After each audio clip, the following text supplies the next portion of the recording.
Zhou Fan strained to blink. The walls of the room, constructed of a mix of clay and straw, held only a small window through which a beam of light streamed in.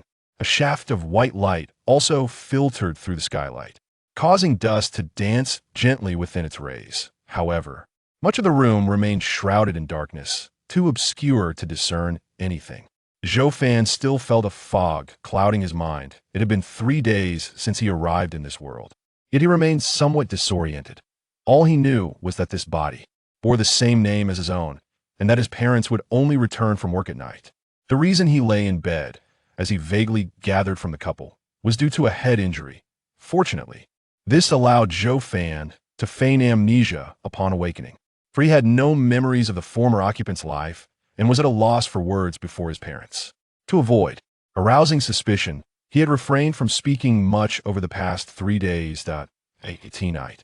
He quietly listened to their conversations, but the father, dressed like a farmer, was a taciturn man, resulting in sparse dialogue between the couple. Consequently, Zhou Fan had yet to glean much useful information from their exchanges, struggling to sit up. A grimace of pain crossed Zhou Fan's face. He pressed his left hand against his forehead, feeling as if it were being pierced by needles.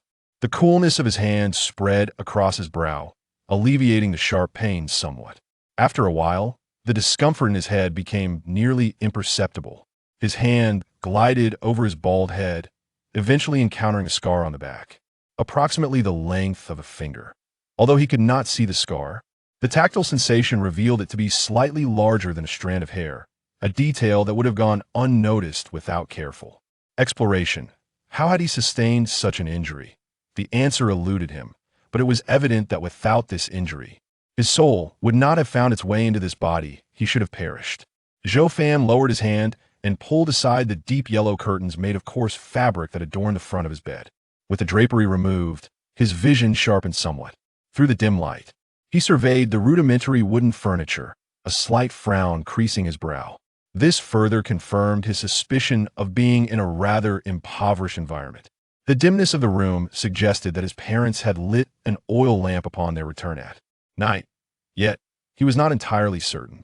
Over the past few days, he had been dazed, his consciousness often muddled, with few moments of clarity during the day. Most of the time, he would awaken briefly before slipping back into slumber. It was only today that he felt markedly better. Yes, he gazed into the areas of the room untouched by light. They appeared as dark as spilled ink, and a wave of unease washed over him. He felt a creeping fear, as if something sinister lurked in the shadows, poised to leap out and harm him. This irrational dread made Zhou Fan smile wryly. Though he valued his life, his profession had never made him timid. Yet, his body reacted in such a manner. Could this be a side effect of being reborn into this form? Over the past 3 days, Zhou Fan had attempted numerous times to confront the darkness within the room, only to be met with this unsettling sensation. Perhaps it was the dim environment that influenced his mood, causing Zhou Fan to shake his head, dismissing the thought as he attempted to rise to his feet. His legs felt weak, and after several attempts, he finally managed to stand. He took a step forward, but nearly stumbled, struggling to maintain his balance as he continued to walk unsteadily, resembling a person inebriated. By the time Zhou Fan crossed the threshold of the inner room and reached the main entrance, he was already drenched in sweat. Through the faint light, he gently pulled at the 2 wooden doors, which opened effortlessly as they were not locked. A blinding brightness flooded in, prompting Zhou Fan to squint until his eyes adjusted to the intensity of the light. Before him lay an expanse of azure sky and rows of yellow earthen houses. Faint sounds of roosters crowing and dogs barking lingering in the air, with the clarity of the sunlight. Zhou Fan glanced down at his Eteria coarse brown tunic, so rudimentary that even the most poorly made garments of the modern world would pale in comparison. Feeling fatigued, Zhou Fan decided to sit down on the threshold. It was daytime, and the village appeared rather tranquil. He sat for a full hour before a few villagers passed by. Most of them wore similar rough brown garments and carried farming tools like hoes. Some regarded Zhou Fan with blank expressions, while others offered him a smile, which he returned. Yet, once those villagers had departed, Zhou Fan sighed deeply. Their attire had confirmed a suspicion he had long harbored. He was no longer in the modern world, but had somehow found himself in an ancient one. However, he felt no anxiety after avenging the deaths of his sister and grandmother in his previous life. He had no further ties to that world, making his departure from it seem inconsequential. But what dynasty was this? With scant historical knowledge, Zhou Fan found it difficult to ascertain. What was he to do from here on? His thoughts swirled chaotically, and soon his eyelids grew heavy with fatigue. Rising with the support of the wooden doorframe, he closed the door behind him. As it shut, it felt as though he had stepped from light into darkness. And gazing into that abyss rekindled a shuddering fear deep within his heart. He focused on the faint glimmers of light, allowing that sensation to dissipate. In the darkness, he returned to bed, his eyes fixated on a beam of white light streaming through the skylight. He pondered the origin of his fear. What could there possibly be in the dark to frighten him? It was indeed peculiar. Zhou Fan slowly closed his eyes, even in the darkness. He felt no fear, for otherwise he would not be able to sleep at all. Exhausted, he quickly fell into a deep slumber. When he awoke once more, Zhou Fan retrieved the food prepared for him by his parents. It resembled a rice ball, albeit with a yellow hue that reminded him somewhat of corn. His parents had informed him that they would not return until noon, instructing him to eat on his own. Zhou Fan took his time eating the rice ball, which was made of grains still encased in tiny husks, making it difficult to swallow. He could only manage to chew it into smaller pieces before he could get it down. The food was rather unpalatable, yet Zhou Fan did not express any disdain. In his childhood, when his grandmother solely provided for the family, they lived in poverty and occasionally faced hunger. It was during those times that he learned to cherish the value of food, and as he matured, he never dared to waste it.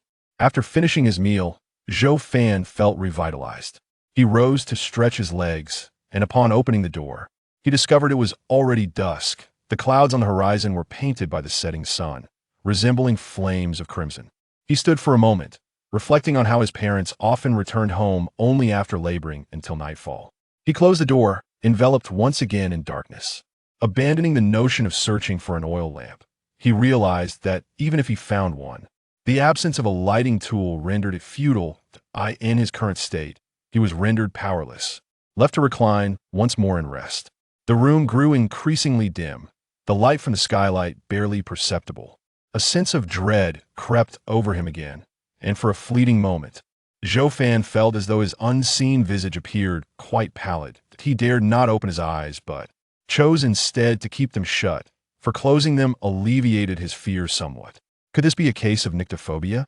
He pondered, his brow furrowing at the thought that he had heard of such a condition, a psychological ailment characterized by an intense fear of darkness, which incites feelings of anxiety and panic when one remains in obscurity. However, he had never suffered from such a malady before. Could it be attributed to the past life he now inhabited? Yet, it was the mind that should govern such thoughts, as this body housed his soul, and the previous owner had long since perished. Why then did he still experience fear? At that moment, he heard a faint creak. It was the sound of the wooden door being pushed open. Had they returned? Zhou Fan listened intently for a while, but no footsteps echoed in the silence. Instead, he discerned the faint sound of wind whispering through the wooden door. He paused, for he had opened that heavy solid wood door twice today, and it was not easily swayed by mere gusts. What could be the cause of this? The enveloping darkness, devoid of any light, prevented him from opening his eyes, lest fear render him breathless. He had been awaiting the arrival of his parents to illuminate the room. Yet now he found himself bewildered by the sudden opening of the door. Could it be a prankster pushing the door open without entering? Suddenly, hand seized Zhou Fan's throat, icy palm sending a chill of terror through him. He still refrained from opening his eyes. In such darkness, even if he did, it would serve no purpose. Clenching his right fist, he estimated the position of his assailant's head and aimed to strike upwards. In his past life as a detective, he had learned that the head is the most vulnerable area of a person. Any blow to the nose, eyes, or any other part would suffice. However, his fist met only air, striking nothing. How could this be? Panic surged within Zhou Fan. The intruder held his feet down and tightened their grip around his neck. Hovering just above him, a punch aimed at their head should have connected with some part of their body, yet he found nothing. The grip on his throat intensified. He gasped for breath, desperately struggling to pry the hands from around his neck. Yet, his hands grasped only emptiness. He could feel the pressure. But his attempts to seize hold of anything were futile. His breaths quickened, heart racing, as he pounded his hands against his neck, his mind slipping into confusion. His feet strained to lift, but he remained utterly immobilized. Am I to perish? This thought crossed his mind as he abandoned all else and opened his eyes, only to be met by an abyss of darkness. Yet, in that moment, his pupils dilated as he perceived a shadowy figure in the dark, its hands constricting around his throat. His vision began to blur. Just then, a glimmer of light illuminated the room, the darkness receding swiftly, and the shadow vanished. He could breathe again, inhaling deeply as fresh air filled his lungs, a burning sensation in his throat and chest. Affan, are you all right? A woman in her 40s. Her face drawn with concern, hurriedly aided him. It is the ghost. It has targeted Affan while he was vulnerable, a middle-aged man, resembling a farmer. Remarked as he hastily exited, returning shortly with a bowl of water. Before Zhou Fan could utter a word, he was forced to drink. After the first sip, he succumbed to a fit of coughing. The liquid was no ordinary water, but rather a pungent concoction with a fiery taste. He wished to expel it. Yet the man grasped his chin firmly, commanding, "If you wish to live, you must drink it all." Zhou Fan found himself forcibly imbibing a peculiar concoction, which, upon consumption, enveloped him in a warmth that dispelled the lingering chill within. "You should be fine now," the middle-aged man remarked, his rough hands brushing against Zhou Fan's forehead. A sigh of relief escaping his lips. The woman at his side exhaled deeply, reproaching him. "Ah, Fan, how could you be unaware that you were targeted by a specter? Did not your mother warn you to be wary of such entities?" Regaining his composure, Zhou Fan blinked in confusion. "What specter?" The man replied solemnly. "Do not place the blame solely on Affan. It is our negligence. Have you forgotten that Affan's memory is currently shrouded in fog?" The woman offered a rueful smile, acknowledging her own oversight. The man shook his head. "Let us prepare dinner. Affan, you should rest." The couple turned away, engrossed in their tasks. Zhou Fan was overwhelmed with questions, yet with the couple's departure, he found himself at a loss for words. This couple were his current parents. Through their conversations over the past few days, he learned that his father was named Zhou Imu, and his mother was called Gui Feng, though he remained unaware of their surname. A bitter smile crossed his face. He felt his parents displayed a remarkable sense of calm, having just resolved a near-fatal encounter. Yet they resumed their mundane activities as if nothing had transpired. Perhaps the values of ancient individuals differed greatly from his own. He touched his neck, feeling the faint impressions of fingers etched into his skin. Zhou Fan's expression shifted slightly. The recent incident was no mere illusion. Yet what precisely was a specter? Did strange beings truly lurk in the shadows? Formerly an atheist, he had investigated numerous mysteries, but had never encountered a ghost. Now, however, he found himself questioning the nature of this world. Zhou Fan's gaze wandered to the dark corners of the room, untouched by the flickering oil lamp. He stared intently, and after a while, the creeping sensation of dread dissipated, as if the terrifying presence in the darkness had retreated. His mind was a tumult of confusion, unable to comprehend the unfolding events. Moments later, his mother, Gui Feng, entered with a smile. "Affan, it's time for dinner." She extended her hand to assist him in standing. "Mother, I can manage on my own," Zhou Fan replied, somewhat awkwardly addressing her as mother, a realization he could not escape. After all, he inhabited the body of his predecessor. Regardless of the circumstances, his predecessor's parents were now his own. As he pondered this, he stood up independently, observing him. Gui Feng beamed. "It seems Affan has recovered, your father, and I need not worry about tomorrow." "Tomorrow?" Zhou Fan inquired. "What is happening tomorrow?" Gui Feng explained. "It concerns your hair-binding ceremony. We initially thought we would need to assist you, but seeing you stand on your own, it appears all is well." "Hair-binding?" Zhou Fan wished to inquire further, yet Gui Feng gently urged him to take a seat at the dining table. The mud house of the Zhou family consists of 3 small rooms divided by 2 earthen walls, oriented from north to south. The eastern room serves as Zhou Fan's bedroom, while the western room is designated for his parents. The central space functions as a modest living area, utilized for meals and hosting guests. For the past 3 days, his mother, Gui Feng, had brought food to Zhou Fan's bedside, feeding him as he felt as though his mind was enveloped in a fog, instinctively consuming sustenance without much awareness. Now, it marked his first occasion of sitting at the table with his parents for a meal. On the square table, there was only one dish, a bowl brimming with greens interspersed with small, dark morsels of meat. Zhou Fan merely cast a fleeting glance at the dish before diverting his gaze, his attention wholly captivated by the oil lamp on the table. The black ceramic oil lamp flickered with a faint flame, its oil source not from kerosene but rather from animal or vegetable fats. Its exact origin remained unknown to Zhou Fan. More precisely, it was the talisman pressed beneath the lamp that seized his fascination. The talisman, adorned with deep red cinnabar, were crooked lines that appeared strikingly unique. While yellow paper talismans are not exceedingly rare in the modern world, they still held a certain allure for Zhou Fan, who felt an inexplicable pull towards this particular yellow paper talisman. To his astonishment, he perceived the crooked lines of the talisman seemingly writhing, akin to red worms crawling upwards along the surface of the black ceramic lamp. Could there be something amiss with his vision? Yet, even so, Zhou Fan found himself reluctant to blink. Suddenly, a large hand enveloped his eyes, prompting him to blink and regain his focus, only to be met with a dryness that stung. This was a minor lamp talisman, one ought not to gaze upon it indiscriminately, lest one risk blindness. Zhou retracted his hand, picked up his chopsticks, and lifted his bowl of rice, addressing Zhou Fan with a serious tone. A minor lamp talisman? Zhou Fan could not resist casting another glance, only to hastily avert his gaze once more. Gui Feng approached with a bowl of rice, placing it before Zhou Fan with a tender expression. My dear child, having been ill for several days, how could you forget everything? Zhou Fan offered an awkward smile, uncertain how to articulate his thoughts, momentarily hesitant even to inquire about the talisman. Zhou took a mouthful of greens and mixed them with his corn rice, swallowing before nonchalantly stating, Didn't Dr. Zhang mention that a blow to the head could lead to memory loss? Perhaps in time, you will remember. Gui Feng expressed her concerns. What if he cannot remember? Zhou dark face displayed a hint of stoicism as he replied, If he cannot remember, then so be it. As long as a fan is well, that is what truly matters. Gui Feng nodded in agreement. Indeed, as long as he is unharmed. That is a blessing. What caused my injury? Zhou Fan suddenly inquired, eager to comprehend the circumstances surrounding this body. Driven by an innate curiosity honed during his past life as a detective, this injury had led to the dissolution of the original soul. Allowing him to occupy this new existence, it was prudent to seek clarity. Zhou and Gui Feng fell silent, the air thick with unspoken thoughts.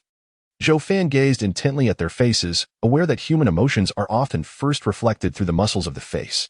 In his previous interrogations of criminals, he would meticulously observe their expressions to ascertain the truthfulness of their statements. Gui Feng's visage betrayed a hint of anxious fear as she instinctively glanced at her husband. Zhou eyes twitched slightly at the corners. He took a mouthful of plain rice, chewed it thoughtfully, and said, You must have fallen and injured your head. It was indeed a fall that caused the injury. Zhou Fan nodded and then lowered his gaze, concentrating on his meal. Yet, in his heart, he understood that head injuries from falls often occur when one tumbles forward. However, if he had fallen forward, the front of his head would typically be affected. His injury was at the back of his head. Falls usually impact the waist and femur, and injuries to the back of the head are rare and require extraordinary circumstances. The most telling aspect was the couple's facial expressions, which betrayed their deceit. Why were they concealing the truth? It seemed there was more to his injury than met the eye. Zhou Fan refrained from further questioning, recognizing their reluctance to divulge more. He feared that persistent inquiries might arouse their suspicion towards him. The meal was unpalatable, yet Zhou Fan concealed his distaste, managing to consume 2 large bowls before he paused. For no matter how unappetizing, it sufficed to satiate his hunger. After the family finished dining, Gui Feng began to clear the dishes while Zhou retrieved a black iron water pipe, lighting it and taking small puffs. Zhou Fan sat in silence, uncertain how to engage Zhou in conversation. He believed that saying too much could lead to errors, so he chose to remain quiet. Zhou appeared accustomed to this tranquility, and after a while of smoking, he glanced at Zhou Fan and remarked, You have just recovered from illness. It would be wise to rest early. Tomorrow is your coming-of-age ceremony, a significant event in your life. This was the second time Zhou Fan had heard the term coming-of-age. He had encountered it in historical texts and understood that it signified a transition from childhood to adolescence in ancient times, a period when one could undertake many responsibilities, such as marriage, participating in examinations, or embarking on travels. Zhou Fan pondered for a moment and inquired, Father, what shall I do for my coming-of-age ceremony tomorrow? Zhou, expecting such a question given his son's amnesia, exhaled a plume of smoke and replied, There is nothing to worry about. You will not be the only one celebrating. Simply follow what others do. Despite his reassurance, Zhou Fan could discern from the dim light that Zhou expression had grown markedly somber, which furrowed Zhou Fan's brow in concern. Gui Feng approached with a basin of water, gently saying, "Afan, do not fret. Your parents will be by your side tomorrow." Yet, the trace of worry in her eyes did not escape Zhou Fan's notice. He frowned slightly, pondering if there might be some danger associated with the coming-of-age ceremony. However, he chose not to press further, recognizing that Zhou Yimu and Gui Feng seemed disinclined to discuss the matter. In this austere era, Zhou Fan engaged in a simple wash before preparing to return to his bedroom, only to be halted by Zhou Yimu's call. On Monday, Zhou Yimu lifted the oil lamp from the table and retrieved the small talisman, handing it to Zhou Fan. "The malevolent spirit may come seeking you tonight. Place the talisman beneath the oil lamp in your room and let the light burn throughout the night. Do not extinguish it. Understood?" "Understood," Zhou Fan replied, accepting the talisman. He dared not gaze at it for too long, fearing it might blind him. "Yet, what about you, mother and father?" Gui Feng chuckled as she gently rubbed Zhou Fan's cheek. "Silly child, have you truly forgotten everything? The malevolent spirit can only prey upon the weak. It cannot harm us." Only then did Zhou Fan realize the truth, and he returned to his bedroom with the talisman in hand. Not long after, Zhou Yimu and Gui Feng, too, carried their oil lamp back to their own chamber. Upon entering, the worry etched on Gui Feng's face was no longer concealed. She whispered, "A fan has only just healed. Will it affect him tomorrow?" Zhou Yimu shook his head. "No, I have inquired. Such matters bear little relation to one's injuries."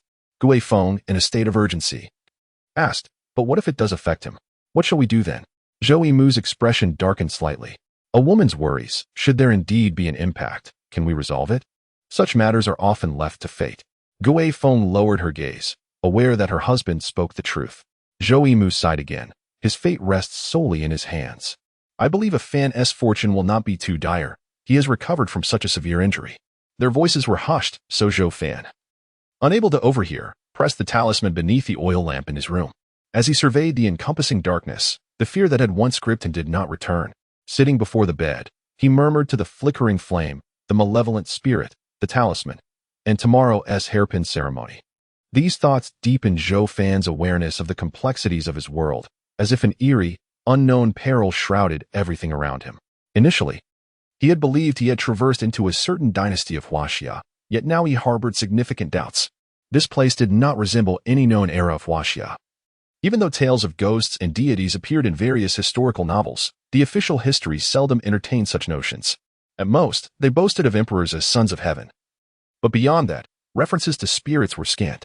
Was this truly a dynasty of Huaxia? Zhou Fan felt a throbbing pain in his head, unable to draw any conclusions due to the scant information at his disposal. He was no historian capable of deducing the era from the architecture or artifacts in the room. Deciding against further contemplation, he closed his eyes. Despite having slept for several days, fatigue still enveloped him, and soon he fell into a deep slumber. After a whirlwind of sensations, Zhou Fan found himself in a most peculiar place. Gray mist swirled around him, and he frowned, continuing to gaze ahead. The fog was thick, obscuring his vision. Where was this? Had he not fallen asleep? Was this a dream? If it was a dream, why was he so acutely aware of his dream state? Zhou Fan pinched his cheek. He felt pain. Zhou Fan cast another glance at his feet, observing the swirling gray mist beneath him. He stood upon a dark wooden plank, not upon the hard earth, but on a surface of timber, suggesting he was not on solid ground. Confirming this unsettling reality, he maintained a semblance of calm, refraining from recklessly wandering through the dense fog, instead lifting his gaze skyward. The stars could provide guidance. Yet his pupils abruptly constricted as he beheld a colossal blood-red sphere suspended high in the murky sky, its surface riddled with countless leaden craters. This ominous orb, dominating half of his celestial view, exuded an oppressive sensation, as if it might plummet at any moment.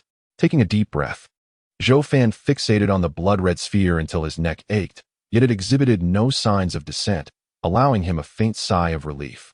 Should this sphere fall like a comet, he would find no refuge. Suddenly, the ever-drifting gray mist ascended, swirling violently into a tornado-like formation, drawn into the blood sphere. Zhou Fan could only stand in astonishment, utterly bewildered by the bizarre spectacle, feeling powerless to intervene. The absorption of the mist was fleeting, within mere seconds. The blood-red sphere ceased its consumption. The surrounding fog lingered, albeit thinned, and Zhou Fan's vision sharpened. As he surveyed his surroundings, he realized he was on a ship? Uncertain of this revelation, he noted the absence of sails, masts, or a control cabin on the vast wooden vessel, which was merely an expansive, empty deck bordered by waist-high wooden railings. Beyond this, there was nothing, and gazing further afield, he beheld a vast expanse of gray water, calm and still, resembling the very mist he had observed. To gain a clearer perspective, Zhou Fan approached the edge of the railing and peered downwards. The gray water lay smooth as a mirror, sending an eerie chill racing down his spine, beads of sweat forming on his back, soaking his garment. Below, the mirror-like surface of the gray river reflected a stark white skull. Zhou Fan jolted upright from his bed, drenched in perspiration, only to find himself awake. Yet, his pallor remained ghostly, his pupils constricted. He patted his face, reassured by the flesh beneath his fingers, and gradually began to steady his breathing. Though his complexion remained somewhat ashen, his fear was not born from having encountered a skull before, but from the unsettling notion that the skull he had seen might belong to him. Gazing at the familiar decor beyond the curtain, he shook his head, realizing it was merely an exceptionally vivid dream. Yet, pondering the day's thoughts that manifest in dreams, he questioned why he would conjure such a vision, especially when he had not encountered anything related to ships recently. A faint azure light filtered through the skylight, accompanied by the crowing of a rooster. Daylight had arrived. Shortly thereafter, footsteps echoed from outside his room. It was his mother, Gui Feng, who entered, calling out, "A Fan, rise and shine. We must head to the village for the hairpin ceremony early." Zhou Fan responded with a sound and quickly descended from his bed, following Gui Feng's arrangements. He freshened up and, after partaking in breakfast, donned the new attire she had provided.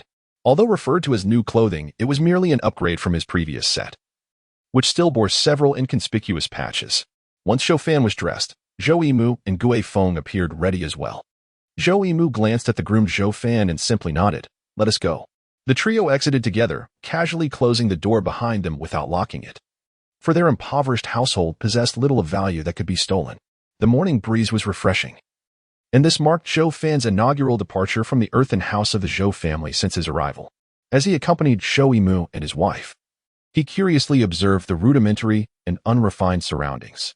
Villagers streamed in the same direction, evidently en route to the hair bundling ceremony. Along the way, they encountered acquaintances who greeted Zhou Yimu, who typically responded in kind. Occasionally, youths of similar age called out to Zhou Fan, to whom he could only respond with a smile, as he was unfamiliar with their names and could not engage in conversation. After traversing a considerable distance, they finally halted. They had arrived at a spacious clearing in the heart of the village, where the usual mud houses were absent, replaced instead by a circular altar crafted from gray stone. The altar was modest in size, encompassing perhaps 30 to 40 square meters, and was already teeming with villagers from Sanqiu village. Zhou Fan was uncertain of the village's overall size, but there appeared to be approximately 1,000 individuals present. He stood aside while Zhou Yimu and Gui Feng conversed with others about trivial matters, and he did not pay close attention to their dialogue. Suddenly, he felt a tap on his shoulder. Turning, he was met by a lanky youth whose skeletal features became pronounced when he smiled. Zhou Fan was taken aback. It was his first encounter with someone so emaciated.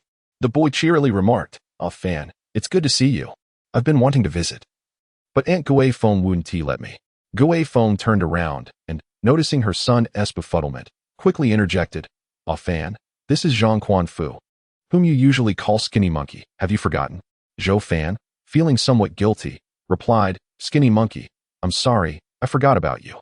Zhang Quanfu paused, then asked, "Aunt Gui Feng, why did Ah Fan forget me?" Gui Feng shook her head and explained, "He injured his head, and doesn't he remember many past events?" Understanding dawned on Zhang Quanfu, and he chuckled. "Oh, I see. That's all right. I can tell Ah Fan everything slowly. Ah Fan, let us go play over there. It's rather dull sticking with your parents." Gui Feng waved her hand and said, "Go ahead, but remember, both of you are to participate in the hair bundling today. So don't stray too far. You must return shortly." Before Zhou Fan could respond, he was pulled away by Zhang Quanfu. Swiftly distancing themselves from Zhou Yimu and Gui Feng, the lean monkey led Zhou Fan to a secluded corner before releasing his grip. He turned to Zhou Fan and inquired, "Afan, have you truly lost your memory? Surely you aren't pretending to forget everything out of fear of Uncle Yimu's reprimand?" Zhou Fan shook his head and replied, "Shouho, I have genuinely forgotten everything. I cannot even recall the name of our country." Zhou Fan's inquiry was intentional. He was entirely oblivious to the era he found himself in. While he harbored some reservations regarding Zhou Yimu and Gui Feng, he felt little trepidation towards the youth before him, whom he deemed too young to possess any guile. In response to Zhou Fan's deliberate questioning, Shouho scratched his armpit and tilted his head in contemplation. After a moment, he said, "Afin, your question is rather profound. I, too, am unsure of our country's name." "Oh, wait. I believe I have heard my father mention it." Zhou Fan quickly urged him, "Is that so? Please, take a moment to think." This information was crucial to Zhou Fan. Despite having encountered numerous bizarre occurrences just yesterday, he wondered if this could indeed be a certain dynasty of Huaxia. Shouhou furrowed his brow in deep thought, and his emaciated features became even more pronounced as he concentrated. Zhou Fan merely observed, and suddenly Shouhou clapped his hands in realization, exclaiming, "Afin, I remember. It seems to be called the State of Wei." "The State of Wei?" Zhou Fan nodded, recalling his scant historical knowledge that mentioned 3 states by that name, the first during the Spring and Autumn and Warring States periods, the second established by Cao Cao during the Eastern Han's Three Kingdoms era, and the third being the Northern Wei of the Northern and Southern dynasties, which appeared to be a regime of a minority ethnic group. He was uncertain whether this Wei was among those he recalled, and he felt the need to inquire further. Just as Zhou Fan was about to probe deeper, Shouhou abruptly shifted the topic, saying, "Afton, the hair-binding ceremony is about to commence. Are you afraid?" Zhou Fan was taken aback and asked, "It's merely a hair-binding. What is there to fear?" The skin on Shouhou's face quivered, and he forced a smile, stating, "You're right, Afin. It's just a hair-binding. I'm not afraid either." Zhou Fan could easily discern Shouhou's anxiety, which only deepened his own curiosity. Since the previous night, his parents had spoken of the hair-binding ceremony with an odd tone. Now, Shouhou's words suggested there might be something peculiar about this ritual. Thud, thud, thud. The sound of a drum echoed through the air. Shouhou exclaimed in urgency, "It's starting. Afin, we shall speak after the ceremony. I must return to my parents. Go find Uncle Emu and the others. Good luck." With that, Shouhou swiftly merged into the crowd. Zhou Fan's voice was stifled, leaving him unable to inquire further. Why wish him good luck? He chose not to dwell on it, knowing he would soon uncover the uniqueness of the hair-binding ceremony. He glanced around before retracing his steps to the earlier spot, where he found Zhou Emu and the others awaiting him. Gui Feng waved at Zhou Fan, saying, "Fortunately, you've returned. If you hadn't tea, I would have gone looking for you." On Monday, Mu observed that Zhou Fan had returned and remarked, "Since you are back, we must proceed forward." A crowd was gathered around the circular platform, and at that moment, the cacophony of voices had largely subsided, leaving only the soft murmurs of whispers. Upon seeing Zhou Fan and his companions, the villagers instinctively parted to create a pathway. The trio swiftly approached the edge of the circular platform, where Zhou Fan surveyed the surroundings and noticed that many parents were leading their children, all of whom appeared to be around the same age of 15, clearly preparing for the coming-of-age ceremony. These peers, both male and female, displayed expressions of anxiety. Although the ceremony was termed as the coming-of-age ritual, it also included girls. However, in antiquity, the patriarchal system prevailed, and thus, the event was predominantly referred to in masculine terms. Zhou Fan's gaze fell upon a familiar figure not far off, Shouhou. The slender boy stood beside his parents, his legs trembling slightly. The parents of the children preparing for the ceremony wore grave expressions. It seemed that only Zhou Fan, unacquainted with the underlying tensions, appeared notably composed.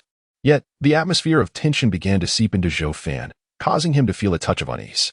Suddenly, a profound silence enveloped the venue.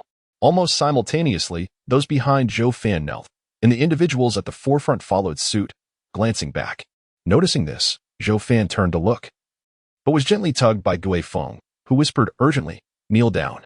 Promptly, Zhou Fan complied, mimicking the actions of the Zhou Emu couple. Even while kneeling, Zhou Fan's gaze subtly lifted to the side, and he soon spotted 3 figures approaching the circular platform.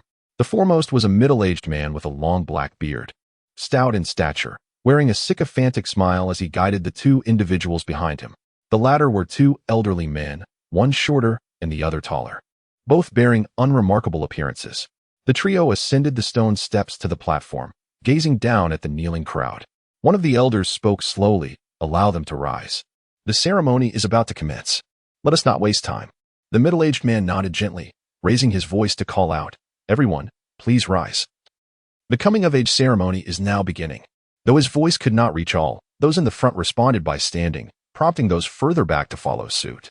Yet, even as they stood, no one dared to speak loudly, instead waiting with bated breath. Positioned near the front, Zhou Fan observed the middle-aged man bowing to the 2 elders, saying, "Esteemed elders, we entrust this ceremony to you." The elders, their expression stoic, nodded without uttering a word. The middle-aged man smiled and descended the stone steps from the circular altar. Zhou Fan turned to Gui Feng beside him and inquired softly, "Mother, who are the three individuals on the platform?"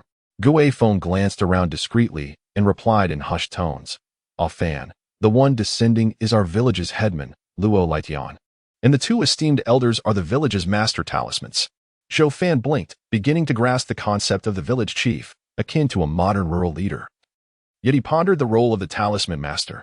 Just as he was about to inquire further, Zhou Yimu glanced back at him and intoned in a hushed voice, "Do not speak, watch closely." Zhou Fan dared not ask again, and instead turned his gaze upward. At that moment, the two elderly figures on the circular platform had separated, one standing at the easternmost edge and the other at the westernmost. The elder directed his attention to the village chief, Luo Lientian, commanding, "Have the items brought forth." Luo Lientian promptly nodded and shouted to the crowd behind him, "Bring the items up." The throng parted, creating a pathway as four robust men, with two crossbeams, carried a large vat towards the platform. The coarse ropes binding the dark, heavy vat creaked ominously as if on the verge of breaking under strain. The four men, their muscles taut and skin glistening with sweat, labored heavily as they advanced, clearly struggling with the weight that necessitated their combined effort. The black earthen vat towered to half their height, its opening sealed with animal hide. Zhou Fan noticed a yellow talisman affixed to the vat's surface, but due to his angle, he could not discern whether another talisman was affixed to the opposite side. Had it not been for the peculiar events of the previous night, he would have regarded the yellow talisman with indifference. However, after witnessing the strange little lantern talismans, he approached this yellow paper talisman with caution. He refrained from staring fixedly at the talisman on the vat, uncertain of the peculiarities that might ensue. With a resounding thud, the large vat was placed at the center of the platform. The four sturdy men set down their beams, deftly untying the ropes and carefully removing the talisman, tucking it away with reverence before bowing slightly to the two talisman masters and swiftly retreating from the platform. The two talisman masters retrieved folded yellow paper talismans from their pockets, leisurely unfurling them. While ordinary talismans measure no more than 3 fingers in width, the talismans in their hands, once opened, extended to a remarkable 6 fingers wide and a foot long. Exchanging a knowing glance, they crouched down and placed the talisman paper onto the stone slab. The paper talismans began to emit a soft yellow glow, with slender yellow lines, akin to fingers, emerging and crawling along the gray stone surface. Zhou Fan's pupils constricted as he observed these lines, which defied the rational explanations of modern knowledge, crawling absurdly. The faint yellow lines from the two talismans continued to expand in a fan-like manner, swiftly enveloping the entire circular platform, ultimately converging at the center and climbing up the large vat, which became a tangled mass of yellow lines. Cracks appeared on the surface of the vat. With a thunderous bang, the vat shattered, releasing a deep red liquid that pooled forth, filling the air with a pungent, metallic scent. Zhou Fan recognized this unmistakable aroma as the scent of blood. Strangely, instead of spreading chaotically upon hitting the ground, the crimson liquid was rapidly absorbed by the sprawling talisman lines.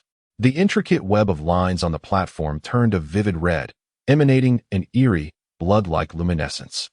From a celestial vantage point, one might discern that these bloodlines appear contorted, yet collectively, they form an immense incantation. The talismans in the hands of the two sorcerers have burned to ashes, dissipating into a veil of black smoke, and a faint weariness is etched upon their brows. The sorcerer positioned to the east cast a glance towards the circular altar and proclaimed, "Let all the children who can tie their hair come forth." Upon his command, young men and women began to timidly ascend the circular platform. Zhou Yimu turned to Zhou Fan and urged, "Go on, do as the sorcerer instructs." Nodding in acknowledgement, Zhou Fan approached the altar, though an unsettling apprehension stirred within him, for the scene before him bore a striking resemblance to the blood sacrifices depicted in the texts. He feared he might be summoned as an offering. However, upon reflection, Zhou Fan reassured himself that such a fate was unlikely. Otherwise, the families of these children would not exhibit such calmness. With his mind somewhat at ease, he stepped onto the circular platform, observing the talismanic lines beneath his feet that seemed to writhe as if alive, evoking an eerie sensation within him. A thin boy, nicknamed Thin Monkey, joined him, trembling slightly as he stood beside Zhou Fan, his teeth chattering. Zhou Fan patted his shoulder, attempting to quell his fears. Though he remained perplexed as to why Thin Monkey and the others were so anxious, what secrets did this hair-tying ceremony conceal? Only 28 individuals participated in the ceremony, forming a line, many of whom displayed expressions of unease. their eyes darting towards the two sorcerers. The two sorcerers, appearing to be in their 80s, approached and merely scanned the young participants. One inquired, "Is everyone present?" From the crowd below, the village chief, Luo Lightin, promptly responded with a smile, "This year, a total of 28 individuals are participating, and they are all here without absence." The sorcerers nodded in acknowledgement, and the shorter sorcerer bellowed, "Now listen closely. Males, remove your upper garments. Females, take off the shoes on your right foot and roll up your pant legs." The 28 peers immediately complied, and Zhou Fan followed suit, shedding his shirt to reveal a well-toned torso, while Thin Monkey beside him appeared rather gaunt. The girls likewise removed their right shoes and rolled up their pant legs, exposing their fair and delicate calves. The villagers gathered beneath the altar held their breath in anticipation, aware that the moment that would shape the futures of these 28 individuals was drawing near. Once all participants had adhered to the sorcerer's instructions, the taller sorcerer clasped his hands together, forming a specific hand seal. At the instant the seal was completed, the talismanic lines, which had been emitting a faint crimson glow, suddenly erupted into a blinding radiance. The lines began to constrict towards the 28 individuals, and a searing heat radiated from beneath their feet, akin to standing upon a heated iron plate. Many felt compelled to lift their feet to escape the scalding intensity, but the shorter sorcerer sternly admonished, "Do not move." His authoritative voice silenced all dissent. They dared not shift, fortunate that the burning sensation was not unbearable, and Zhou Fan and the others gritted their teeth in endurance. Zhou Fan could distinctly feel the searing heat radiating from the soles of his feet, creeping steadily upwards, igniting his entire being as though he were engulfed in flames. Strangely, he detected an increasingly pungent scent of blood wafting through the air. This sensation lingered for a brief moment before the heat receded from his limbs, leaving only a lingering warmth in the center of his chest. Hastily, he lowered his gaze to inspect his heart's core, and to his horror, he discovered that it had burned a grayish circular ring into his flesh. Within this ring, blood-red characters began to materialize, initially hazy but soon crystallizing into clarity. 19. Zhou Fan stared at the crimson numeral emblazoned upon his heart, momentarily taken aback, then shifted his gaze to the emaciated figure beside him. The Thin Monkey appeared pallid, fixated on his own heart's core, which bore the same blood-red numeral, 32. Zhou Fan then turned his attention to the girls nearby, observing that many of them bore similar gray rings upon their right calves, each displaying varying sizes of crimson numbers. After the initial shock, some faces fell into expressions of despair, with a few girls even covering their faces in tears, while others displayed joy, breaking into laughter. Zhou Fan noted that those who appeared sorrowful bore smaller blood-red numbers, such as 20 or 30, whereas those with mirthful expressions had larger numerals, some reaching 70 or 80. With the largest number being 110, Zhou Fan had yet to encounter anyone with a number smaller than his own, and a sense of foreboding began to settle in his heart, weighing heavily upon him. The parents of the children surrounding the altar edged closer, their eyes wide as they scrutinized the blood-red numbers on their offspring. Their faces mirrored a spectrum of emotions, both joy and sorrow. Below, Zhou Yimu and Gui Feng discerned the crimson numeral upon Zhou Fan's heart. Zhou Yimu despondently closed his eyes, while Gui Feng's eyes glistened with unshed tears.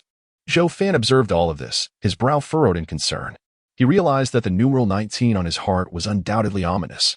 The maximum was 110, while the minimum seemed to be his own 19. Did this signify age? Yet, in this life, he was but 15. What connection could there be to 19? Or did it portend something significant to occur when he turned 19? Village chief, it is time to commence the registration process, called out the tall sorcerer. As the emotions of the youths began to settle, Luo Lightion responded promptly, moving swiftly to the forefront. He produced a blue booklet and began to record with a brush, completing his task in no time. Upon securing the blue booklet, Luo Lightion smiled and addressed the elders. Everything has been duly recorded. The short sorcerer finally allowed a smile to grace his face, stating, "Since we have concluded, let this year's coming-of-age ceremony come to an end. They may disperse now." Following the short sorcerer's directive, Luo Lightion announced the conclusion to the crowd below. Most of the quiet villagers remained, engaging in fervent discussions regarding Zhou Fan and the others upon the altar. Luo Lightion turned to Zhou Fan and his companions, saying, "You may don your shoes and garments to return." With a heavy heart, Zhou Fan put on his shirt. The slender monkey approached Zhou Fan, weeping as he embraced him, exclaiming, "Affan, why must we endure such misfortune?" Just as Zhou Fan was about to respond, the monkey's parents sternly pulled him away, leading him off. At that moment, Zhou Yimu and Gui Feng hurriedly ascended the circular platform. Zhou Yimu, with a pained expression, declared, "Let us return home. We shall discuss this later." Gui Feng's tears were nearly spilling over, yet she understood that this was not the time for lamentation. She grasped Zhou Fan's hand as they made their way out of the circular arena. As they navigated through the crowd, several familiar villagers offered gentle pats on Zhou Yimu's shoulder in a gesture of consolation. Zhou Yimu remained silent, his face expressionless as they departed. No one dared to impede the Zhou family's exit at such a moment. From his vantage point above the circular platform, Luo Liantian observed the scene and shook his head in sympathy. He was aware of the numbers Zhou Fan bore, knowing it to be the smallest recorded this year. While such occurrences had been noted in the history of Sanqiu village, they remained exceedingly rare. Without exchanging a word, the trio swiftly returned home. Upon arrival, Zhou Yimu reached out to remove Zhou Fan's shirt. Zhou Fan hastily assisted, and soon his shirt was off, revealing the vivid crimson number 19 emblazoned upon his chest. After a moment of confirmation, Gui Feng appeared utterly despondent, collapsing into a seat and silently wiping her tears. Zhou Yimu, gazing at the number 19, sighed deeply as he settled onto a wooden chair in the small hall, took up a water pipe, ignited it, and inhaled, furrowing his brow with 3 distinct lines of worry. Zhou Fan maintained an unusual calmness as he inquired, "Father, Mother, I have forgotten everything. What has transpired? What does this number signify?" Zhou Yimu exhaled a plume of white smoke before responding in a hoarse voice, "Afin, the number upon your chest represents your lifespan. 19 indicates that you may only live until your 19th birthday. Lifespan?" Zhou Fan grasped that this number indeed pertained to age. Yet he had not anticipated it denoted his very existence's duration. His expression shifted to one of shock as he gazed at the blood-red 19 on his chest, asking, "Father, is this truly the case? If so, does this mean I have but 4 years to live?" Zhou Yimu's face reflected sorrow as he affirmed, "It is undoubtedly true. Lifespan never errs. If a person departs this world without illness or mishap, they will only live until the day indicated by their number." Furrowing his brow, Zhou Fan pondered aloud, could it be the binding ceremony that caused this? If I had not participated, might everything have changed? He harbored doubts that the ceremony bore responsibility for the manifestation of the crimson number upon his chest. Zhou Yimu shook his head, replying, "Afin, the lifespan is inherent. The binding ceremony merely allows those who have reached the age of 15 to harness their internal vitality through the powers of talismans and beast blood, revealing their lifespan. The ceremony cannot cause harm. Otherwise, we would not have permitted you to partake. Only upon reaching the age of 15 can one undergo the binding ceremony without the risk of injury from the beast blood surge. Which is why it is customary for all to partake at that age to discern their lifespan." Zhou Fan slightly lowered his head, lost in thought. He found the situation absurd. However, after witnessing the terrifying specter of death the previous day, he realized that this world was devoid of any rationality. The notion of possessing a unique lifespan no longer seemed so strange, though it was difficult for him to accept in that moment. Why should one be aware of their lifespan? What would happen when that fateful day arrived? Zhou Fan posed 2 more questions. Zhou Yimu silently took a puff from his pipe, exhaling a cloud of white smoke before responding. Knowing one's lifespan is not merely for personal awareness. It is also vital for the development of the village. If one reaches the end of their designated time, it signifies the conclusion of their life, at which point a death specter will emerge to claim their soul. For the sake of self-awareness, for the advancement of the village, the specter of death. Zhou Fan murmured, taking a deep breath as he inquired, "Is there any way to prevent the specter from claiming one's life?" Zhou Yimu shook his head, saying, "It is impossible. Even a talisman master cannot halt the specter of death. When one's time is up, they must succumb to it. This is an unyielding truth that no one can alter." Zhou Fan was momentarily dumbfounded. Is there no way to extend one's lifespan? He felt a deep sense of discontent. If he were destined to live only 4 more years, what significance did his journey hold? He even speculated that perhaps his soul's occupation of this body was the reason for such a meager lifespan. If one cannot thwart the specter, then the only recourse is to seek a way to alter their lifespan. "Afin, that is impossible. How can a lifespan be changed?" cried Gui Feng, her voice breaking in despair. Her lifespan was 67 years, while Zhou Fan's was merely 19, destined to experience the sorrow of sending her son to the grave. Zhou Fan sighed, comforting Gui Feng, "Mother, do not worry. There will surely be a solution. The lifespan. Perhaps there is a way to change it." Zhou Yimu suddenly interjected. Gui Feng was taken aback and exclaimed, "Have you lost your senses?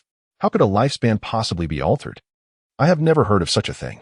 Zhou Fan urged, "Mother, please remain calm." "Father, what method are you referring to?" Zhou Yimu hesitated before stating, "To be honest, I am not entirely certain. I merely heard Elder Mao mention that if one can cultivate to a higher level, it may be possible to extend their lifespan." Who was Elder Mao? Zhou Fan's first thought was to verify the authenticity of this information. Gui Feng spoke first. "Elder Mao is one of the 2 talisman masters you met today. But did he truly say such a thing?" Upon learning that it was one of the talisman masters, Zhou Fan felt a glimmer of hope, shifting his gaze back to Zhou Yimu. Zhou Yimu forced a smile. "I can confirm he said as much. But his words were vague, and I cannot ascertain their truth or the level required. If he mentioned it, then it must hold some validity," Zhou Fan said. Feeling a surge of optimism, he quickly pressed for more essential details. "What does cultivation entail?" "What is cultivation?" Zhou Yimu and Gui Feng exchanged glances, revealing their apprehension.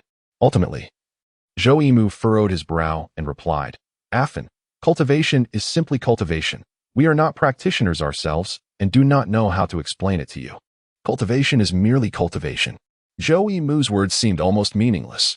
Zhou Fan, feeling somewhat helpless, inquired, "Are there any cultivators in the village?" This was the crux of the matter. If there were no cultivators in the village, where could he seek them out to learn the ways of cultivation to prolong his life? This thought left Zhou Yimu deep in contemplation. Gui Feng interjected, "There are 2 talismans masters in the village who should be cultivators." Zhou Fan's heart stirred. He found Gui Feng's assertion to be quite reasonable, as those 2 talisman masters appeared rather extraordinary. Zhou Yimu added, "Moreover, Captain Liu of the village patrol and village chief Luo Lietian also seemed to be cultivators." With this, there were 4 cultivators, and Zhou Fan could not help but ask, "Are you sure they all are?" Zhou Yimu replied, "Ah Fan, your mother and I are merely ordinary folk. We have only heard of cultivators through the words of others, so we cannot be entirely certain." Gui Feng nodded in agreement. "We only know that some powerful individuals are cultivators, but we are unaware of the specific criteria for judgment." Zhou Fan furrowed his brow upon hearing this. Though he could understand, "Ah Fan, regarding lifespan and cultivators, we can discuss that later." Zhou Yimu's expression suddenly turned serious. "Your mother and I have something far more pressing to discuss with you." "Something more important?" Zhou Fan was taken aback. What could be more crucial than lifespan? Gui Feng suddenly recalled something, grasping Zhou Fan's arm with both hands, her eyes fixed on him as she trembled. "Your father is right. At least there are still 4 years left in your lifespan. But right now, the situation is urgent. No matter what, your mother must ensure your safety. Ah Fan, go gather your belongings. When night falls, you must leave this village." "What?" A look of confusion crossed Zhou Fan's face. Zhou Yimu suddenly exclaimed, "Gui Feng, what nonsense are you spouting?" Gui Feng replied urgently, "I am not speaking nonsense. Ah Fan must leave Sanqiu village. Do you want to watch your son perish?" Zhou Yimu's face displayed a struggle, but he soon despondently stated, "Of course I do not want that. But your plan is unfeasible." Zhou Fan looked at his parents, asking, "Father, Mother, what on earth are you talking about? I do not understand it all. Why would I die if I do not leave the village?" Gui Feng said, "Ah Fan, please hold your tongue for a moment. Yimu, why is my plan unfeasible?" Zhou Yimu remained silent, instead pushing open the wooden door to glance outside, quickly shutting it again and securing it with a bolt, locking the door completely. He then turned back, speaking in a low voice, "Speak quietly. If outsiders hear us, it will cause trouble." Gui Feng immediately became alert, lowering her voice in agreement. "You are right. We must indeed speak softly." Zhou Yimu looked at Gui Feng coldly. "What difference does it make if you send Ah Fan away? Have you forgotten that our village enforces collective punishment? 5 families form a unit, 10 families form a group, mutually supervising and reporting one another. If one family fails to expose wrongdoing, all 10 families are punished." Zhou Fan's expression shifted subtly as he recalled the concept of collective punishment. When one family commits a crime, if the other 9 do not report it, they too would be implicated, regarded as guilty by association. Such draconian laws had been employed in certain ancient dynasties, and he was taken aback to find them in practice here as well. Today was the hairpin ceremony, and the entire village was aware that Fan's lifespan was merely 19 years. The 9 families nearby had a good rapport with them. Yet they would not allow Fan to escape and jeopardize their own safety. They might already be watching closely. Zhou Yimu continued, "Even if luck were to favor us and allow a Fan to escape the village, the outside world is fraught with peril. Gui Feng, how do you expect Fan to survive out there?" Upon hearing Zhou Yimu's relentless inquiries, Gui Feng's face paled, and tears streamed down her cheeks as she lamented. It was foolish of me to conceive such a desperate plan. Yet, if we do not flee, how can a fan endure life in the village? The village chief may come to our home at any moment. With a sigh, Zhou Yimu remarked, to escape is to court certain death. But to remain and join the patrol is to face a grave fate. At least there lies a slim chance of survival. A fan must seize that chance. And we must do our utmost to assist him. Zhou Fan had been listening intently, yet the more he heard, the more perplexed he became. Father, mother, why must I join the patrol? And why is it said that joining the patrol is akin to courting death? Zhou Yimu furrowed his brow and replied, a fan. Have you forgotten everything? I cannot discern whether this is good or ill, but joining the patrol is an inevitability for you. Your lifespan is but 19, which classifies you as a short-lived individual according to village rules. You have no other choice. Short-lived? Zhou Fan echoed, encountering yet another unfamiliar term. Does it imply that my lifespan is exceedingly brief? But what does being short-lived have to do with the village? Zhou Yimu explained. Anyone with a lifespan of 35 years or less is deemed short-lived, while those over a century are considered long-lived. Each of us is under the village's protection and bears the obligation to contribute to its welfare. No one can contravene the village regulations. And if one were to contravene them? Zhou Fan inquired. Zhou Yimu's expression grew stern as he answered, if one violates the village rules, the lesser punishment is exile. Left to fend for oneself, the more severe consequence is a fate like yours, which leads to execution. A chill gripped Zhou Fan's heart as he realized he had nearly forgotten that this was not a civilized, law-abiding society. He found the village regulations barbaric and unreasonable. Yet to these people, such norms seemed perfectly acceptable. What dangers does the patrol entail? He asked. Gui Feng's voice trembled as she replied, a fan. The patrol is tasked with patrolling outside the village, and many lives are lost every year. The villagers secretly refer to it as the Death Squad. Is the outside world truly that perilous? Zhou Fan could not yet comprehend the strangeness of this world, and he was oblivious to what lay beyond the village. Zhou Yimu lamented, of course, the outside is fraught with danger, inhabited by countless bizarre and malevolent entities. The shadowy spirits you encountered yesterday are merely the lowest rank of beings, posing a minimal threat. Merely a minimal threat? Zhou Fan felt a shiver run down his spine, finally beginning to grasp the dire circumstances he was about to face. Despite the fact that he still possesses 4 years of life, the thought of allowing such an ordinary individual to join the patrol team, especially in the face of formidable supernatural entities, instills in Zhou Fan a profound sense of dread. He cannot fathom surviving even a mere encounter with one of those malevolent beings. It is no wonder that his mother, Gui Feng, in a fit of desperation, wishes for his escape from the village. Zhou Fan himself is tempted to flee. Yet, Zhou Yimu has made it abundantly clear that running away is futile. Even if he were to evade the patrol, he would still confront perilous threats beyond the village's confines. How could he hope to survive? Gui Feng weeps anew, lamenting her son's unfortunate fate. Zhou Fan furrows his brow, feeling bewildered. He never anticipated finding himself ensnared in such a perilous situation merely days after transmigrating. However, this confusion is transient. From a young age, he learned that when faced with challenges, lacking the courage to seek solutions is akin to burying one's head in the sand, leading only to inevitable demise. In his previous life, his parents passed away early, leaving him and his sister in the care of their ailing grandmother, who persevered to support the family despite her frailty. Zhou Fan inherited her indomitable spirit. His gaze quickly cleared, and he turned to Zhou Yimu, inquiring, Father, what should I do now? Zhou Fan found himself completely unfamiliar with this world. While Gui Feng, with her gentle disposition, was merely an ordinary farmer's wife, Zhou Yimu, though taciturn, possessed a decisive nature, prompting Zhou Fan to seek his counsel. Observing his son's swift return to composure brought Zhou Yimu great solace. He recognized that maintaining calm is essential for survival in the patrol's treacherous environment. It appeared that the ceremony marking Zhou Fan's coming of age had imparted a degree of maturity upon him, which Zhou Yimu noted with quiet pride. We must not rush into decisions. We must wait, he advised. Zhou Fan raised an eyebrow but placed his trust in Zhou Yimu, refraining from further discussion. Life must continue. And Gui Feng soon gathered her spirits, busily preparing lunch. Zhou Fan wished to assist, hoping to express his filial piety, especially considering his uncertain future. At that moment, the village chief, Luo Lietian, arrived at the Zhou household. Typically jovial, today he bore a grave demeanor, understanding the seriousness of the occasion. Village chief, please come in. Zhou Yimu welcomed, having anticipated Luo Lietian's visit. The village chief entered without ceremony, settling into a rickety wooden chair in the small hall. Zhou Fan quickly emerged from the kitchen, bringing a cup of water for Luo Lightian. Zhou Yimu lit the dark red tobacco in his pipe, waiting for the village chief to speak. Luo Lightian glanced at Zhou Fan, hesitating momentarily. Village chief, today marks his coming of age. He is no longer a child, and I do not intend to conceal matters from him, Zhou Yimu stated calmly. Very well, Luo Lightian responded. Luo Lightian nodded and said, Imu. The situation is as follows. Every child who completes their hairpin ceremony must adhere to the village's arrangements for work, and Afin is no exception. Recently, the patrol team urgently needs to supplement its ranks, and I find Afin quite clever, so I thought to recruit him into the patrol team to contribute to Sancho village. What do you think? Zhou Yimu nodded in a daze, replying, no problem. Zhou Yimu understood that Luo Lightian was merely being courteous and seeking his opinion.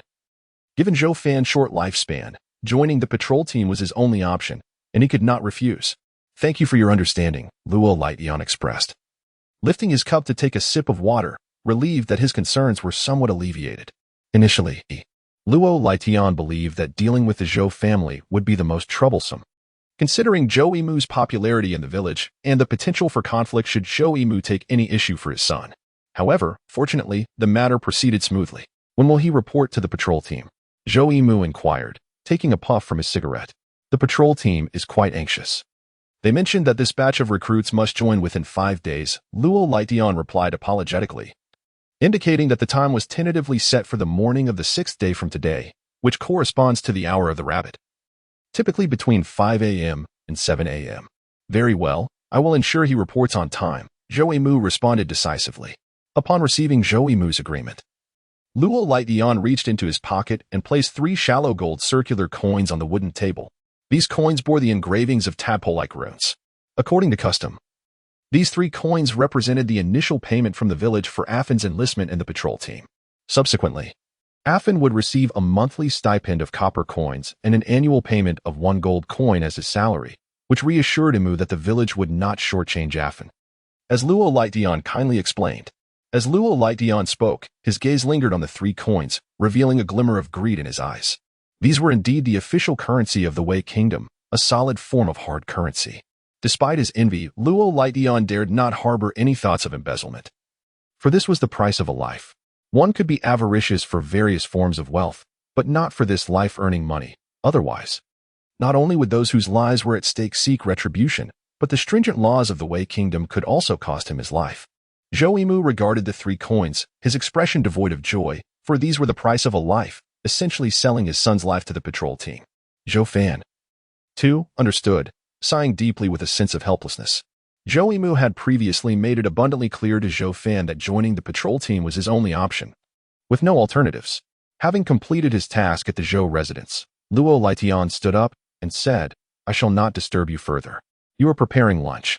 It would be better to leave after you've eaten. No, I have many matters to attend to. I shall visit again another time. Zhou Yimu escorted Luo Lightian to the door and then turned back inside. A gentle sob echoed from the kitchen, evidently emanating from Gofone, who, upon learning of Luo Lightian's visit to deliver the life-earning coins, was reminded of her sorrow and began to weep once more. On this matter, Zhou Yimu was at a loss for words. He stepped into the hall, where Zhou Fan was frowning, fixated on the 3 mysterious coins on the table, lost in thought. These coins are of great significance to you. Allow me to handle them for you, so they are not squandered, Zhou Yimu asserted, gathering the 3 coins with an air of authority. He was concerned that Zhou Fan, grappling with matters of mortality, might resort to self-destructive behaviors. Zhou Fan merely smiled and replied, I have no objections, but what is the value of these coins when converted into copper? 1 mysterious coin is worth 1 guan, equating to 1,000 won in copper, Zhou Yimu explained, though they are often valued without a market. Zhou Fan nodded, realizing that the village had essentially provided him with 3 guan in copper, which indeed surprised him. However, considering it was compensation for his life, it seemed less substantial. After all, one's life is the most precious commodity. I shall go and comfort my mother, Zhou Fan declared, rising and no longer inquiring about the money, confident that Zhou Yimu would make appropriate arrangements. After lunch, Gui Feng scattered some corn on the ground, and the yellow-feathered chickens raised by the Zhou family flocked over to peck at it. She swiftly caught the largest hen and tied its feet with a straw rope, bringing it in and handing it to Zhou Yimu. Father, are you visiting someone? Zhou Fan inquired curiously, observing Zhou Mu with the hen.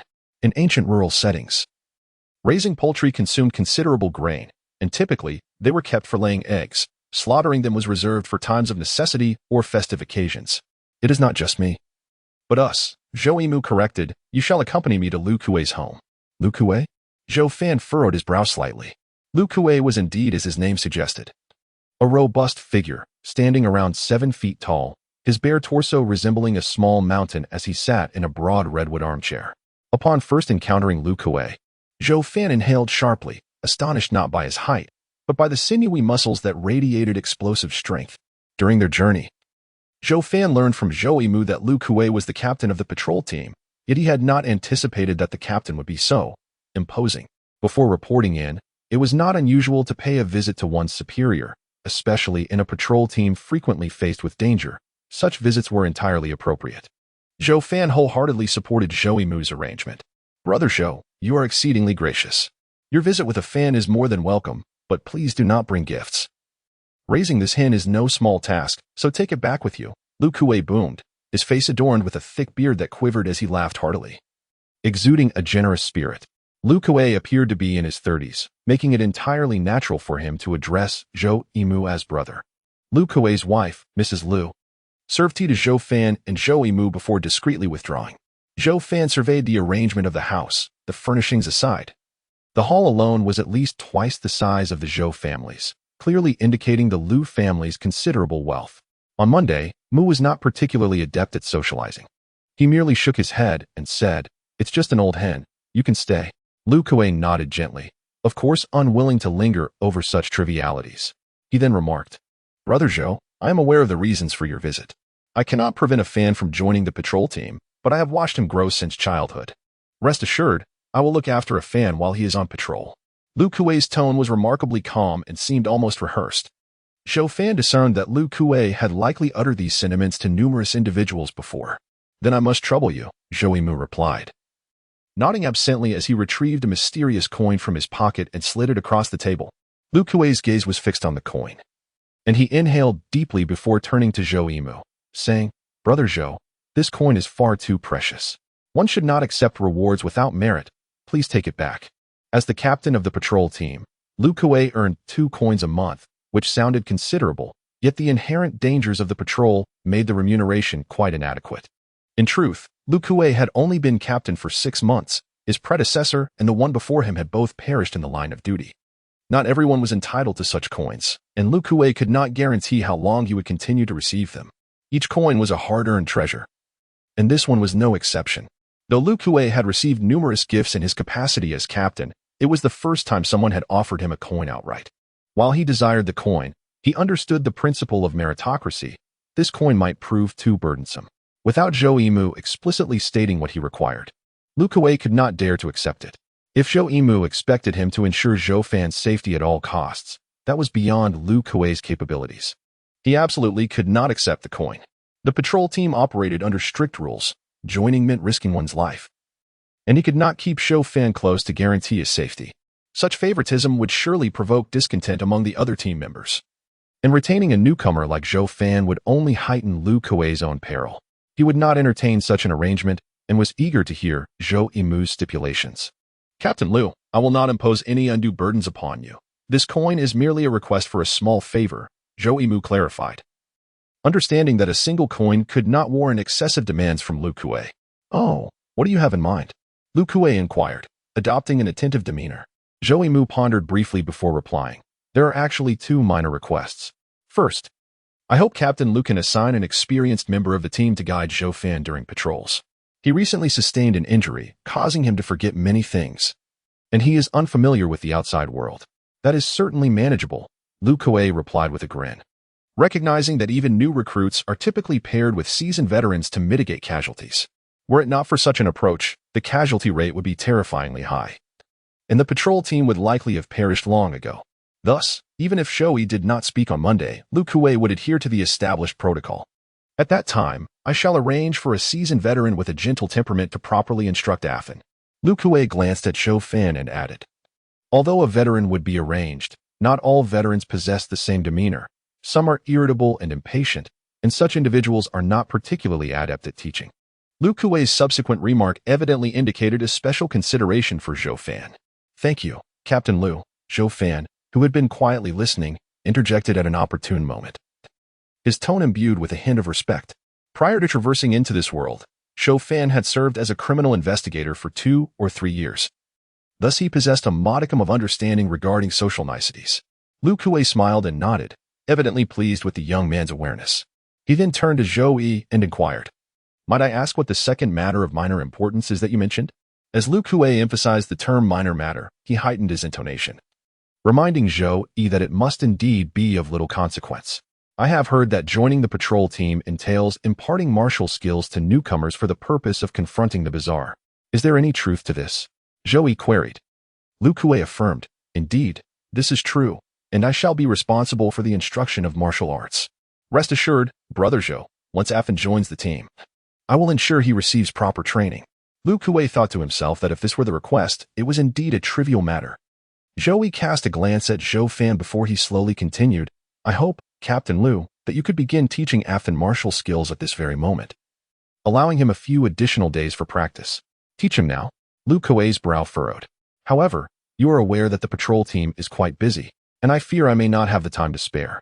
Although instructing team members in martial arts prior to their official enlistment could be construed as an acceptable breach of protocol, there being no village regulation against early instruction, Lu Kuei sensed that Zhou Yi intended for him to privately tutor Zhou Fan first. Yet, he found himself lacking the time for such an endeavor. Zhou Fan's eyes suddenly sparkled with realization. He now comprehended Zhou Yi's purpose in bringing him here. Should he truly acquire some martial skills, it would significantly enhance his chances of survival. Yet, he pondered the proficiency of martial arts in this world. Given its evident dangers, one could surmise that the martial arts here would be far superior to those of modern society. Zhou Yi, unhurried, remarked, "I merely wish for Afin to familiarize himself with the team's martial skills in advance. As long as Captain Lu can offer guidance during your free moments, it would suffice. It will only be a matter of days. As for how much Afin can learn, I will not hold you accountable if he progresses slowly." Lu Kuei remained silent, contemplating whether it was worth the effort.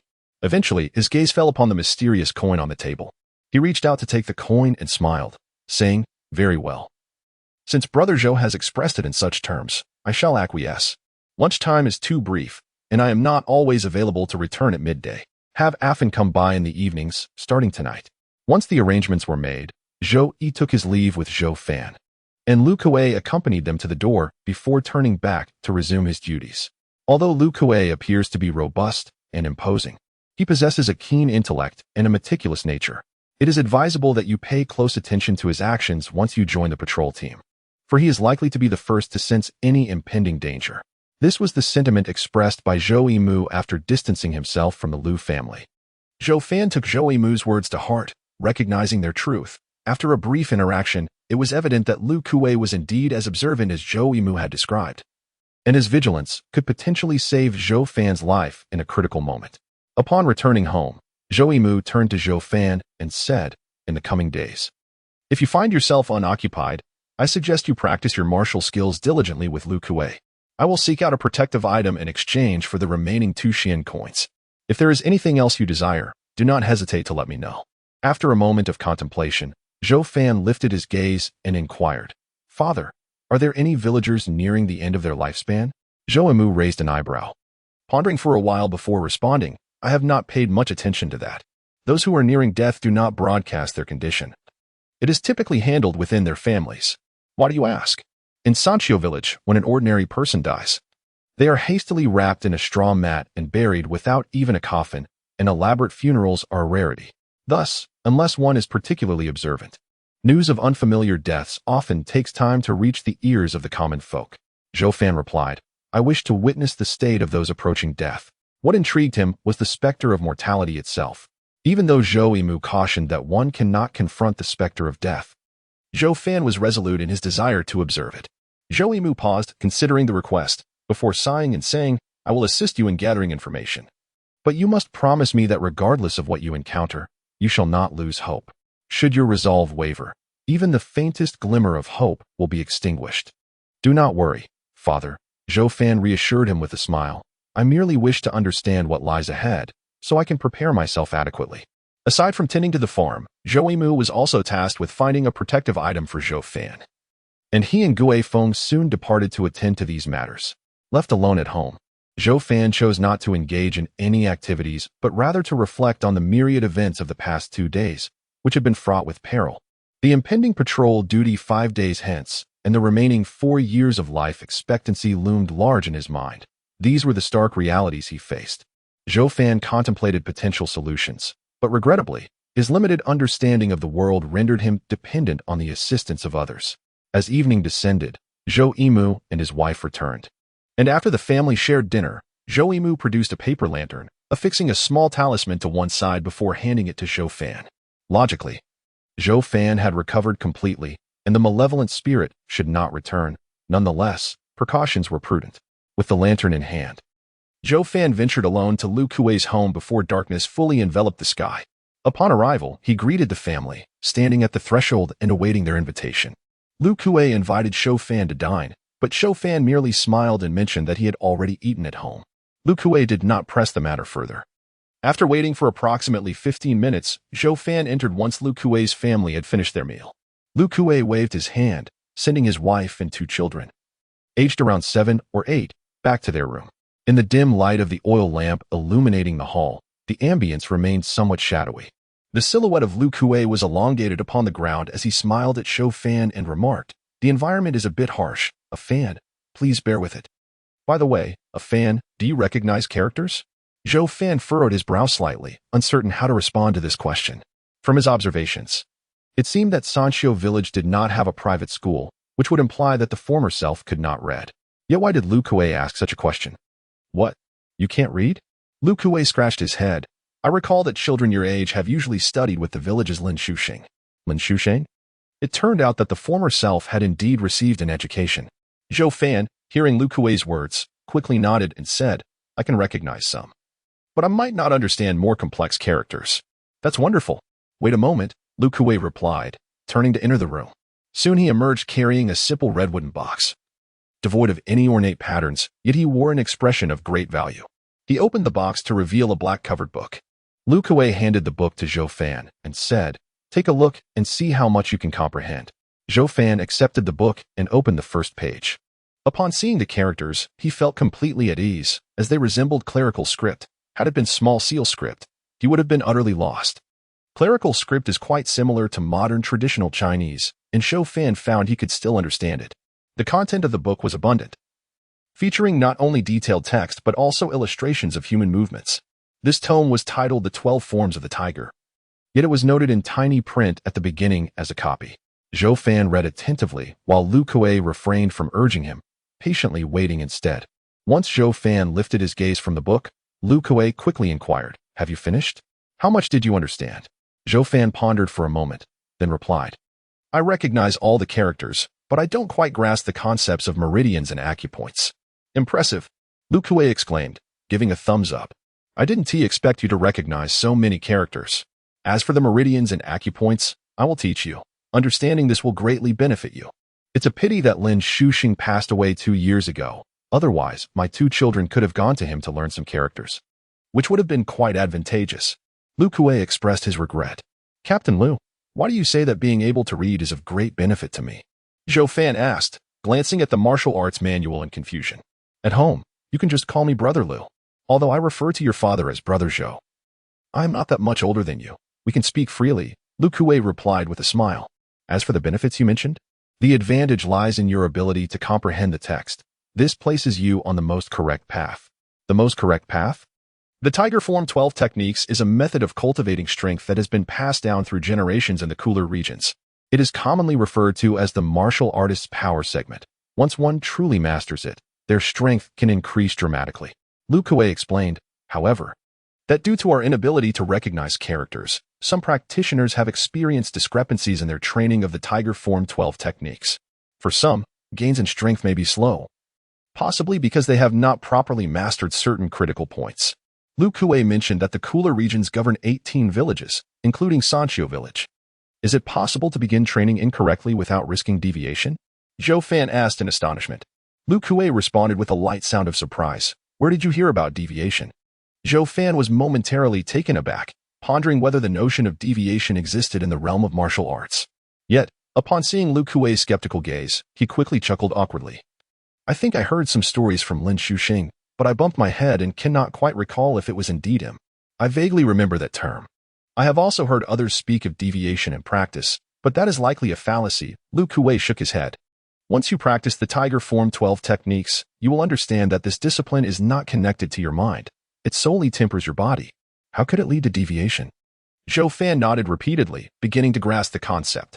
In essence, the Tiger Form 12 techniques is a method for strengthening the physical body, and regardless of how one practices. There will be no adverse effects. The only distinction lies in the magnitude of the strength gained. Provided the training is executed correctly and one's physical condition is not severely lacking, the increase in strength should far exceed that of an average person. Lu Kuei expressed a sense of envy, saying, Unfortunately, I have become accustomed to my previous movements, and hastily altering them would do more harm than good. Now I understand. Zhou Fan replied with a smile. First, familiarize yourself with the first 4 techniques in the book, Lu Kuei said solemnly. Since my movements may not be standard, the best approach is for you to practice according to the book. If you have questions regarding acupoints or meridians, feel free to ask me. This method is far superior to my blind instruction. Why the first 4 techniques? Zhou Fan inquired while studying the book. Are you concerned that I might bite off more than I can chew? Not quite as you suggest. The first 4 techniques of the Tiger Form 12 techniques are known as the awakening techniques. They serve as a threshold. If you can successfully channel energy into your body and refine it through these 4 techniques, you will have entered the path. If not, you may remain forever outside the realm of martial arts. Lu Kuei stretched lazily, softly addressing Zhou Fan's questions, noting that this information was not present in the text. Is it difficult to enter this path? Zhou Fan asked, multitasking as he read. Martial arts indeed require talent. If one possesses a good aptitude and diligently practices, as I did, I entered the path in just a month. My captain praised my talent as among the top 3 he had ever seen. However, if one's aptitude is lacking, they may never enter the path. Currently, there are only 3 individuals in the Sanxiu village patrol team who have crossed this threshold. 3 individuals? Zhou Fan exclaimed, raising his head in surprise. Given the information he had gathered, the patrol team now consisted of over 60 members, making the chances of success seem exceedingly slim. Indeed, just 3, myself and 2 vice captains. If anyone else manages to enter the path, the village will certainly offer them a vice captain position, along with a corresponding increase in benefits, Lu Kuei remarked with a sense of nostalgia. Even if one is unable to truly grasp it, there is no need for excessive discouragement. Practicing the first 4 forms of the Tiger 12 styles can still serve to enhance one's physical well-being. Lu Kuei, fearing that Zhou Fan might lose heart and abandon his studies, offered words of comfort. Zhou Fan ceased speaking and diligently studied the initial 4 forms of the Tiger 12 styles. Lu Kuei informed him that this manual could only be learned by members of the patrol team, thus it could not be taken away by Zhou Fan. He must memorize all 4 forms. Only then could he practice independently the following day. As for the strict prohibition against dissemination, Lu Kuei explained that it was a regulation set forth by Tian Yang, and while he did not know the specifics, he understood that if villagers outside the patrol team learned it, their enhanced strength might not suffice to combat the uncanny threats. However, during the village's life or death moments, those unwilling to join the patrol could potentially become a hidden danger. Zhou Fan possessed an excellent memory. He mastered the text and diagrams of the first 4 forms in merely half an hour. Once he confirmed his understanding, he turned to Lu Kuei to clarify several obscure terms from the text. Many pertain to meridians and acupoints, alongside various martial arts terminologies, subjects with which Lu Kuei, as a martial artist, was most familiar, and he answered with ease. While explaining, Lu Kuei accurately pointed out specific acupoints on either himself or Zhou Fan, imparting invaluable insights. Zhou Fan recognized that had he been learning alongside newcomers in the patrol team, Lu Kuei would likely not have exhibited such patience in his instruction. To Zhou Fan, investing a third of his meager earnings in exchange for Lu Kuei's attentive guidance felt like an exceedingly wise transaction. As time gradually passed, and all of Zhou Fan's inquiries were resolved by Lu Kuei, it was approaching the late hours of the night. Zhou Fan hastily stood to take his leave, lighting the candle within his lantern. You may return now, practice on your own tomorrow, and if you have questions, come back to ask me in the evening, Lu Kuei said, rising to see Zhou Fan out. As Zhou Fan carried the lantern, a thought suddenly struck him, prompting him to ask, Brother Liu, will mastering martial arts enable one to contend with the uncanny? Lu Kuei let out a hearty laugh, replying, "A fan. That is simply impossible. If the uncanny were so easily dealt with, the patrol team would not have suffered so many losses." Zhou Fan furrowed his brow, contemplating how to express his doubt, wondering what value there was in learning if it could not be effectively utilized. "A fan, do not underestimate martial arts." Lu Kuei replied gravely. "Martial arts form the foundation of all cultivation. While it may not suffice to confront the majority of the uncanny, it will empower you. When danger arises, those who can run swiftly will always possess a greater chance of survival than those who cannot." Zhou Fan paused, realizing he had misinterpreted the essence of martial arts. With a solemn expression, he stated, "Brother Liu, I understand." Had it not been for Lu Kuei's timely reminder, Zhou Fan might have fallen into the trap of underestimating martial arts. After all, was it not his aim to employ every means necessary to survive?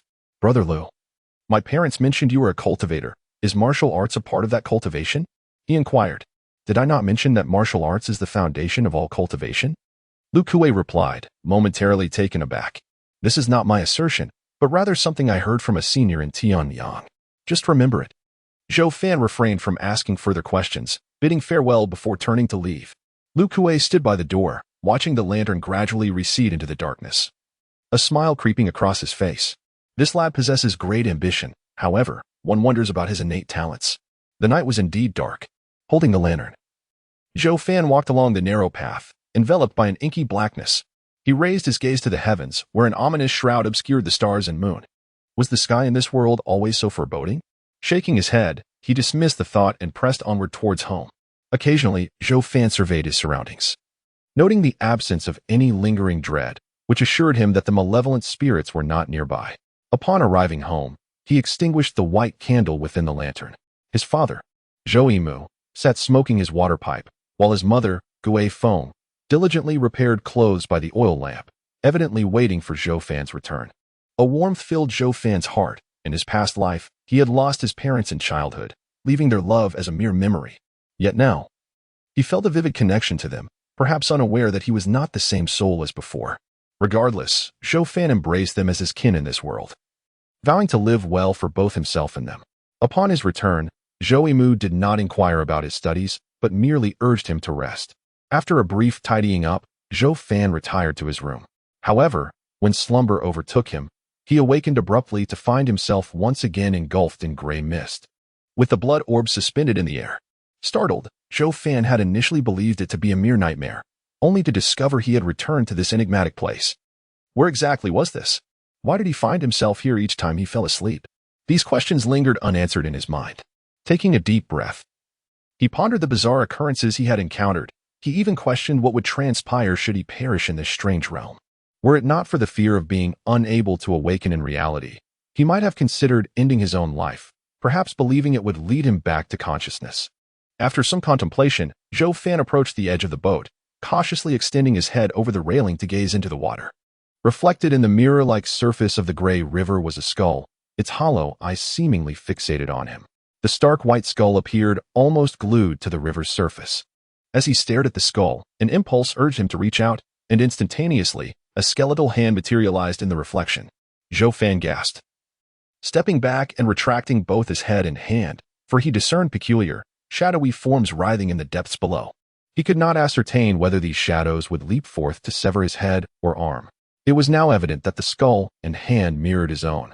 Contemplating this revelation, Zhou Fan instinctively touched his face, verifying the presence of his nose, eyebrows, and skin, finally exhaling in relief. He surmised that the river's eerie nature must have caused this unsettling reflection of bones. As he mulled over these thoughts, a series of heart-stopping howls echoed from the depths of the drifting gray mist, reminiscent of wailing specters. Zhou Fan's eardrum was shaken as if it were on the verge of rupture, leaving him dizzy and disoriented, his mind seemingly ensnared. He shook his head vigorously to regain his composure. The monstrous cry rapidly approached, growing clearer, indicating that the creature was swiftly drawing nearer. Anxiety gripped Zhou Fan. He could not ascertain whether this was a dream, but he knew he had to escape, for if that monster arrived, it would spell disaster. He darted around the deck, seeking an entrance to the cabin, but found none. A thunderous roar echoed nearby, and Zhou Fan realized that the creature had arrived. He turned his gaze toward the source of the sound. Suddenly, a splash erupted as something leaped from the water, and from the gray mist a golden flame, the size of a small house, rose, a manifestation of the creature's eyes. Zhou Fan's hair stood on end. The fog obscured the true form of the monster. Yet dread surged within him. The creature leapt toward the wooden ship, soaring 100 meters, its colossal body overshadowing the entire vessel. Its sheer size rendered Zhou Fan unable to discern even its basic shape. The creature's descent was too rapid. He couldn't even react to jump into the river to escape. A gray filament, as delicate as a strand of hair, sliced through the air from Zhou Fan's left, winding its way into the creature's abdomen. Though insignificant compared to the creature's massive form, this slender line penetrated its flesh, eliciting a mournful wail from the beast. Its size diminished frantically, shrinking to the size of a palm, pulled along by the gray line as it soared over Zhou Fan's head. His gaze followed the creature's fleeting silhouette. Unbeknownst to him, a square wooden table had materialized on the deck behind him, where an elderly man stood. The creature ultimately crashed into a white jade plate atop the table. The silver-haired elder, clad in a gray robe adorned with mist-like patterns, held a light gray fishing rod. The dark gray line connected to the creature that now flailed within the jade plate. The elder did not acknowledge Zhou Fan. His attention was fixed intently on the plate. Inside the snow-white dish, the creature appeared with a disproportionately large head, resembling a swollen fist, its golden eyes protruding, while its tail resembled that of a fish. Covered in gray scales, the fist-like head opened to reveal a mouth filled with sharp, menacing spines. The gray-robed elder's expression remained impassive as he casually rested the fishing rod against the table. With his right hand, he summoned a swirling mist that coalesced into a sharp dagger. With a slight tremor of his wrist, dazzling flashes of the blade enveloped the jade plate, and moments later, the creature was reduced to hundreds of delicate slices of flesh. The dagger then transformed into a pair of chopsticks, as the elder picked up a thin slice. Several small dishes of seasoning appeared on the table, or perhaps they had always been there, hidden from Zhou Fan's view. The slice, dipped in one of the sauces, was tossed into the elder's mouth, and he squinted his eyes, savoring the morsel as the wrinkles on his face deepened with each chew.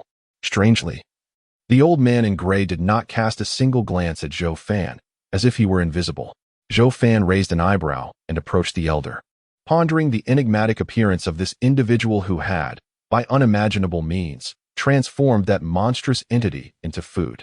If his intent were to harm him, escape would be futile. Thus, he resolved to walk over and discern the origins of this elder.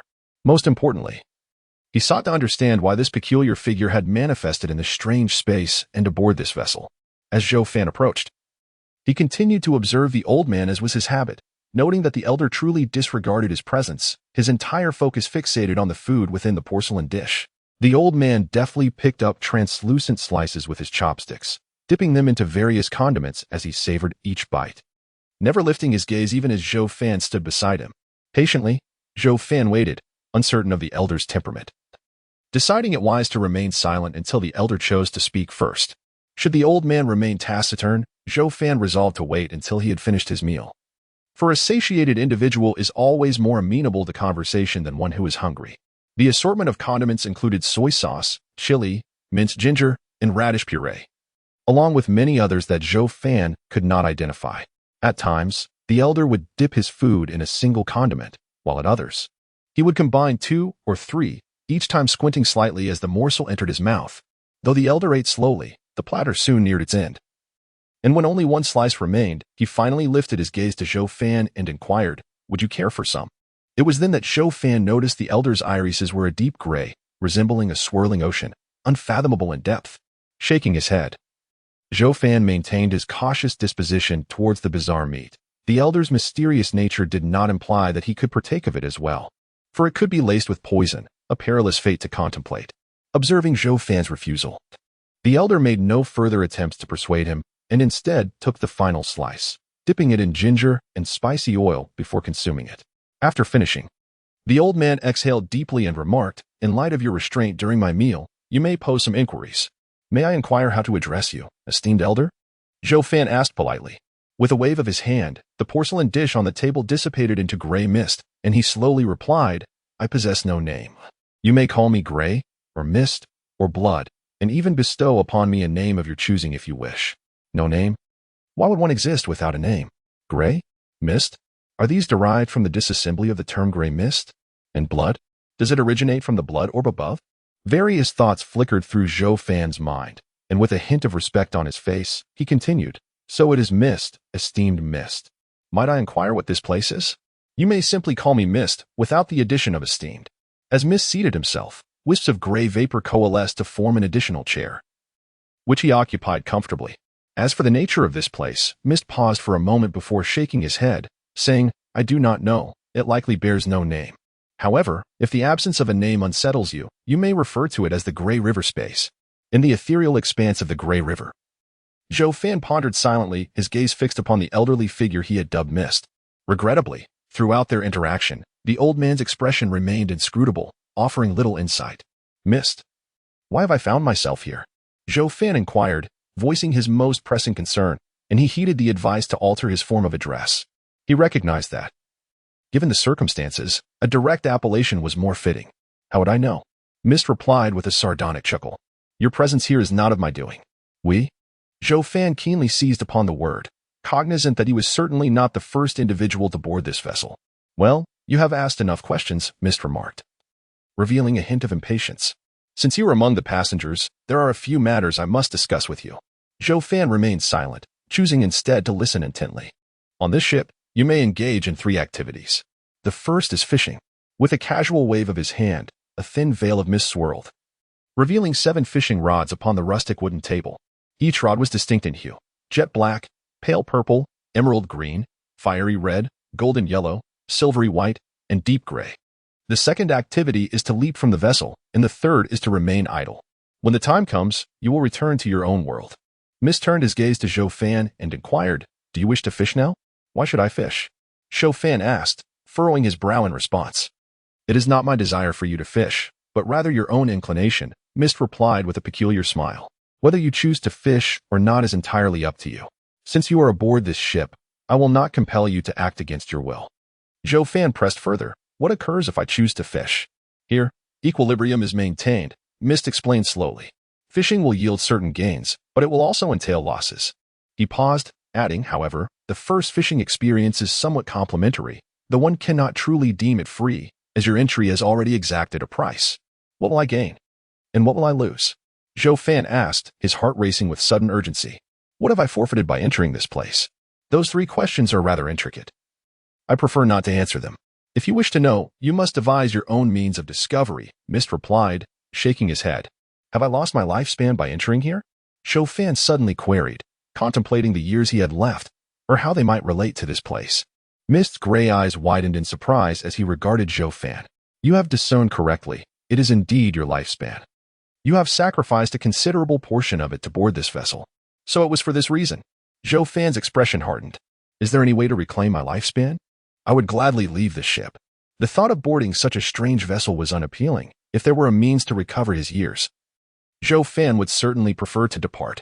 Mist's demeanor remained serene as he replied, "Lifespan cannot be regained, at least not by my hand. If you wish to leave the ship, your only option is to jump overboard, which constitutes the second activity I mentioned." "And what will happen if I leap from the ship?" Zhou Fan inquired, casting a glance at the railing. "I do not know," Mist answered enigmatically. The Mist gazed at the fog-laden river surface, smiling gently, while several individuals leapt from the boat. "However, I never saw them again, leaving me in uncertainty about their fate." Zhou Fan's expression shifted slightly as he recalled the dark silhouettes gliding beneath the river's smooth, tranquil surface. Jumping ship was undoubtedly a poor choice. He wished to inquire further, but the Mist abruptly interjected, "Your time has come. We shall meet again next time. But do take care not to perish, for once dead, we shall never reunite." A whirlwind of confusion enveloped him, and as Zhou Fan shook his head, he opened his eyes to find himself back in the realm of reality. Daylight had broken anew. Sitting upright, he pondered how long he could remain within the Gray River space, sensing that time flowed more swiftly there than in his own world. He frowned, not wishing to calculate the exact ratio, resolving instead to conduct a thorough examination upon his next entry. For now, he had pressing matters to contemplate. Who, he wondered, was the elder named Mist? Did he harbor any malicious intent? After some reflection, Zhou Fan could not ascertain an answer, but he decided to assume a posture of caution, maintaining vigilance. The crux of the matter lay in fishing. He understood that the Gray River was teeming with monsters. He recalled the image of Mist wielding a gray fishing rod, ensnaring a creature. Was the purpose of fishing to capture these monsters? It seemed the most probable catch would indeed be a creature. Moreover, Zhou Fan was intrigued by the inconsistency in the color of the fishing rods. Did the hues carry meanings unknown to him? Was he to use his lifespan as bait, merely to attract the monsters dwelling in the river? What significance did these monsters hold for him? Mist appeared indifferent to whether Zhou Fan engaged in fishing. Was this nonchalance a fade? Could it be that he was deliberately enticing Zhou Fan to fish? After contemplation, Zhou Fan concluded that Mist genuinely seemed unconcerned about his fishing endeavors, for he had openly mentioned the use of one's lifespan as bait. If he were intentionally luring Zhou Fan, he likely would not divulge such a disadvantageous detail. After all, upon learning that one must use their life as bait, anyone would hesitate to comply. Yet, it was also possible that Mist had indicated no cost for the first attempt, believing that once Zhou Fan fished even once, he would be unable to resist the temptation to continue, even if it meant sacrificing his lifespan. Lastly, there was the matter of boarding the vessel. Recalling Mist's words, Zhou Fan recognized he was not the first to appear on that boat. What of the others who boarded? Had they perished, or had they embarked at other times? Was it conceivable that he might encounter those who had boarded? If they were to meet, how would they perceive him? As a stranger? An adversary? A companion? Mist had mentioned that several had jumped ship. Why would they do so? Was there danger aboard? Zhou Fan calmly contemplated these inquiries, most of which remained unanswered. However, he resolved that should he once again enter the Grey River's space, he would be better prepared to navigate the circumstances without becoming flustered. With a second entry into the Grey River's realm, there would inevitably be a third and a fourth. After breakfast, the Zhou couple busied themselves and soon departed from home, leaving Zhou Fan alone. At merely 15 years of age, he had begun assisting with some agricultural tasks. Yet his parents ensured that he would not be burdened with such labor. Zhou Fan still needed to devote time to mastering martial arts, even though only 4 days remained. And despite the understanding that such last-minute efforts might be futile, the Mu couple was unwilling to relinquish even the faintest glimmer of hope. Zhou Fan recognized that as their son, his demise would obliterate their hopes in this world. They had shown him genuine affection, a parental love he had sorely missed in his previous life, and it filled his heart with warmth. Without further ado, Zhou Fan made his way to the backyard to practice the initial 4 forms of the 12 tiger stances. These first 4 movements, known as the 4 awakenings of the tiger, included the tiger stretching, tiger washing claws, tiger kicking, and tiger shaking fur, embodying the essence of a tiger's awakening. Zhou Fan bent his legs slightly and crouched down, forming his hands into claws as he executed a stretching motion from below to above. His lumbar, thoracic, and cervical vertebrae followed suit, gradually relaxing his upper body muscles. He then swung his claws downwards, arching his spine backward like a great bow, tightening the muscles of his upper body. In this interplay of relaxation and tension, Zhou Fan's breathing adjusted accordingly. After completing 3 tiger stretching movements, he felt a slight tingling in his muscles. The rhythm of his breath felt off. The inhaled air had not fully reached the acupoints required for the tiger stretching. Shaking his head, dissatisfaction clouded his features. Zhou Fan continued to practice the tiger stretching, meticulously correcting his movements until, after more than 20 repetitions, his breathing and actions harmonized perfectly. Only then did he allow himself a moment's respite. Despite the soreness in his muscles, he felt invigorated, as if he had just taken a warm bath. The 12 tiger stances had described this as the appropriate state for practicing the tiger stretching. Otherwise, it would indicate improper training. Energized, he proceeded to practice the second form, tiger washing claws, which focuses on the front claws, akin to exercising the muscles of the arms for humans. Zhou Fan imitated the tiger's claw washing movements, synchronizing his breath until he executed the motion flawlessly by the 10th repetition. A warmth enveloped his arms as the difficulty of the tiger washing claws proved significantly less than that of the tiger stretching. After a brief pause, he began practicing the third form, tiger kicking. Zhou Fan inverted his body, kicking his legs backward in succession. The tiger kicking not only exercised the leg muscles, but also provided excellent training for the arms, though it presented the highest degree of difficulty among the 3 forms. The tiger stretching targeted the upper body muscles of the chest, abdomen, waist, and back, while the tiger washing claws and tiger kicking engaged the muscles of the limbs, collectively encompassing nearly all muscle groups of the human body. It took Zhou Fan an entire morning to master the tiger kicking. His limbs, having supported him countless times, began to cramp, and drenched in sweat, he reluctantly halted his practice. Zhou Fan understood the principle that haste makes waste. However, with only 5 days left before his reporting to the patrol team, he realized he would no longer have such ample time for training, and uncertain whether he would even survive to continue his practice. if possible. Zhou Fan even hoped to utilize these 5 days to surpass the initial threshold of martial arts and step into the foundational realm of strength, as described by Lu Kuei. However, this seemed quite challenging, yet one must strive to attempt it. At noon, with Zhou Yimou and his wife absent, Zhou Fan ventured to the kitchen to consume the leftovers from the morning meal, resting for a while afterward.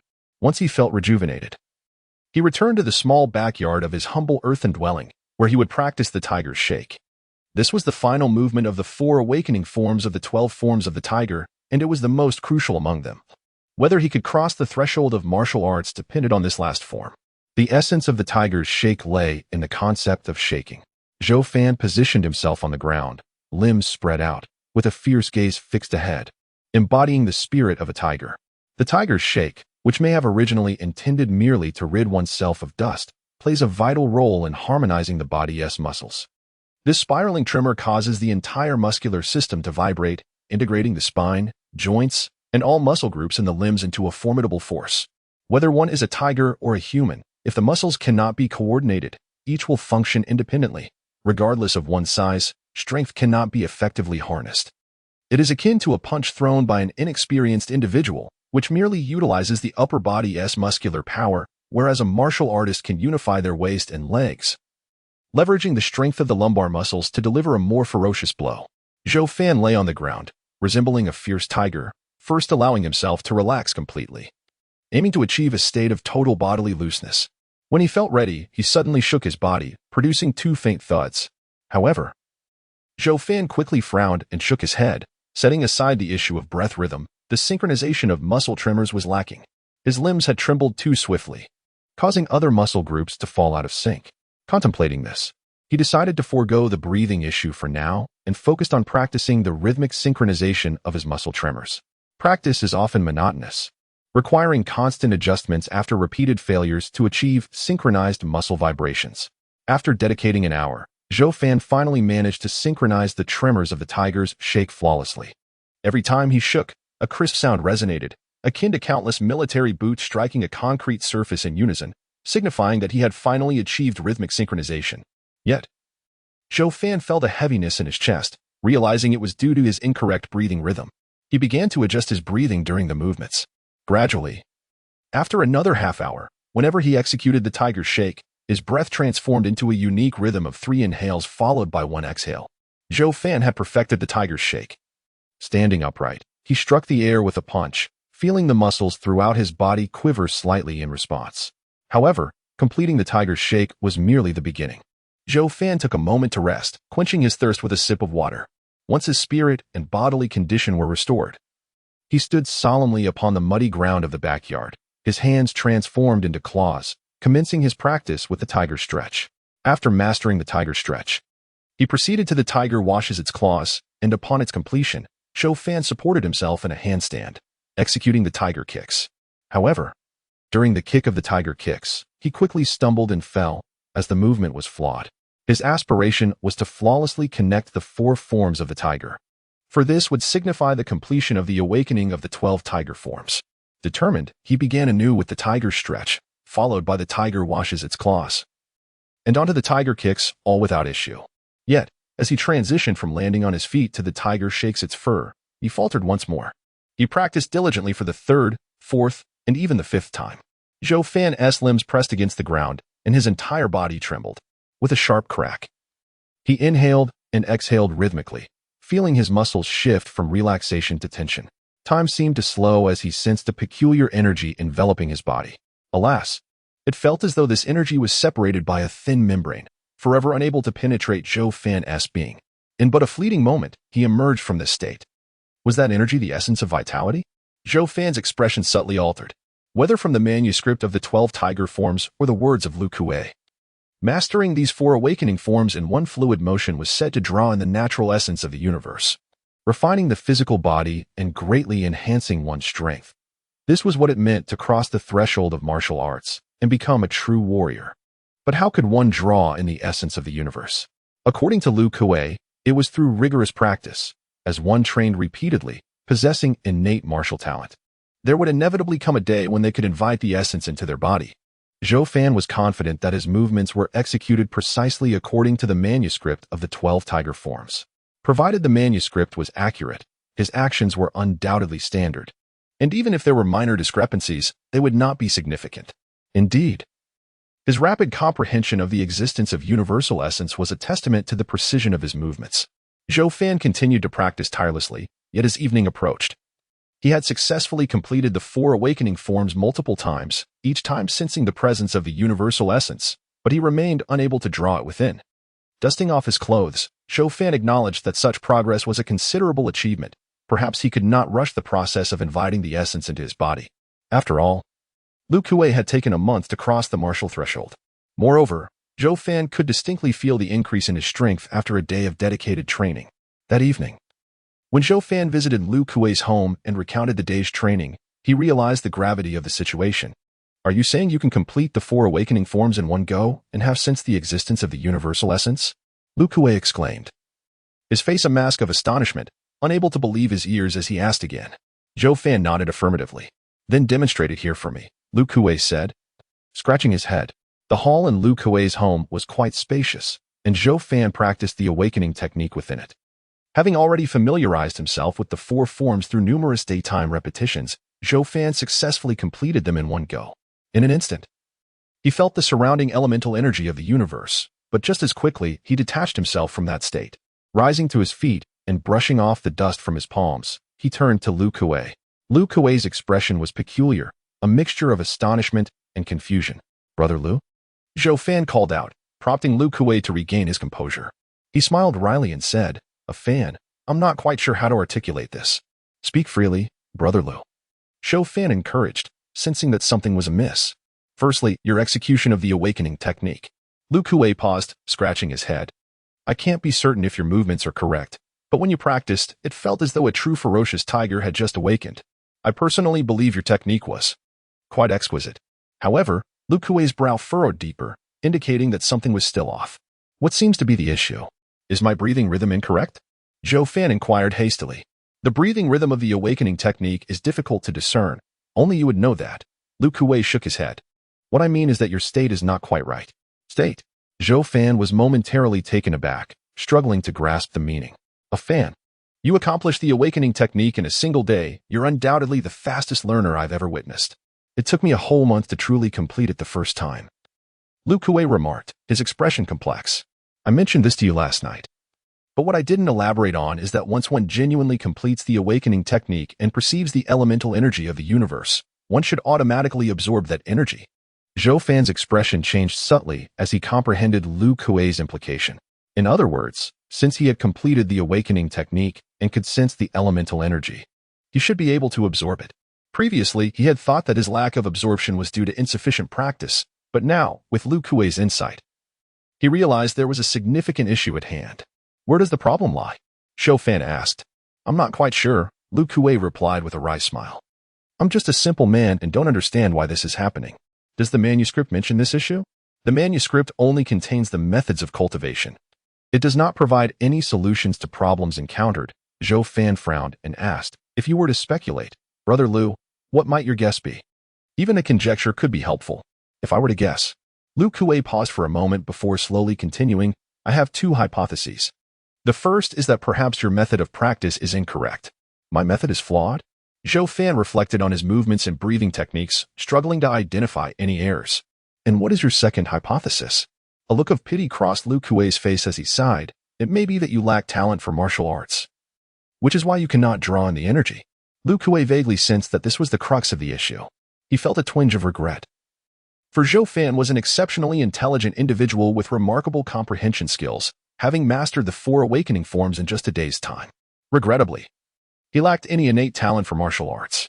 No talent, you say? Zhou Fan glanced down at his hands, and his mood grew intricate, clearing his throat. Lu Kuei promptly offered reassurance. I may have spoken hastily. My observations may not be entirely accurate. In truth, I believe you need not rush. Spend some time practicing diligently, and perhaps you will soon be able to channel vital energy into your body. After all, it took me considerable effort before I could achieve that.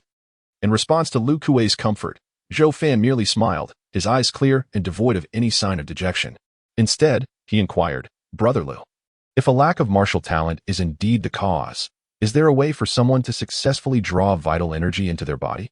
Zhou Fan prepared for the worst-case scenario, particularly since it was highly probable that his lack of martial talent was the underlying reason.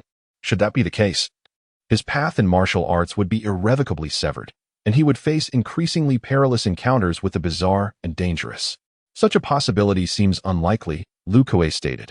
Though a flicker of hesitation crossed his face, Zhou Fan keenly observed the expression and softly asked, "Brother Lu, is there a method? Do you deem it too challenging or absurd, hence your reluctance to speak?" Lu Kuei was taken aback by Zhou Fan's insight and offered a wry smile. "You've seen right through me. If you wish to hear, I shall share, but temper your expectations. What I have heard is merely hearsay and may not be accurate. It is said that there exists a miraculous elixir capable of remedying physical deficiencies, allowing one who cannot cross the threshold of martial arts to do so with ease." Zhou Fan's eyes brightened at this revelation, and he asked, "What is the name of such a potion?" Lu Kuei sighed, shaking his head with a rueful smile. "Ah, Fan, I am merely the patrol captain of Sanqiu village. Do you think I would know the name of such a potion? I advise you not to dwell on it too much. Even if such miraculous remedies exist, they are not within the reach of individuals like us. And what do you believe is the likelihood of such a potion's existence?" Zhou Fan pondered aloud. After a brief silence, Lu Kuei replied, "I believe that such an elixir undoubtedly exists. And the reason for your conviction, Brother Lu? Surely you are not merely comforting me?" Zhou Fan queried. Lu Kuei could not help but laugh heartily. "I assure you, this is no mere consolation. I genuinely hold this belief. For I have indeed heard of instances where individuals were able to effortlessly surpass a realm with the help of such potions. Therefore, it stands to reason that remedies for physical deficiencies should also exist. If that is the case, where might one find such a potion?" Zhou Fan sighed as he asked. This question left Lu Kuei at a loss for an answer, and their discussion regarding the elixir came to a halt. Zhou Fan then resumed reciting the middle 4 forms of the latter 8 and the 12 tiger forms. Even though he was currently unable to enter the realm, Zhou Fan did not abandon his pursuit of learning the 12 tiger forms, having already mastered the initial 4 forms and now advancing to the study of the middle 4. Regarding Zhou Fan's actions, Lu Kuei did not intervene. Although there are regulations against the dissemination of the tiger form 12 styles, Zhou Fan, as a probationary member of the patrol team, was not in violation of the rules by seeking to learn. After consulting Lu Kuei with his questions, it was nearing midnight, and Zhou Fan headed straight home. Upon his return, his parents, Zhou Yimu and his wife, did not inquire further but merely urged him to go to bed. Zhou Fan, too, refrained from saying much, perceiving the undeniable fatigue reflected in their eyes. Zhou Yimu had been busy with matters concerning Zhou Fan during the day, while all the household chores fell upon Gui Feng's shoulders. The pressing concerns regarding Zhou Fan's lifespan and the challenges he would face as a member of the patrol team weighed heavily on them, subjecting them to immense psychological and physical strain, which naturally left them exhausted. Zhou Fan found himself unable to alleviate their burdens, thus he remained silent, even choosing not to voice the difficulties he encountered in his martial studies, for doing so would only exacerbate his parents' worries. After washing up, Zhou Fan lay down on his bed, gazing at the dim yellow light emitted by the oil lamp, his brow furrowed in deep thought. He pondered what he would do if he truly lacked martial talent. The best solution would be to find a pill to compensate for his deficiencies in aptitude. Yet, as Lu Kuei had remarked, such pills were exceedingly costly, making this endeavor far from easy. Lost in thought, Zhou Fan soon felt weary and closed his eyes, drifting into a deep slumber. The familiar gray mist lingered around him, and he sighed as he beheld it. The enormous crimson orb in the sky remained unchanged throughout the ages. It was still that familiar vessel. And tonight the mist was even thicker than it had been the previous night. Zhou Fan noticed the mist seated at the wooden table, dining elegantly, with dark slices of meat arranged on a white jade plate. "Welcome back," the mist said, not lifting its gaze, leisurely picking up a slice and dipping it into a sauce before savoring it. "Everything I needed to convey to you was shared last night. If you wish to fish, let me know. If not, then you may remain in silence, or even jump ship if you prefer. Do you eat like this every day? Doesn't it get monotonous?" Zhou Fan inquired with a smile, intentionally interrupting the mist meal. The mist's demeanor was too cold, and Zhou Fan hoped to provoke it slightly. This was a risky endeavor, but perhaps he would glean something intriguing from its expression of annoyance. Regardless, he was confident that the mist would not harm him. Given the power it displayed the previous night, ending his life would be a trivial matter. As long as it refrained from killing him, the risk was worth taking. The soul fish in the river are each unique, with varying textures, Paired with the dipping sauces, the flavors become quite diverse. Yet, after consuming such fare for tens of thousands of years, it has long since lost its appeal. Whether fried, stewed, steamed, or eaten raw, it merely serves to fill my stomach, the mist replied, unperturbed, taking its time. Tens of thousands of years, Zhou Fan felt a slight tremor in his heart. If the mist was not lying, then it had indeed existed for millennia. Zhou Fan chose to remain silent, realizing that this enigmatic mist was difficult to provoke. He wandered about the deck, occasionally glancing into the distance or towards the gray river. Only a dense gray mist enveloped the distant landscape, limiting visibility to a mere 50 meters, where nothing lay within that range except for the monotonous gray water, creating an eerie silence devoid of any sound. Zhou Fan retreated. Finding that the mist had already dined, he whimsically conjured tea utensils from the omnipresent fog and began to brew tea. The water bubbled and steamed. Yet no trace of the fragrant aroma of tea could be detected. The mist poured itself a cup and savored the dark brew, showing no inclination to offer Zhou Fan a share. Is the tea you are drinking real or not? Zhou Fan inquired with a smile. If everything in this space is genuine, then this tea is certainly real, the mist replied with a hint of indifference. The water is drawn from the gray river, and the tea leaves are but remnants plucked from the riverbed. It is not that I am stingy. Rather, it is unsuitable for you. And what of the soulfish from yesterday? What would happen if I consumed it? Zhou Fan, now aware that the creatures at the river's bottom were termed soulfish, speculated that they might possess some connection to the essence of souls. It is a 50-50 chance, the mist said, its expression morphing into a curious grin as it gazed at Zhou Fan. There is a 50% probability that you will survive, gaining immense benefits from that fish fillet, and a 50% chance that you will perish. Zhou Fan felt a wave of relief wash over him for not having eaten that thin slice of fish. He was unwilling to wager his life on such odds. You seem indifferent to my fate, Zhou Fan remarked suddenly. Why should I care? The mist replied, its demeanor remaining apathetic. Your life or death has no bearing on me. Zhou Fan chuckled at this revelation. What is amusing you? The mist inquired, raising its teacup to take a sip. I believe you should care, Zhou Fan said, his smile fading. You resemble a guide from the stories I have read, leading me along the way. Otherwise, why would you divulge the matter of fishing? Indeed, I could have chosen not to inform you, the mist responded leisurely, setting down its teacup. In truth, you are mistaken. I am under no obligation to enlighten you. I shared this knowledge simply because I found last night's meal quite palatable. My appetite was good, and my spirits were high. I did not appear the first time you boarded the ship because I chose not to. Among the many who have previously embarked, I have not once made an appearance, allowing them to languish aboard this vessel. Do you know what became of them? A chill crept into Zhou Fan's heart as he regarded the mist. They chose to abandon the ship, just as you mentioned last night about the jumpers, correct? Indeed. The mist nodded in acknowledgement. Thus, I am not the guide you presume me to be. I am entirely free, able to do as I please. My decision to inform you is solely due to the pleasantness of the food. If that is the case, then I must consider myself fortunate. Zhou Fan found the situation somewhat absurd, yet he sensed that the mist spoke the truth. That is the primary reason. There is another, the mist stated, lifting the gray teapot and pouring more tea into its cup. It would be far too dull to merely hide in the shadows and do nothing.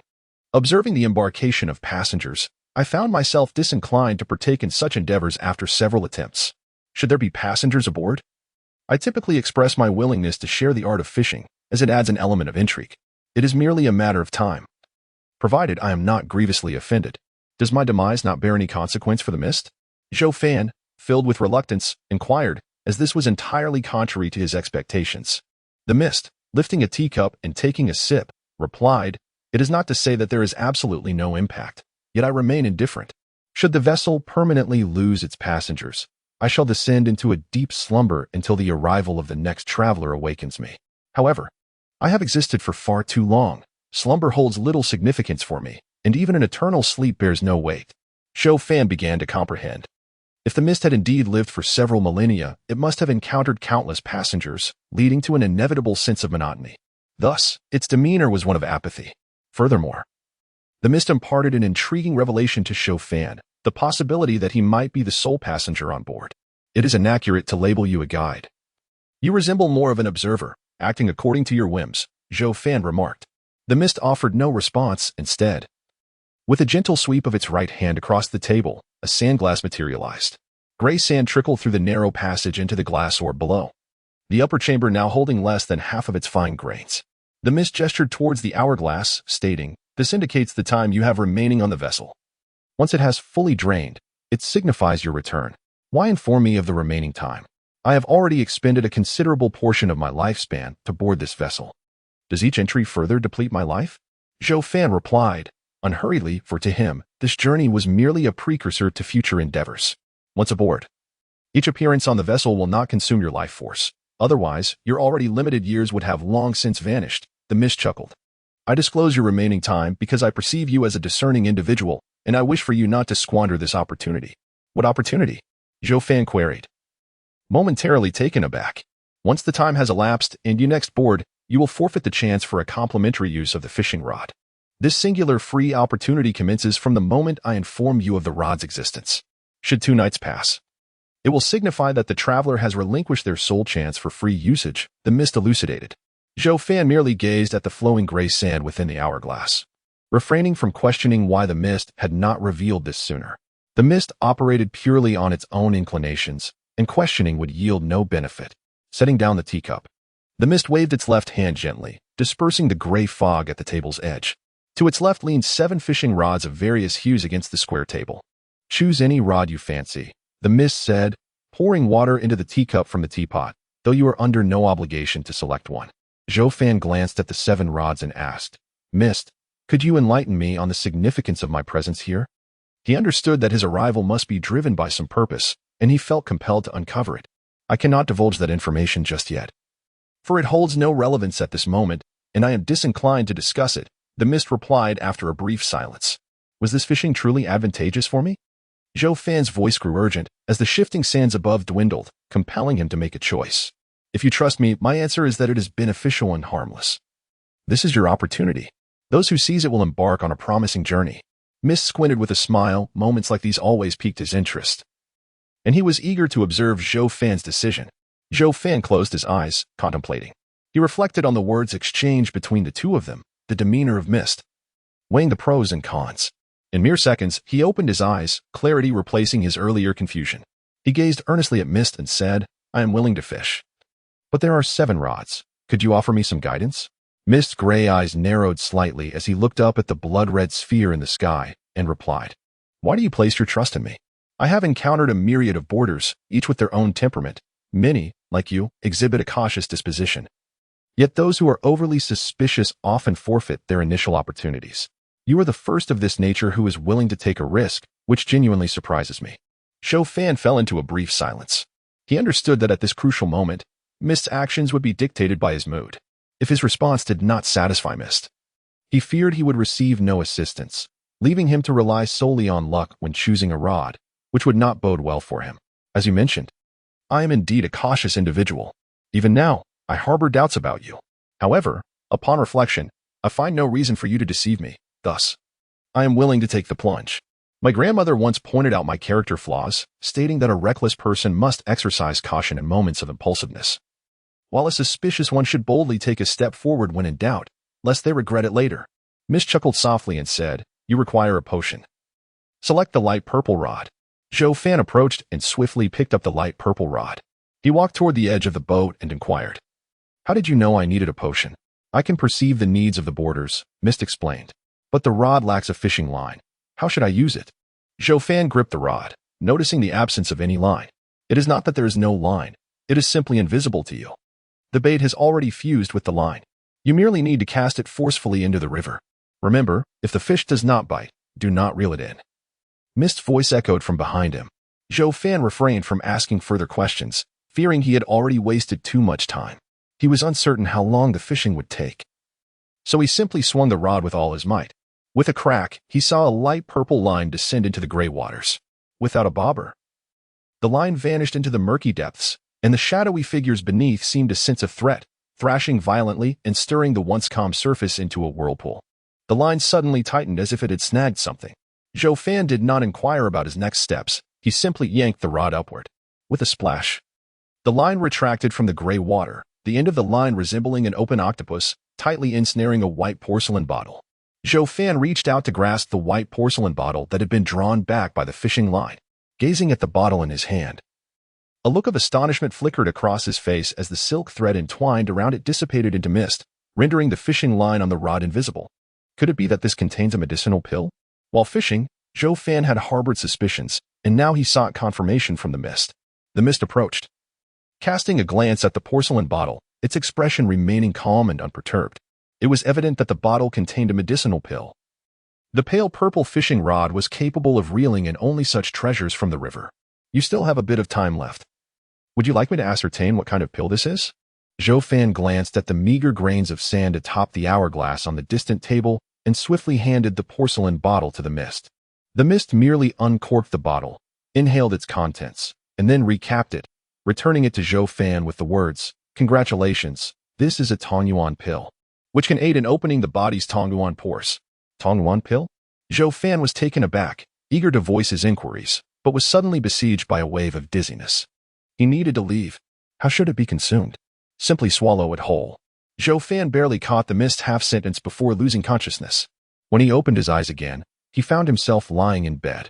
He quickly sat up, surveyed his surroundings, and checked his clothing. But the porcelain bottle containing the Tongyuan pill was nowhere to be found. A slight change washed over Zhou Fan's complexion. Could it be that the items within the gray river space were all but illusions, incapable of being brought out? If so, what purpose did they serve? Or was it that one must consume them within the gray river space? Zhou Fan meticulously searched his bed once more. Suddenly, his vision blurred, and he seemed to perceive a faint wisp of gray mist appearing beside his pillow. There lay a porcelain bottle shrouded in gray mist, existing as if in a dream. Faint and elusive, Zhou Fan reached out, and as his fingers brushed the porcelain bottle, the gray mist dispersed, solidifying the bottle completely, erasing any sense of ethereality. So it was real. Zhou Fan looked at the porcelain bottle in his hand. It felt somewhat cool to the touch. He blinked several times, reassured by the bottle's persistence in his grasp. At that moment, a voice called for him from outside the room. Gui Feng was summoning him. Zhou Fan hastily tucked the porcelain bottle away and stepped outside. As was customary, shortly after breakfast, the Mu couple departed from their home. Zhou Fan made his way to the backyard of the mud house. It was secluded, surrounded by a tall fence overrun with climbing vines, making it difficult for anyone outside to discern what transpired within. Unable to contain his excitement, Zhou Fan retrieved the porcelain bottle. He removed the cork, and a pungent, fishy odor wafted forth from within. Pouring out a dark red pill, he pondered, could this be the Tongyuan pill? Examining the pill closely between his fingers, he reflected on the mist's assertion that the Tongyuan pill could open the body's Tongyuan pores. What could this mean? Zhou Fan mused. Realizing the pill did not seem to possess the capacity to enhance martial talent, perhaps what he lacked was not martial aptitude at all. Opening the Tongyuan pores, Zhou Fan's eyes gradually brightened. This Tongyuan pill might indeed hold value. Regardless of its efficacy, Wu stated that it could be swallowed whole. And Zhou Fan was willing to give it a try, as it was the only elixir he had managed to acquire. Without further hesitation, Zhou Fan procured some water and consumed the Tongyuan Dan. After swallowing it, he wore a grave expression while waiting. Soon, he felt a wave of heat enveloping his body. His head warm, as if he were intoxicated or suffering from a fever. Zhou Fan swayed unsteadily, finding it arduous to walk, and ultimately chose to sit cross-legged on the ground. After a quarter of an hour, the heat began to dissipate. Zhou Fan rose, perplexed, and examined his body closely. He did not perceive any discernible changes, and scrutinizing the skin on his arms, he could hardly detect any alteration in his pores.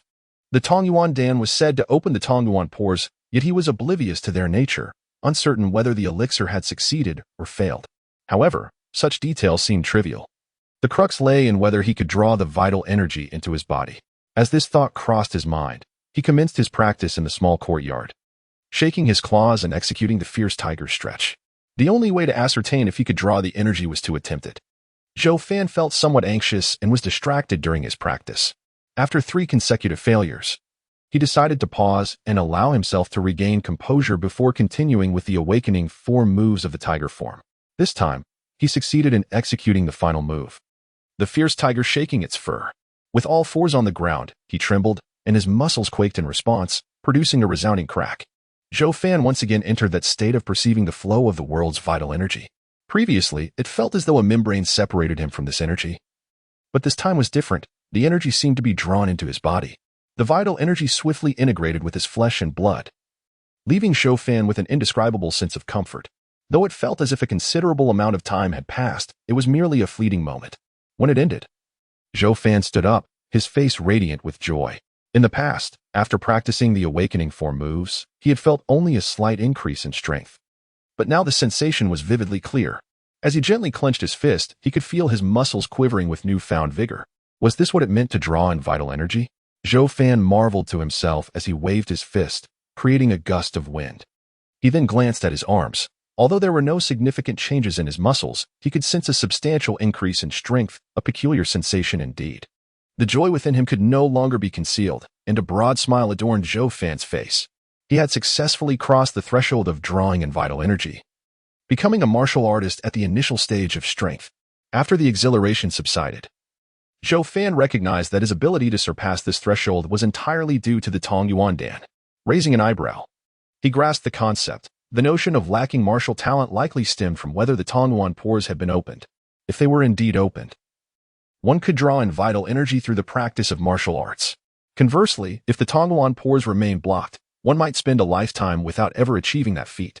In other words, as long as one possesses the Tong Yuan Dan, could it not be said that anyone could step into the realm of martial arts? As this thought crossed Zhou Fan's mind, he furrowed his brow slightly. It was not that simple. He had been mistaken. The Tong Yuan Dan must be exceedingly rare, so precious that it is beyond the means of ordinary individuals. Upon reflection, had he not been fishing in the Gray River space, how could he have possibly acquired a single Tong Yuan Dan? His presence on that vessel was a consequence of having lost a significant portion of his lifespan. As Zhou Fan pondered this, a flicker of apprehension crossed his face. He lacked a Tong Yuan Dan, yet fortuitously caught one. Could this truly be mere coincidence? If it were not, could it be that the mist had manipulated the fishing rod, allowing him to reel in the Tong Yuan Dan? If that were the case, when it rains, it pours. Yet, Zhou Fan felt no joy, for the more he contemplated, the greater his unease grew. Fortune does not simply fall from the sky. Who could fathom what intentions the mist harbored?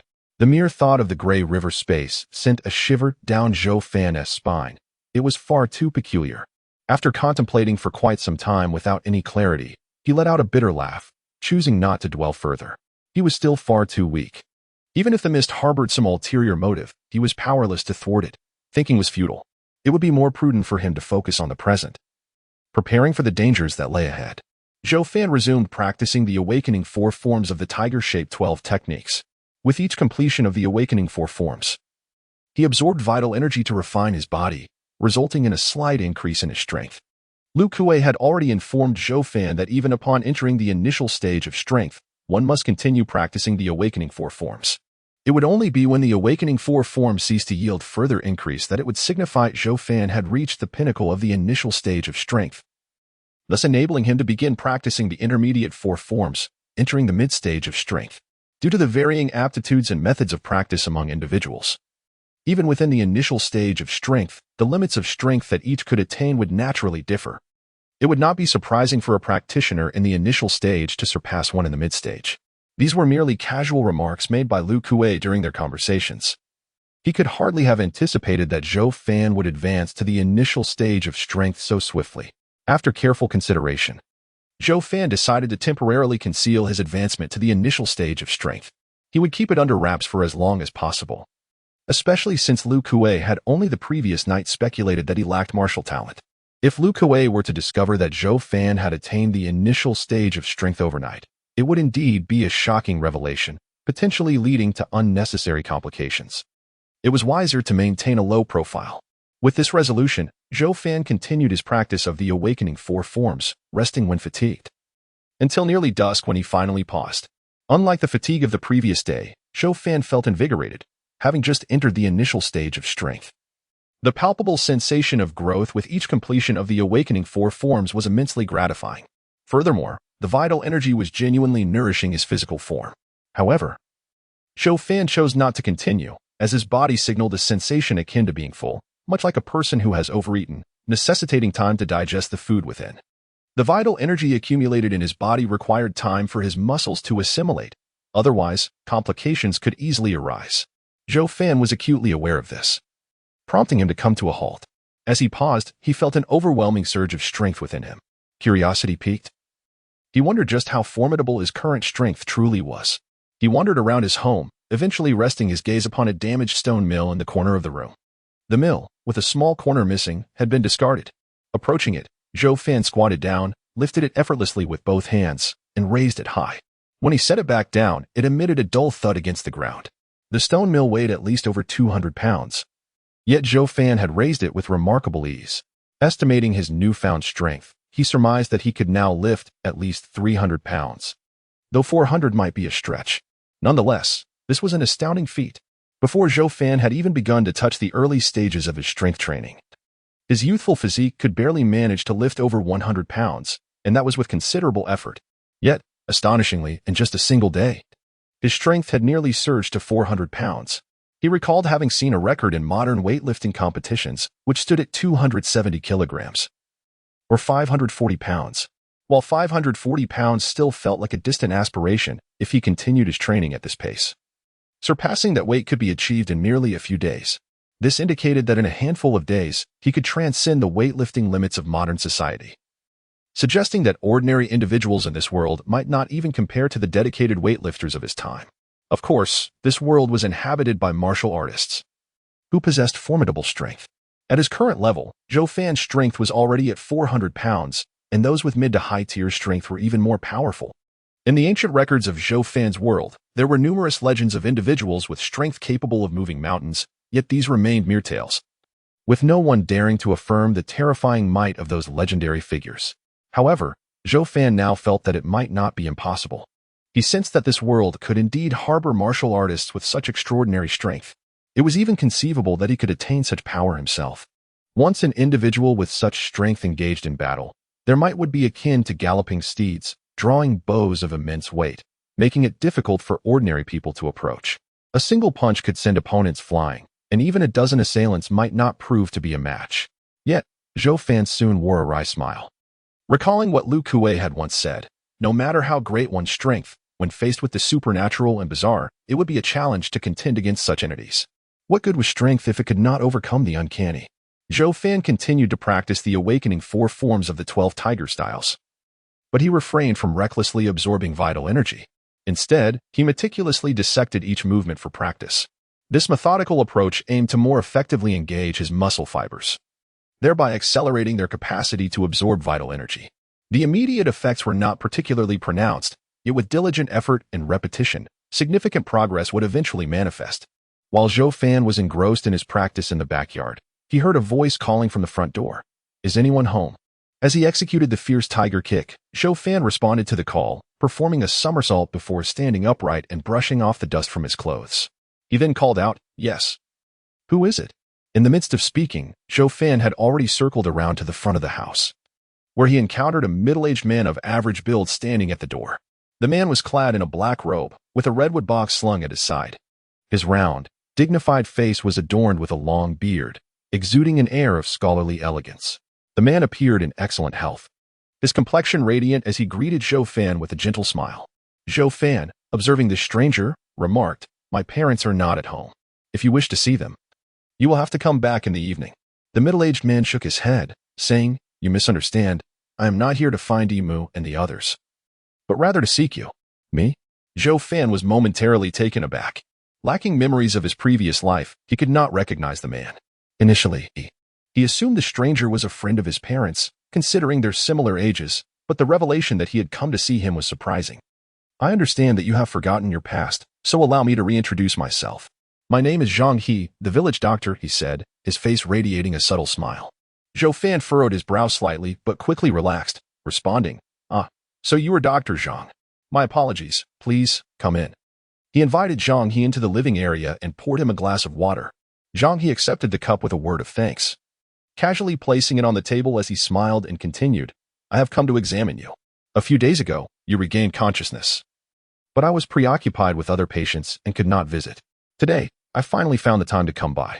"Thank you, Dr. Zhang," Zhou Fan replied politely. "No need for formalities. It is my duty," Zhang He said, stroking his beard with a smile. "Please turn around. I would like to see how your head wound is healed." Zhou Fan nodded and turned his back to Zhang He. As he did so, his expression grew serious, and he subtly clenched his hands into fists at his sides. "Ah, it has healed quite well," Zhang He's voice came from behind him, as he gently examined the scar on Zhou Fan's head with his fingertips. "Dr. Zhang, what exactly happened to my injury?" Zhou Fan inquired cautiously. "Did your father not mention it to you?" Zhang He asked, somewhat surprised. No, during the first few days after I woke up.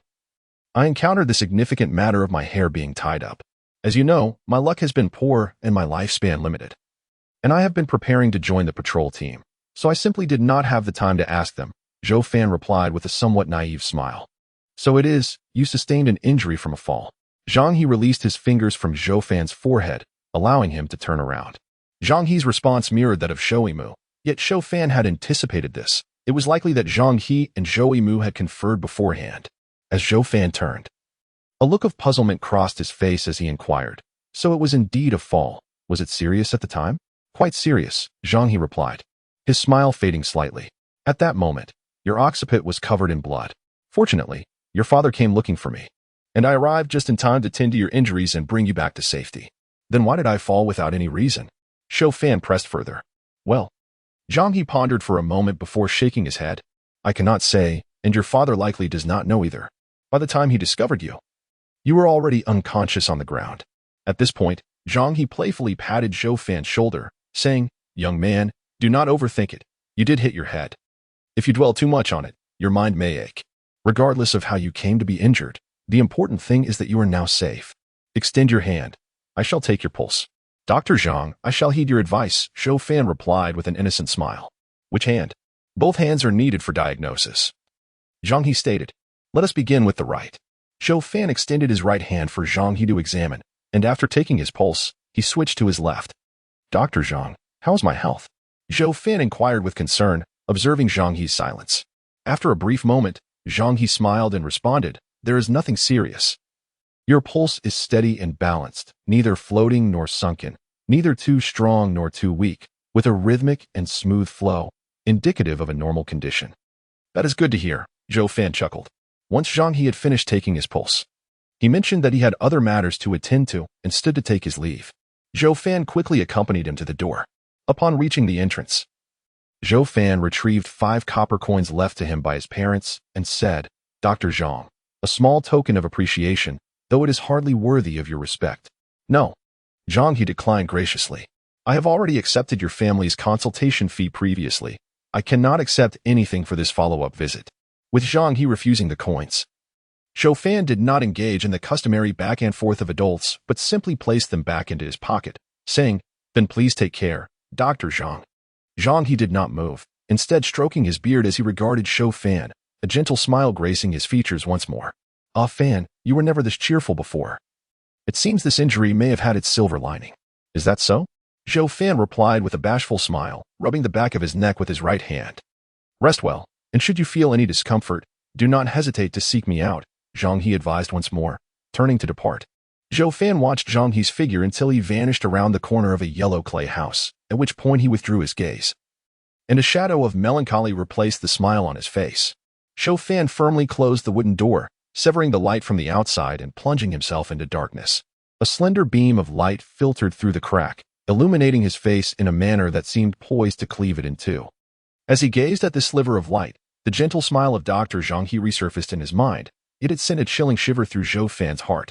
In his previous life, as a detective, Zhou Fan had encountered similar smiles before, notably on the face of a serial killer. In that past existence, Zhou Fan had investigated a haunting string of murders perpetrated by an intruder who favored single residence homes. This assailant relished in the gruesome act of extracting the victims' hearts and absconding with them. Prior to the formation of the investigative team, this murderer had claimed 3 lives using the same horrific methodology, inciting widespread panic in the community. Zhou Fan and his colleagues dedicated substantial time and effort to apprehend this heart-extracting fiend. Surprisingly, before capturing the perpetrator, they had produced several psychological profiles that ultimately bore no resemblance to the actual individual. The criminal was a man in his 30s, possessing a benign demeanor that exuded an air of harmlessness and helpfulness.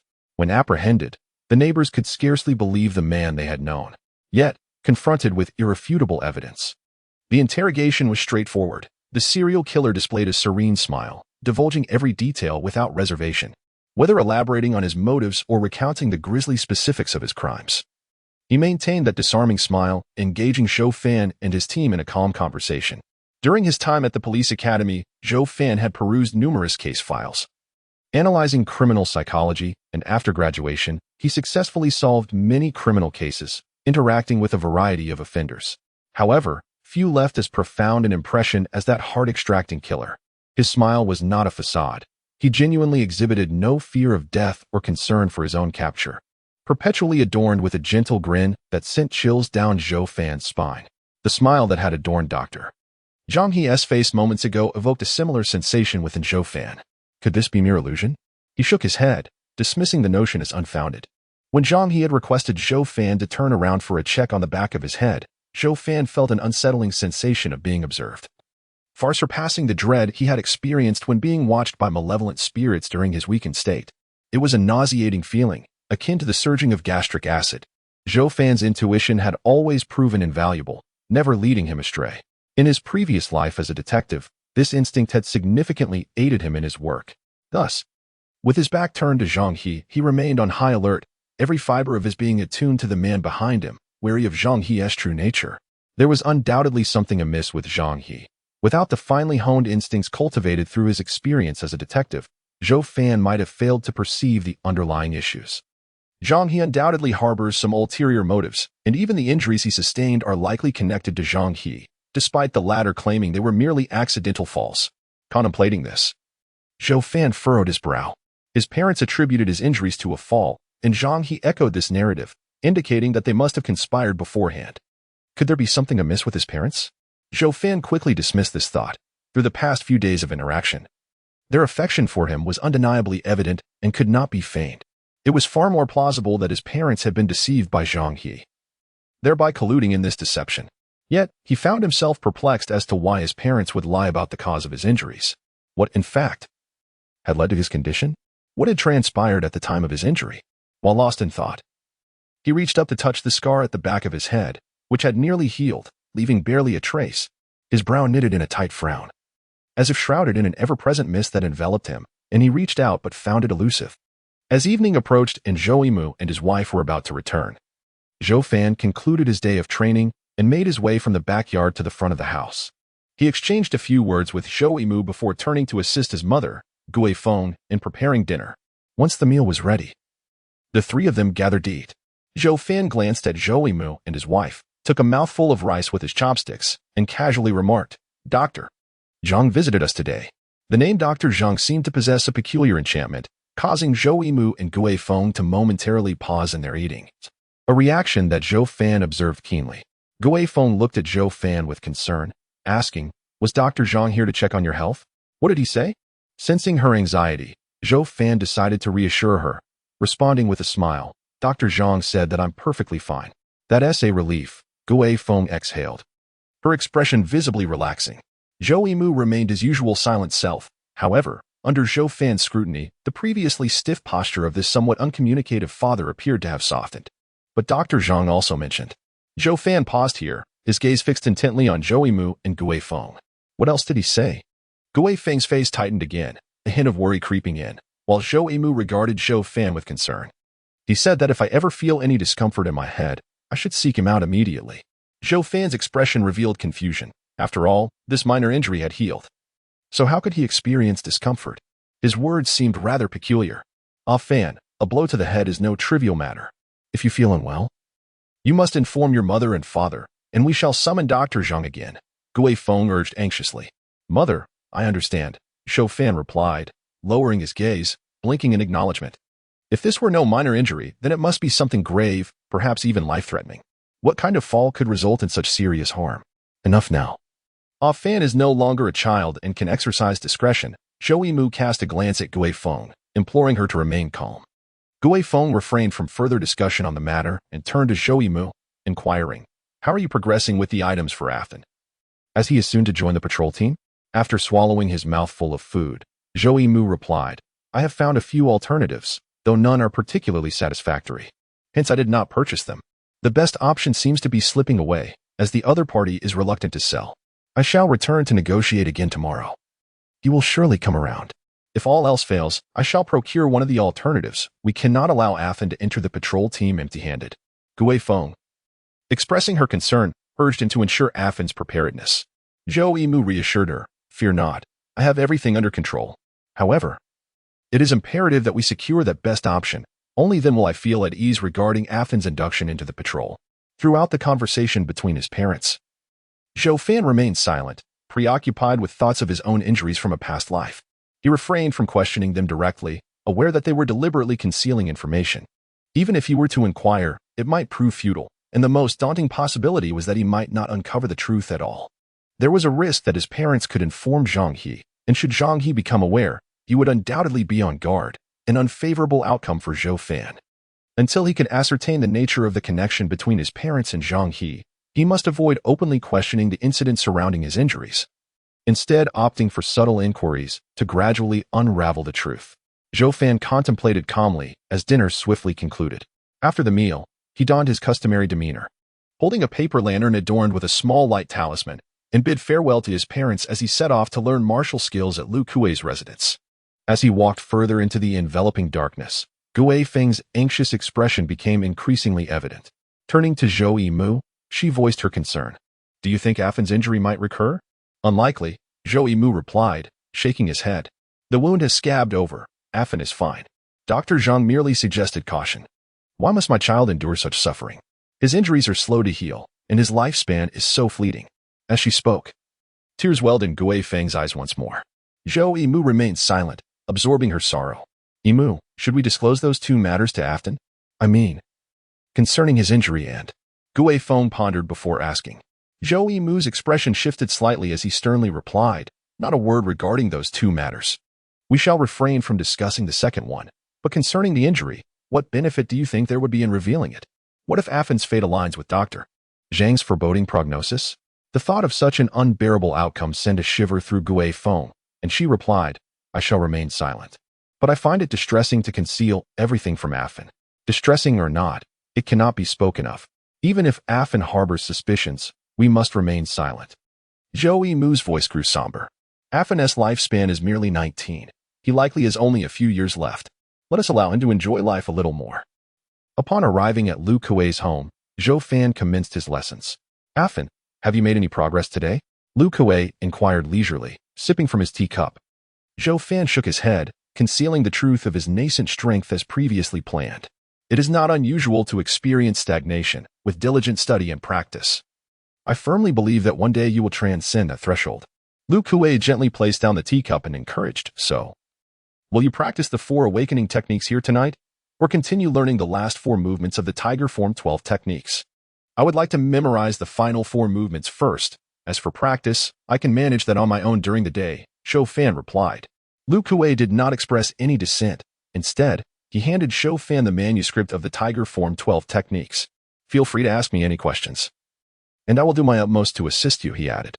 Zhou Fan diligently perused the contents of the final 4 movements, posing questions to Lu Kuei whenever he encountered uncertainties. Most of these inquiries were met with satisfactory answers, and for those that could not be resolved, Lu Kuei offered his insights for Zhou Fan's consideration. Once everything was clarified, Zhou Fan began to silently memorize the movements. Lu Kuei refrained from interrupting him, opting to stand up and retreat to his room to converse with his wife and children. After an hour had passed, Zhou Fan had firmly etched the final 4 movements into his memory, at which point Lu Kuei returned to the main hall. "Thank you, Brother Lu," Zhou Fan said as he returned the manuscript of the Tiger Form 12 techniques. "Not at all. However, I must say, you learn remarkably quickly, much faster than I anticipated." "You have already completed the Tiger Form 12 techniques," Lu Kuei remarked with admiration, though inwardly he sighed, lamenting that such intelligence was coupled with a lack of innate talent, making it unlikely for Zhou Fan to cross the threshold of martial arts mastery. "Brother Lu, I have mastered the Tiger Form 12 techniques, so starting tomorrow night, I want to be coming over regularly. If I have any questions, I will return to seek your guidance," Zhou Fan reflected aloud. Initially, it had been agreed that Lu Kuei would teach him the skills of the patrol team, namely the Tiger Form 12 techniques, and now that he had learned them, further visits would only serve to squander time. Lu Kuei paused momentarily before smiling. "That is acceptable. In truth, I have little left to teach you. Just remember to convey my regards to Brother Zhou." Zhou Fan nodded in agreement and added, "Since the night is still young, I have some questions I would like to pose to Brother Lu." "Oh, what is it?" Lu Kuei responded with keen interest. Zhou Fan inquired, "Could Brother Lu enlighten me about the current state of the patrol team, specifically regarding the number of personnel and the tasks they typically undertake?" Lu Kuei hadn't anticipated Zhou Fan's interest in this matter. Stroking his chin, He said, "You will learn this when you join the team. But if you wish to know now, I will give you a brief overview." He proceeded to elaborate, and Zhou Fan listened attentively. "This is the general situation. Feel free to ask any questions you may have," Lu Kuei concluded, taking a sip from his teacup to soothe his throat. "Brother Lu, you previously mentioned that once one crosses the threshold of martial arts, one becomes the vice captain. Both the captain and vice captain enjoy generous benefits. What responsibilities do you all typically undertake?" Zhou Fan asked, revealing the curiosity that had motivated his inquiries about the patrol team. He was subtly probing. As he had already attained initial strength, should his capabilities become known, he would be regarded as a vice captain level individual, and he needed to be well informed. In any era, the relationship between rewards and obligations is fundamentally reciprocal, particularly for the patrolling team charged with the duty of defense. After a brief silence, Lu Kuei slowly articulated, "In the event of a bizarre attack, the majority of the peril will fall upon myself and the two vice captains. This is our duty." Zhou Fan furrowed his brow and replied, "Brother Lu, I do not question your character, but what if the captain hesitates?" To this inquiry, Lu Kuei chuckled softly and said, "Ah Fan, not only does our village implement a system of collective responsibility, but the patrolling team adheres to the same principle. Should the captain falter in battle, he would face execution, and his family would be expelled from the village. Such expulsion is tantamount to a death sentence. Furthermore, if the captain remains steadfast while the entire team retreats, resulting in his demise, the entire team would be executed." Zhou Fan's expression turned grave. These regulations effectively bound the entire patrolling team, rendering retreat during combat virtually impossible. "Who enforces this?"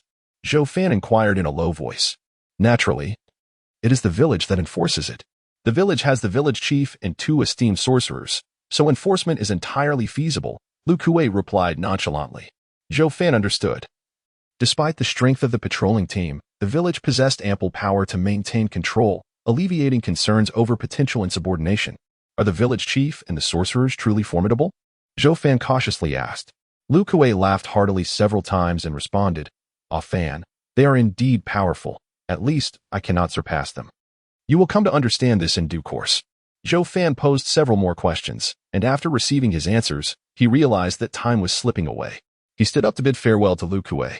With a heavy heart, he returned to the Zhou family home, where his parents were still waiting for him. The lamp flickering in the open doorway. Glancing at the warm glow, he smiled faintly, concealing his worries before stepping inside. Upon his return, his parents retired for the night. And Zhou Fan, after a quick wash, climbed into his bed and closed his eyes. A thick gray mist began to swirl around him. Zhou Fan found himself once again aboard the vessel, gazing up at the ominous blood moon hanging in the sky. As he surveyed his surroundings, he noted that the fog was denser than the previous night. Yet, a frown creased his brow. He could not see the mist on the boat. Where had it gone? "Mist! Mist!" Zhou Fan called out, but his voice echoed back to him in the desolate silence, the boat now a solitary realm. "Has it hidden away?" He murmured to himself, understanding that if the mist wished to evade him, finding it would be an impossible endeavor. Resolutely, he settled cross-legged on the deck. Choosing not to pursue the mist further, it would reveal itself when it desired to do so. Regrettably, he had intended to probe the mist's knowledge about the Tongduan Dan, the fishing rod, and the secrets of the ship, but it had chosen to remain elusive. Suddenly, he recalled the night he first encountered the mist, when a soul fish had attacked the wooden vessel and was devoured by it. He pondered what he would do if another soul fish were to strike. However, clarity soon dawned upon him. He need not fret over such matters. The soul fish had only appeared that one night, and since then, he had not witnessed any more assaults. Moreover, should a soul fish dare to attack, the mist would not stand idly by. The connection between the vessel and the mist was profound. While it might not come to his aid, it would not permit any soul fish to damage the ship. Even if the mist allowed the soul fish to assault the vessel, Zhou Fan felt utterly insignificant in comparison to those creatures, since he could not avert such a fate. Worrying was futile. Nevertheless, he made a conscious effort to position himself at the center of the deck, ensuring that should any unusual soul fish attempt to board, he would have a better chance to respond and not be caught off guard. He contemplated whether the soul fish in the river were linked to the bizarre phenomena of the outside world or if they were intrinsically part of that strangeness. Such questions eluded immediate answers. The mist remained absent, and as Zhou Fan gazed around, he noticed the thickening fog obscuring the distant gray river. This fog was not a fixed entity, but rather an ever-increasing presence. When it reached a critical mass, the colossal blood moon above would begin to absorb the mist. Zhou Fan fixated on that blood moon, which loomed large and low in the sky, creating an illusion that he could almost reach out and touch it. To describe it further, it resembled a moon from a past life, hanging precariously as if it were half fallen yet suspended in the air.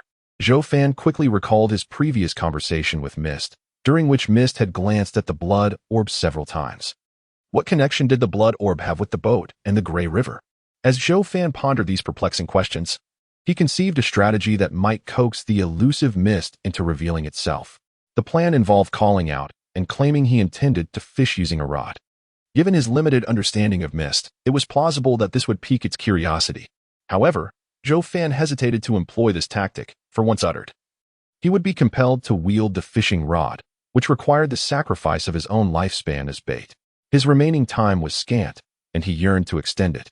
Without knowledge of how much lifespan would be consumed, he resolved not to resort to the fishing rod again. What if a single fishing attempt cost him a year, or even 2? How many times could he fish under such circumstances? Moreover, should Mist emerge only to hear him declare it a jest, feigning no intention to fish, Zhou Fan feared the repercussions. Who could say whether Mist possessed the power to directly siphon away his lifespan? Even if it lacked such abilities, inciting Mist's wrath would yield no benefit for him. Consequently, Zhou Fan abandoned this course of action. If Mist chose to remain hidden, so be it. It would eventually reappear. With Mist absent, Zhou Fan began to contemplate his next course of action. According to Mist's assertions, aboard the boat, he had nothing to occupy himself with aside from fishing and jumping overboard. Yet, Zhou Fan regarded Mist's words with skepticism and decided to lie back on the boat and close his eyes, perhaps hoping that slumber would transport him back. However, after a considerable time, he opened his eyes, fully awake and brimming with energy, unable to succumb to sleep. After deliberation, he relinquished the idea of resting and gazed at the blood orb above. He had already discerned that the passage of time in this place varied with each entry. Sometimes he could exit within mere minutes, while other times it could stretch into several hours. Zhou Fan was unwilling to squander time in idle contemplation, suddenly struck by inspiration. He considered the possibility of practicing the Tiger Form 12 styles here. If he could refine his skills within the Grey River space, his training time would significantly increase. Nevertheless, he needed to confirm certain details first. Zhou Fan stared at his hands in silence, realizing he must ascertain whether he existed in the Grey River space in a conscious state, a physical form, or perhaps in some unknown state. This clarification was crucial. If he were in a physical form, practicing here should pose no issue, but if in another state, the implications could be dire. To verify this, he crouched down and struck the deck beneath him with his fist. Thud. The deck, however, showed no signs of damage from his blow. This lack of destruction did not surprise Zhou Fan, as the deck appeared quite robust. He continued to punch the deck. The rhythmic thudding echoed across the boat. Yet the surface remained unchanged, while his knuckles, subjected to the repeated impact, began to bleed. Noticing the blood trickling from his knuckles, Zhou Fan finally ceased his assault, a faint frown creasing his brow. Although there exists a sensation of pain, it does not necessarily signify that one is currently embodied in a corporeal state. It may well be a manifestation of the soul's simulation of discomfort. To ascertain the truth, one must await awakening to observe whether the fist bears any injuries. This is the foremost inquiry for Zhou Fan, followed closely by the question of whether vital energy exists in this realm. Should there be an absence of such energy? What alterations might occur while he attempts to cultivate the complete awakening force style of the tiger form? In the first scenario where no vital energy is present, a singular attempt at cultivating the awakening force style might yield no effects, a situation Zhou Fan could accept. However, his concerns gravitate towards the second scenario. If there is indeed no vital energy, might he inadvertently absorb peculiar elements? For instance, the nebulous mist that drifts through the air, should he inhale it, what adverse transformations might ensue? The Grey River space is a peculiar domain. If the mist speaks true, the soul fish within the river would provide him with merely a 50% chance of survival. Taking all these factors into account, Zhou Fan resolved to exercise caution, refraining from attempting to absorb vital energy within the wooden boat's confines until these uncertainties were resolved. Nevertheless, refraining from energy absorption did not imply a lack of activity. He could diligently train his muscle groups by deconstructing the awakening force style, an endeavor he deemed devoid of peril. Such training would serve as a test to determine whether his strength had increased upon awakening. Thus, Zhou Fan commenced his practice aboard the wooden vessel. As he persisted, sweat cascading down his brow, Zhou Fan experienced a sensation akin to vertigo, prompting him to close his eyes. When he next opened them, he found himself awakened. His immediate focus fell upon the back of his right hand, only to be met with disappointment. It remained unscathed, with no signs of injury or bleeding. It appeared that he had indeed entered a state akin to that of a spirit. He mused softly. Rising from his bed, he began to assess the growth of his internal strength. He noted a slight increase in power, yet Zhou Fan hesitated to attribute this to his training aboard the boat, as he had previously possessed undigested vital energy within him, which he had now fully absorbed. Hence, any increase in strength was not particularly astonishing. With a resigned shake of his head, he recognized that confirming the efficacy of his training aboard the vessel would require further experimentation. Should the mist be present, he might inquire for any valuable insights, though there was no guarantee it would respond. After breakfast, the Zhou couple busied themselves with their daily tasks, while Zhou Fan retreated to the small courtyard behind the house to continue his training. With only 2 days elapsed since he joined the patrol team, including today, he felt the urgency to hone his skills. Although he understood that reaching the mid-level of strength within a short span was improbable, he believed that with the absorption of vital energy, his power would steadily increase. Each increment in strength would enhance his chances of survival. As the day swiftly passed, Zhou Fan concluded his training, having absorbed vital energy for the second time. However, the increase in strength was not as remarkable as on the first day, yielding an augmentation of approximately 100 pounds today. Zhou Fan raised an eyebrow slightly, aware that it was a perfectly normal occurrence. The initial intake of vital energy could significantly enhance one's strength, as it stimulated the latent potential within the body. However, subsequent gains would not manifest as swiftly. In the early stages of strength development, progress would become increasingly gradual. Only after sufficient accumulation would one enter the intermediate phase, allowing for a remarkable surge in power once more. Having ceased his training for the day, Zhou Fan returned indoors. Before long, his mother, Gui Feng, arrived home, setting down her hoe and the wicker basket slung over its handle. Her expression bore a hint of distress. "What troubles you? Are you exhausted?" Zhou Fan offered her a glass of water. In his heart, he had come to regard this couple as his own parents, dutifully compensating for the regrets of his previous life. And indeed, Zhou Yimu and his wife had treated him with great kindness. Gui Feng, her face etched with concern, accepted the cup and took a sip before shaking her head. "I will prepare dinner first. We shall speak once your father returns." Her words implied that there was indeed something significant at hand. However, since she mentioned waiting for Zhou Yimu, Zhou Fan refrained from pressing further and instead assisted with the meal. It was not until the dishes were prepared and set upon the table, as the sun dipped below the horizon and twilight enveloped the sky, that Zhou Yimu returned, accompanied by an old dog. The dog was emaciated, its gaunt frame revealing protruding bones, and patches of its tawny coat had fallen away, forming bare spots the size of fists. Its side-like tail bore not a single strand of fur, and its small, dark eyes appeared dull and lifeless. Zhou Fan was taken aback, puzzled as to why Zhou Yimu would bring such a decrepit creature home. Upon reaching the doorstep, Zhou Yimu crouched down, gently patting the dog's head while gesturing towards Zhou Fan. "This is your new companion." The old dog glanced at Zhou Fan, its ears twitching before it wandered into a corner of the hall, circled once, and lay down, closing its eyes.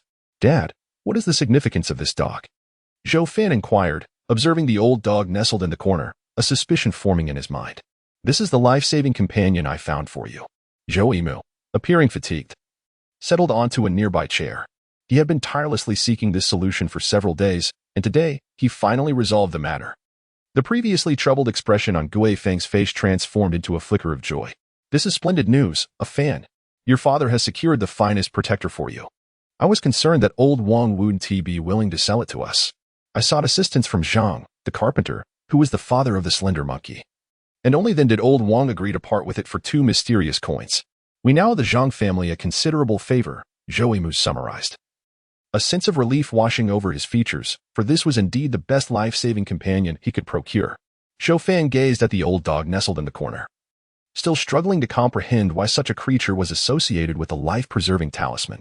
Initially, he believed that the so-called talisman mentioned by Zhou Yimu and others would pertain to charms or weapons. Yet it turned out to be an old dog they had brought back. "Father, what purpose does this dog serve?" In his confusion, Zhou Fan posed the question.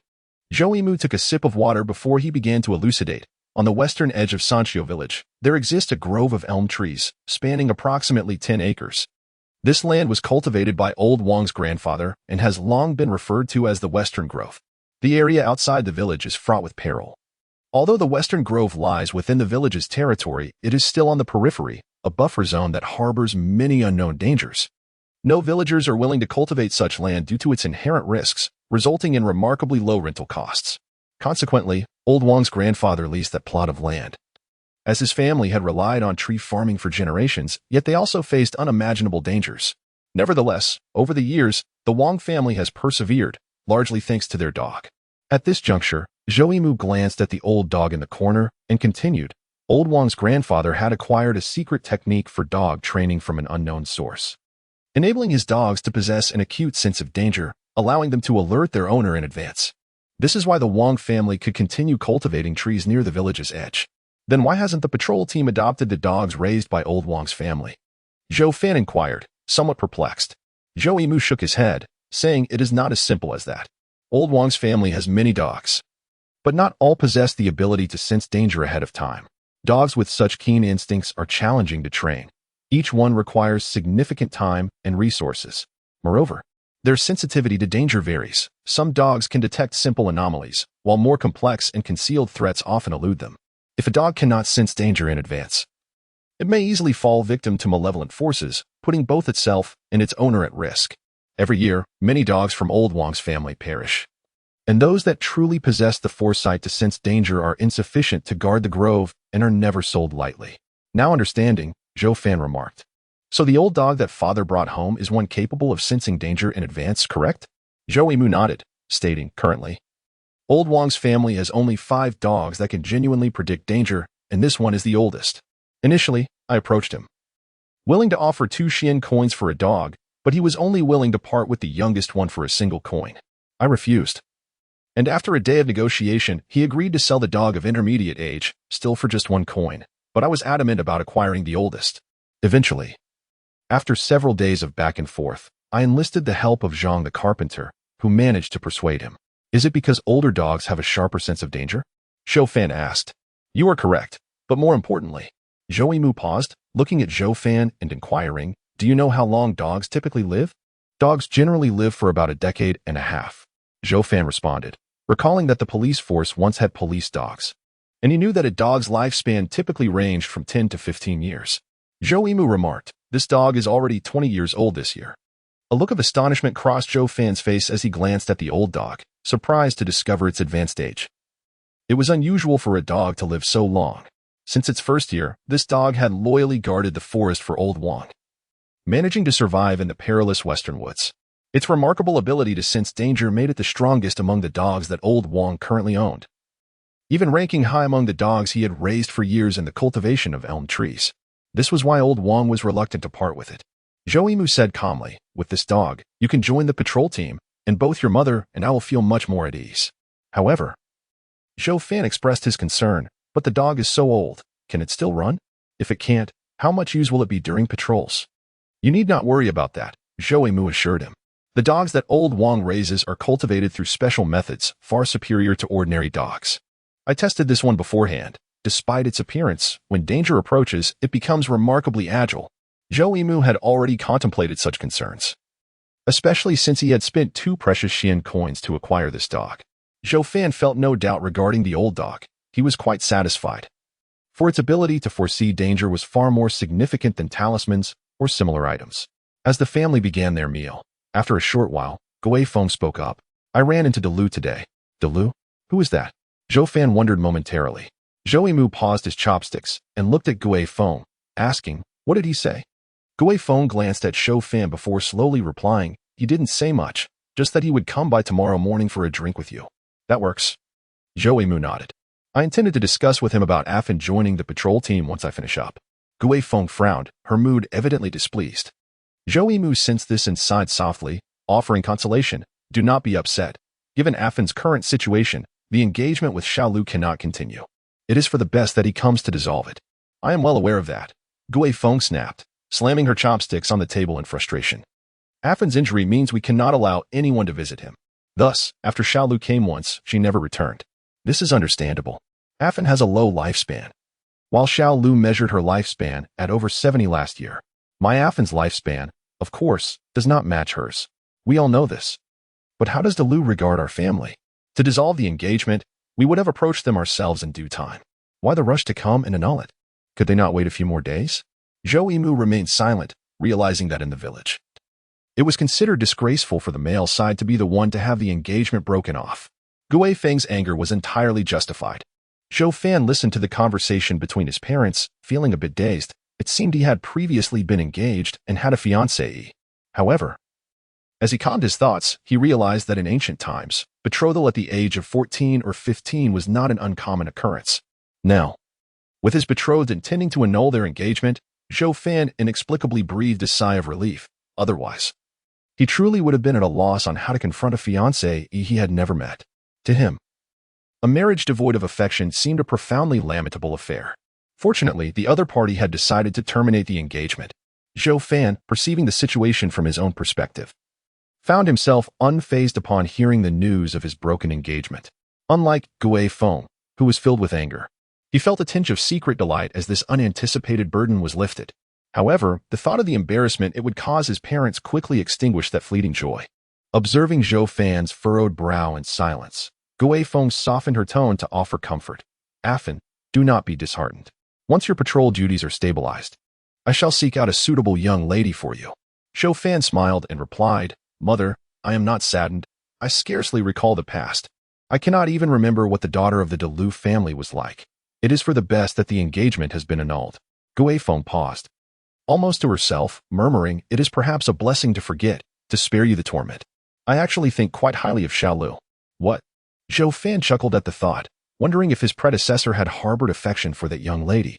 Zhou Yimu interjected, Tomorrow, Delu will come to speak with us. We must show some magnanimity. He is a man of honor, and if he is coming to break the engagement, he must be feeling quite troubled himself. We should not make it harder for him, lest we damage the relationship between our families. Gui Feng retorted coldly, If he is troubled, does that mean we should feel at ease? However, I am not petty enough to quarrel with them. If they wish to break it off, so be it. You should never have agreed to it in the first place. Mother, then why not wait until I had my coming-of-age ceremony before making the engagement? Zhou Fan inquired, puzzled. Typically, in this world, engagements are determined after the coming-of-age ceremony, as it is believed that if the lifespans of the two individuals do not align, the union would be untenable. For instance, if Zhou Fan was destined to live for 19 years, and the Delu daughter, a year older, was fated for over 70, it would be unreasonable to expect one to endure decades of widowhood. Had the engagement been said after the coming-of-age ceremony, such an awkward situation could have been avoided. In truth, Zhou Fan's thoughts were correct.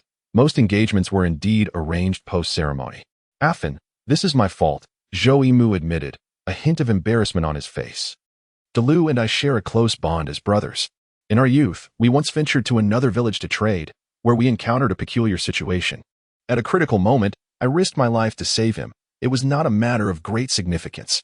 However, upon returning, Delu noticed you and Xiaolu playing together as children and proposed a betrothal, suggesting that we solidify our family's ties.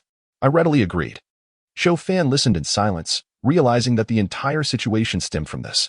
Yet, in ancient times, even a childhood engagement was a serious promise, not something to be taken lightly. Otherwise, Delu would not have made the effort to annul it. Such matters could not be negotiated. They would have to await Delu's arrival. After finishing their meal, Zhou Fan prepared to return to the small courtyard to continue his practice of the 12 forms of the tiger. He informed Zhou Yimu that he would not be attending Lu Kuei's gathering that evening. Zhou Yimu voiced no objections, allowing Zhou Fan to make his own decisions. As Zhou Fan stepped outside, the old dog, previously engrossed in its meal, perked up its ears and followed him. Zhou Fan glanced back at the unkempt creature, puzzled as to why it chose to accompany him. Unlike ordinary puppies that would wag their tails, the old dog merely regarded Zhou Fan. Now you are its master. Let it follow you, he thought. On Monday, Mu took a puff from the water pipe and gazed at Zhou Fan. Zhou Fan nodded and pointed to an old bowl in the corner, saying to the old dog, You should go eat first. I will wait for you. The old dog seemed to comprehend human speech, as it promptly turned and ran back to continue its meal. Zhou Fan was somewhat astonished. This dog, having lived for 2 decades, was indeed remarkable. Father, what is the dog's name? Zhou Fan inquired. Old Wang usually referred to it as old brother. Mu pondered for a moment and remarked, Actually, you are its owner now. You can call it whatever you like. Old brother? What a peculiar name, Zhou Fan thought. But he decided not to change it after all these years. It was unnecessary.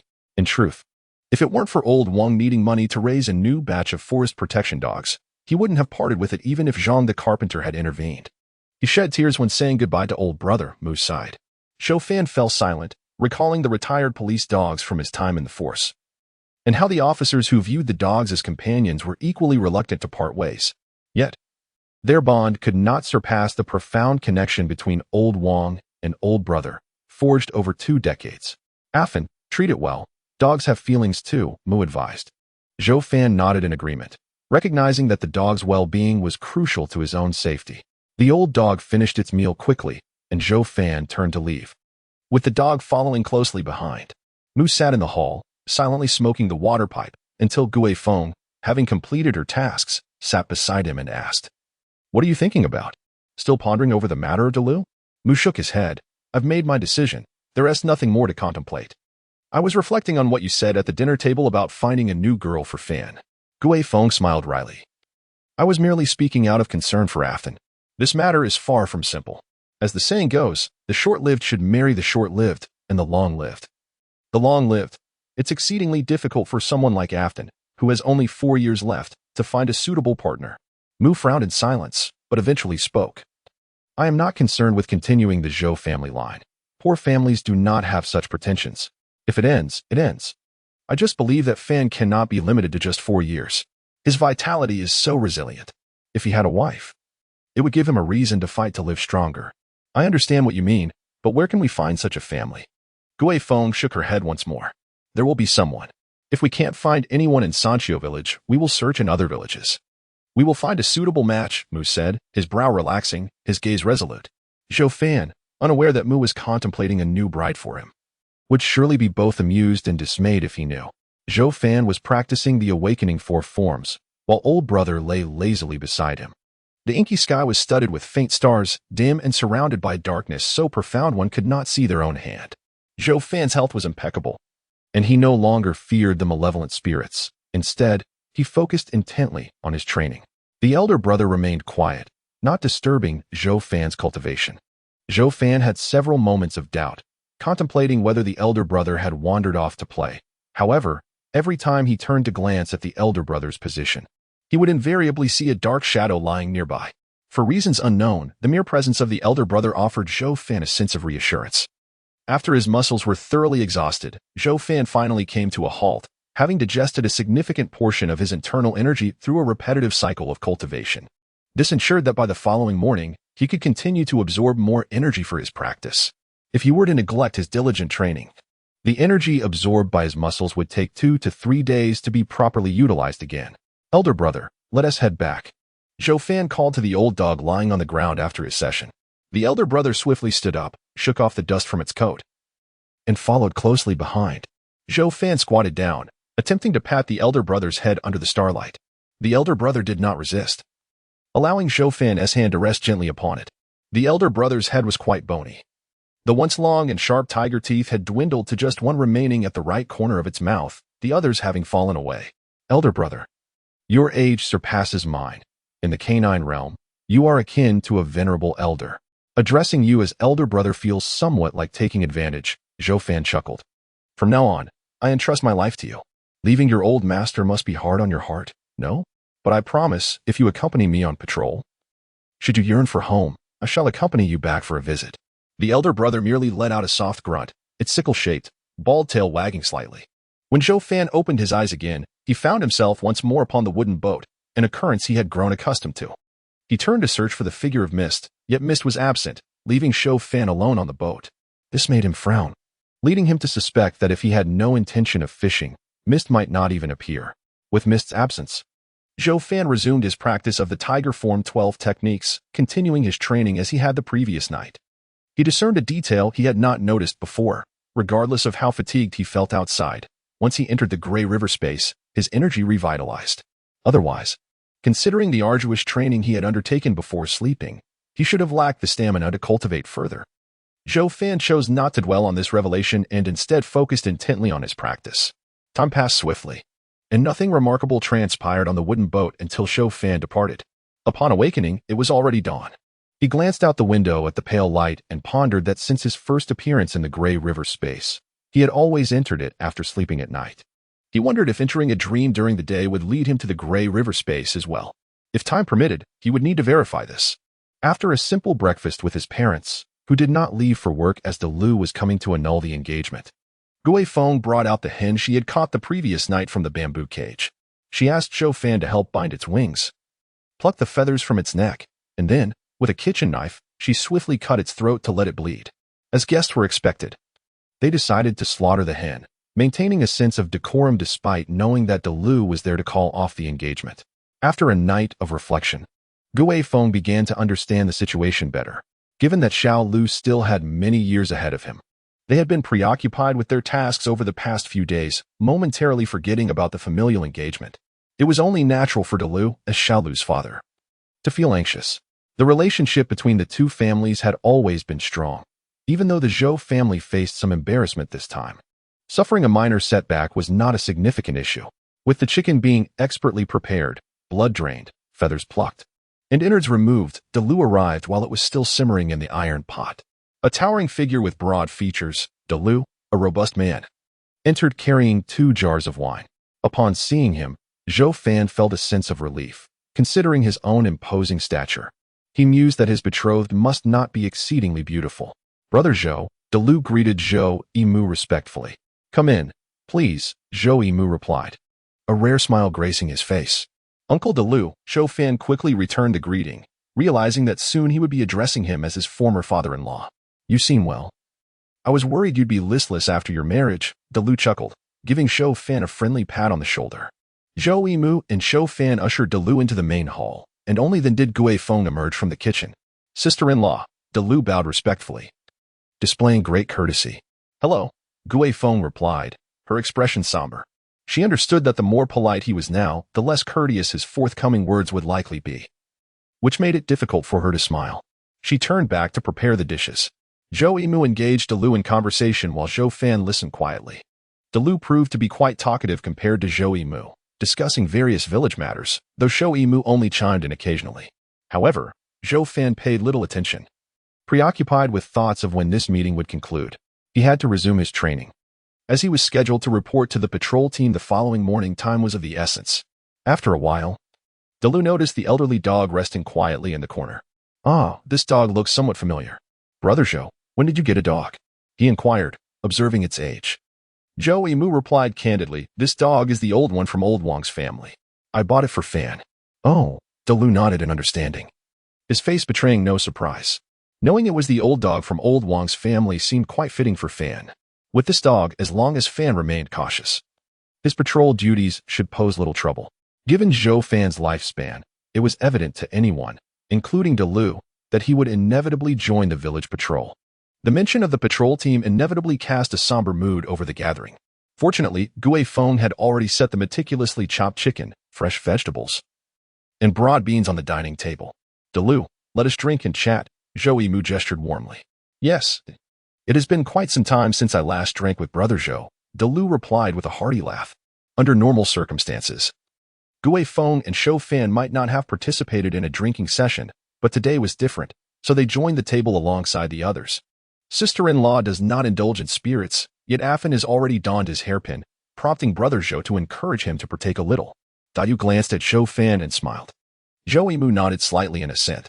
Dayu then uncovered the wine jar, pouring a bowl for Zhou Yimu, followed by one for Zhou Fan, and lastly, a bowl for himself. The liquid within the bowls exhibited a pale azure hue, slightly murky. This was the renowned Pileo wine.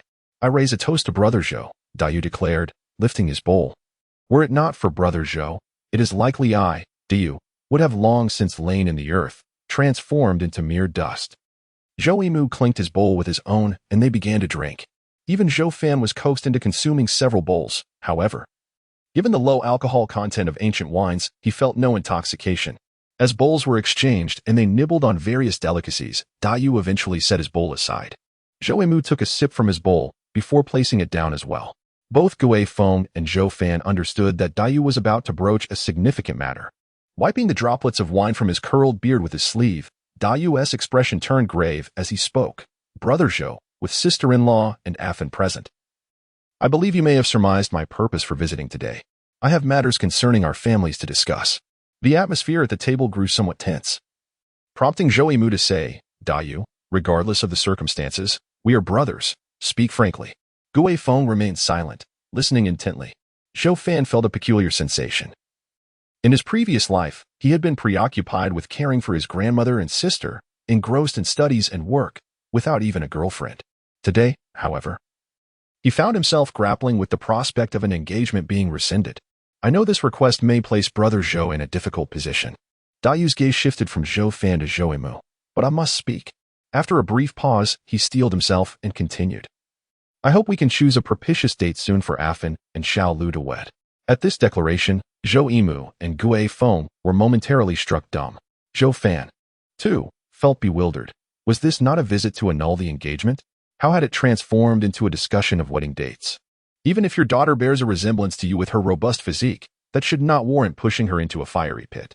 I am but a short-lived soul, destined to tread this earth for only a few more years. Please do not proceed in such a manner. Once he regained his composure, Zhou Yimou spoke sternly. Dayu, have you lost your senses? What nonsense are you spouting? Dayu shook his head, asserting, Brother Zhou, I have consumed only this little wine. I am not confused. I am utterly serious. The betrothal between Afan and Xiao Lu was set in their youth. Now, we are merely facilitating their marriage, which is a perfectly natural progression. I understand it may seem somewhat hasty. Zhou Yimou interrupted with a stern face. Dayu, enough. I will not acquiesce. Gu Feng felt a twinge of shame. She had initially assumed that Dayu had come to rescind the engagement, but the reality was far from her expectations. She chimed into counsel. Dayu, we cannot agree to this. In truth, even if Dayu were not intending to annul the engagement, Gu Feng had never contemplated allowing her son to marry Xiao Lu, especially given the vast disparity in their lifespans. If her son were to succumb after 4 years, would that not doom Xiao Lu as well? The Lu and Zhou families have always shared a good rapport. Such matters are not befitting of the Zhou family. De Lu exclaimed urgently, Brother Zhou, sister-in-law, why do you refuse? We cannot simply change our agreement. Zhou Yimou sighed and replied, De Lu, you are well aware of our reasons for declining. Currently, Afan is not a suitable match for your Xiao Lu. De Lu, with a stern expression, retorted, nonsense. I find Afan quite admirable. If anyone dares to say Afan is unworthy of my Xiao Lu, I shall not hesitate to silence them. Zhou Yimou chose not to respond further but lifted his cup in a silent toast to De Lu, who understood the gesture. They clinked their cups and drank.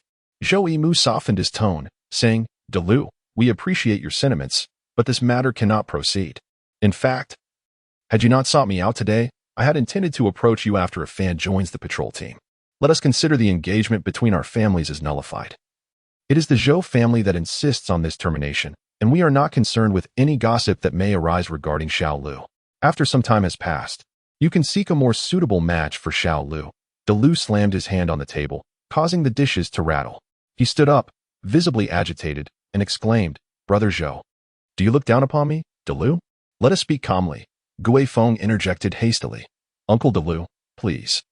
Sit down. Zhou Fan comforted from the side. How can a promise made in childhood be cast aside so easily? I will not agree to this. De Lu's face flushed with anger, declaring, you are betraying our trust.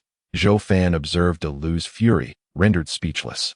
Even he, who had little familiarity with De Lu, could discern that De Lu was not employing a strategy of retreat. Otherwise, he would have conceded after Zhou Yimou's statement. De Lu genuinely wished to marry his daughter to Afan. De Lu was a man of his word, yet Zhou Fan's apprehension deepened. Zhou Yimou, with a stern countenance, declared, De Lu, do not make a scene. If I were to break off the engagement, you may consider it my betrayal of the Lu family. I apologize for this situation. De Lu's chest heaved with indignation, his trembling beard suggesting an impending eruption. He retorted, Brother Zhou, I know your intent to dissolve the engagement stems from concerns over Afan's limited lifespan. However, I, De Lu, do not care about that. Even if Afan were to live but a year, Xiao Lu must still marry him. I cannot act disloyally, and I believe that if the roles were reversed, with Xiao Lu facing a short lifespan, you and your wife would not deny Afan the chance to marry her. Gu Feng and Zhou Yimou fell silent. While Zhou Fan felt a sense of urgency, though he knew he could not intervene, the decision lay with his parents. Zhou Yimou resolutely shook his head, saying, De Lu, I still cannot agree to this. De Lu, taken aback that his plea had not swayed Zhou Yimou, glanced at Zhou Fan and pondered, Brother Zhou, I believe this matter should not solely rely on your opinion. We ought to hear Afan's perspective. De Lu sought a roundabout way to salvage the situation. Zhou Yimou cast a glance at Zhou Fan but remained silent. A fan. Do you like Xiaolu? Delu asked, turning his gaze towards Zhou Fan. Sensing Zhou Yimu's tacit approval, Zhou Fan harbored a clear understanding of his feelings towards Delu. Embarrassed, he chuckled awkwardly and replied, Uncle Delu. Of course I like Xiaolu. In truth, Zhou Fan was entirely ignorant of what the young lady Xiaolu even looked like. However, he dared not attribute his amnesia to a fall, lest Delu suspect he was merely concocting excuses to deny his affection for Xiaolu. To utter such words in Delu's presence would undoubtedly cause the latter great embarrassment. Thus, Zhou Fan forced himself to assert his fondness. That settles it, Delu exclaimed, slapping his broad palm. Brother Zhou, sister-in-law, look how Fan likes Xiaolu and Xiaolu likes a Fan. Can you bear to thwart such a pair of lovebirds? Zhou Yimu and Gui Feng exchanged surprised glances at Zhou Fan. Just last night, he had claimed to have forgotten Xiaolu's appearance. Why was he now speaking otherwise? Had Zhou Fan's memory begun to return? Clearing his throat, Zhou Fan said, Uncle Delu, please do not rush me. Allow me to finish. Go ahead. Delu raised an eyebrow. With a sigh, Zhou Fan continued, Uncle Delu, I do like Xiaolu, but I believe my parents are right. Even if I have 4 more years to live, having joined the patrol team, I will face greater dangers. Who can say how long I will truly survive? If I were to perish, Xiaolu would suffer. It is precisely because I care for her that I cannot bring her harm. What nonsense! Delu exclaimed, as if a fire had ignited upon his head. No one can predict the future. I believe you will live a long life, far exceeding 4 years. Zhou Fan picked up the wine jar, pouring a bowl for Delu and filling another for himself. With a serious demeanor, he raised his bowl and said, Uncle Delu, I and my parents appreciate your intentions today. I toast to you, and I too am unwilling to accept a mere 4 years. Therefore, I will strive to survive. However, this does not guarantee my longevity. I cannot allow Xiaolu to stake her fate on my uncertain future. I hope you can consider her as well. Should you be willing to betroth her to me, what would become of her if I were to die? Hearing Zhou Fan mention Xiaolu's future, a trace of sorrow crossed Delu's face, though he quickly fixed his gaze on Zhou Fan and replied sternly, A Fan. Do you think I have not discussed this with Xiaolu? She is my only daughter. I can assure you, I did not coerce her. Xiaolu willingly agreed to marry into the Zhou family. Zhou Fan was momentarily taken aback. He had thought that in this era of parental arrangements and matchmaking, Delu would not consult Xiaolu, yet it turned out that she had consented wholeheartedly. Had the young lady lost her senses? Any ordinary woman, faced with her lifespan, would likely refuse to marry a man with only a few years left to live unless, of course, Xiaolu truly had deep feelings for his previous self, compelling her to do so. Nevertheless, even in that case, her affection was for the former Zhou Fan and bore little relevance to the present Zhou Fan. With a bitter smile, Zhou Fan replied, Uncle Delu, even if Xiaolu agrees, I cannot accept. I cannot be a burden to her. Perhaps our fates are simply not intertwined. Delu, exasperated, retorted, You stubborn child, just like your father. You have disappointed Xiaolu greatly.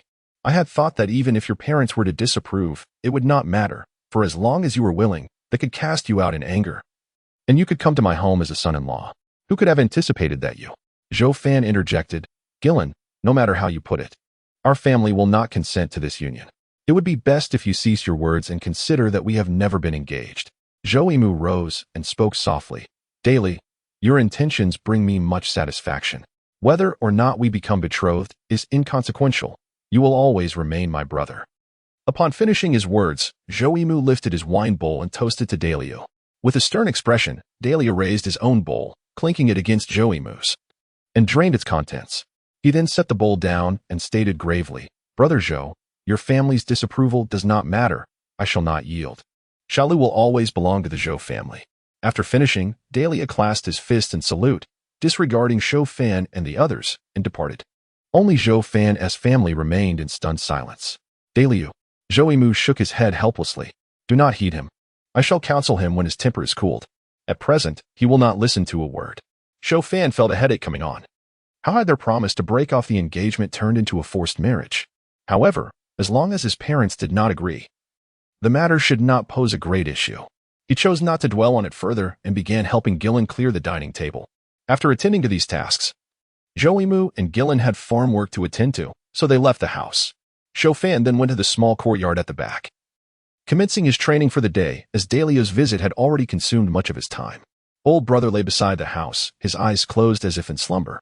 Zhou Fan dedicated himself to practice for about half an hour, when old brother's triangular ears perked up slightly, and he opened his eyes, barking at Zhou Fan. Zhou Fan halted his movements and inquired, "Old brother, what is it?" Old brother tilted his head to the outside. "Is someone coming?" Zhou Fan asked, somewhat puzzled, as he made his way to the front of the house. Upon reaching the entrance, he saw a young girl standing there, her face adorned with a hint of timidity. Hearing his footsteps, she turned to look at him. The girl wore a light blue skirt, embroidered with clusters of delicate pink flowers. Zhou Fan found himself momentarily entranced, gazing at her. She was not breathtakingly beautiful. In fact, her face, still in the bloom of youth, could only be described as graceful. However, her elegantly arched eyebrows lent her an extraordinary charm. Despite this, Zhou Fan felt as though he were in a daze, lost in a dream. "Ah, Fan, is Uncle Emu and Aunt Gillen at home?" The girl approached and asked. Zhou Fan instinctively shook his head, still trying to come to terms with the reality before him, as the girl seemed to transcend countless years to stand before him. Relieved to learn that Zhou Emu and his wife were absent, she bit her lip, a touch of irritation crossing her face as she asked, "Ah, Fan, why are you unwilling to marry me? Do you not like me anymore?" Listening to her words, Zhou Fan quickly realized she was Dahlia's daughter, the very Xiaolu with whom he had been betrothed. Upon confirming this fact, a desolate expression emerged in his eyes. No matter how similar she appeared, she was ultimately not her. His sister had long since passed away, and the woman before him, who also possessed striking willow leaf eyebrows, was named Xiaolu. Sensing Zhou Fan's emotions, she paused for a moment, astonished to witness the usually reticent A Fan display such profound sorrow, akin to losing something of immeasurable value. Xiaolu had only felt such grief once before, the day her beloved yellow dog unexpectedly died. She no longer felt anger. Her gaze softened as she spoke. "A Fan, if your words to my father stemmed from my confession of disliking you, I sincerely apologize. However, you once claimed not to care, and I am destined to be your wife. Although I do not harbor affection for you at present, I shall strive to cultivate it." Zhou Fan's mood lightened considerably at her words. He was somewhat taken aback to discover that Xiaolu had never liked his previous incarnation. Why then was she so insistent on marrying him? "Xiaolu, there is something I must tell you. I recently suffered a head injury and have forgotten many things," he reflected, "including much of what you have said." Xiaolu's bright eyes blinked in surprise. "I thought you were upset with me. It appears I was mistaken." Zhou Fan replied with exasperation, "Of course not. My reluctance to marry you is due to my short lifespan of merely 19 years, while you have over 70. This is the true reason my parents wish to annul our engagement." He wondered how Lu had conveyed this to Xiaolu. A look of confusion crossed her face as she asked, "What does my marriage to you have to do with lifespan?" Zhou Fan was momentarily taken aback. Could it be that this girl was lacking in common sense? Hadn't Lu spoken to her about this? It is indeed relevant. Did Uncle Lu not clarify this for you? He inquired tentatively. Regarding lifespan, Xiaolu tilted her head thoughtfully. "Oh, my father informed me that you might not live long and asked if I still wished to marry you. I didn't think much of it and replied, 'Why not marry?' It has been decided since childhood." Zhou Fan fell silent, realizing that this was certainly not his own sister. His sister was intelligent and sensible, unlike Xiaolu's naive demeanor. "Xiaolu, you may not fully comprehend the implications. You must think this through. If I were to die in a few years, whether you choose to remain a widow or remarry, it would pose significant challenges for you." He resolved to make her understand the gravity of the situation. If he were to meet an untimely end, her life could be irrevocably altered because of him. Xiaolu's small face grew serious as she stood on her tiptoes and playfully patted Zhou Fan's bald head, saying, "I could manage being a widow." Xiaolu's name derived from an incident at her birth when she nearly did not survive.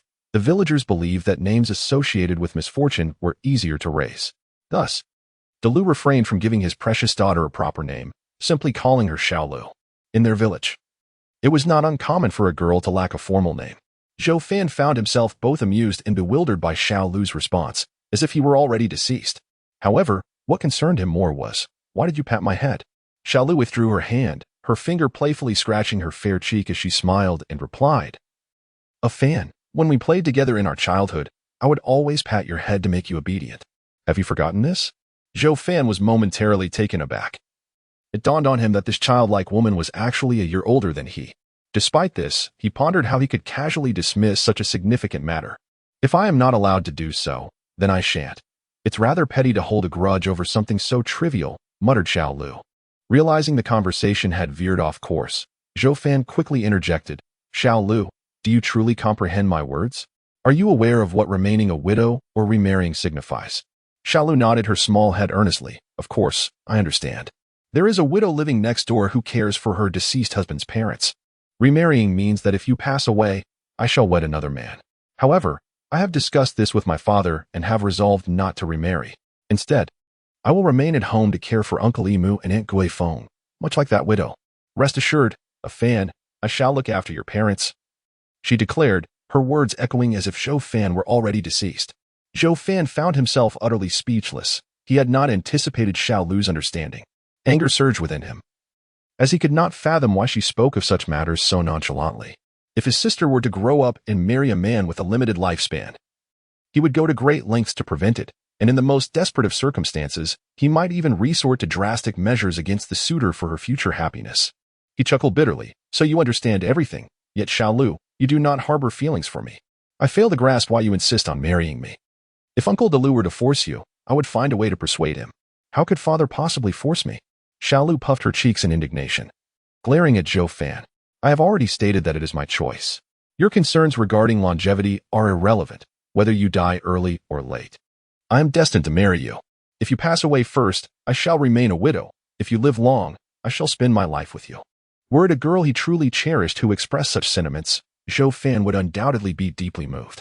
Yet, with Xiaolu's words, he found himself at a loss for a response. As for the reason, Xiaolu gazed up at the clear sky, her voice softening. Father has always taught me to value loyalty and righteousness. Our engagement was established in childhood. How could I abandon it midway? Thus, she extended her slender finger to her round chin, asserting with unwavering certainty, I am irrevocably betrothed to you. Before departing, Xiaolu urged Zhou Fan to offer counsel to the couple, assuring him that she would devise a solution on her end. Zhou Fan felt utterly defeated. Xiaolu had wholly inherited Delu's disposition. Even without affection for him, she felt bound by loyalty to Mary. Faced with such a straightforward yet obstinate mindset, what could he possibly say? He could not tell Xiaolu that nothing was more important than one's own feelings, that she should marry someone she loves. Such words would be utterly futile in the eyes of the majority in this era. At the very least, Zhou Fan understood that with Xiaolu's mindset, she would not be receptive to such reasoning. The first encounter with Xiaolu left Zhou Fan feeling that she was both antiquated and, in some peculiar way, endearing. After she left, he remained seated by the door, motionless, while his dog merely glanced at the new master before resting its head on the ground, returning to slumber. Zhou Fan closed his eyes, and the visage of Xiaolu, so reminiscent of his sister, stirred a multitude of memories within him. Lost in thought, he found himself devoid of the will to continue his cultivation. He pondered the perplexing existence of such strikingly similar individuals. Had Xiaolu appeared in his previous life, Zhou Fan might have suspected a connection with his sister. However, in this realm, their temperaments were entirely dissimilar. Rationality admonished him that there could be no correlation between the two. Yet, the mere contemplation of this notion caused a faint ache in his heart.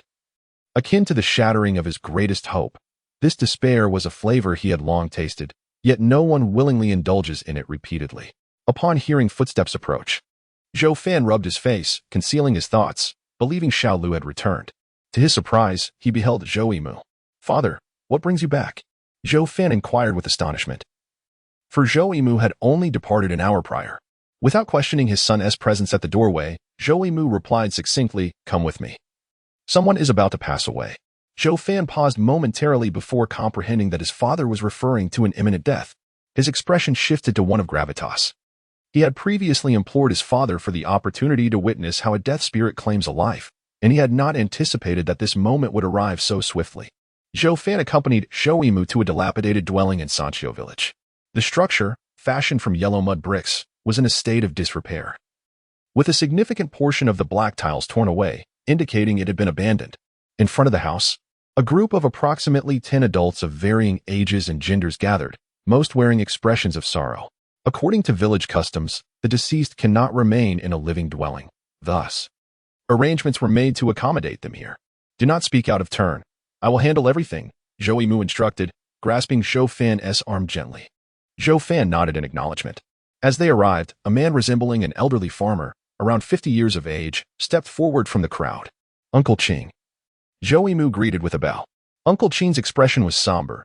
He cast a sympathetic glance at Zhou Fan before addressing Zhou Emu. Emu, are you truly willing to part with this money? Zhou Emu retrieved a pouch of coins from his pocket and handed it to Uncle Qing, saying, There are the agreed-upon 50 copper coins. Zhou Fan then realized that his father had spent 50 copper coins to grant him this opportunity. Uncle Qing weighed the pouch in his hand and nodded. You may enter, but let it be known, should you frighten the child with what you witness. We bear no responsibility.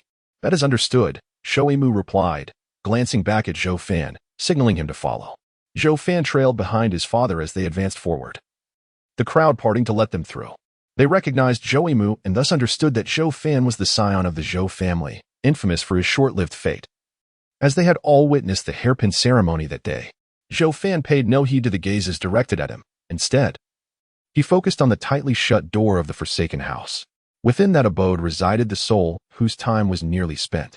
The door swung open, and as Zhou Fan and Shoimu entered, it was swiftly closed behind them. Following his father's suggestion, Zhou Fan instructed his elder brother to remain outside. The roof, stripped of more than half its black tiles, allowed the celestial light to filter through, illuminating the interior as though it were midday, rendering everything distinctly visible. A middle-aged man sat cross-legged on a grass mat, his complexion pale, his eyes vacant and devoid of spirit.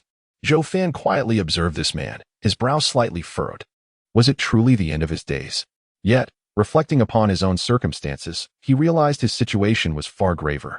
The conclusion of a middle-aged life was not particularly astonishing. During his tenure as a police officer, Zhou Fan had encountered prisoners on the brink of death, and he could palpably sense the fear emanating from the man seated upon the mat. Even with the date of death already known, few could face the inevitability of demise with composure when the moment finally arrived. This middle-aged man was no exception. He lifted his gaze to Zhou Fan and his companion, his voice hoarse as he uttered, "Thank you." His gratitude was directed towards Shoimu for the money, ensuring that his family would receive a financial boon after his passing. For him, it was merely a matter of observing his own demise. "No need to mention it," Shoimu sighed. "Have you made all the necessary arrangements at home?" The middle-aged man replied, "Everything has already been arranged." He seemed disinclined to say more, closing his eyes to await the inevitable moment. "How can one ascertain the precise time of death?" Zhou Fan inquired softly, his brow furrowing. "We cannot simply wait here for an entire day," Shoimu replied gently. "One's lifespan is calculated based on the time of birth. He was born at noon, so the moment should arrive shortly." Zhou Fan remained silent, his gaze fixed on the middle-aged man, unblinking, lest he miss any detail. The atmosphere within the room was profoundly quiet, as was the outside world. As if all had departed, this oppressive silence endured for half an hour. Suddenly, the middle-aged man began to tremble violently, a protrusion forming at the nape of his neck. Zhou Fan's pupils constricted slightly as he shifted his feet, intending to approach for a clearer view, but Shoimu grasped his arm firmly, whispering, "Do not go closer." Zhou Fan halted. The man continued to quiver. The protrusion at his neck emitted a soft pop as it sunk back down, returning to its normal state. Yet a faint bluish-black luminescence escaped from that spot. The eerie glow ascended like wisps of smoke, morphing into an odd creature. It possessed slender, bamboo-like black arms, claw-like appendages that floated like strands of hair, and a bow-shaped torso no larger than a palm, crowned by an unusually large, round head reminiscent of a hefty gourd. Suspended in midair, it gazed down at the middle-aged man, whose trembling visage contorted in fear, seemingly oblivious to the monster lurking behind him. The creature bent low, its gaping maw opening wide, thick lips pressing against the man's forehead and the back of his head, as though it intended to devour him whole. Perhaps sensing the approach of death, the man could not suppress a piercing, mournful wail. At the moment the scream erupted, the death spirit began to suck, greedily drawing in the white light that flowed into its mouth. The middle-aged man's physique had become emaciated, his blood, fat, and flesh seemingly drained away, leaving only a thin yellow skin clinging to his bones. His facial features were indistinct, with his eyebrows, nose, and ears drooping down, while his chest and back were sunken, rendering him akin to a crumpled portrait.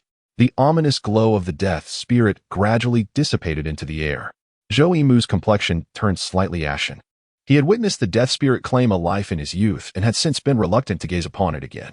Yet today, for the sake of his son, he braved another look, but terror gripped him nonetheless. He worried about Zhou Fan, fearing that such a sight might overwhelm him. However, Zhou Fan exhibited a composure beyond his expectations, alleviating Shoimu's concerns. Clenching his fists tightly, Zhou Fan struggled to suppress the fear welling within him. He had encountered numerous gruesome crime scenes before, but nothing had ever been as horrifying as this. This was the fate that awaited those whose lifespans had come to an end, and Zhou Fan felt as if his stomach were churning. He fought against the wave of nausea and took one last, Ernest looked at the corpse seated on the straw mat. "Let us go." Zhou Fan resolved not to linger any longer and turned to push open the door. As it swung open, a group of people stood silently outside, their eyes filled with dread and inquiry as they looked at Zhou Fan. "It's over," Zhou Fan stated, providing the answer. The crowd paused for a moment before rushing into the room.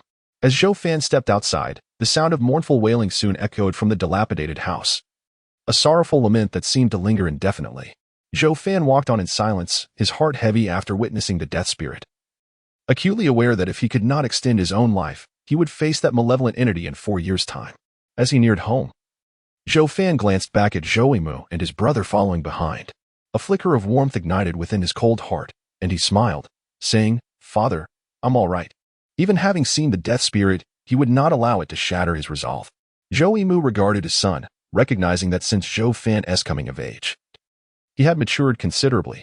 Lacking in the art of comfort, he simply replied, "As long as you're fine, why not choose to end it all?" Zhou Fan suddenly inquired. To him, it seemed that death at one's own hand would be preferable to facing the death spirit, for at least it wouldn't be such a grotesque demise. Suicide. Zhou Yimu pondered for a moment before responding. There are those who choose that path, but they are few. Those who intentionally seek death, their families will encounter misfortune. However, I have not witnessed such calamities, as suicides are exceedingly rare. Zhou Fan raised an eyebrow, initially speculating that it was a matter of lacking the courage to take one's own life. But now he wondered if there might be a basis in superstition behind it. Regardless, it seemed that those nearing the end of their lifespan, if they cherished their loved ones, would not dare gamble with such a fate, enduring the torment of the death spirit in silence, a truly tragic world. "Father." Zhou Fan turned to Zhou Yimu, ready to speak. Zhou Yimu looked at him, eager to hear what he had to say. Yet Zhou Fan shook his head and replied, "It's nothing. You go on with your tasks. I need to focus on my training. I will devise a plan for the death spirit later, but for now, the patrol duties are of greater importance. There remains much work to be done in the fields," and Zhou Yimu swiftly turned to depart on Monday. Zhou Fan gazed at the receding figure of Zhou Yimu, contemplating a question he had hesitated to voice. If he were to truly reach the point of facing death at the hands of the life-stealing specter, what would become of them as a couple? Yet, to pose such a question to a father who cared for him seemed excessively cruel, and Zhou Fan found himself unable to utter it. Zhou Fan would strive with all his might to survive, yet some matters lie beyond his control. Thus, he felt it necessary to contemplate the welfare of others. If survival became untenable, he must at least devise a means to secure the well-being of the couple. After a moment of reflection, he shook his head, realizing that he must first address the patrol duties scheduled for the morrow before considering other concerns. The entire afternoon unfolded in tranquility, with no disturbances interrupting Zhou Fan's cultivation.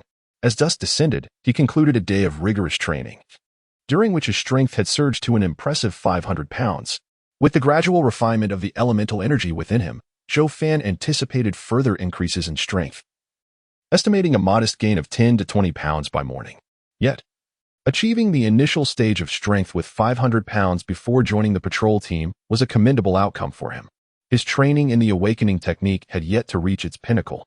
Given another day or two, he was confident he could attain 600 pounds, a prospect tinged with regret. That evening, Gui Feng returned, providing comfort regarding the matter of the deathly specter, though the conversation led her to tears, prompting Zhou Fan to offer her solace in turn. As he drifted into slumber, he found himself once again within the gray river space. The mist remained elusive, rendering the gray river space desolate, as if only Zhou Fan existed within its confines. He recalled the creatures known as soulfish lurking at the river's bottom and cast aside such illusions, dedicating himself to the practice of the tiger form 12 techniques aboard the vessel. Time was of the essence, and Zhou Fan could not afford to neglect his training during the day to validate the effectiveness of practicing the tiger form 12 techniques on the boat. Yet he sensed subtle benefits nonetheless. Moreover, aside from mastering the awakening technique, he had little else to occupy his time aboard. A fan. Awaken. A fan. Hurry and wake up. Zhou Fan was uncertain how long he had been immersed in his training when he suddenly heard Gui Feng's voice calling him. His expression shifted. He recognized that the time had come for him to report to the patrol team at the hour of the rabbit. In his recent preoccupation with training, he had overlooked a crucial issue. He always departed the gray river space precisely when the time arrived. But how would he exit now? Would tardiness incur punishment from the patrol team? Most concerning was the thought that if his parents could not rouse him, they might take unforeseen actions. However, Zhou Fan had no time for further contemplation, as he was abruptly engulfed by a disorienting sensation. Upon opening his eyes, he beheld Gui Feng standing before his bed. He had inexplicably emerged from the gray river space. "Get up. Today you must report to the patrol team," she chided, oblivious to the peculiar expression on Zhou Fan's face. Before turning and departing, the wooden window frame revealed a pitch-black exterior. Dawn had yet to arrive, and Zhou Fan had never before exited the gray river space at such an hour. This seemed to confirm a theory within the gray river space. If someone called for him, he could emerge. Yet, Zhou Fan felt a sense of unease. Matters could not be so simple. Could the mist be responsible? He furrowed his brow, pondering whether that entity had the power to control his exit from the gray river space. If that is the case, the situation is dire. It signifies that the fog possesses the power to entrap him eternally within the gray river space.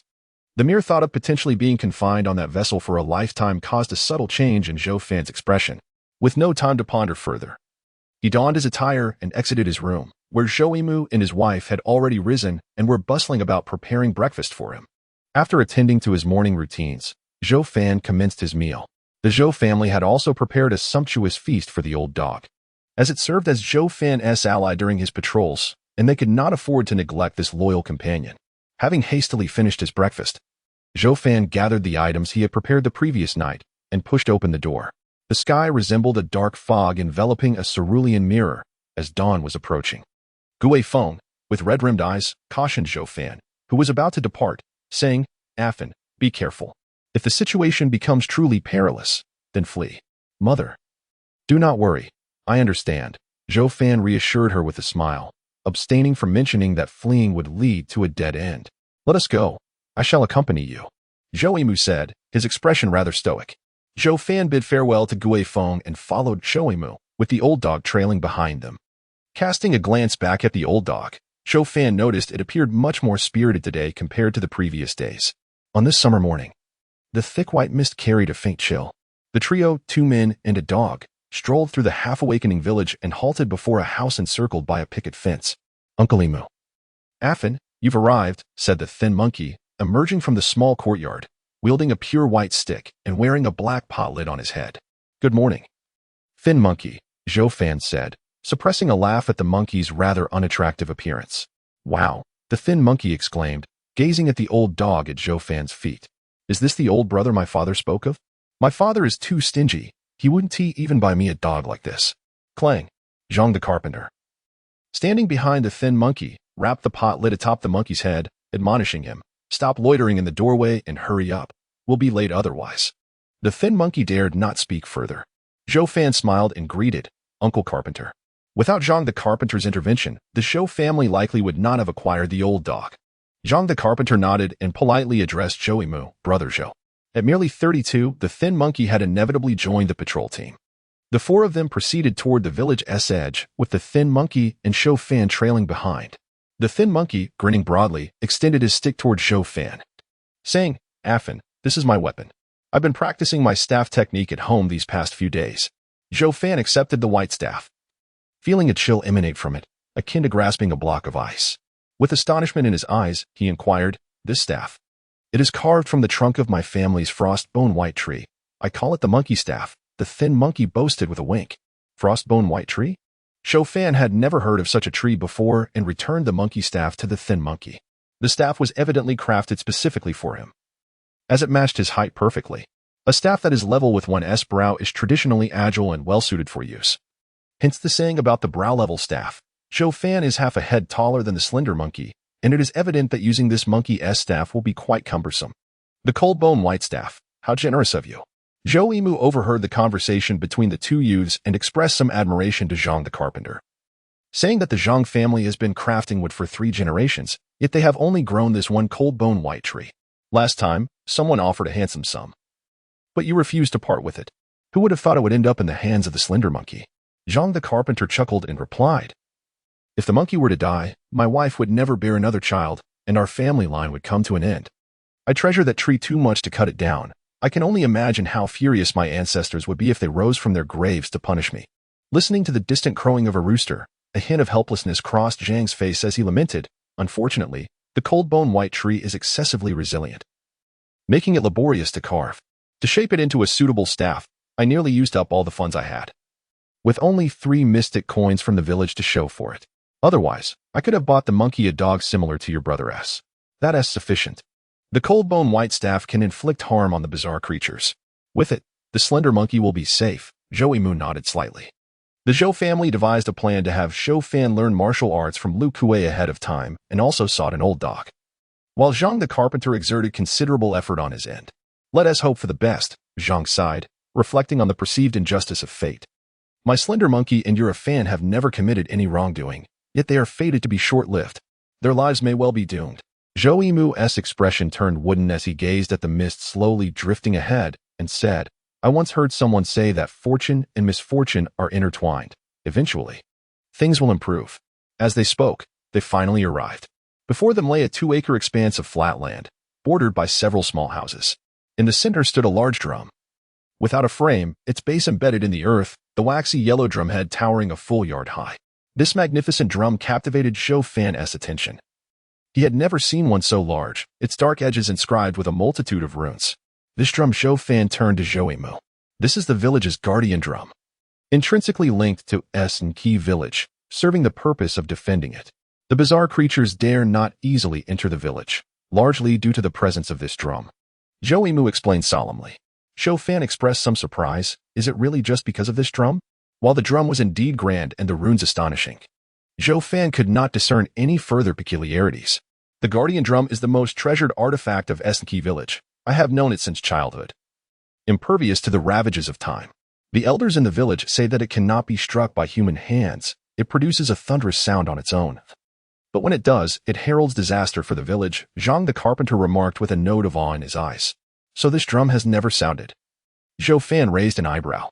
Of course not, Zhang laughed. Although we sometimes yearn to know how magnificent it would sound if it were ever struck. We would prefer it never to sound at all. The slender monkey could not help but interject. Perhaps if I strike it with my staff, I could make it resonate. Zhang the carpenter's face lost its mirth as he glared at his son, exclaiming in anger, You wretched fool, if that bell rings, you shall be the pariah of the village. The thin monkey shrank back, refraining from further comment.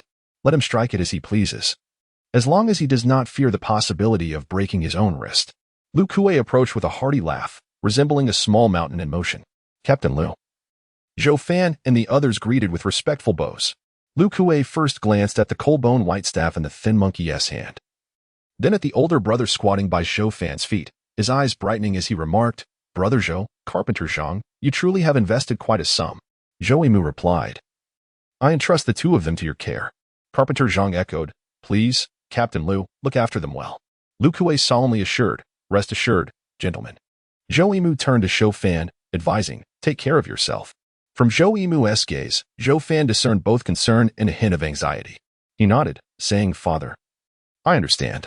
Carpenter Zhang gave the thin monkey a reassuring pat on the shoulder, reminding, Do not forget what I told you last night. The thin monkey grinned, Father. I have memorized it all. Zhou Mu and Carpenter Zhang soon took their leave. Lu Kuei turned to Zhou Fan and the thin monkey, smiling, Welcome to the patrol team. We are brothers from henceforth. The rules here are not many. As long as you abide by them, no one will trouble you. We will inform you 4 of the details once the other 2 newcomers arrive. Besides Zhou Fan and the thin monkey, 2 other newcomers were also joining the patrol team.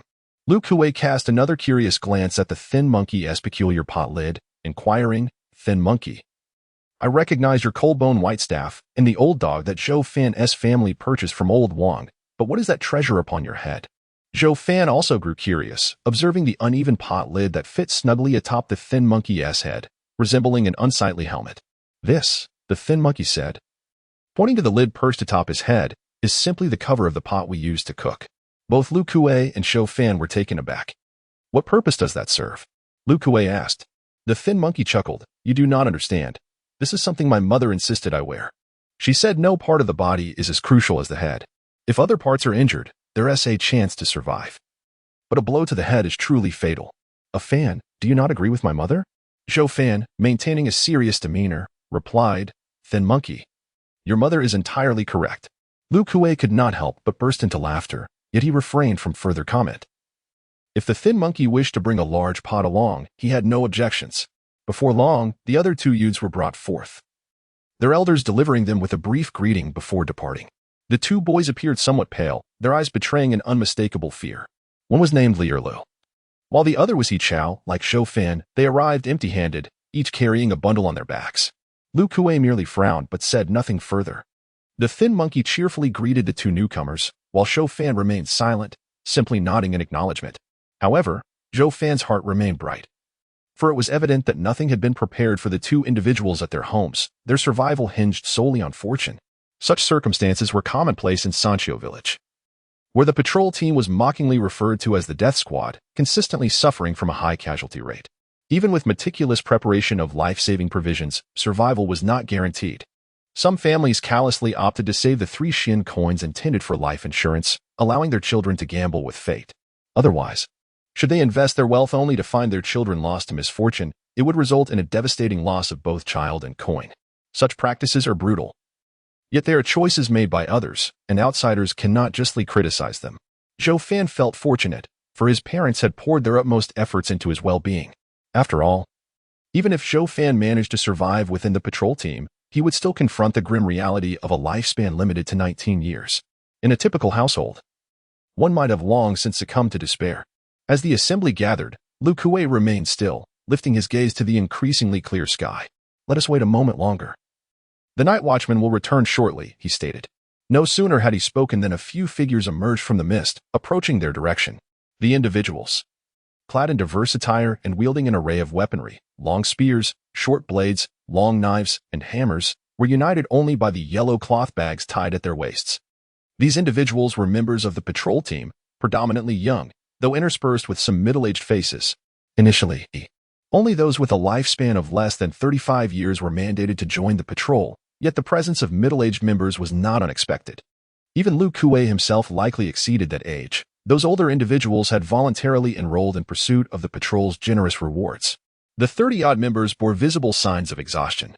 The patrol was divided into day and night shifts. Night watchmen did not venture into the wilderness but maintained vigilance around the village.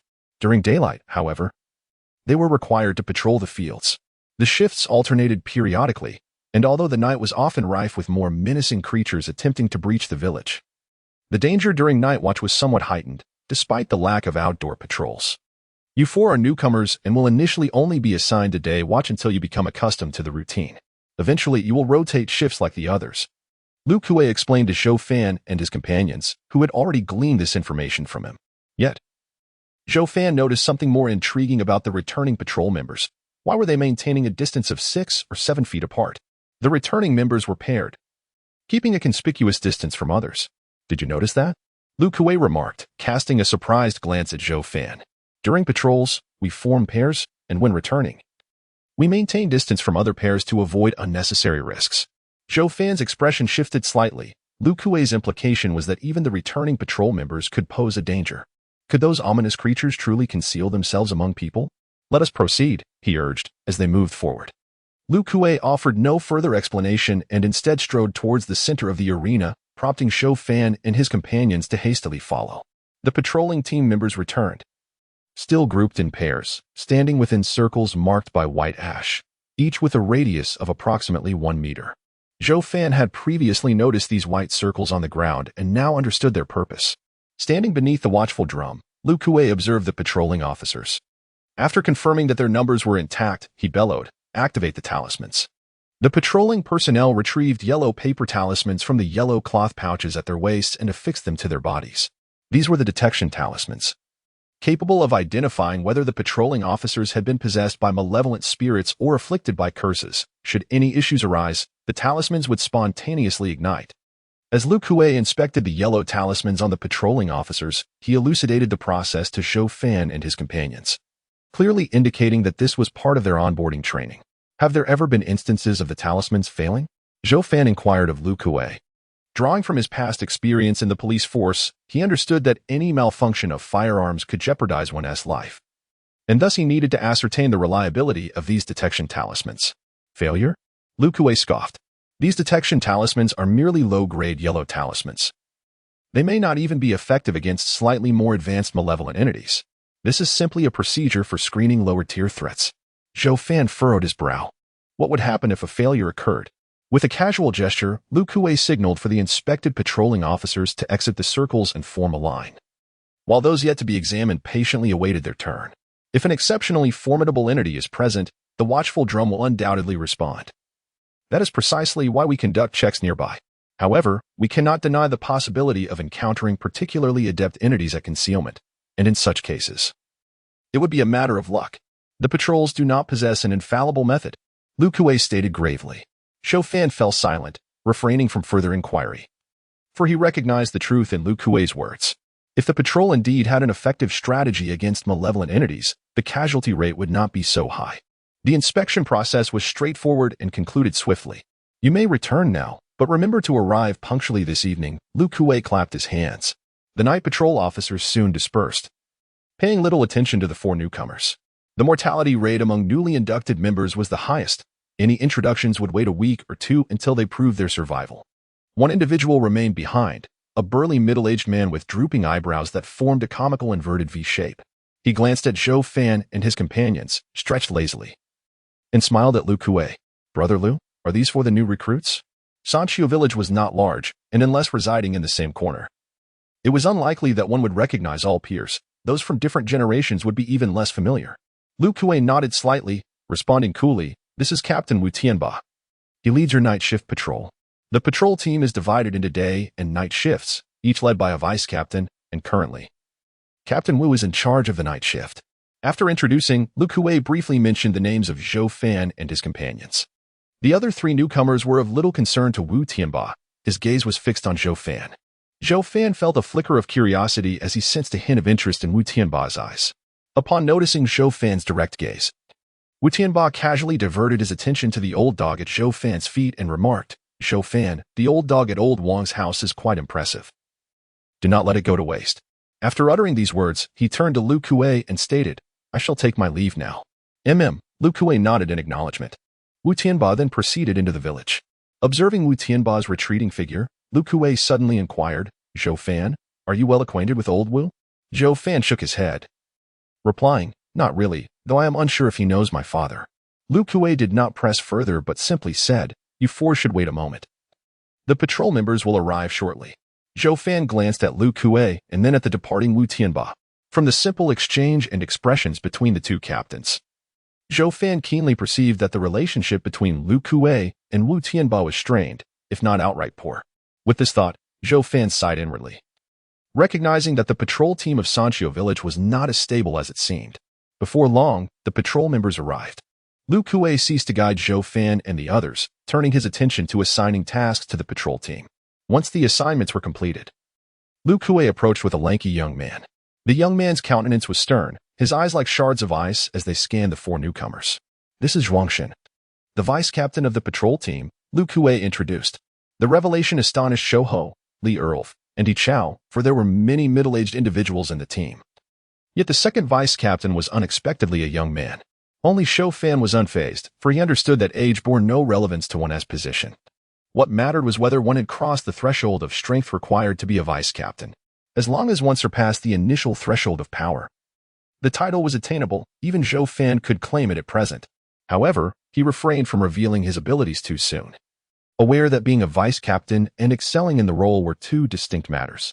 "Captain Zhuang, these four are newcomers: Zhou Fan, Shouho Zhang Chuanfu, Li Erlf, and Yi Chao." Lu Kuei continued the introductions.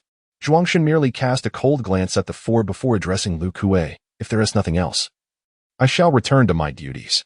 Lu Kuei replied with a smile, "Of course. Thank you for your assistance today. I will begin training these four, and they will officially join the team this afternoon." After Zhuangshan departed, Lu Kuei's expression turned serious as he said, "We should commence. This morning will only allow you to become somewhat familiar with the basics. I expect your full attention." He continued, "The first thing I will teach you is the 12 forms of the tiger, practiced by all patrol members." Pausing momentarily, Lu Kuei added, "Zhou Fan, you have already learned this, so you may sit this one out." Zhou Fan nodded and inquired, "Captain Lu, may I take the liberty of teaching Shouho?" Zhou Fan could not claim that he practiced the most accurate tiger form 12 techniques, yet it was undoubtedly more standardized than what Lu Kuei had taught. Otherwise, he would not have been able to sense the existence of the primordial energy of heaven and earth in just a single day through the awakening 4 techniques. He chose to teach the thin monkey primarily because the latter was once a companion in his former life, and their relationship had since flourished. Additionally, it was a favor owed to the woodworker Zhang. Lu Kuei hesitated for a moment, then turned to the thin monkey and inquired, "Do you wish to learn from Zhou Fan?" The thin monkey glanced at Zhou Fan and promptly replied, "I can learn from a fan."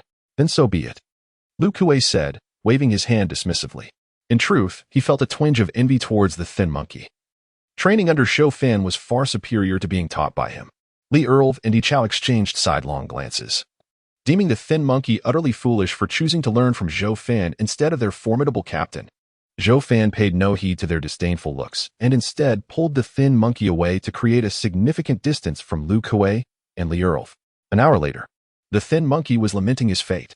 A fan was exceedingly stringent, and whenever the thin monkey faltered in his movements, a fan would correct him with his cold white bone staff. He had practiced the first move of the Awakening 4 techniques, the fierce tiger stretching its back, countless times. And even the slightest error would necessitate a complete redo. Zhou Fan, maintaining a stern expression, reprimanded the thin monkey for his complaints. The thin monkey could only bury his head in relentless practice. Only when the thin monkey executed the fierce tiger stretching its back with utmost precision did Zhou Fan nod in satisfaction, saying, "That's enough. Remember this movement and do not err. Furthermore, your breathing frequency during the fierce tiger stretching its back is off, so pay attention to that. Now, I will teach you the second movement." At this juncture, Zhou Fan paused as Lu Kuei approached with Li Erlv and Yi Chao. Lu Kuei remarked, "We can teach more later. I still have other matters to discuss with you." Zhou Fan nodded in agreement without uttering a word, yet he felt a sense of relief. Grateful that his father, Zhou Yimu, had taken him to seek out Lu Kuei and learn the Tiger Form 12 techniques in advance. Otherwise, if he had been limited to merely over an hour of instruction upon joining the patrol team, mastering the Awakening 4 techniques would have been a daunting task, especially since it would not have been the most authentic version as per the hand-copied scroll of the Tiger Form 12 techniques. The thin monkey exhaled deeply, relieved that the session had concluded. Zhou Fan cast a sidelong glance at the thin monkey and instructed, after the patrol, "You must come to my home every evening to practice for half an hour." The thin monkey's expression fell instantly, but he refrained from voicing any objections. Understanding that a fan meant well for him, Lu Kuei led Zhou Fan and the other three to a building situated on level ground, where a plaque hung above the door, inscribed with the characters for weapons. With a smile, Lu Kuei introduced, "This is the patrol team's armory, containing a variety of weapons. You may enter and select one that pleases you, but each person is limited to choosing only one. However, before you make your selection, there are some matters that must be clarified." Lu Kuei's smile faded as he continued, "Each weapon possesses its own advantages. For instance, the long spear, as a long-range weapon, allows you to strike from a distance without needing to approach the adversary closely. The spear remains the weapon of choice for the patrol members, while swords and other short weapons excel in their lightness and agility. Ultimately, the decision rests upon your preferences. However, I personally suggest that long weapons may serve you better." After concluding his statement, Lu Kuei opened the door, revealing a room gleaming with silvery weaponry. The four of them stepped inside, overwhelmed by the sight of 200 to 300 weapons, a veritable feast for the eyes. Slim Monkey's eyes glazed over as he glanced at the monkey staff in his hands, feeling dwarfed by the superior quality of the weapons forged from refined steel within the room. Had he known, he would not have brought the staff along. Lu Kuei could not help but chuckle. "Slim Monkey, if you are willing to part with your cold bone white staff, I shall permit you to select 5 weapons from this room." Upon hearing this, Slim Monkey immediately clutched his staff tightly, shaking his head vigorously. "That won't do. My father always said, as long as the staff exists, so do I. If the staff is lost, I cannot be given away." Li Er and Yi Chao took a stroll around, ultimately each selecting a red-tasseled spear, finding merit in Captain Lu's assertion that a longer weapon could be advantageous against the peculiar creatures they might encounter. Zhou Fan, however, remained indecisive, picking up each weapon to inspect it before setting it down again, his brow furrowed in contemplation as he struggled to determine which weapon suited him best. Lu Kuei refrained from pressuring him. Through their time together, he had come to understand that Zhou Fan was a person with strong convictions. After a considerable amount of time deliberating, Zhou Fan finally lifted a ring-handled straight sword. The sword featured a circular handle, a round pommel, and a blade measuring 80 centimeters in length, broad and sharp, with a slightly cold glint emanating from its tapered spine. "Are you certain about choosing a sword?" Lu Kuei inquired, noting Zhou Fan's reluctance to set it down. While a sword may be more agile than a spear, it lacks the lightness of a blade. Yet Zhou Fan showed no intention of switching, instead sheathing the sword and declaring, "I have a preference for blades." His choice was made after careful consideration. While the spear offered a length advantage, it lacked the agility he sought. He had also contemplated the long sword, but given his burgeoning strength of over 500 pounds, the slender sword would prove difficult in harnessing his physical advantage. A blade, designed primarily for chopping, was evidently a more suitable choice for someone with considerable strength. The ring-handled straight sword could be wielded one-handed or with both hands, enhancing the power of his strikes. The only caveat was his inexperience with swords. Yet he had not wielded any of the other weapons either. Since practice was inevitable, he opted for the blade he perceived as simpler to master. Lu Kuei seized his persuasion. Slim Monkey hesitated briefly but ultimately decided to stick with his monkey staff. Thus, their selection of weapons was complete. Lu Kuei led Zhou Fan and the others out of the armory and into the central chamber. This room differed from the previous armory constructed of yellow clay. It was exquisitely crafted from black stone, with striking red wooden doors and a simple plaque inscribed with the character. Upon arriving, Lu Kuei instinctively held his breath and addressed the wooden door, "Lord Mao." A voice, tinged with a sense of weariness, responded from within. Zhou Fan's gaze sharpened. He recognized the occupant as one of the village's two talisman's masters, Lord Mao, who surprisingly resided within the patrol camp. In Zhou Fan's eyes, martial prowess paled in comparison to the mystical arts of the talismans, and he had even speculated that the talismans might possess secrets to prolong life. However, it was regrettable that, from what Zhou Yimu had communicated, both talismans' masters were elusive, rendering any aspirations of learning their craft currently unattainable. "The 4 new recruits have arrived," Lu Kuei stated with respect. The wooden door soon opened, revealing the short talisman master Zhou Fan had encountered on the day of the hair-tying ceremony. Without so much as a glance at the 4 newcomers, Lord Mao tossed 4 yellow cloth bags to Lu Kuei before promptly shutting the door again. Lu Kuei said nothing, signaling for Zhou Fan and the others to follow him. Once they had distanced themselves from the stone hut, Lu Kuei distributed the yellow bags, 1 to each of them. Zhou Fan needed no guesswork to deduce that the bags contained talismans, which were imbued with extraordinary powers in this world. Lu Kuei elaborated. "We refer to this as a talisman bag. Inside, you will find 3 talismans. 1 is the divination talisman we discussed this morning, and the other 2 are minor flame talismans. Feel free to take a look." Gently, Zhou Fan untied the thin red string securing the bag and withdrew the 3 talismans, each measuring the length of a palm and the width of 3 fingers.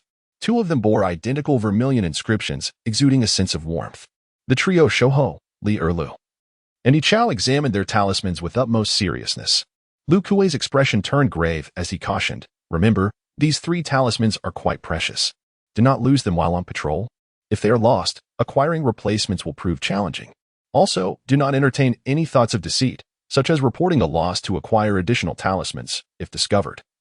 The consequences will be severe. Do you understand?" The 4 nodded in acknowledgement, signaling their comprehension. Lu Kuei continued, "You are all familiar with how to use the divination talisman. Now, let me explain the more crucial minor flame talisman for our patrols. The bizarre creatures we encounter are often resistant to physical strength and weaponry. Our primary reliance is on the minor flame talismans." As Zhou Fan inspected the minor flame talisman in his hand, his thoughts shifted. He had long pondered how the patrol team countered these strange beings, and it appeared that they depended on the talismans. He now understood why his father, Zhou Yimu, had opted for an old dog instead of talismans when seeking a means of protection. These items were already available to the patrol team. Lu Kuei took the minor flame talisman and a spear from Li Erlu, affixing the talisman to the spear's shaft. Instantly, the yellow paper talisman curled and wrapped itself around the spear. Fiery patterns appeared along the shaft, extending to the spear's tip before ceasing. With a cold glimmer in his eyes, Lu Kuei flicked the spear, causing the tip to transform into a deep red line that sliced through the air, emanating an intense heat. Zhou Fan and his companions watched intently, their eyes sparkling with anticipation at Lu Kuei's demonstration. Lu Kuei placed his hand upon the yellow talisman affixed to the gun barrel. After a mere few seconds, the talisman entwined around the gun's body detached and fell into his palm, causing the deep crimson flames inscribed upon the weapon to dissipate. With a smile, Lu Kuei remarked, "As long as you place your hand upon the yellow talisman, it can be removed. The minor flame talisman attached to the gun possesses considerable lethality against the grotesque. Do you comprehend?" Zhou Fan furrowed his brow and inquired, "If that is the case, why remove the yellow talisman at all? Extracting the talisman and affixing it to the gun would likely require several seconds, and in the heat of battle, such a brief interval could prove fatal. I have long understood that wasting time in combat equates to wasting one's life. As a former criminal investigator, Zhou Fan was acutely aware that when entering a building to apprehend armed assailants, every officer must ensure their weapon is loaded and the safety is disengaged before encountering the threat. To delay these crucial actions until facing the assailants would be sheer folly. Lu Kuei cast an appreciative glance at Zhou Fan, surprised by his rapid grasp of such concerns, yet he sighed, because we cannot afford to waste them. The yellow talismans you possess must remain in their original state, or their potency will diminish. Once affixed to a weapon, their power gradually wanes. A minor flame talisman can sustain its enchanted state for no more than an hour and a half. The creation of these talismans relies solely on the village's 2 venerable talismancers, and the materials consumed are exceedingly precious. We cannot afford to squander them. Minor flame talismans should only be utilized against the grotesque. Do you understand? Zhou Fan's brow furrowed once more. If that were the case, maintaining an enchanted state would indeed be untenable, heightening the danger. He pondered briefly before asking, must the talismans be stored within the talisman pouch? Lu Kuei shook his head. Not necessarily. As long as you do not misplace them, you may keep them with you if you prefer. However, I must caution the 4 of you. Should you lose them, reapplying will take some time, meaning you will be without a minor flame talisman during that period. Being without talismans is a perilous predicament. Without talismans, Zhou Fan's expression shifted, signifying a sense of helplessness against the grotesque. The 3 others, equally tense, regarded the talismans in their hands with concern. Lu Kuei spoke with gravity. Thus, you must diligently safeguard your talismans. Losing one equates to risking your very lives. Zhou Fan contemplated further and asked, will the minor flame talismans incur wear when deployed against the grotesque? Certainly, Lu Kuei replied. This is what I intended to convey to you. Should your weapon strike the grotesque, the minor flame talisman will ignite it, leading to a rapid depletion of its power. You must remain vigilant regarding the talisman markings on your weapon. If they fade to the point of disappearance, it signifies the need to replenish your minor flame talismans. This is also the rationale behind the patrol team providing you with 2 talismans each. 2 should suffice for a single engagement. Zhou Fan queried. If we expend talismans in combat against the grotesque, will we have to wait long to receive replacements? Lu Kuei shook his head. Not at all. Otherwise, you would be hesitant to utilize the minor flame talismans in battle. Any talismans consumed during combat will be promptly replenished by the village. However, do not entertain thoughts of deception. The small flame talismans, once their spiritual energy is depleted, can still be preserved, but you must return them to replenish swiftly. These talismans are crafted from unique materials by talismancers and should not be squandered. Zhou Fan felt a sense of relief. At least this arrangement was not excessively burdensome. If they encountered bizarre creatures that consumed talismans without offering a means for quick replenishment, they would be left to their doom. After pondering for a moment, Zhou Fan raised another pressing question. Can the small flame talismans harm all bizarre creatures? All. Lu Kuei's face twisted into a mocking expression, and he replied, this is precisely what I must caution you about. The small flame talismans are by no means omnipotent. You must learn to assess situations and respond to the bizarre creatures accordingly. Zhou Fan's expression darkened. Lu Kuei's words implied that the small flame talismans were not as effective as he had hoped. They could not be wielded with the ease of a firearm from his past life, where no adversary could withstand a bullet. This thought heightened Zhou Fan's sense of vigilance. Subsequently, the 3 newcomers, including the thin monkey, posed several questions, yet Zhou Fan remained the most inquisitive. Lu Kuei, the captain, proved to be a responsible leader, patiently addressing all their inquiries. Once they had exhausted their questions, Lu Kuei instructed them to practice affixing talismans to their weapons and removing them. By the time they completed these tasks, it was nearing noon. Lu Kuei turned to Zhou Fan and the others, saying, I have imparted all that I can. Aside from the deputy captain and myself, no one in the patrol team is permitted to return home at noon, as was stated upon your induction. If you feel hunger, you may only consume some dry rations. You may rest for a while. Soon, you will be assigned to patrol alongside the team. The brief training session felt rather rushed. Even Lu Kuei felt a tinge of helplessness, as the patrol team was understaffed, with several gaps lacking supervision. Though it seemed inconsequential now, should a crisis arise, it would be too late. These gaps needed to be filled promptly. Lu Kuei admonished them not to stray from the camp before departing. Each of the 4 had provisions prepared for them at home. Once Lu Kuei left, they settled beneath the shade of a tree, consuming their rations. Being young, they naturally found topics to discuss. Li Erlv glanced at the thin monkey and said, Thin monkey, you learned the 4 awakening techniques from a fan. How many have you mastered? Chewing on his food, the thin monkey replied with a smile, I've only learned 1. Li Earl rolled his eyes in disdain, saying, Only 1? Is it that you are too dull, or is a fan a poor teacher? Moreover, Captain Lu mentioned that each person's practice of the 4 awakening techniques varies, yielding different results. I have already mastered 3 and feel an increase in strength. As for He Chao, he is even quicker, having learned all 4 techniques. If a fan cannot teach you adequately, it would be wiser to seek another opportunity to learn from Captain Lu to avoid wasting time. The thin monkey, feeling a bit irritated, retorted, learning only 1, the fierce tiger stretch, does not mean a fan is incapable of teaching. Besides, a fan encouraged me to learn from him. And I believe his methods yield better results than those of Captain Lu. Otherwise, he wouldn't have asked me to study with him. Li Earl let out a snort, deeming the lean monkey utterly foolish.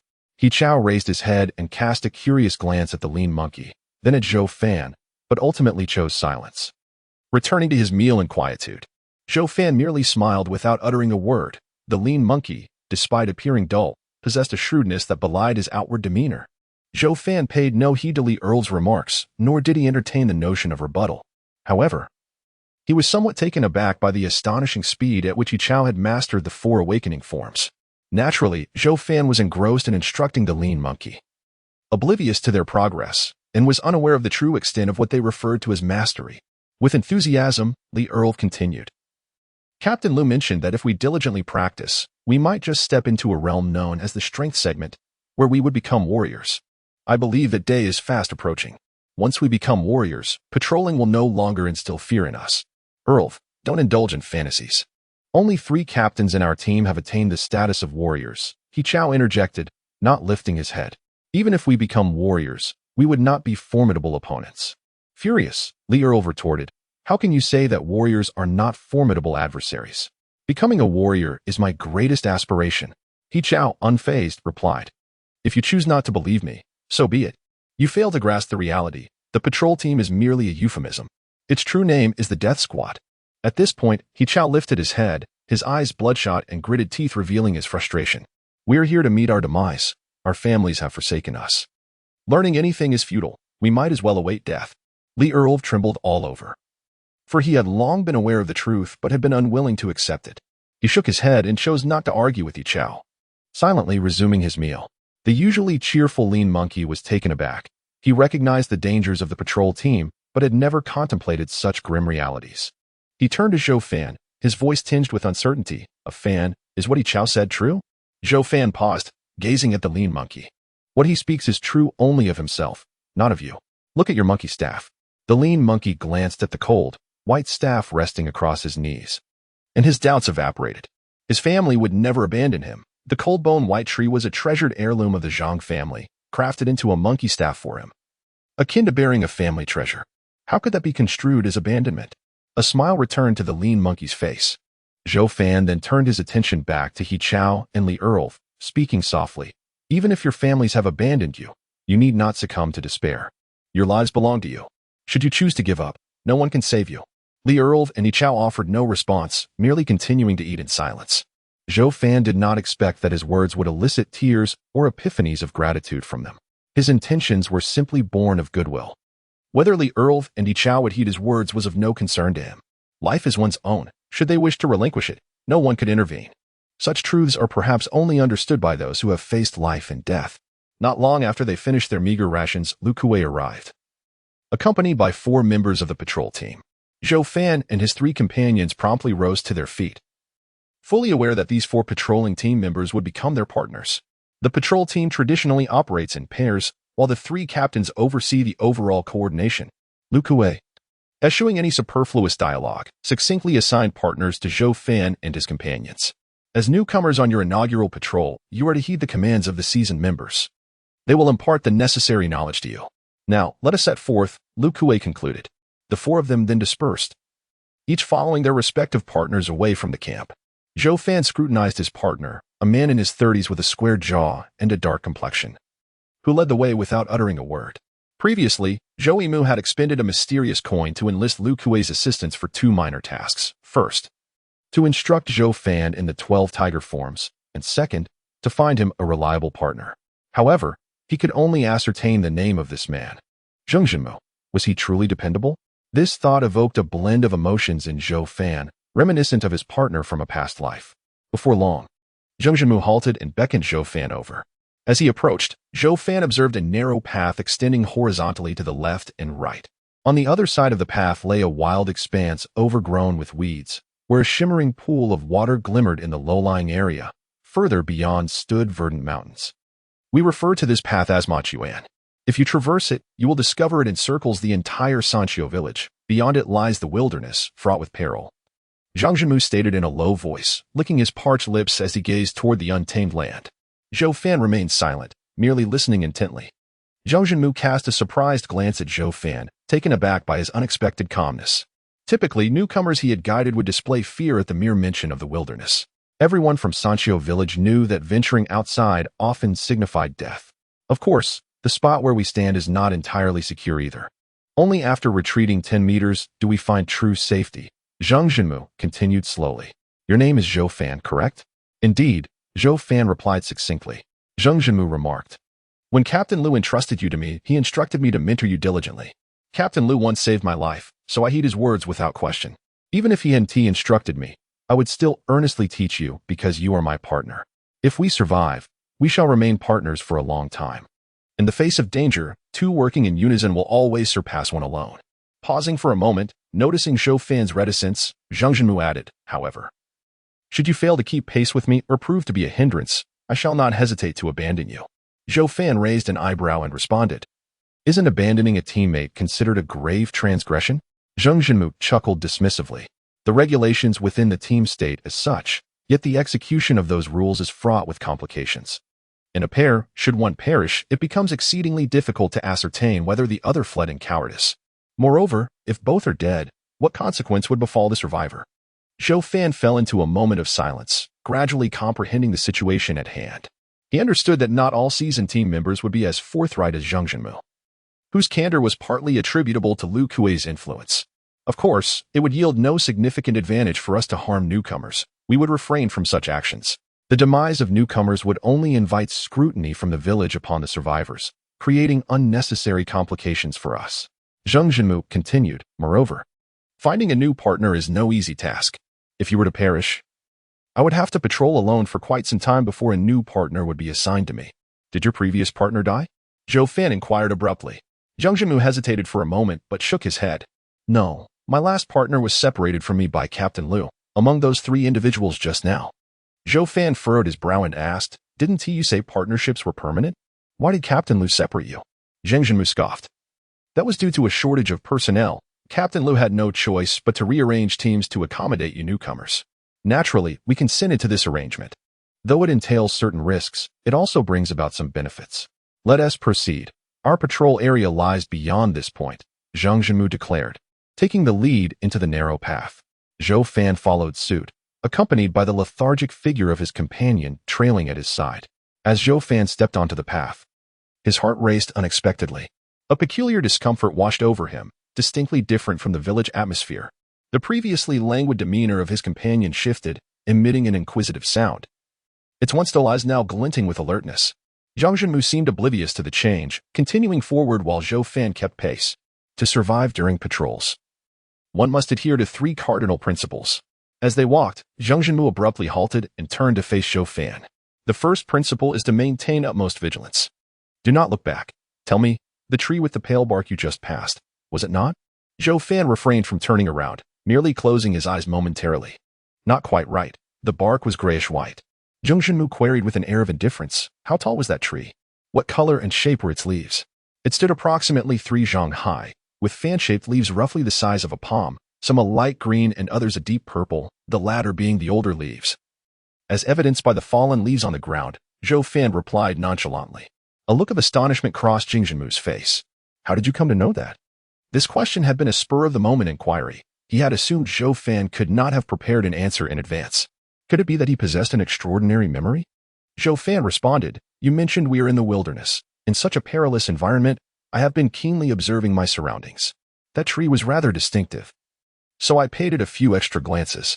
Zhang Zhenmu remained silent for a moment, a faint smile gracing his lips. Indeed, you have performed admirably. Individuals like you are the ones who endure longer in the patrol team. Unbeknownst to Zhang Jinmu, Zhou Fan had undergone specialized training in environmental memory during his previous life as a detective, making the recollection of surrounding features merely second nature to him. As they ventured through they occasionally encountered groups of patrolling members, yet Zhang Jinmu merely stood a yard away, greeting them from a distance, with no intention of engaging in close conversation. After several encounters, Zhou Fan discerned that this was a customary rule among the patrols. I believe you have noticed some distinctions, Zhang Jinmu remarked, casting a glance at Zhou Fan. This brings me to the second principle I wish to convey to you. One should not approach members of other groups too closely in the wild, even if you maintain a cordial relationship with them within the village. Is it due to the potential possession or curses by the strange entities? Zhou Fan cautiously scanned the surroundings and inquired, having heard this from Lu Kuei before. Indeed, the strange entities are a primary concern. However, there is another reason. This rule was established by the patrol to minimize casualties. In the wilderness, each group adheres to this guideline. Should you forget and approach recklessly, the other party may suspect you are possessed and respond with aggression. If that occurs, even death would be in vain. You would not bear any responsibility for the loss of your comrades due to your transgression, Zhang Jinmu explained earnestly. How is the distance between two groups defined? Zhou Fan asked. In principle, the greater the distance, the safer it is. The regulation stipulates that one should remain outside the range of the longest weapon's reach. Zhang Jinmu replied, abruptly gesturing and squatting down. Zhou Fan followed suit, gazing ahead, yet the path was devoid of anything but wild grasses and trees, with only a gentle breeze sweeping through. After a moment, Zhang Jinmu rose and continued. While traversing the wilderness, one cannot proceed incessantly. After walking a distance, one should pause and observe carefully to prevent being caught off guard by unforeseen events. Is this the third principle? Zhou Fan queried. No, this is merely a small tactic for patrolling, Zhang Jinmu said, stabbing at a patch of grass with his spear, withdrawing it to find only a few grass clippings clinging to its tip, which reassured him. The third principle is of utmost importance. I shall disclose it shortly. As they walked further into the expansive landscape, Zhou Fan and Zhang Jinmu halted once more. Ahead of them lay vast stretches of rice paddies, golden in the July sun, resembling a shimmering carpet, with clusters of rice grains gently hanging from the pale green leaves. At the periphery of the fields, away from the village, stood numerous scarecrows. Supported by wooden sticks, these figures wore tattered black or blue garments, some adorned with straw hats, swaying gently in the breeze. We have arrived. These rice paddies are the area for which we are responsible for patrolling, Zhang Jinmu announced. Zhou Fan estimated that, in terms of, the width of the paddies was merely about 100 yards. Under the blazing sun, after a short while, both men found beads of sweat forming on their foreheads. They sought refuge in the shade of a tree. Zhang Jinmu leaned his spear against the trunk and settled beneath the protruding roots, taking a sip from his water flask. Feel free to ask any questions you may have, he invited, sitting approximately half a meter away from Zhang Jinmu beneath the leaves. Zhou Fan unfastened the dagger at his waist, placed it on his lap, and took a sip from his own flask, frowning as he asked. I originally assumed the fields would be located within the village. I did not expect them to be outside. Zhang Jinmu was momentarily taken aback, exclaiming, Are you truly unaware of this? There are no suitable fields for cultivation in the village. We can only plant in the wilderness. Of course. Zhang Jinmu was oblivious to Zhou Fan's amnesia. The old dog, sitting before Zhou Fan, languidly extended its tongue in the sweltering heat as Zhou Fan lifted the water flask high and tilted it, allowing a stream of water to cascade forth. The dog eagerly lapped it up, leaving not a single drop behind. Zhou Fan set down the flask and remarked, The farmers are merely ordinary villagers. How can we ensure their safety? Zhang Jinmu casually replied, The fields in the wilderness are cultivated collectively, and when they engage in collective planting or harvesting, a patrol team is dispatched to stand guard. Sometimes, a talisman master will also be present. As he spoke, Zhang Jinmu, who had been gazing intently at the rice fields, suddenly interjected, They are coming. What is coming? Zhou Fan inquired, lifting his gaze towards the fields, only to have his expression darken. A vast, luminous mass, several acres in size, appeared, resembling a moving cloud as it surged over numerous scarecrows and enveloped the golden rice paddies. The white light above the fields split apart, dispersing into countless smaller orbs, which morphed into child-sized figures of white luminescence. It was as if hundreds of childlike specters frolicked above the rice fields, their laughter echoing with eerie giggles. Zhou Fan rose, drawing his sword from its sheath. The small flame talisman, concealed within his sleeve, was affixed to the back of his blade, where fiery patterns began to spread.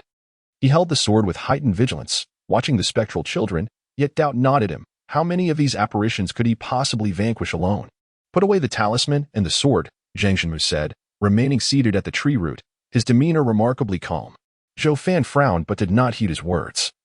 He maintained his defensive posture, eyes brimming with wariness. Zhang Zhenmu, unperturbed by Zhou Fan's defiance, merely smiled and stated, "This is the third principle I wish to impart to you. Do not act hastily in the face of the uncanny." "What do you mean?" Zhou Fan queried. Confirming that the spectral figures lingered in the rice fields without advancing, he glanced down at the old dog, which was fixated on the spirits, showing minimal reaction. Feeling reassured, Zhou Fan cautiously placed his hand back on the small flame talisman. The talisman slipped from his grasp, and he quickly concealed it once more within his sleeve. Eschewing the notion of placing it in his talisman pouch, for retrieving a talisman from there would be too slow. He needed to affix the small flame talisman to his sword's back swiftly. The risk of losing such a minor talisman paled in comparison to the imperative of preserving his life. Moreover, with a bit of caution, the small flame talisman would not be so easily lost. Zhang Zhenmu observed Zhou Fan's actions, a glimmer of appreciation crossing his eyes. His partner clearly demonstrated a prudent nature. And he elaborated, "Do not act hastily in the face of the uncanny means that one should refrain from impulsive actions upon encountering something strange." Zhang Zhenmu paused, contemplating, and then asked Zhou Fan, "Are you aware of the classifications of the uncanny?" Zhou Fan sheathed his sword, raising an eyebrow. "What classifications?" It appeared that he was unaware. Zhang Zhenmu acknowledged that, barring surprises, even the esteemed sorcerers could not precisely quantify the myriad of anomalies. Nevertheless, the authorities endeavored to categorize them into levels. To my knowledge, these peculiar entities are classified into two primary categories, the wandering and the vengeful, each further divided into 3 tiers of white, black, and blood. The most basic tier among these anomalies is the white wanderer. Zhang Zhenmu pointed towards the rice paddies, indicating the ethereal white spirits, and remarked, "Those peculiar beings are called rice children, named for their playful antics above the rice fields, representing a form of the white wanderer." "Rice children, you say?"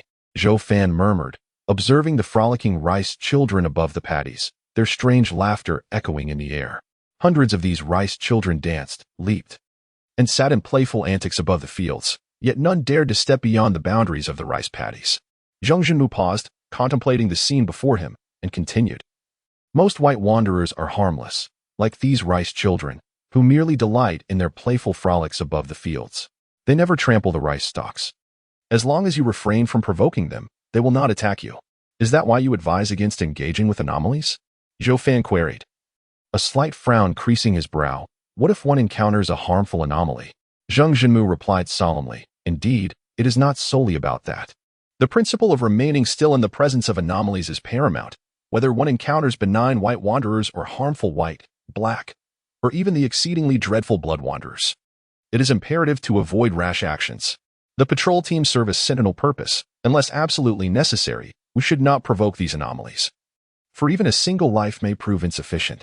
The patrol teams allow us to withdraw, provided we do not abandon our comrades in a bid for solitary escape, thus avoiding punishment.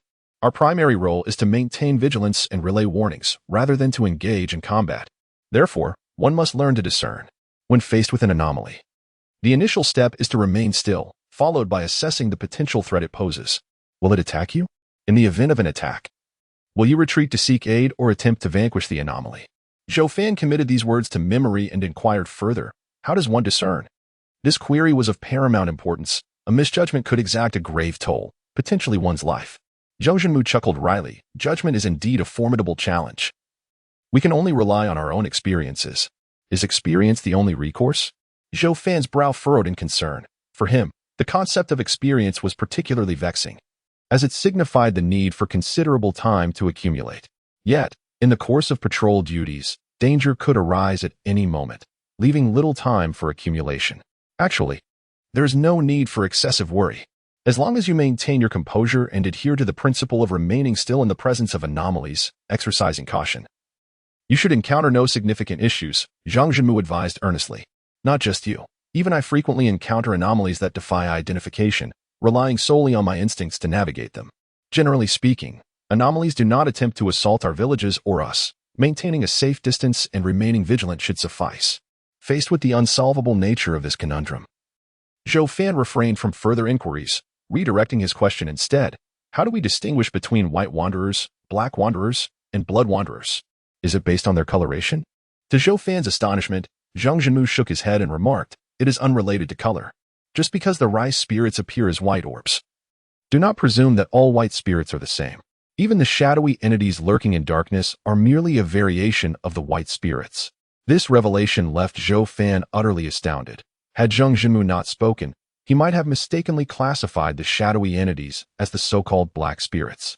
The classification of white, black, and blood is merely a bureaucratic indication of their level of danger.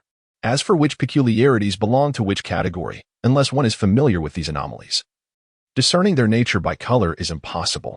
A mocking expression flickered across Zhang Zhenmu's face, highlighting one of the factors that renders patrolling exceedingly perilous. Upon hearing this, Zhou Fan cast another glance at his canine companion at his feet. If this were the case, Zhang Zhenmu's insights made the old dog even more invaluable. Zhang Zhenmu followed Zhou Fan's gaze toward the dog and sneered. Indeed, the old Wang family's dog is commendable, but I advise against placing all your hopes on a mere beast. Should it fail, you would be risking your own life. The dog seemed to perceive Zhang Zhenmu's disparaging assessment and bared its teeth while letting out a low growl. Zhou Fan quickly admonished the dog. In truth, even without Zhang Zhenmu's warning, he would not rely entirely on the canine. To Zhou Fan, the dog served more as a sentinel against danger. Ultimately, the last line of defense is always oneself. After a brief respite, Zhang Zhenmu resumed the patrol around the rice fields, meticulously instructing Zhou Fan on the matters to observe during the rounds. Zhang Zhenmu provided comprehensive details, and Zhou Fan listened attentively, feeling immensely enriched by the experience. He was quite pleased with Zhou Fan as a new partner. During the impartation of wisdom, Zhou Fan exhibited intelligence, meticulousness, and caution, qualities essential for survival during patrols. In Zhang Zhenmu's eyes, the only thing Zhou Fan lacked was the extensive experience of a seasoned veteran, yet this was not a significant concern with his guidance. As long as Zhou Fan remained prudent, calamity could be avoided. The afternoon swiftly passed, and as the crimson sun dipped towards the horizon, the golden rice fields transformed into a resplendent hue of red and gold. The rice spirits, which had been drifting throughout the fields, emitted eerie shrieks, converging into a large mass of pure white light that floated past the scarecrow at the edge of the rice paddies. It is time for us to conclude our watch, Zhang Zhenmu remarked, a hint of relaxation gracing his features. Zhou Fan followed Zhang Zhenmu back along the path they had come. Not long after departing the rice fields, Zhou Fan turned back for a fleeting glance, noticing the dozens of tattered scarecrows swaying gently in the evening breeze, as if animated, beckoning to him. What is it? Zhang Zhenmu paused and inquired. Nothing, Zhou Fan replied, shaking his head to dismiss the odd sensation that lingered within him. Unbeknownst to him, the dog was also turning its head, fixated on the old scarecrows, and only hurried after Zhou Fan once he had moved on. As they walked through the returning Mashuan, they encountered several groups of team members. However, none approached, maintaining a respectful distance as they walked silently. The closer they drew to the patrol camp, the more individuals appeared, yet the team members continued to observe an appropriate distance. Even in the final moments of this dire situation, the individuals did not forget the established rules of their team. Each member filed into the circle outlined by white ash within the camp. Lu Kuei approached, and upon seeing that everyone had gathered, commanded, "Initiate the talisman."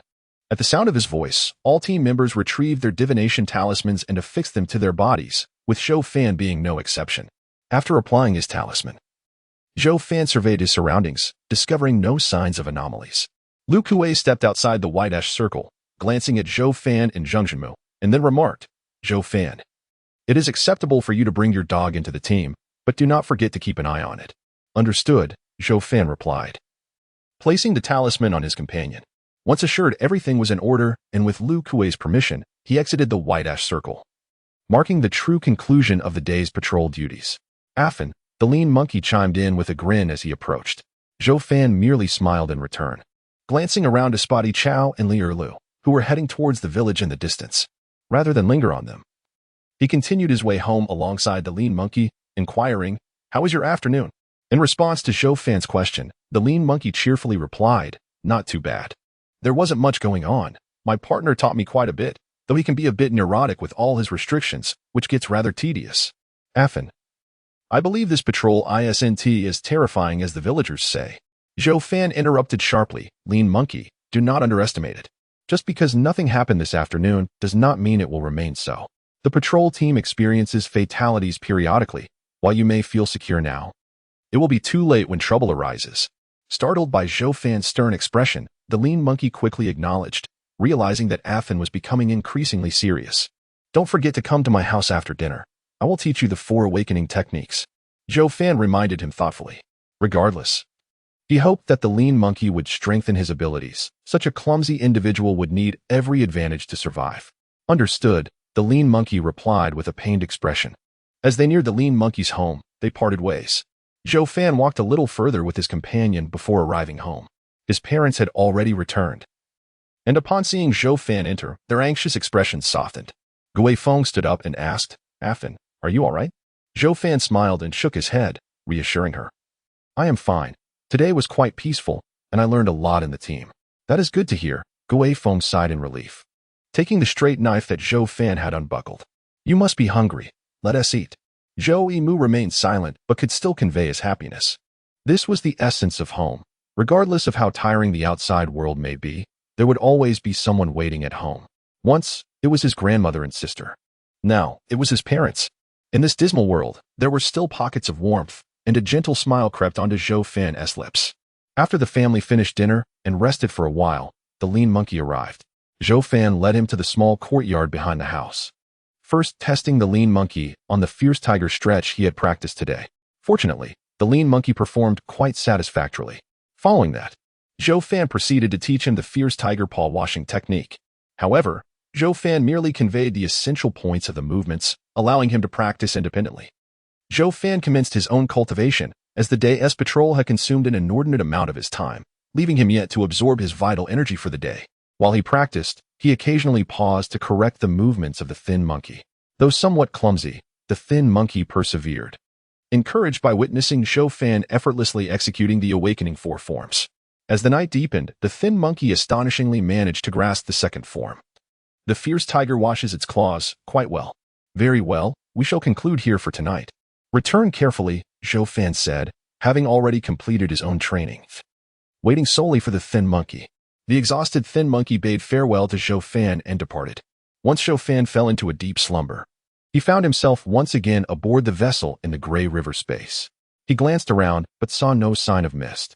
He resumed practicing the awakening 4 forms. Mist had once mentioned being on the ship for a considerable time and encountering many who boarded, which led Zhou Fan to conclude that Mist was unable to leave the vessel. Otherwise, he would have suspected Mist had indeed departed, including this night. Zhou Fan had not seen Mist for 4 nights and pondered why he had suddenly chosen to conceal himself. As he practiced the awakening 4 forms, he contemplated the events of the day. His partner, Zheng Jinmu, appeared relatively amiable, yet one could never fully discern a person's heart. Was he intentionally concealing something from Zhou Fan? In Zhou Fan's eyes, the members of the patrol team were not particularly virtuous. Those who joined the patrol were often short-lived individuals, perpetually facing the threat of death in the wild, and such dual pressures could easily warp and darken a person's character. As Zheng Jinmu had remarked, if one were to falter at a critical moment, they might find themselves abandoned. Abandonment could very well mean being used as a scapegoat. At times, the human heart can be more terrifying than the unknown. While newcomers might be wary of the strange, they might not be as cautious of their comrades. Zhou Fan held a clear understanding of this. This awareness was the reason Zhou Fan had been subtly on guard against Zheng Jinmu throughout the afternoon. As long as nothing untoward occurred, all was well. However, in the event of a crisis, Zhou Fan would not easily entrust his back to a stranger like Zheng Jinmu. Fortunately, Zheng Jinmu remained oblivious to Zhou Fan's burgeoning strength. Should he dare to betray him, Zhou Fan would ensure he received an unforgettable lesson. As Zhou Fan's body executed the movements of the awakening 4 forms, his mind was occupied with thoughts of the day's events and the mysteries of the gray river space. After a considerable time, he once again heard his mother, Gui Feng, calling for him. A sensation of vertigo washed over him, and Zhou Fan opened his eyes, responding to the call from outside. Sitting up, he furrowed his brow. In the gray river space, he could emerge whenever someone called him, yet he remained uncertain if it was Mist who was orchestrating this. After finishing breakfast and gathering today's provisions along with his straight sword and other items, Zhou Fan bid farewell to his parents. Having ventured to the patrol team for the first time yesterday, his father, Zhou Yimu, had accompanied him. Henceforth, he would be going alone. Zhou Fan arrived at Shouho's residence and called out to him. Shouho emerged with a black pot lid atop his head, brandishing a cold white cane and other items. "Affan, I believe my strength has significantly increased," Shouho exclaimed, his face beaming with delight. Zhou Fan was not taken aback. Rather, he was more curious to discern whether, after learning the 4 forms of Qi awakening from him, Shouho would be able to perceive the essence of the universe and absorb its energy into his body. For that was the crux of the matter. As they walked, Zhou Fan seized the opportunity to remind Shouho of the critical points to observe during patrols. Shouho appeared somewhat confused, unable to fully grasp the intricacies of the advice. Ultimately, Zhou Fan instructed him to firmly imprint in his mind the actions that were strictly prohibited. Shouho nodded in acknowledgement, indicating he would remember. Yet, Zhou Fan sighed inwardly. Given Shouho's nature, he could not be certain whether the warnings had truly registered. If they did not, Shouho's situation could become perilous. In such circumstances, Zhou Fan could only offer his assistance to the best of his ability. As he could not constantly watch over Shouho, especially since they were in different groups, and Zhou Fan himself required care. Upon arriving at the patrol camp, they waited for a while as individuals gradually trickled in. Li Erlv and Yi Chao arrived in succession. They hesitated momentarily before positioning themselves not far from Zhou Fan and Shouho, as they were both newcomers accustomed to congregating together. Zhou Fan and Shouho managed only to greet Li Erlv and Yi Chao before their respective partners summoned them away. The night shift personnel had already left, leaving only the day shift members at the camp. Deputy Captain Zhou Shinshin approached, counting heads, and, upon confirming that the numbers were complete, coldly instructed all teams to commence patrols in their designated areas. "What is your opinion of Zhou Shinshin?" Zheng Zhenmu suddenly inquired, smiling as they made their way to the rice fields. "I find Captain Zhou's demeanor somewhat frosty. Beyond that, I cannot comment." Zhou Fan replied cautiously to Zheng Zhenmu's question. "Frosty?" A playful expression crossed Zheng Zhenmu's face. He oversees the day shift, frequently patrolling to supervise the various teams. He did not visit us yesterday afternoon, but do be wary. You must not allow him to catch you slacking. What would happen if he did? Zhou Fan raised an eyebrow in inquiry. He would break one of your hands or legs, Zheng Zhenmu scoffed. It's not just cold. You should more accurately describe him as ruthless. Zhou Fan surveyed the surroundings, questioning, does this align with the patrol team's regulations? Zheng Zhenmu chuckled. The patrol team's rules are rather chaotic. There are few regulations in place. Often, the 2 esteemed talismans can hardly be bothered, and Luo Cuanjing dares not intervene. Ultimately, the patrol is governed by the commands of 3 formidable captains. If you err, they will break a hand or leg, and no one will dare to contest it. Zhou Fan immediately grasped that the patrol team was governed by a strict hierarchy of strength. However, Zhou Shinshin is relatively fair. If you were to fall into Wu Tianba's hands, Zheng Zhenmu paused momentarily. Zhou Fan, sensing the implication, inquired, what would happen? Is Captain Wu's approach more severe than Captain Zhou's? As a newcomer, Zhou Fan was naturally eager to gain an early understanding of the patrol team's dynamics. He sought valuable insights from Zheng Zhenmu, which he considered highly beneficial. In regard to Wu Tianbi, Zhou Fan had inquired about him the previous night from his father, Zhou Yimu, who merely stated that he had little interaction with the man and did not know him well. Even in an organization notorious for its violent nature, such as the police force, there existed a web of intrigue and rivalry. In Zhou Fan's eyes, whether it was the former police force or the current patrol team, they constituted a close-knit circle, and to thrive within it, one must familiarize oneself with its rules. Zheng Zhenmu hesitated for a moment before saying, Zhou Fan, I find you somewhat agreeable, which is why I am sharing this with you.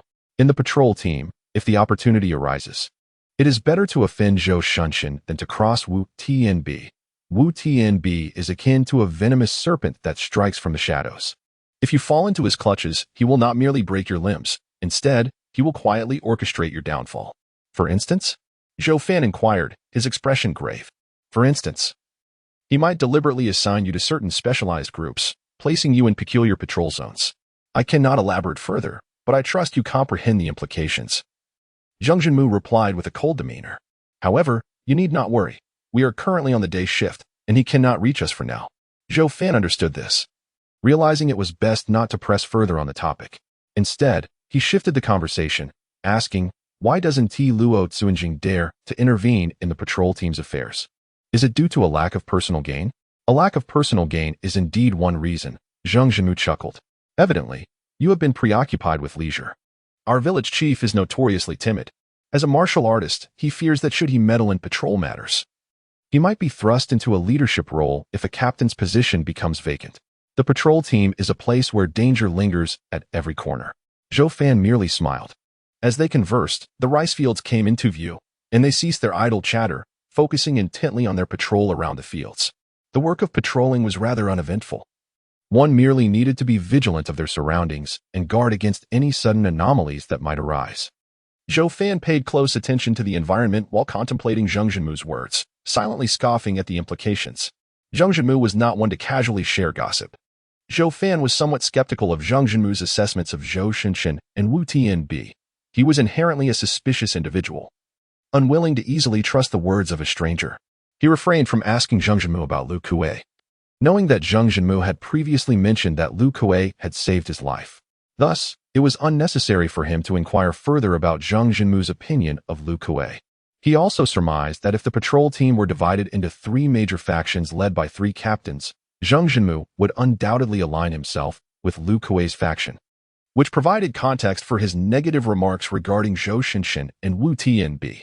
The extent of veracity in Zhang Zhenmu's words would only reveal itself with time and observation. The morning passed while they patrolled, during which Zhang Zhenmu imparted numerous insights regarding important considerations for their duties, all of which Zhou Fan diligently noted. Unable to return home at noon, Zhou Fan and Zhang Zhenmu could only take refuge in the shade of a great tree, nibbling on their rations while remaining vigilant of their surroundings. Their attention was primarily focused on the rice fields ahead, fearing the unknown dangers that might lurk among the knee-high seedlings. Neither Zhang Zhenmu nor Zhou Fan had ever dared to step into the fields. They patrolled the periphery instead, alerting each other at the slightest hint of strangeness. If necessary, they could swiftly retreat to the village and then decide whether to inform others. After finishing their meager meal, Zhang Zhenmu leaned against the tree, casting a glance at the scorching sun outside, and grumbled, "This wretched weather could scorch one's skin." Zhou Fan tossed a small piece of his ration to his companion and took a sip of water, inquiring, "How long has it been since it last rained?" Having only arrived in this world a few days prior, Zhou Fan had yet to witness its rain. Zhang Zhenmu's expression shifted slightly as he replied, "I would rather the sun be more intense than have rain, Zhou Fan. Rain poses too great a danger for us patrollers. Many times, fatalities among the patrols occur on rainy days." Zhou Fan paused, contemplating, is it because rain obscures visibility, increasing the risk? Zhang Zhenmu's demeanor softened as he explained, not entirely. Rainy days tend to attract certain ominous entities that thrive in gloomy weather.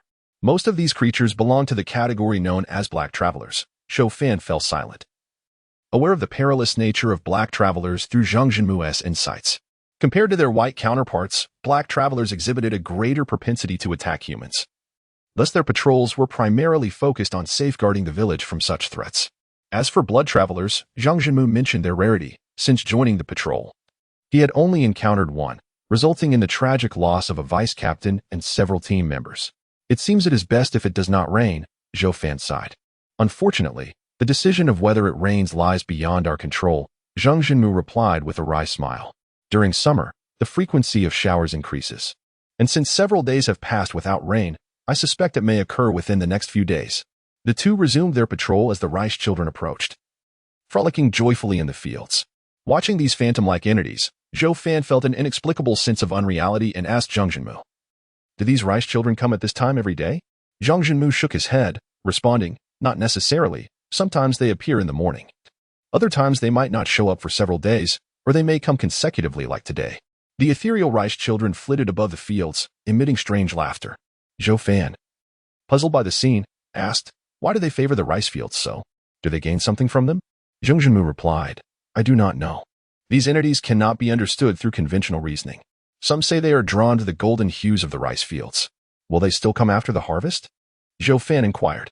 "If they are attracted to the color of the fields, then surely they would not return after the rice is cut." "They will not return," Zhang Zhenmu affirmed. "If they do not return, it indeed sounds as though they are fond of the field's colors," Zhou Fan mused, choosing not to pursue the thought further. The sun blazed fiercely. The patrol path was scorched, and waves of heat rose into the air. Zhou Fan and his companion soon found themselves drenched in perspiration, unable to withstand the heat, and thus sought refuge beneath the canopy of a nearby tree. The grass beneath their feet, scorched by the relentless sun, wilted and curled its verdant leaves. Zhou Fan took a sip of water to quell the fire in his throat and offered some to his parched companion, who was panting heavily. However, as Zhou Fan secured the cap of the water bottle, a frown creased his brow. The rice seedlings, unperturbed by the blazing sun, suddenly coalesced into a swirling mass of white light, swiftly darting past the scarecrow at the edge of the field, rapidly distancing themselves from the rice paddies. "Look over there in the rice field," Zhou Fan urged Zheng Zhenmu, who was vigorously drinking water. Zheng Zhenmu immediately set down his water bottle, and upon witnessing the rice seedlings retreating, his expression shifted. "Why are they leaving at this hour? They typically linger until dusk," he remarked, his face tightening as he gestured for Zhou Fan to be cautious. The two retreated to the village's outskirts, their eyes warily fixed on the rice paddies. The unusual behavior stirred a sense of foreboding within them, and Zhou Fan had no objections to Zheng Zhenmu's prudent demeanor. Casting a glance at the old dog beside him, Zhou Fan noticed it had straightened its limbs, its body slightly hunched as it fixated intently on the rice field. A wave of apprehension washed over Zhou Fan, prompting him to raise his gaze once more towards the eerily tranquil paddies, where something ominous might indeed be lurking. Zheng Zhenmu remained silent, gripping his spear tightly. His extensive experience led him to sense that something was amiss. The old dog trembled slightly, revealing a lone fang as it emitted a low growl. "Easy, old friend," Zhou Fan called softly to the dog. Yet, the rustling sound emanating from the rice field seized his attention. Something was darting swiftly through the paddies, causing the seedlings to bend and part in its wake, producing a continuous rustling noise. It moved with remarkable speed, stirring the rice field into a cacophony. Yet it remained within the confines of the paddies, circling incessantly. What on earth could it be? Zhou Fan's gaze followed the elusive creature, his voice remaining calm. Zheng Zhenmu spoke in a low tone. "We cannot discern its nature just yet, but heed my words. Do not make any sudden movements." Zhou Fan nodded, casting another glance at the old dog, urging it to suppress its barking to avoid attracting the creature's attention. Suddenly, the entity came to a halt at the edge of the field near the road, causing both Zhou Fan and Zheng Zhenmu to tense up. Zhou Fan unsheathed his dagger, his left hand poised with a talisman ready to affix to the blade, mirroring Zheng Zhenmu's readiness. A gentle breeze whispered through the air, causing the scarecrow to sway slightly, while a golden ripple formed across the surface of the rice field, undulating towards them. The wind carried with it a sense of heat, serving as an ominous signal. In an instant, the creature surged from the rice paddies onto the path, lunging towards Zhou Fan and his companion. Zhou Fan's pupils constricted as he beheld the beast. Its coated dark brown hue, with yellow-gray eyes reminiscent of an oversized feline. It was a black leopard. Zheng Zhenmu bellowed as he thrust his spear forward with remarkable swiftness. The black leopard was indeed a leopard, not a mere aberration. As this thought crossed Zhou Fan's mind, he took a decisive step forward. His companion had already abandoned his original position, sprinting towards the black leopard with fervent barks. Zheng Zhenmu's spear reached first, but the agile leopard deftly sidestepped the sharp tip with a powerful push of its forelegs. Zhou Fan's blade swung towards the leopard's head. Had it struck true, the creature would have met its demise. The leopard, unable to retaliate against Zheng Zhenmu, swiftly lowered its head. Zhou Fan's blade passed over, merely grazing one of its ears, which flew through the air, stained with droplets of blood. The companion sank its teeth into the leopard's hind leg. The leopard emitted a pained roar, violently flinging the companion aside with a kick. It then cast a glance at Zhou Fan and Zheng Zhenmu before turning to flee, limping yet moving with surprising speed as it dashed into the rice fields, leaving a trail of blood behind. "Do not let it escape," Zheng Zhenmu exclaimed with a laugh, raising his spear to pursue, exhilarated by the prospect of the leopard's valuable pelt. "Do not chase it." Zhou Fan felt an ominous sense of foreboding and attempted to call out to Zheng Zhenmu, but the latter had already plunged into the rice fields. Zhou Fan glanced at the companion, who had swiftly regained its footing. Relieved to see the old dog unharmed, he turned his attention back to Zheng Zhenmu, who was still in hot pursuit of the leopard. Without looking back, Zheng Zhenmu shouted, "Zhou Fan, hurry." Zhou Fan disregarded him, a sense of dread gnawing at him as he pondered rapidly. He soon realized the absurdity of the situation. Why would a leopard suddenly charge into the rice fields? It was as if it were a headless fly. It had been driven into the fields. Zhou Fan suddenly shouted, "Get out. There may be aberrations in the rice fields." The term aberration swiftly extinguished Zheng Zhenmu's fervor, causing him to halt and turn back toward Zhou Fan. Whoosh! From behind Zheng Zhenmu, the black leopard was hurled into the air above the rice fields, letting out a mournful wail. Bang! The leopard exploded, blood and flesh scattering like a rain of gore. The crimson downpour splattered onto the seedlings and onto Zheng Zhenmu himself. A look of terror spread across his face as he stumbled and fell in the rice field, yet he dared not linger, scrambling to escape the scene.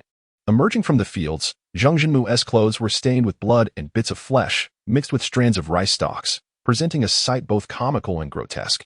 "What bad luck, my clothes are ruined," he muttered, glancing back at the rice fields with lingering dread. "I cannot fathom what transpired there. We must retreat to the village." Observing Zhang Jinmu's disheveled state, Zhou Fan took several steps back, silently scrutinizing him. Zhang Jinmu paused, bewildered by Zhou Fan's actions, and asked, "What are you doing?" Zhou Fan replied coldly, "Do not approach. For the safety of both of us, you must now affix the aberration talisman to yourself." Zhang Jinmu forced a bitter smile and said, "Do you doubt me? Even if you do, let us return to the village first. This place is unsafe. It will only take a moment." Zhou Fan cast a cold glance at Zhang Jinmu, his attention partially diverted to the rice fields, which now lay eerily silent. The scarecrow adorned with a pointed hat appearing to sway. "All right, I shall conduct the test now," he replied. Zhang Jinmu nodded, a flicker of unease crossing his face as he unfastened the talisman pouch and retrieved the divination talisman. Yet, before the talisman could even be affixed to Zhang Jinmu's body, it suddenly ignited between his fingers. Zhang Jinmu's complexion turned pale, and he released the burning talisman. Terror flashing in his eyes, Zhou Fan had already retreated several steps, ensuring a safe distance from Zhang Jinmu. The canine companion suddenly began to bark furiously at Zhang Jinmu, its demeanor ferocious. Had it not been for Zhou Fan's gesture, it would have lunged at him. Zhang Jinmu trembled and exclaimed, "I am cursed. I must return to the village to seek the talisman master for a remedy." With that, he disregarded Zhou Fan and sprinted towards the village. Zhou Fan made no attempt to hinder him, merely watching coldly as Zhang Jinmu's back receded into the distance. After a few strides, Zhang Jinmu abruptly froze in place. Observing this, Zhou Fan's gaze sharpened. He calmly pressed the small flame talisman he had been gripping tightly against the back of his blade, igniting fiery patterns along the sword's surface. The canine barked even more vehemently, baring its teeth, its sparse fur bristling. In the blink of an eye, Zhang Jinmu turned, and from his throat protruded several stalks of rice, blood cascading from the hollow tubes, creating delicate crimson lines. This bizarre spectacle sent a chill through Zhou Fan. "Help me!" Zhang Jinmu cried out in agony, his eyes veined with blood, his face contorted into a grotesque mask of anguish. Zhang Jinmu raised the spear in his hand, emitting a low, guttural sound as he charged towards Zhou Fan, thrusting the spear at him. Zhou Fan raised his blade to parry the strike. A resounding clash erupted, scattering sparks. Both Zhou Fan and Zhang Jinmu staggered back, Zhou Fan's expression shifting slightly. Zhang Jinmu's strength was unexpectedly formidable, a testament to the powers he had acquired through mutation. Zhang Jinmu swung the spear once more, and with no time to ponder, Zhou Fan could only raise his blade to block. The metallic clang echoed repeatedly, each collision igniting sparks anew. Zhang Jinmu appeared to have lost his sanity, relentlessly assaulting Zhou Fan. The canine continued to dart around, barking wildly. Zhou Fan maintained his composure, continuously wielding his blade to counter Zhang Jinmu's forceful strikes. With each blow, straw erupted from Zhang Jinmu's face. His eyes, nose, and ears were now filled with it, and gradually, straw began to sprout from other parts of his body, stained with vivid blood and speckled with bits of flesh. He was a grotesque amalgamation of blood and straw. Yet the spear in his hand moved with the uncanny grace of a shadowy dragon, becoming increasingly elusive. Zhou Fan felt a dull ache in his hands as the intensity of Zhang Jinmu's attacks escalated, forcing him to retreat repeatedly. This could not continue. With a fierce roar, Zhou Fan called out, "Brother." Upon hearing Zhou Fan's roar, the creature circled behind Zhang Jinmu and lunged at his right leg, managing to tear away a substantial chunk of flesh despite its nearly toothless maw. Zhang Jinmu let out a strange shriek, disregarding Zhou Fan as he turned to thrust his spear at the creature. Seizing the opportunity, Zhou Fan's eyes narrowed. He took a deep breath and, employing the breathing technique from his usual practice of the awakening four forms, activated his entire muscular system. With a swift downward slash, the blade gleamed brilliantly in the sunlight, vanishing as quickly as it appeared. Zhang Jinmu's spear thrust halted abruptly, leaving him frozen in place until a crimson line appeared down the center of his body. Blood oozed forth from the gash, and he split in two, collapsing to the ground, his insides, both white and red, sliding onto the scorching path. The pungent scent of blood filled the air, and Zhou Fan exhaled softly, casting a glance at the visceral remains, where tiny shoots of straw had sprouted. However, these shoots had been charred black, a consequence of the minor flame talisman's effect. Cautious and weary, Zhou Fan called out to the creature and began to retreat toward the village, noting that the fiery patterns on his sword had faded. He swiftly replaced it with a second minor flame talisman, fixing his gaze on the bisected corpse. The surroundings were eerily silent, and the creature's limbs trembled, not from fear but from the exhaustion of battle, given its advanced age. Zhou Fan surveyed the rice fields, uncertain whether the strange entity was truly dead. After a moment of stillness, he detected no movement and withdrew a bamboo tube, igniting its fuse with a fire stick. With a sharp whoosh, the bamboo tube soared into the sky, erupting in a thunderous explosion. Zhou Fan remained vigilant in silence, and soon, members from nearby teams arrived, halting in their tracks upon witnessing the bloody scene flanking the path. Their wary gazes fixed on Zhou Fan. He remained motionless, aware that any sudden movement could be misconstrued. Affin, the thin monkey, arrived, his complexion pale as he surveyed the carnage, hesitating to approach. His partner, however, restrained him. "Do not come closer," Zhou Fan echoed. Liu and He Chao, two newcomers, joined their respective partners, their faces ashen with fear. It was their first encounter with such a gruesome sight. The deputy captain of the patrol team frowned slightly and called out to Zhou Fan, "Wait for Captain Liu to arrive before proceeding." Zhou Fan nodded gently, his brow furrowing, not from discomfort at the bloody scene, but from the realization that the patrol was far more perilous than he had anticipated. This was only the second day, and already such an event had transpired. Captain Liu soon appeared, his expression grave as he gazed at the nearly unrecognizable corpse of Zhang Jinmu, his eyes filled with astonishment. The demise of the veteran Zhang Jinmu, while Zhou Fan survived, was a perplexing turn of events. Captain Liu addressed Zhou Fan, "Affin, you should use the anomaly detection talisman first." Zhou Fan retrieved the divination talisman from his pouch. Some members of the patrol team watched Zhou Fan's actions with bated breath, their weapons already affixed with small flame talismans. Should Zhou Fan exhibit any signs of impropriety, they would not hesitate to unleash their arsenal. Zhou Fan affixed the measuring talisman to his body, yet the yellow paper talisman exhibited no reaction. "Is it effective?" Zhou Fan inquired, having previously conducted a test before anyone arrived. Lu Kuei and Zhou Shen exchanged a knowing glance before cautiously approaching Zhou Fan, while the other team members remained stationary. As they drew closer, both Lu Kuei and Zhou Shen instinctively maintained their distance, for their experience cautioned them that the measuring talisman was not infallible. They cast a glance at the nearby corpse of Zhang Jinmu, their eyes drawn to the gruesome straw intertwined with flesh, and both inhaled sharply. "It is the black slaughtering grass," Zhou Shen stated coldly. Zhou Fan was taken aback that Zhou Shen could identify it and asked, "Is the black slaughter dead?" Lu Kuei sighed and replied, "Did you slay it with the little flame talisman? It has perished from the talisman's power." Upon hearing that it was indeed dead, Zhou Fan finally felt a sense of relief. He had hesitated to approach the corpse, fearing that the strange entity remained alive or was merely manipulating Zhang Jinmu from afar. Zhou Shen regarded Zhou Fan with icy detachment, stating, "The slaughtering grass is a malevolent entity that can only possess a host through blood. We must ascertain how this occurred, why Zhang Jinmu was possessed, and how you managed to kill him." Lu Kuei glanced at the patrolling team members and declared, "The danger has temporarily subsided. Everyone return to your assigned patrol areas." The patrol team began to disperse, and the emaciated monkey was forcibly escorted away by his partner. Zhou Fan recounted the events in their entirety, aware that Lu Kuei and Zhou Shen were among the elite of the team, and he dared not conceal any details, especially since there was little to hide. After listening, Lu Kuei sighed. Zhang Jinmu was a veteran of the team, typically cautious in his endeavors. It is tragic that his greed for that leopard skin cost him his life. Zhou Shen nodded in agreement. If that is the case, it makes sense. The slaughtering grass first possessed the ink leopard and then, using blood as a medium, entered Zhang Jinmu's body. However, there remains one question. Lu Kuei seemed to have an epiphany, lifting his gaze to Zhou Fan. Zhou Fan furrowed his brow. "What question?" Zhou Shen replied coldly. "The characteristic of a possession-type black slaughter is that once it takes hold, it can extract the host's potential to the utmost detriment of their body. Zhang Jinmu was quite formidable. In his unleashed state, even with an old dog assisting you, you would undoubtedly have perished under his spear. Yet, you survived, which is highly unusual." Lu Kuei remained silent, but Zhou Shen's words echoed his own thoughts. Zhou Fan lowered his head, feigning contemplation, but quickly shook his head.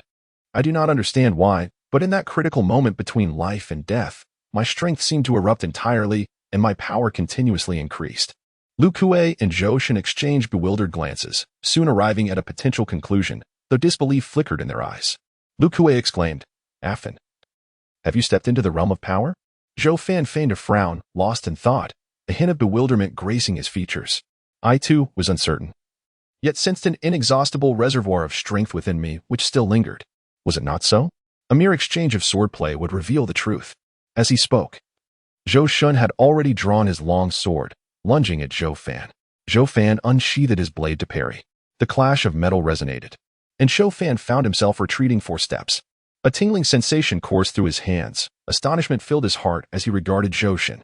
Despite deliberately exerting only 300 pounds of force, Zhou Shun's seemingly effortless strike had pushed him back. Zhou Shun's realm of mastery was evidently far superior to his own. Though Zhou Fan could not ascertain the extent of this superiority, Zhou Shun sheathed his sword, remarking, 300 pounds, indeed indicative of the initial stage of strength. Yet this method of breakthrough is one I have not encountered before. Zhou Fan fell silent, as he sought to conceal his nascent strength and thus refrained from inquiring about Lu Kuei's insights on this matter, uncertain if such a breakthrough method even existed. Lu Kuei chuckled, clarifying, no, Ah Fan's breakthrough is quite natural, for he has practiced the quintessential 12 tiger forms, perhaps even more impeccably than Captain Zhou's. He is trained from the hand-copied manuscript, already grasping the essence of vital energy, merely needing a final push. Whether Lu Kuei's explanation held truth, Zhou Fan could not say. However, Lu Kuei's defense spared him some trouble. So it is, Zhou Shun remarked, casting a scrutinizing gaze at Zhou Fan before turning to Lu Kuei with a scoff. And what of it? His luck merely granted him a breakthrough at the brink of life and death. Otherwise, he might have forever remained at this threshold.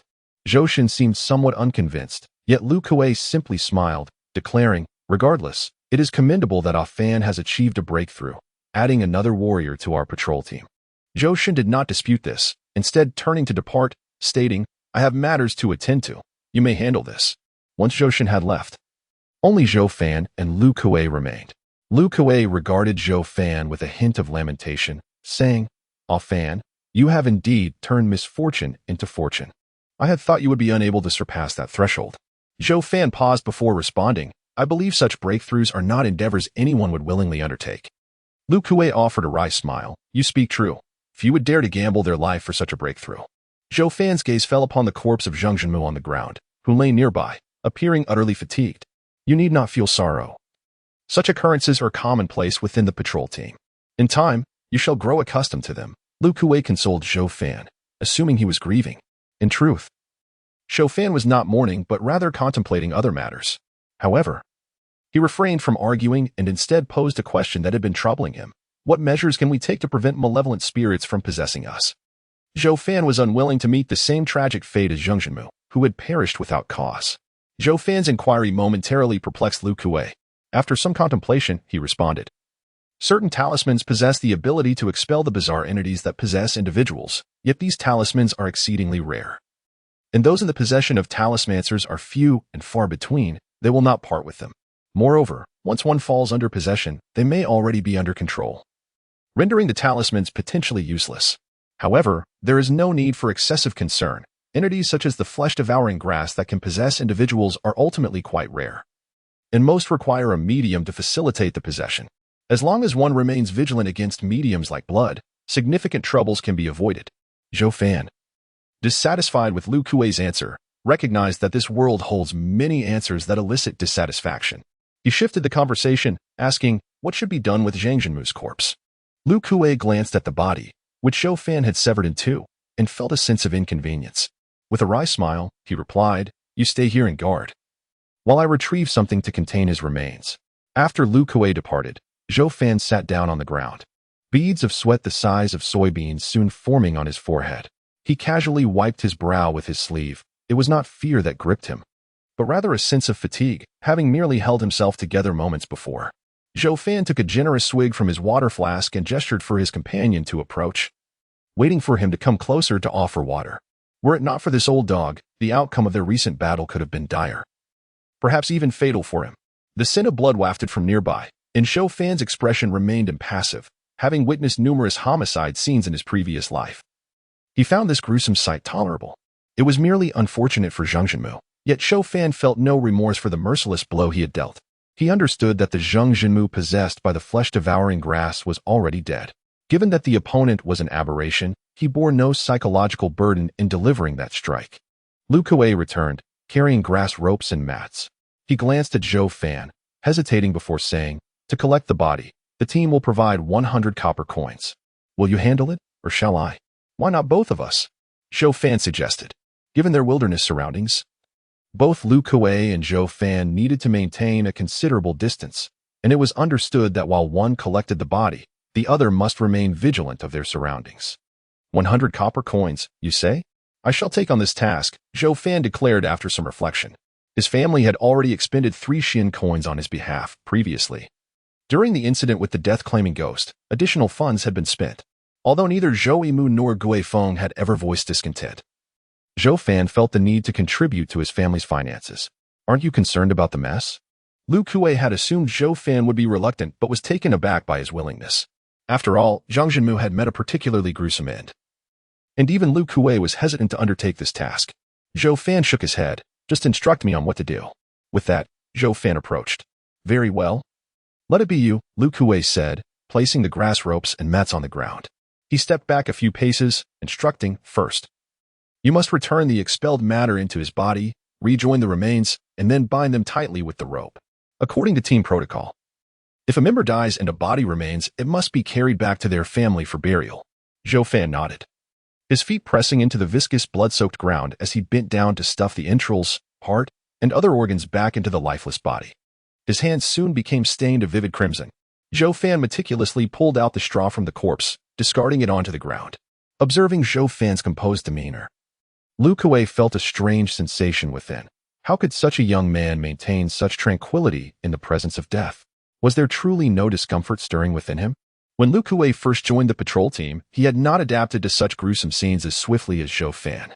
Though he contemplated asking, he ultimately remained silent, choosing instead to monitor their surroundings while watching Zhou Fan tend to the body. In Lu Kuei's mind, Zhou Fan's ability to transcend the threshold of martial prowess and become a warrior was remarkable, especially considering he had only trained for a mere few days, less than 10. In Sanqiu village, no one had ever crossed the threshold into martial arts so quickly. Who could dare to label him an ordinary individual? As Lu Kuei pondered these thoughts, he spoke up. "Afan, now that you've become a warrior, I intend to propose to the village that you be appointed as the 3rd vice-captain. What do you think?" Zhou Fan, continuing to tidy the remains, replied calmly, "I will defer to you, Brother Lu.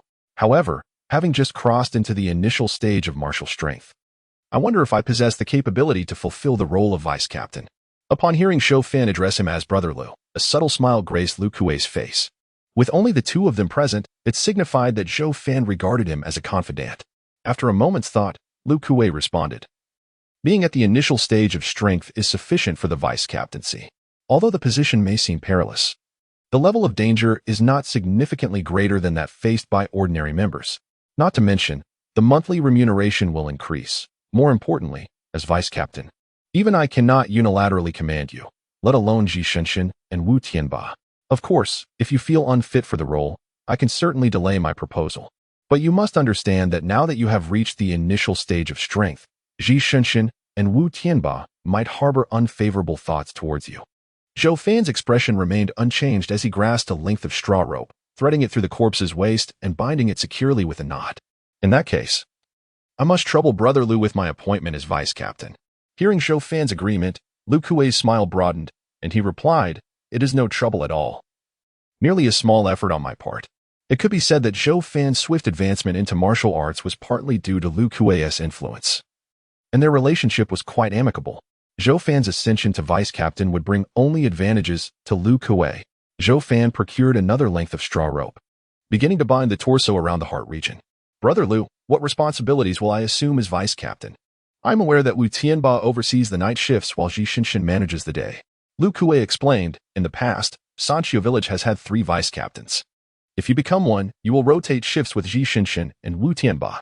Zhou Fan raised an eyebrow, securing the straw rope around the corpse's neck as he inquired, "If that is the case, will they have any objections?"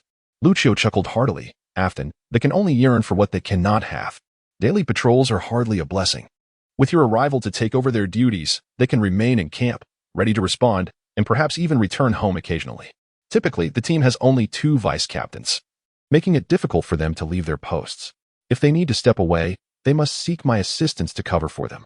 Now that you are here, Our workload has lightened considerably. Zhou Fan nodded in understanding, releasing his grip on the now simply bound halves of the corpse. Zhang Zhenmu's visage had become grotesquely disfigured, a sight most unsettling. As he unfurled the straw mat, Zhou Fan remarked, "Brother Liu, you must be aware that I have only been with the patrol team for 2 days. To assume the role of vice captain and take over their responsibilities when I am still unfamiliar with the duty seems implausible." Lucio stroked his chin thoughtfully, scanning the surroundings. "You raise a valid point. I shall discuss this with the two of them and propose that you accompany them for a while to learn the ropes.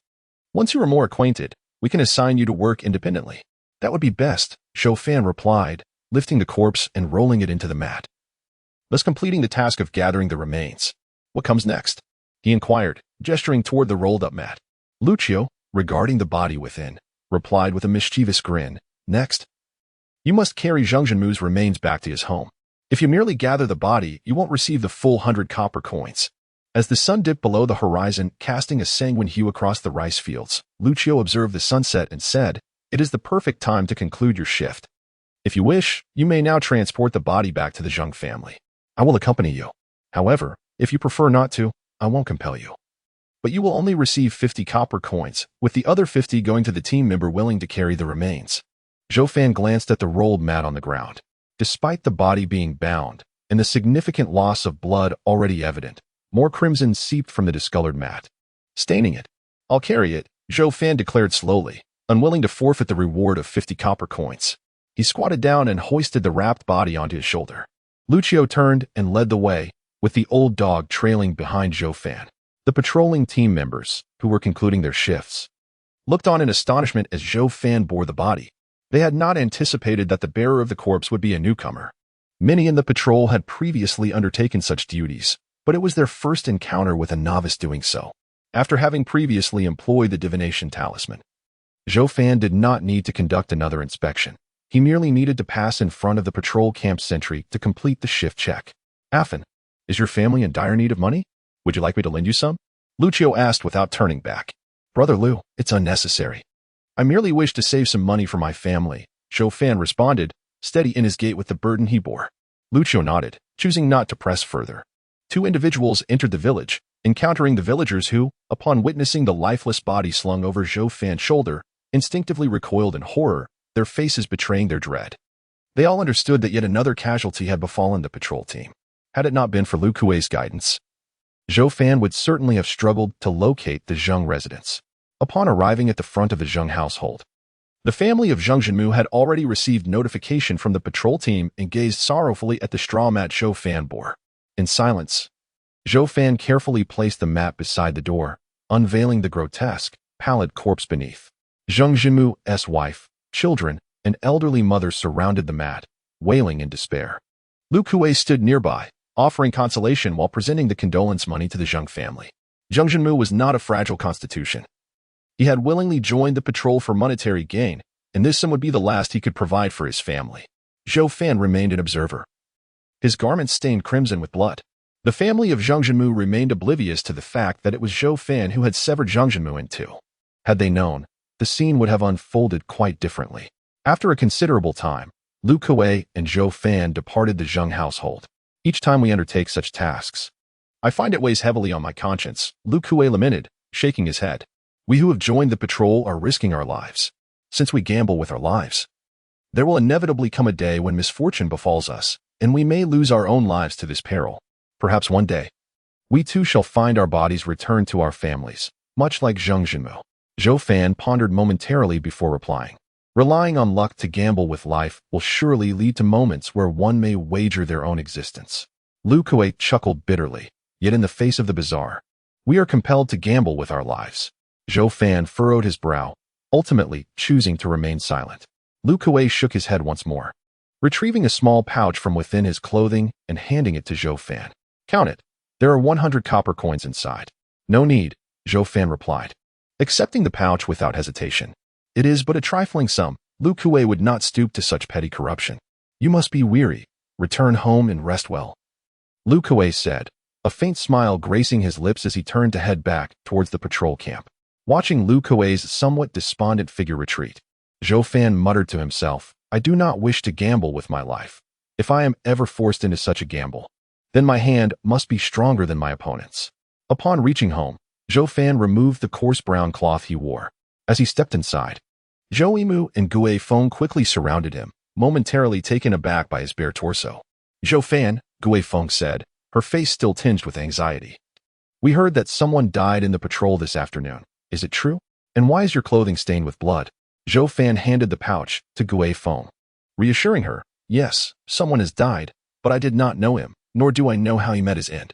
Captain Liu sought assistance in retrieving the body. I heard there was a reward for the help, so I went to assist. This money is for that service, and my clothing became stained during that time. Zhou Fan hesitated to speak the truth. If Gui Feng were to learn of the perilous events he encountered that afternoon, her worry would only intensify. Gui Feng, clutching her purse, felt her eyes welling with tears. A Fan, were you frightened by the horrifying corpse?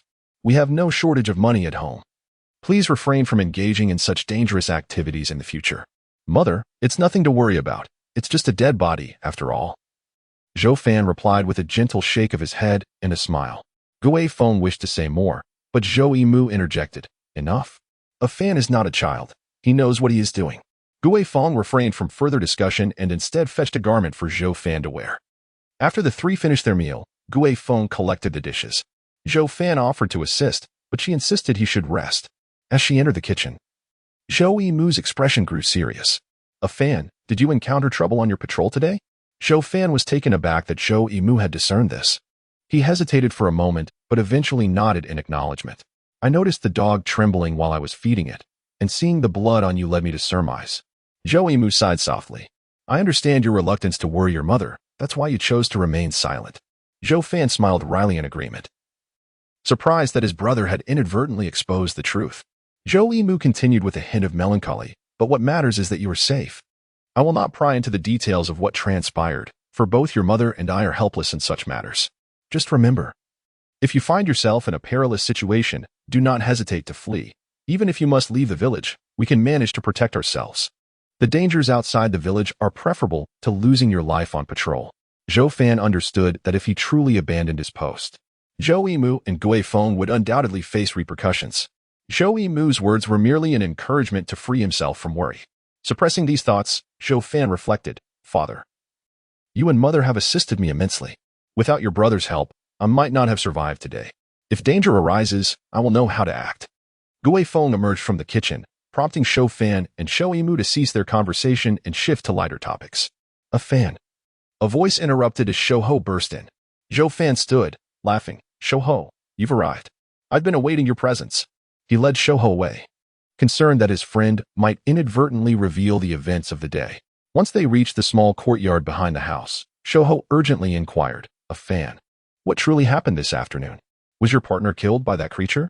Zhou Fan did not conceal the truth and recounted the day's events in detail, understanding that Zhou Ho might also face similar dangers. Zhou Ho's face paled as he listened, his voice trembling. So it was that perilous. Only you, A Fan. Had I encountered it, I surely would have perished. The day's events profoundly shocked Zhou Ho, instilling in him a newfound determination to train diligently.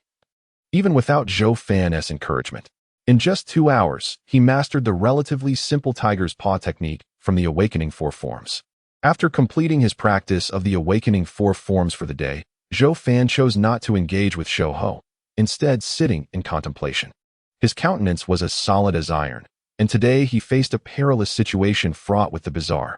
Had it not been for his companion diverting the attention of the possessed Zhang Zhenmu at a critical moment, the outcome would have been unpredictable.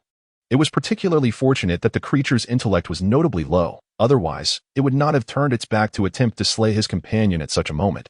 Nonetheless, this confrontation revealed two significant issues. Firstly, his strength remained woefully inadequate. Even in a state of possession, Zhang Zhenmu was his equal, and as the battle progressed, Zhang's power continued to swell, forcing him to retreat further. Secondly, his swordsmanship was lamentably poor. He only knew how to chop and was at a loss on how to close the distance against a long weapon such as a spear, resulting in a stalemate. While he could practice his swordplay and eventually attain greater proficiency, the enhancement of his strength posed a more formidable challenge. Zhou Fan furrowed his brow. Although he experienced incremental gains in strength each day, the progress was still excruciatingly slow. The patrol team could encounter the bizarre at any moment. And given his current level of strength, even dealing with creatures of the black tier would be a daunting task. After pondering for a while, Zhou Fan lifted his head and realized that it was getting late, so he urged the thin monkey to return home. He too went to wash up before retiring for the night.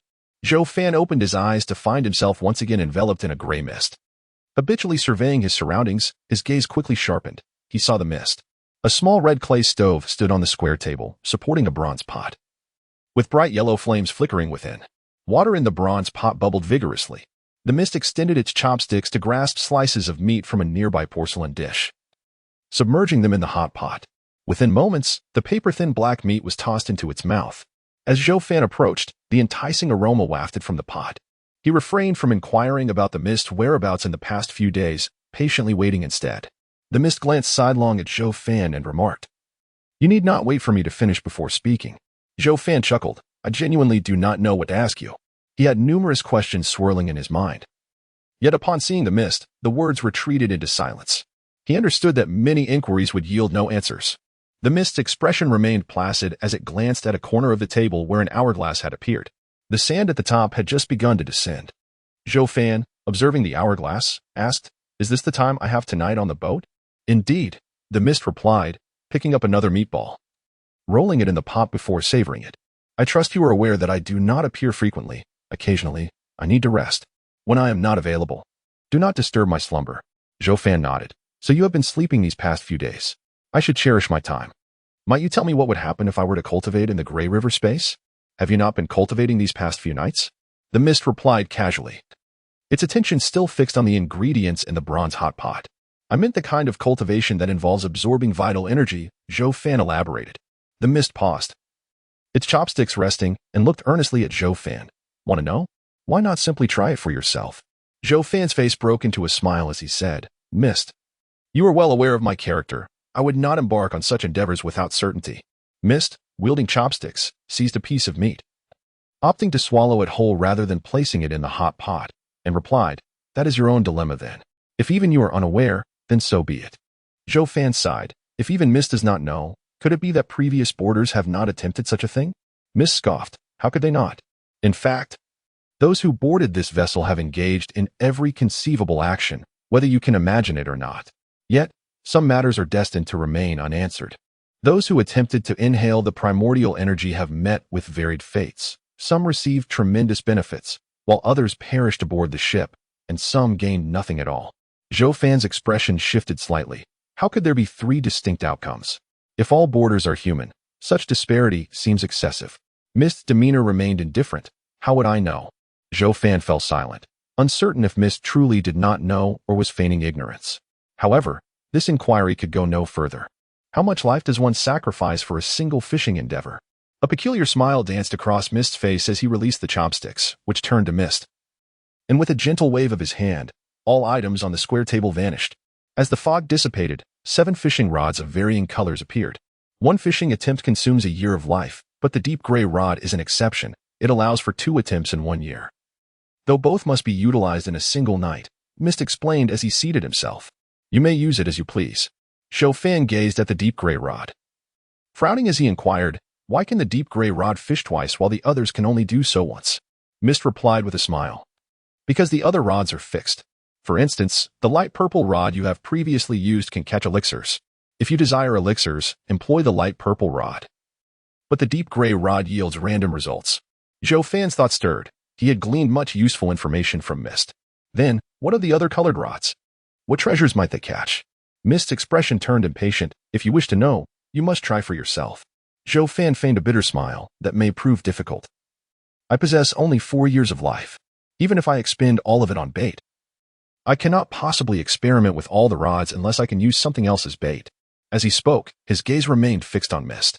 Mist's cold visage turned to Zhou Fan, asking, "When did you come to this realization?" "Realization of what?" Zhou Fan replied, "That fishing bait is not solely comprised of life." In response to Mist's inquiry, Zhou Fan simply wore a faint smile. "During your absence over these past few nights, I pondered in my leisure. If the sole purpose of my meager 4 years of life were the reason for this ship to go to such lengths to bring me aboard, it hardly seems worth the effort. I have been contemplating that the only thing boarders can do on this vessel is fish. Must the bait only consist of life? I find it implausible, thus my conjecture arises." The rhetorical question posed by Mist effectively conveyed to Zhou Fan that fishing could indeed employ alternative means. In truth, Zhou Fan had already surmised this, and Mist, devoid of any intention to conceal, remarked, "Knowing does little good. You shall never discern the bait required for the fish." Zhou Fan displayed no signs of anxiety. He shook his head and replied, "Of course, I cannot fathom what bait is needed, yet you, Mist, undoubtedly know." Mist responded with a smile, "Indeed, I am aware, but I shall not divulge it to you." Zhou Fan cast his gaze toward the blood orb in the sky, stating, "I believe you should reveal it to me." Mist followed his gaze and inquired, "What do you see there?"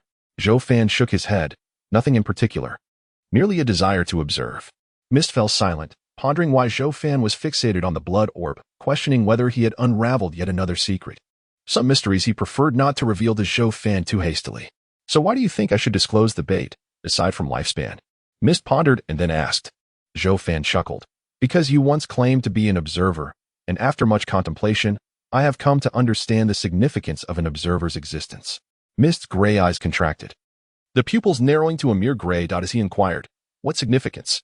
"The purpose of an observer, of course, is to witness the spectacle." Growing weary, Zhou Fan settled onto the deck and continued, "I am the play in your eyes. If you do not enlighten me, I shall refrain from using my lifespan to fish, rendering this performance tedious and monotonous.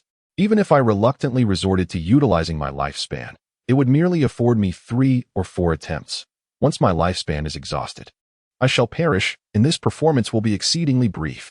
A lackluster and fleeting spectacle is hardly an engaging affair, I imagine." Mist chuckled, a genuine smile gracing his face, distinct from the previous smirk shrouded in fog, and even Zhou Fan could perceive his true delight.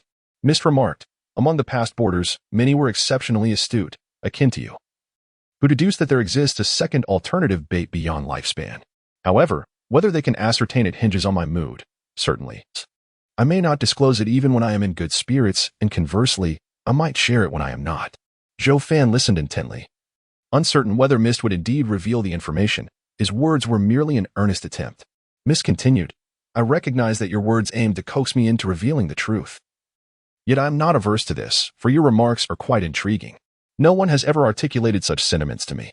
As a reward for your captivating discourse, I shall disclose another type of bait." Zhou Fan's expression turned serious, his heart racing with anticipation. Mist paused momentarily, extending his palm as gray mist coalesced around it, forming a misty sphere.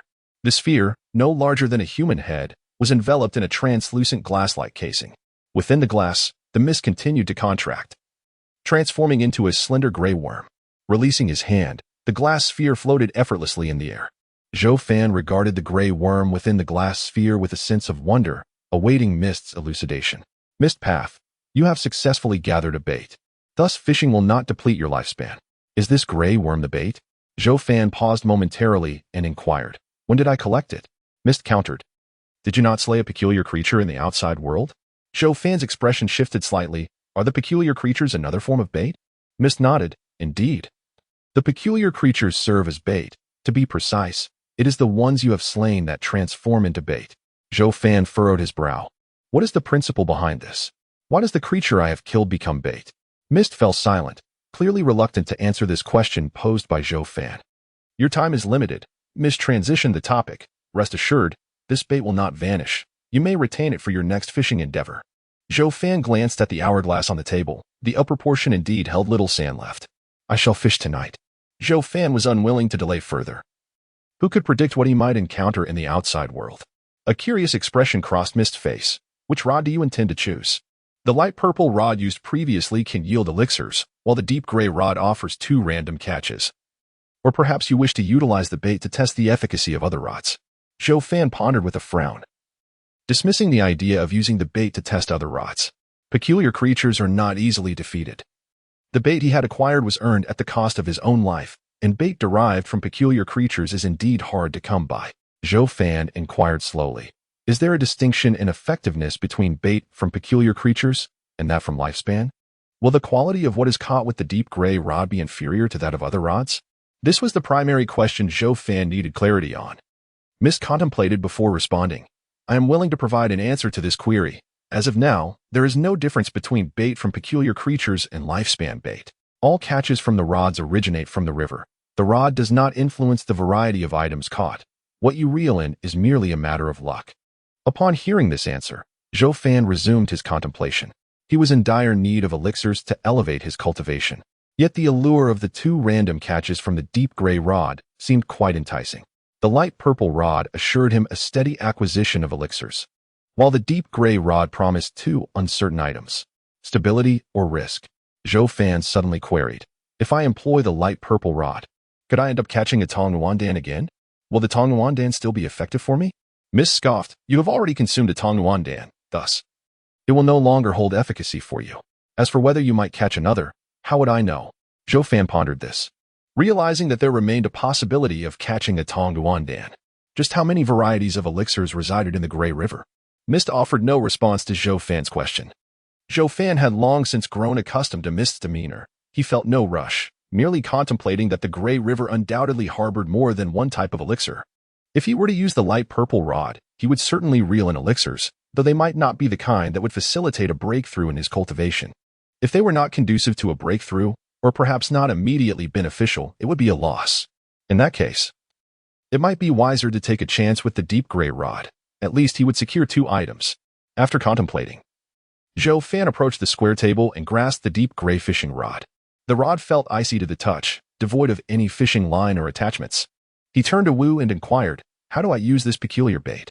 Should I cast it into the river as he did last time? Wu replied nonchalantly. Accepting Wu's guidance, Zhou Fan stood at the edge of the boat and cast the rod. The deep gray line swiftly unfurled, landing upon the gray river. Shadows darted frantically beneath the water's surface, tugging at the line as it sank deeper. The line tightened, bending the tip of the rod slightly, and with a firm pull, a splash echoed from the water as something was drawn upward by the tentacle-like line. A spherical object, the size of a fist, emerged, its white surface adorned with dense bony spines. Zhou Fan gazed at the entity at the end of the line, his expression one of astonishment. It was certainly not a medicinal pill, but what could it be? Wu, what is this? Zhou Fan, perplexed, turned to Wu for answers. Wu replied coldly, do you take me for your free appraiser? If you wish for my assistance, it comes at a cost. What do you desire? Zhou Fan asked, glancing at the spiny sphere. Wu spoke slowly, a portion of your lifespan. If you wish for me to appraise it, you must pay with your life. What use do you have for my lifespan? Zhou Fan queried, astonished. Was fishing now tied to the forfeiture of life? Had the lifespan taken by fishing ultimately fallen into Wu's hands? This matter does not concern you. If you are willing to part with your lifespan, I will appraise it for you, Wu replied, shaking his head. After a moment of silence, Zhou Fan asked, how much lifespan is required for a single appraisal? 1 year of life, Wu stated after a brief contemplation. Zhou Fan's countenance darkened. That is exorbitant. At this rate, I would lose my life before I could even get a few appraisals. I could accept a daily appraisal instead. Wu scoffed, a daily appraisal? There is no such thing at that price. It's once a year. Take it or leave it. Zhou Fan replied with a cold demeanor. I will not accept once a year. You merely jest without incurring any cost, so why impose such a steep price? Indeed, I only need to speak, incurring no costs of my own. However, you do not comprehend the situation. Your ignorance necessitates my expertise, and I dictate the price, Wu stated calmly. Zhou Fan responded, I may be ignorant, but that does not mean there are no others who understand. I could spend some time researching this matter. I need not rely solely on you. Upon hearing this, Wu pondered, then nodded, you present a valid point. I initially intended to take advantage of your ignorance. But if there are others who may know what this is, then my knowledge may not be as valuable as I presumed. Let's settle on 1 appraisal per month. 1 appraisal per month is still too steep. How about this? I will concede to once every 7 days, Zhou Fan bargained. Wu's expression turned icy. Do not push your luck. Once every fortnight is the lowest I can go. Otherwise, you may seek your own solutions. As the mist stubbornly refused to descend, Zhou Fan chuckled softly and remarked, if the assessment occurs once every fortnight, then perhaps one could use a lifespan to acquire a bait every half-month? Zhou Fan contemplated that if appraisals could be bargained, then perhaps the lifespan required for fishing could also be negotiated. In times of desperation, a bait every fortnight might prove beneficial. The mist responded with a cold sneer, the cost of using the fishing rod is not determined by me, so why inquire? Zhou Fan promptly probed, then who sets it? The mist did not answer, instead impatiently asked, do you wish to proceed with the assessment or not? Yes. Zhou Fan nodded affirmatively. As soon as he spoke, a stream of white light surged forth from within him and landed in the mist's hand. With a flick of the mist's palm, the white light dissipated. Zhou Fan's expression shifted slightly. He sensed a vague loss within himself. Was this the price of half a month of his lifespan?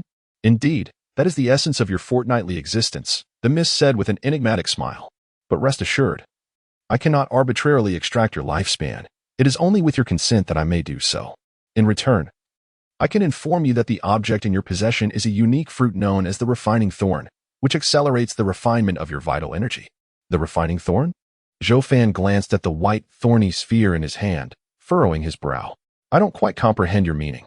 The mist retorted sharply. What is there to misunderstand? It simply enhances your cultivation speed. Just grasp the refining thorn in your hand when you return, and it will merge into your bloodstream. At which point you will understand its effects. Are there any side effects? Zhou Fan inquired further. No side effects, merely a bit of pain, the mist replied nonchalantly. After all, this is not a medicinal pill but rather a fruit of flora. Its potency is somewhat primal and wild, yet in comparison to its effects, it is worth it. If there are fruits in the river, then there must be a fishing rod specifically for catching them, correct? Zhou Fan pondered before tentatively asking. Regrettably, the mist did not respond to his query. You still have one more chance to fish with the deep gray rod. I advise you to act swiftly, for your time is limited. Zhou Fan glanced at the hourglass, realizing the urgency of the situation. He dared not delay further, fearing the loss of this opportunity, and cast his line into the river once more. Before long, he reeled in a piece of beast hide, approximately the size of his palm, adorned with runes that emanated a dim yellow glow. Upon touching the runes, Zhou Fan felt as if he had been jolted by electricity, quickly withdrawing his hand. This was yet another item he could not identify. The mist glanced at the beast hide and inquired, how about it? Would you like an assessment? The cost remains the same, half a month of your lifespan. Zhou Fan remained silent for a moment, observing the floating glass orb. The gray worm within had vanished. He then spoke, if I possess an extraordinary bait, could I exchange it for additional assessment opportunities? That is certainly possible. Though bear in mind that extraordinary bait does not hold much value in my possession. For the bait you previously offered, I could grant you a maximum of 3 assessment chances, the mist quickly replied. Zhou Fan furrowed his brow and remarked, the price difference is substantial. A peculiar bait can equate to a year's lifespan, which should amount to 24 appraisal fees. Yet, you only offer 3? Wu spoke indifferently, that is the price. If you find it unsatisfactory, you may exchange your lifespan instead. The peculiar bait is of little worth in my possession, so do not expect to haggle as you did earlier. Zhou Fan, feeling helpless, replied, then please assist me in appraising the item I possess. Without knowing its purpose, he would be unable to utilize it. Although he had previously mentioned seeking an appraisal externally, it was indeed quite challenging, as he could scarcely leave Sancho village. And he dared not let anyone know about the items from the Grey River space. Wu snapped his fingers, and, after extracting a wisp of white light from Zhou Fan, slowly stated, this is a low-grade yellow talisman known as the Little Thunder Talisman. You say this is a talisman? Zhou Fan gazed at the beast's skin in his hand, astonished. Shouldn't talismans be inscribed on yellow paper? Wu scoffed, that reflects your ignorance. Who decreed that talismans must be drawn on paper? There are paper talismans, skin talismans, wood talismans, jade talismans, and even those inscribed on gold and silver vessels. They are all considered talismans, though the majority are primarily made of paper, skin, wood, or jade. The one you hold is a skin talisman. What are the distinctions based on material? Zhou Fan inquired further. The difference lies in the number of uses.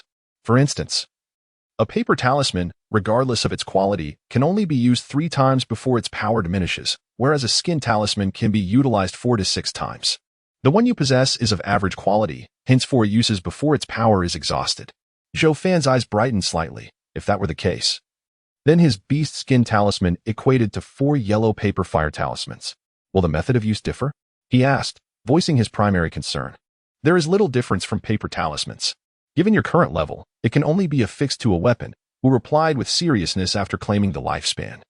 Zhou Fan wished to inquire further about talismans, but the sensation of vertigo engulfed him, prompting a sigh of regret.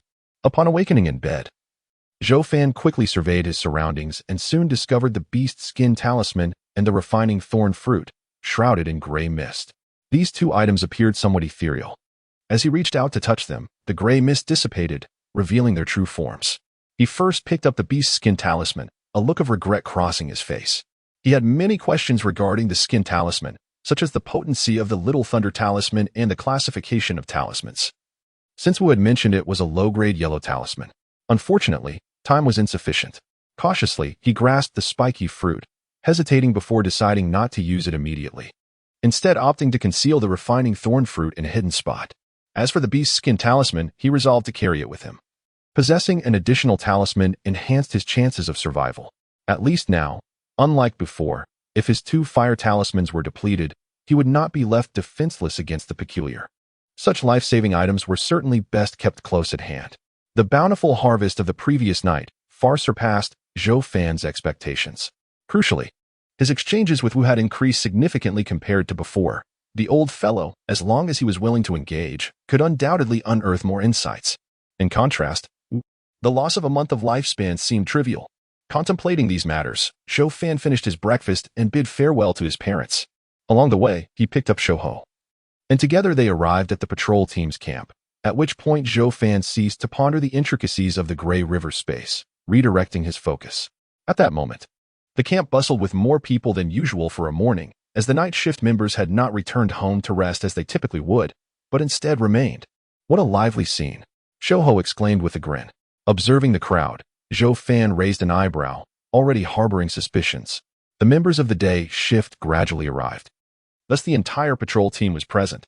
Standing beside Lu Kuei were Wu Tianba and Zhou Shinshin. The 3 stood beneath the watchful drum, facing all the patrol team members. Lu Kuei then called out to Zhou Fan. He approached and performed a respectful bow. Lu Kuei instructed Zhou Fan to stand aside before addressing the assembled patrol members in a loud voice. Everyone, I believe you are all vaguely aware that yesterday, our brother Zhengzhenmu tragically fell at the hands of the bazaar. Upon hearing Lu Kuei's words, many in the patrol team displayed expressions of sorrow. Not solely for Zhengzhenmu's demise, but also due to a poignant sense of shared fate. None could predict when their turn might come. After expressing his condolences for Zhengzhenmu, Lu Kuei continued, however, amidst this misfortune, we have the fortunate news that our recently joined brother Zhou Fan has, in yesterday's battle, achieved the rank of a martial artist. This announcement sparked a wave of murmurs among the patrol members, who instinctively turned their gazes towards Zhou Fan, their faces etched with disbelief. Among the 60-odd members of the patrol team, only 3 captains were martial artists. Now, Zhou Fan, who had joined less than 3 days ago, had attained this status. A revelation that left them astounded. Li Erlu and He Chao gazed at Zhou Fan in astonishment, equally surprised by his ascension to martial artist. Meanwhile, Shouho wore a foolishly proud smile. Zhou Fan maintained a calm demeanor, accepting the scrutiny. The creature that killed brother Zhengzhenmu perished at the hands of brother Zhou Fan. His prowess has been validated by us, Lu Kuei declared, scanning the faces of those displaying skepticism. He continued. According to our team's regulations and after discussions with the village last night, starting today, brother Zhou Fan shall serve as the deputy captain of the patrol team. Do you understand? Yes. The crowd responded in unison, their doubts dissipating, for their leader's validation left no room for error. Once the matter was settled, Lu Kuei provided a few more instructions, allowing the night shift to rest while the day shift continued the patrol under the arrangements made by Lu Kuei and Zhou Shinshin. Congratulations, Captain Zhou, Wu Tianba said, lingering with a smile rather than rushing away. Zhou Fan replied, I hope to receive your guidance in the future. Prior to his death, Zhengzhenmu had remarked that Wu Tianba was like a serpent. Even though Zhou Fan held some skepticism, he dared not underestimate Wu Tianba. After exchanging a few pleasantries, Wu Tianba remarked, in a few days, when Captain Zhou is free, I would be honored to invite you to my home for dinner. Zhou Fan merely responded with a casual affirmation, promising to make time for the occasion. What were you two discussing? Lu Kuei inquired, having completed his tasks and approached them with a smile. Nothing much, just offering my congratulations to Captain Zhou. Engaging in light conversation, Wu Tianba chuckled lightly. Zhou Fan smiled silently in response.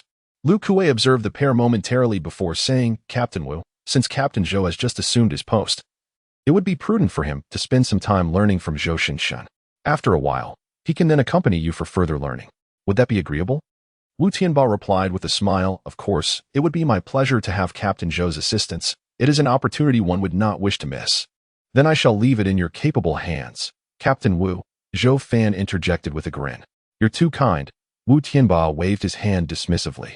If there's nothing else, I shall take my leave to rest.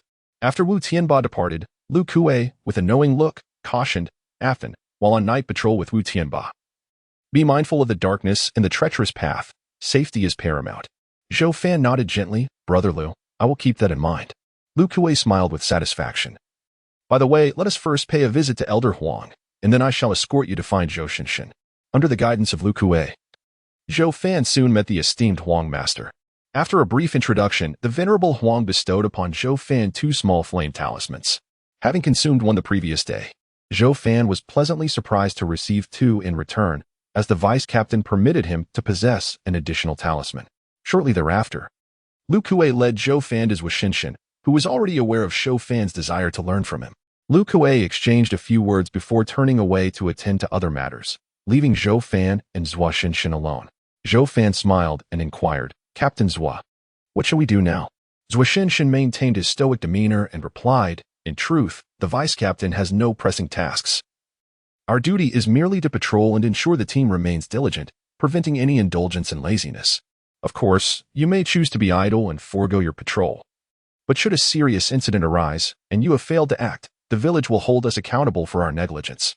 It is prudent to hope for a day devoid of duties, for if there is work to be done, it signifies the emergence of a bizarre entity that requires our immediate attention, just as you signaled the other day if you were to perish without halting the creature.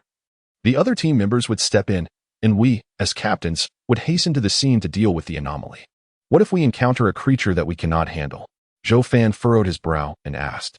Zhang Jinmu had previously informed him to leave such matters to the captain. But what if the captain was also unable to manage it? Zhou Fan sought clarity. A hint of derision flickered across Zhou Shinshin's face. If there is but a single creature of the Black Wanderer class, I can handle it alone. However, should there be 2, it would require team coordination or the arrival of Captain Lu for a greater chance of success. While it is not impossible to slay them, if we were to face 3 Black Wanderers or encounter the Blood Wanderer, then we would have no choice but to seek assistance from the village's talismans. If the village's talismans cannot deal with such a creature, I have never witnessed such a scenario. If it truly exists, I fear that Sanxiu village would be doomed. As Zhou Fan accompanied Zhou Shinshin on patrol, he asked various questions. Though Zhou Shinshin remained impassive, he answered all of Zhou Fan's inquiries without reservation. The day passed swiftly, and the patrol team encountered no serious incidents, only a few white wanderers, which the team adeptly handled. Zhou Fan felt a twinge of disappointment. He understood that the wanderers served as bait and had hoped to engage a few in combat. However, shadowing Zhou Shinshin, he encountered not a single creature.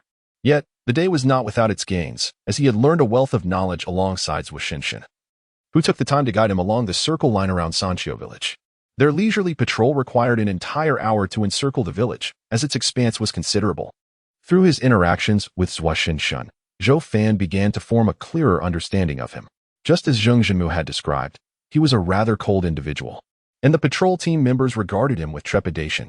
Nevertheless, he displayed a sense of fairness, as he did not impose penalties on team members without just cause. Zhou Fan also observed that Zhou Shinshin did not devote all his time to patrolling. He occasionally practiced swordsmanship. Zhou Shinshin did not shy away from Zhou Fan, engrossed solely in his swordsmanship practice. His technique was devoid of ostentation, with each strike emanating an aura of chilling intensity. Beyond this, Zhou Fan could not discern much. Yet it was evident that Shinshin's skills were immensely superior. Once Shinshin completed his practice, Zhou Fan took the initiative to seek his guidance, albeit on the subject of knife techniques. Shinshin, with an indifferent expression, replied, I could offer some pointers on swordplay, but I cannot assist you with knife techniques. What if I were to switch to swordsmanship? Zhou Fan asked without much hesitation. His initial choice of a knife stemmed from its simplicity and the ease with which he could exert his strength. However, if someone were to teach him swordplay, he could easily abandon the knife for the sword. Shinshin coldly responded, My sword techniques were acquired at a significant cost. Should you wish for my instruction, you would need to pay 1 Xian coin. Zhou Fan was rendered speechless, as he currently possessed no Xian coins, thus putting his sword training on hold. Shinshin glanced at Zhou Fan once more and remarked, It is a pity that you are only at the initial stage of strength. If you were to reach the intermediate stage, with a boost in power, I could engage in sparring with you. Even if I cannot guide you in knife techniques, such practice would undoubtedly enhance your proficiency. Zhou Fan was momentarily at a loss for words. He had not anticipated that Shinshin would regard his abilities with such disdain. Seizing the moment, he inquired about the strength of the 3 captains. Shinshin scoffed, I will not divulge mine. And I am unaware of Wu Tianba and Lu Kuei's strengths as well. Is this considered a secret? Zhou Fan asked, taken aback. After a brief silence, Shinshin replied, Your time at the initial stage is too short to compete with us. It is no issue to disclose this. The relationship among the three of us is far from amicable. Aside from minor disagreements, it fundamentally stems from our competitive rivalry. Competing for what? The position of captain? Zhou Fan inquired, frowning. Xin replied solemnly. The captain enjoys better benefits than the vice captain, yet such advantages are trivial. What we are truly contending for is a spot to study in Tianliang, which occurs every 3 years. Last time, I and Wu Tianba were bested by Lu Kuei, and this year marks the 3rd cycle. What benefits can one gain from studying in Tianyang? Zhou Fan's heart raced upon realizing the advantages of being a captain. Benefits? Xin's icy gaze flickered with intensity. The advantages are beyond your imagination. Be it advanced techniques or martial arts, Tianyang has it all. The prospect of learning techniques and martial arts in Tianyang astonished Zhou Fan. However, he mused, regardless of who goes. As long as the appointed individual shares the techniques upon return, there should be no need for such fierce competition. Xin interrupted coldly, that is impossible. Setting aside the likelihood of the individual withholding knowledge, they would never dare to indiscriminately distribute the techniques learned in Tianyang. As anyone studying there must swear a ghostly oath. What is the ghostly oath? Zhou Fan asked in surprise. Xin raised an eyebrow and explained, the ghostly oath is an unbreakable vow. To violate it is tantamount to death. Zhou Fan had intended to inquire further, yet Xin turned away to continue practicing his swordsmanship, thus leaving the conversation behind. Upon returning home and finishing his meal, the lean monkey approached him. Zhou Fan proceeded to guide the monkey in the cultivation of the awakening 4 forms, while simultaneously commencing his own training. When the monkey had nearly completed its practice, Zhou Fan, having anticipated the timing, dismissed it earlier than usual. After the monkey departed, Zhou Fan entered his room. Discovering that his parents had already succumbed to slumber, he retreated to his chamber and retrieved the refining thorn fruit. Gazing at the spiky, bone-like fruit, Zhou Fan pondered for a moment before resolutely squeezing it. The skin of his palm was instantly pierced by the thorns, and crimson blood oozed forth, staining the protruding spikes. The refining thorn fruit quivered slightly, its base beginning to liquefy into droplets of a milky white substance, which writhed and eagerly infiltrated the wound in his palm. The fruit melted away like snow upon a mountain, its liquid essence completely disappearing into the sanguine opening.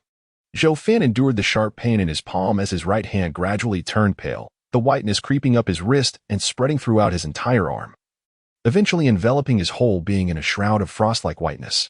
The vital energy he had just gathered dissipated in an instant, leaving him with an overwhelming thirst for energy. His expression shifted as he contemplated utilizing the awakening 4 forms to absorb energy, but his body became rigid, preventing any movement. With a hissing sound, Zhou Fan watched helplessly as pure white bone spikes erupted from his arms, each as fine as a hair. In that moment, he resembled a monster. However, there was no time to dwell on this transformation as the energy from the surroundings was violently drawn into him, surging through the white bone spikes. This method was brutal, starkly contrasting the gentle absorption of energy through the awakening 4 forms. A torrent of energy flooded into his body, only to be refined and transformed by the white liquid within him, causing an agonizing pain to erupt from within, distorting Zhou Fan's features. He clenched his teeth, stifling any sound in fear of awakening his slumbering parents. Internally, he cursed, recalling how Mist had mentioned there would be a slight discomfort. This, however, was far beyond mere discomfort, bordering on unbearable agony. The energy continued to be absorbed and refined for a full half-hour, before the bone spikes in his arms retracted, and the frosty exterior of his body began to fade. As the pain subsided, Zhou Fan collapsed onto the ground, his complexion pale, barely able to lift a finger. After resting for a while, he mustered the strength to crawl into bed, longing only for sleep after such torment. When Zhou Fan opened his eyes once more, he found himself in the gray river space. Mist was absent, and Zhou Fan had grown accustomed to the occasional absence of mist, continuing his solitary practice until the time came for him to emerge from the gray river space. Rising from his bed, he felt his once fatigued body rejuvenated overnight. Zhou Fan stretched, his body cracking with a series of pops, and an immense strength surged within him. This sudden growth and strength astonished him. Unsure of his newfound power, he pondered for a moment before stepping outside. The dawn had yet to fully break, leaving the world shrouded in twilight. Zhou Fan discovered the damaged stone mill at the entrance. As he lifted it with both hands, he nearly lost his balance and fell backward. He hurriedly stabilized himself, narrowly avoiding a fall that could have resulted in injury, even with his considerable strength. This predicament arose from his excessive exertion. Momentarily taken aback, Zhou Fan found the stone mill to be lighter than he had anticipated, akin to an ordinary person lifting a stone weighing around 10 to 20 pounds. 1/5. He quickly calculated that this was 1/5 of its original weight, signifying that his strength had increased by nearly threefold. Zhou Fan's current strength had reached an impressive 1,500 pounds, and a subtle expression crossed his face. Had he, under the influence of the refining of the thorn fruit, entered the intermediate stage of strength? He promptly set the stone mill down and began practicing the awakening 4 forms on the grass. Soon, he realized that his vital energy was no longer being absorbed, indicating that the awakening 4 forms had reached their limit, and he could no longer enhance his strength through them. However, he remained uncertain about whether he had indeed entered the intermediate stage of strength, as his training period had been too brief. Unknown to him, others were aware. Upon arriving at the patrol team's camp, he sought out Lu Kuei and inquired, "Brother Lu, do you know how much strength one can gain upon reaching the limit of the initial stage of strength?" "Why do you ask that?" Lu Kuei replied, somewhat bemused. "You should still have about 6 months before you reach the limit of the initial stage." Zhou Fan hesitated to reveal his situation, merely smiling and saying, "I was just curious." Lu Kuei did not press further and continued, "I recall mentioning before that each person's practice of the 12 tiger forms varies significantly, influenced by individual talent. The extent of strength one can achieve in the initial stage also differs greatly. However, based on my experience, when I reached the limit of the initial stage, my strength was over 900 pounds, nearly breaking the 1,000-pound barrier." A look of pride graced Lu Kuei's face as he spoke. Achieving nearly 1,000 pounds in the initial stage was no small feat, and he believed few could accomplish it, which indeed filled him with pride. Zhou Fan pondered this information. With Lu Kuei's limit at 900 pounds, he realized he currently surpassed him by 600 pounds. Yet he remained unable to determine whether he was at the limit of the initial stage or had already entered the intermediate stage. Previously, Brother Lu had mentioned that once one steps into the intermediate stage, their initial strength would experience significant growth. But how much would it increase? Zhou Fan, with curiosity evident on his face, inquired again. Lu Kuei replied with a smile, "That varies from person to person. However, from what I understand, it would typically result in a doubling of your existing strength. For instance, at 900 pounds, when I first entered the intermediate stage, my strength doubled to 1,800 pounds. Once I reached the limit of the intermediate stage, it was around 2,500 pounds. Zhou Fan was momentarily stunned. Such an increase. Does that not mean the gap between us will only widen? Lu Kuei nodded and said, "Indeed.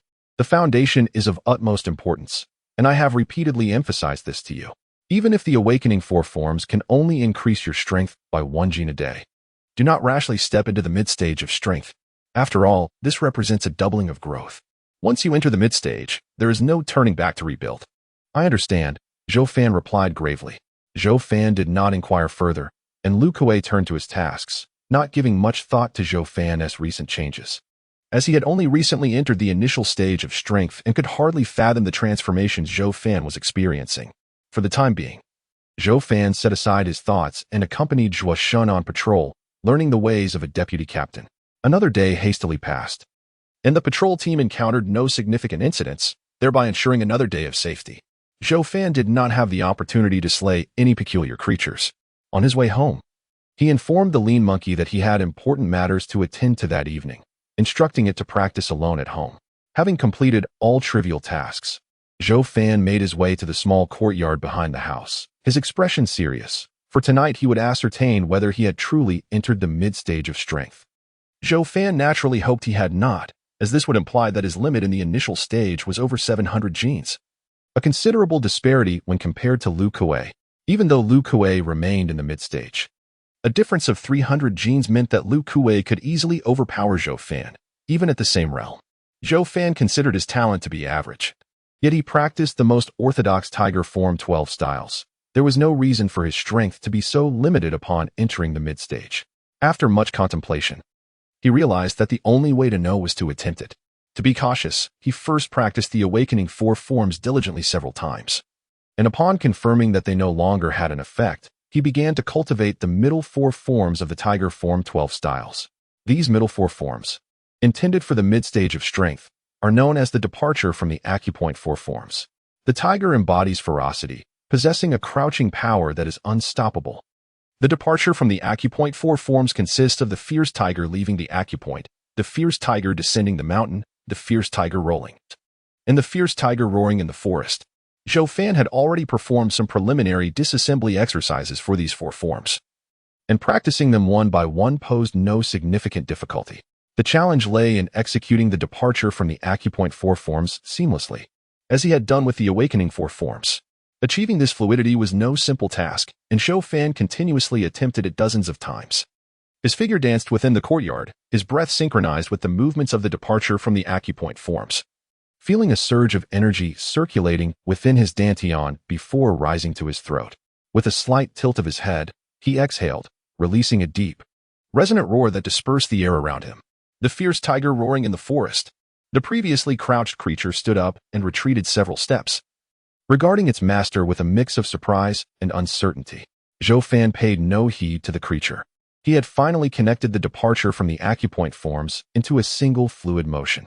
A vast amount of vital energy surged into Zhou Fan's body, causing his complexion to flush and his muscles to swell impressively, looking quite formidable. However, the muscles quickly contracted and expanded again, repeating this cycle several times until they returned to their usual state. Zhou Fan exhaled a deep breath, a faint smile gracing his face in the darkness, for his strength had once again surged. This indicated that he had now reached the mid-tier of physical prowess. Approaching the front of the house, he effortlessly lifted a stone mill that was as light as a feather to him. Under the cover of night, he sought out a secluded spot and hurled it with all his might. Thud! The stone mill struck the ground in the distance. Zhou Fan measured the distance with his footfalls and discovered the stone mill had created a small crater about 10 meters away. He lifted the mill and smiled. Though it weighed over 200 pounds, he had thrown it over 10 meters, estimating that his strength had more than doubled, reaching approximately 3,000 pounds. What does 3,000 pounds signify? It is said that Xiang Yu, the hegemon of Western Chu, possessed the strength to lift a cauldron weighing 3,000 pounds. Renowned for his innate divine might, Zhou Fan now stood at the level of legendary warriors from ancient Huaxia. Returning to the small courtyard behind the house, he drew his long blade and swung it down, the blade cutting through the air with a whoosh. Should he encounter Zheng Jinmo, possessed by the malevolent spirit of a grass creature, with his current strength combined with the Xiaoyan talisman, victory would be assured.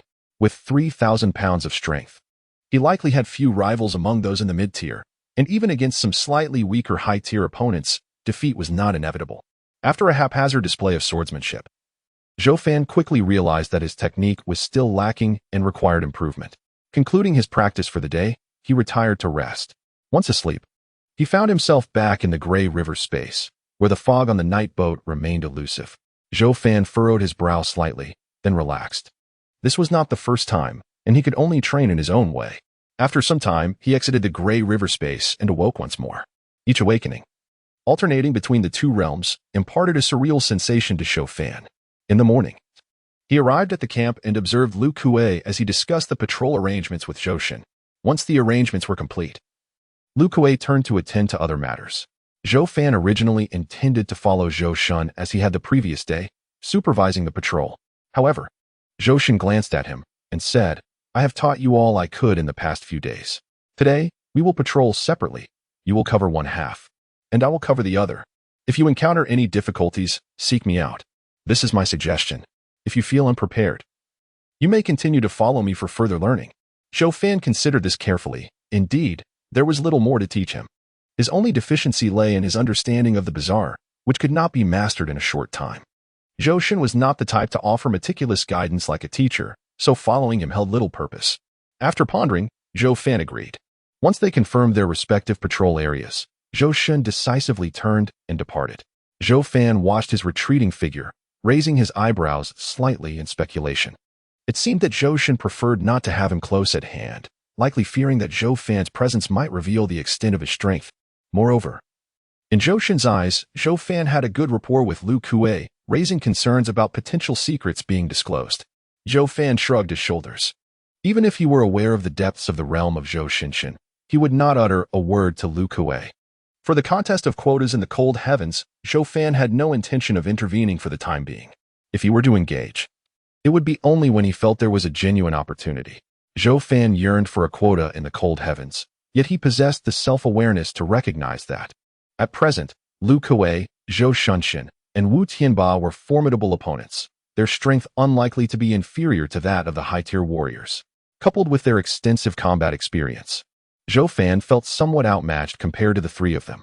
He dimly sensed that if he did not attain the high-tier realm, securing a quota would be an uphill battle against these three. Setting aside these contemplations, Zhou Fan commenced his patrol duties along the Machuan of Sanqiu village. It must be said, serving as the vice captain was significantly more liberating compared to being an ordinary member. When fatigue from patrolling set in, he could rest at any moment, with the sole responsibility of occasionally supervising to ensure the regular members did not slack off. However, patrolling alone was somewhat monotonous as vice captain.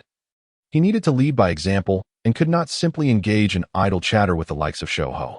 By noon, after completing another round of inspection, Zhou Fan pondered and sought out a grove within the Machuan. This grove was situated centrally within his patrol area, allowing for swift assistance should any incident arise. Zhou Fan did not seek this grove for respite.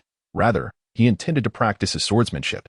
The art of swordplay encompasses slashing, thrusting, flicking, and intercepting, among other techniques. Although Zhou Fan had yet to formally learn swordsmanship, he believed that striking the air 1,000 times would yield some benefit. Furthermore, continuous chopping would help him adapt more swiftly to the surging strength within him. With a serious demeanor, Zhou Fan sliced through the air with each stroke. Sunlight filtered through the leaves of the grove in beams of light. The small grove remained eerily silent, with his companion, the dog, lying at a distance, undisturbed by Zhou Fan's practice.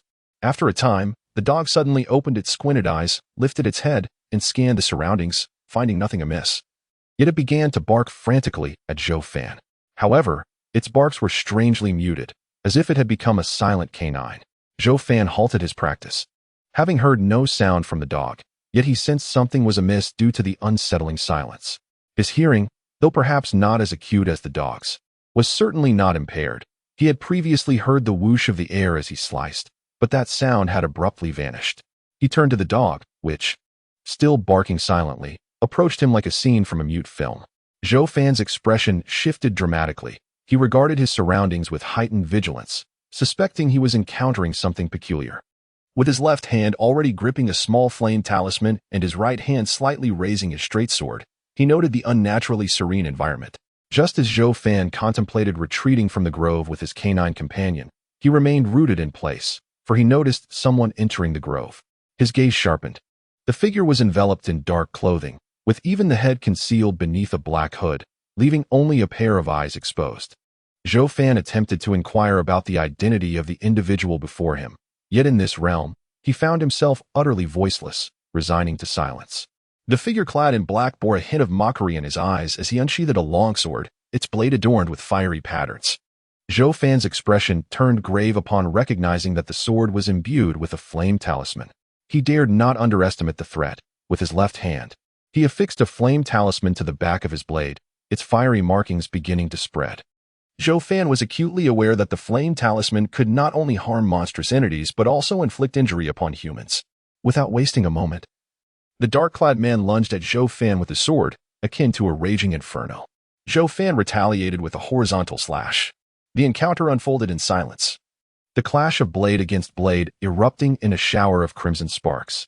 As their weapons met, astonishment flickered in the black-clad man's eyes. The tremendous force from Zhou Fan's strike bent his sword into an arc, sending both him and his weapon flying through the air. Zhou Fan had exerted every ounce of his strength, fully aware that if the assailant dared to attack him, he must possess considerable confidence. However, the dark figure was oblivious to Zhou Fan's recent breakthrough, leading him to unleash his full power, seeking an advantage. Caught off guard, the black-clad man suffered a significant setback. Zhou Fan let out a silent roar, pursuing the airborne figure with unrelenting speed, intent on severing him in two before he could touch the ground. Yet, the assailant did not descend. Instead, he extended his left hand into a claw, gripping a tree trunk the width of a bowl, leaving 5 deep gashes in the bark and sending wood shavings flying. This maneuver allowed him to suspend himself midair, his gaze turning frigid as he aimed his sword downwards at the approaching Zhou Fan. Undeterred, Zhou Fan executed another upward slash. The weapons collided, sparking a flurry of embers. Zhou Fan felt a weight settle on his shoulder. His countenance shifted slightly as he realized that the opponent's strength matched his own. In a flash of thought, he pivoted his wrist, guiding his blade along the length of the dark figure's sword.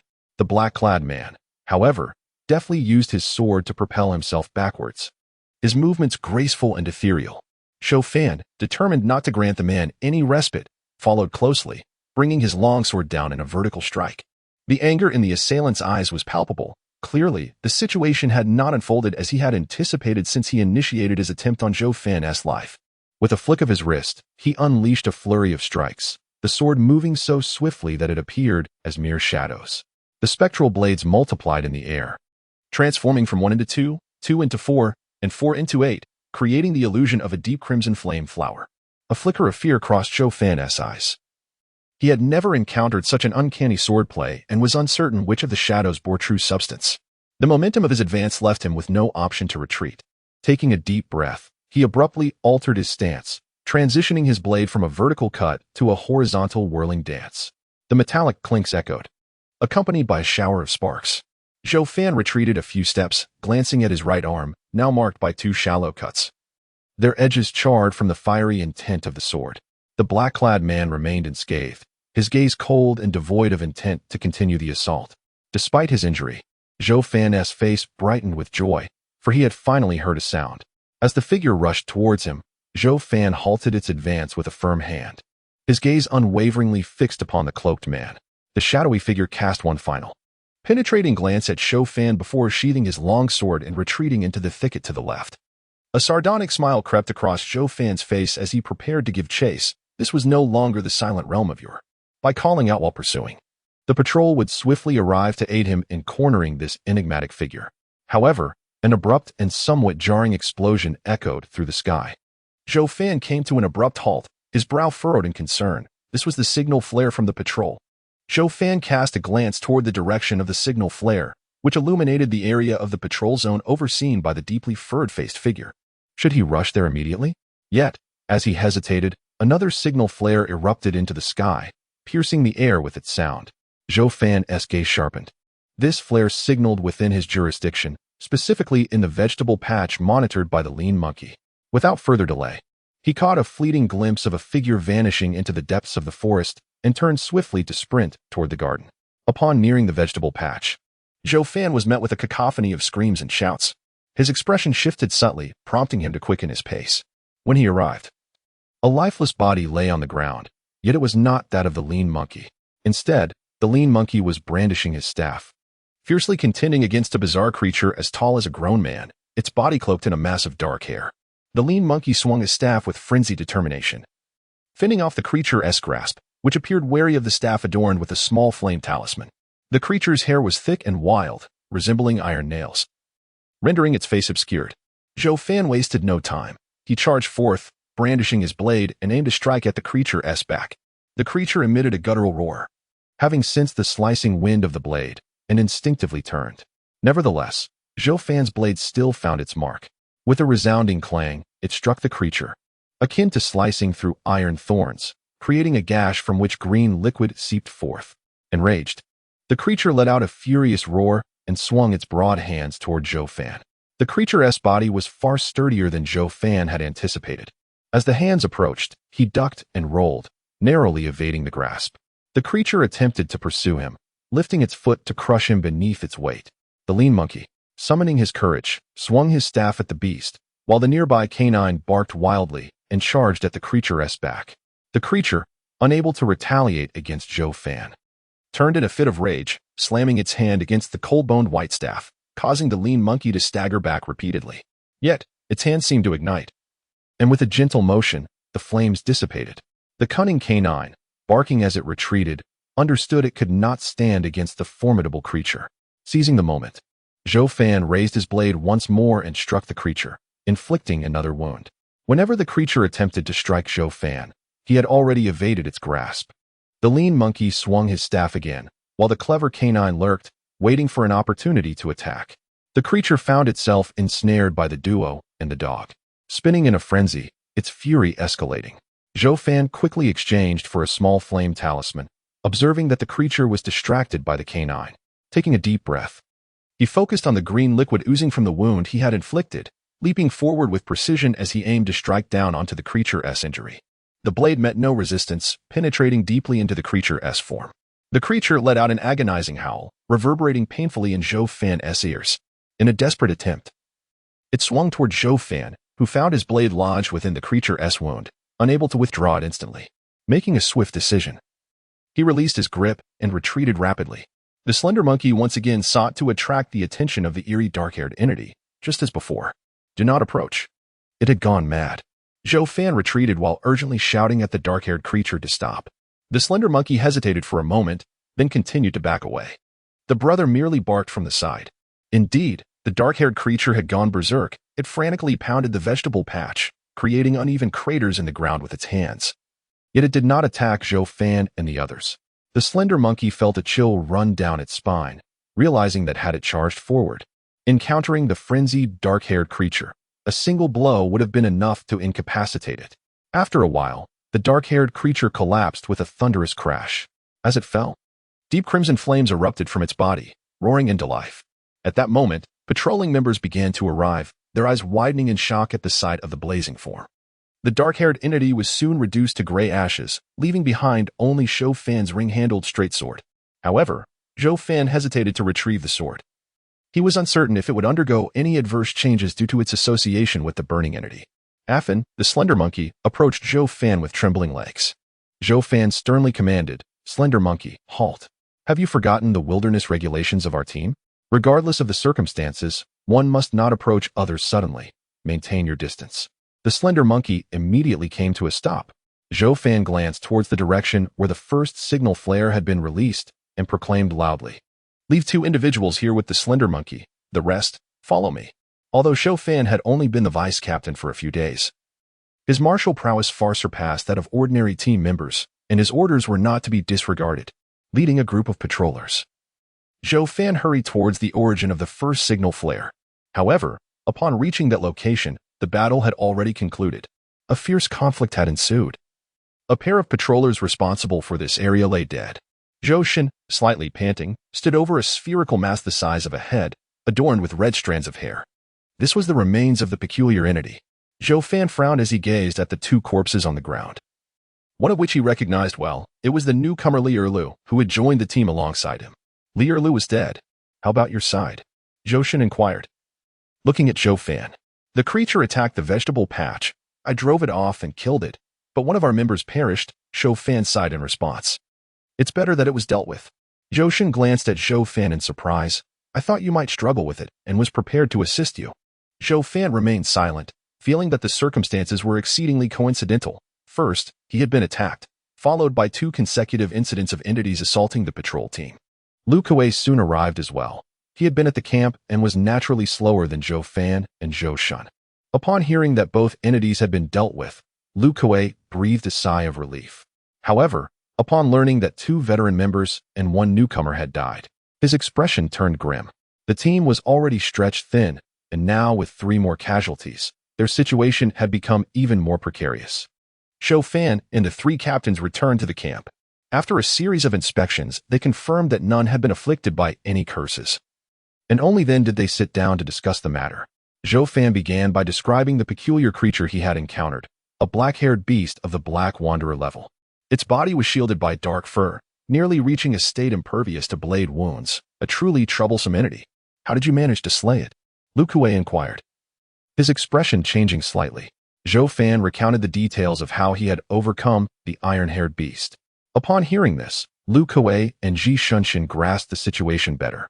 Ji Shunshin remarked, "Indeed, it was a clever tactic, but it requires assistance. What kind of creature did you encounter?"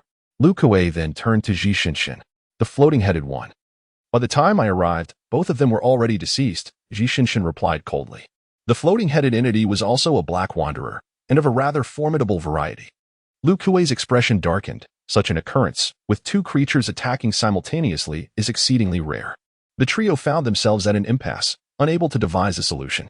Finally, Lu Kuei stated, "Recently, there have been numerous attacks on the patrol teams by these creatures. I sense something amiss. We must instruct all patrol members to remain vigilant." Zhou Fan and Ji Shunshin nodded in agreement. Once the discussion concluded, Ji Shunshin took his leave. Aside from matters concerning the patrol, he had little to discuss with Lu Kuei.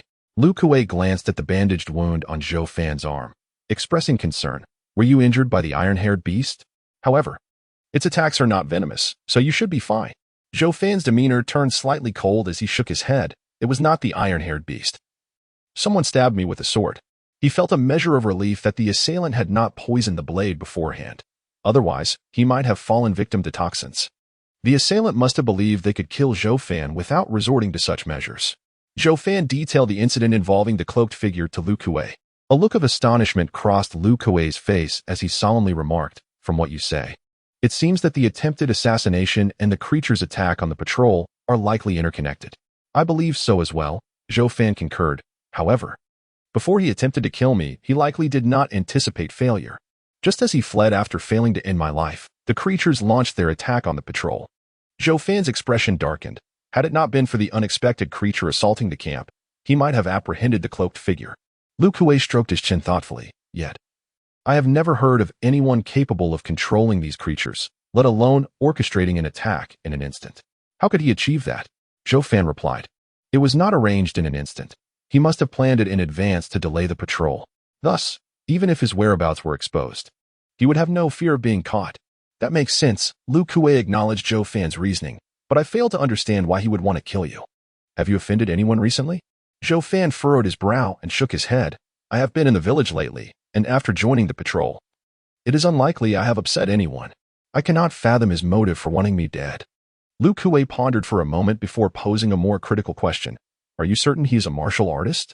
Zhou Fan spoke affirmatively. "He is undoubtedly a martial artist. It would be quite strange for someone of similar strength to Zhou Fan not to be a martial artist." However, Zhou Fan chose not to disclose the extent of his current strength to Lu Kuei. Lu Kuei replied coldly, "That man in black is indeed a martial artist and has also employed a silent talisman and a blazing talisman. Such a display of skill is quite impressive." Zhou Fan inquired curiously, "Are you suggesting that the state of silence was conjured by a talisman?" Lu Kuei explained, "It is a type of talisman capable of briefly eliminating sound, but its effects cannot be sustained for an extended period." "Is this talisman common?" Zhou Fan asked, furrowing his brow. "If it were rare, it might serve as a lead in their investigation. It is not particularly common, yet it is not an extraordinary item either," Lu Kuei remarked, glancing towards the patrolling team outside the village. "A fan, do you think it is possible that an outsider is responsible?" Zhou Fan pondered for a moment and replied, "I doubt it could be an outsider. I have only been the deputy captain for a few days, and it is unlikely they would recognize me." After a brief silence, Lu Kuei conceded, "That makes sense. Therefore, this martial artist must be hidden within the village. Excluding the possibility of concealed martial artists, we are left with only myself, Zhou Shinshin, Wu Tianba, Luo Lai Tian, and the two elder talisman masters as potential suspects." At this juncture, Lu Kuei paused and turned his gaze toward Zhou Fan. "Do you have a suspicion?" Zhou Fan, with a hesitant expression, slowly replied, "I cannot be certain, but that individual wielded a sword, and his physique bears a resemblance to Captain Zhou. In his previous life as a criminal investigator, Zhou Fan instinctively noted people's physical characteristics upon first glance, and this person's height and build closely resembled Zhou Shinshin." Lu Kuei's expression shifted slightly. "A fan? You must not speak of this lightly." Zhou Fan responded gravely, "Brother Lu, I am merely speculating. I fully understand the weight of my words. I refrained from mentioning this in Captain Zhou's presence, and I wish to discuss this only with you privately. Furthermore, it may not even be Captain Zhou. After all, when the monster attacked, the man in black fled in the opposite direction. For Captain Zhou to arrive in time to slay the creature, it would have been quite rushed for him to escape, return, and then confront the monster. It does not quite add up. However, among the 7 martial artists in Sanqiu village, including myself, only Captain Zhou and I share similar physiques. Given that I was attacked, Captain Zhou inevitably draws some suspicion." Upon hearing Zhou Fan's analysis, Lu Kuei asked, "During your patrols over the past few days, have you had any conflicts with Zhou Shinshin?" Zhou Fan shook his head in denial, convinced he had not offended Zhou Shinshin. "If it were Zhou Shinshin, why would he want to kill you?" "That does not make sense," Lu Kuei remarked, his expression filled with confusion. Zhou Fan revealed a hint of peculiarity on his face. "Brother Lu, not only Zhou Shinshin, but the other martial artists should also have no reason to wish me harm." Lu Kuei, rubbing his temples with a wry smile, said, "This matter is becoming increasingly complicated. I find it difficult to untangle." Zhou Fan remained silent, lost in thought. Lu Kuei glanced at Zhou Fan once more and said, "A fan, I believe it is best to keep this matter between us for now. It would be prudent for only the two of us to be aware of it. What is the reason? Zhou Fan asked, raising his eyes. Lu Kuei remarked, if news of your assassination spreads, the villagers will undoubtedly become suspicious, and the patrols will be disturbed, which would bring no benefit to the village. Let us investigate discreetly. Should we uncover any evidence, we will apprehend the culprit. Zhou Fan considered this for a moment and acquiesced. Let it be so. You must exercise caution in the coming days and avoid venturing out alone. Lu Kuei rose, saying, I shall attend to the matter of the body. Given your injury, you need not assist in carrying it. Take some time to rest. As Zhou Fan observed Lu Kuei's departing figure, he squinted slightly. There were many matters he had not disclosed to Lu Kuei, although Zhuang Xinshan appeared to be heavily implicated. Zhou Fan felt in his heart that her suspicion was minimal. The figure in black, donned with a hood, bore a striking resemblance to Zhuang Xinshan, yet deliberately wielded a sword, evoking a sense of pretense. Moreover, there was a perplexing question that troubled Zhou Fan. His decision to practice swordsmanship in the woods had been spontaneous, and he had confided in no one. How then? Did that individual manage to locate him? Had they been observing him from a distance? No. If someone had truly been monitoring him, he would have surely sensed it. Zhou Fan vaguely sensed that if he could unravel the mystery of how that person found him, he might discern their identity. However, after considerable contemplation, he was unable to arrive at a satisfactory conclusion. He lifted his gaze towards the azure sky, harboring doubts about everything until the truth was revealed, even casting suspicion upon Lu Kuei. After all, his previous experience as a criminal investigator had ingrained in him the habit of scrutinizing every conceivable target, leaving no suspicious trace unchecked. The possibility of hidden warriors within the village also warranted consideration. As for the motive behind the attempted murder, it remained shrouded in ambiguity. Yet, upon reflection, if anyone had recently shown animosity towards him, the primary suspect would be the village doctor, Zhang He, followed closely by his fellow vice-captain, Wu Tianba. While Wu Tianba had not overtly displayed malice, his curious demeanor towards Zhou Fan often left him feeling uneasy. He resolved to seek out Zhang He to ascertain whether he might be the concealed warrior, for although his physique did not align with that of the cloaked figure, it did not absolve him of suspicion. Zhou Fan meticulously organized the clues at his disposal before rising to his feet, first replenishing 2 small flame talismans in the talisman room, and then procuring a similar ring-handled straight sword from the armory. In the coming days, Zhou Fan would need to heighten his vigilance, as he could not predict when the shadowy assailant might strike. By the time he completed these tasks, the day's patrol was drawing to a close. The patrol members gradually returned to the camp, many faces marked by a pallor of dejection, for they had suffered significant losses today, with 3 lives claimed, a rare occurrence that had not transpired in quite some time, inevitably dampening morale. Zhou Fan observed this scene in silence. After undergoing the requisite debriefing, the weary patrol members dispersed. A Fan, the thin monkey, approached with a pale visage. Devoid of his usual mirth, having narrowly escaped death today, had Zhou Fan not arrived in time, he might have perished. The thought of his near demise rendered the typically jovial thin monkey unable to smile. Let us walk and talk, Zhou Fan suggested as he led the thin monkey towards the village. However, they were intercepted by He Chao. Zhou Fan frowned at this fellow newcomer. Is there something you need? He Chao bowed slightly and addressed him. Captain Zhou, Li Earl has died. Zhou Fan replied in a somber tone. That is common knowledge. He Chao's complexion mirrored that of the thin monkey, his eyes fixed intently on Zhou Fan as he continued, but I do not wish to die. I believe that anyone without despair wishes to live. Zhou Fan still did not comprehend the intent behind He Chao's interruption, but if He Chao continued to ramble, he would cease to listen. He Chao, his voice hoarse, stated, I wish to learn the 12 forms of the tiger. Your rapid ascension to becoming a warrior must be greatly attributed to it. Only by becoming a warrior could he enhance his chances of survival to the fullest extent. Zhou Fan chuckled wryly. If learning the 12 forms of the tiger were all it took to become a warrior, the team would have arranged for everyone to study under me long ago. Zhou Fan's ascension to martial prowess did not stem from the 12 tiger forms, but rather from his consumption of a Tongguan pill. However, acquiring such a pill necessitated the sacrifice of either a peculiar bait or a year of one's life, with the outcome hinging on mere fortune. It is not to say that He Chao, or even the lean monkey, could readily procure a Tongguan pill for him. Perhaps both possessed exceptional talent, enabling them to step into the realm of energy without such aid. Yet, the likelihood of this is exceedingly slim, as throughout the long tenure of the patrol team, only 4 captains, including Zhou Fan, have emerged, with Captain Lu being one of them.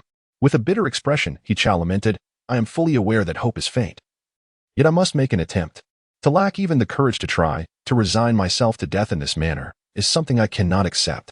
Zhou Fan hesitated before responding. I apologize, but I truly lack the time to assist you.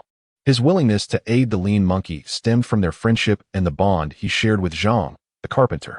However, Zhou Fan found himself pressed for time to enhance his own strength, making it impossible to devote time to help Yi Chao. Should he assist Yi Chao? His own progress would be hindered, and with danger lurking at every turn, he could not afford to jeopardize himself in such a way. Yi Chao's expression turned despondent. He refrained from further words and prepared to depart. Can you read? Zhou Fan suddenly inquired, observing Yi Chao's retreating figure. Yi Chao nodded. Having studied for a time with the deceased Lin Shuxing and recognizing a fair number of characters, Zhou Fan continued.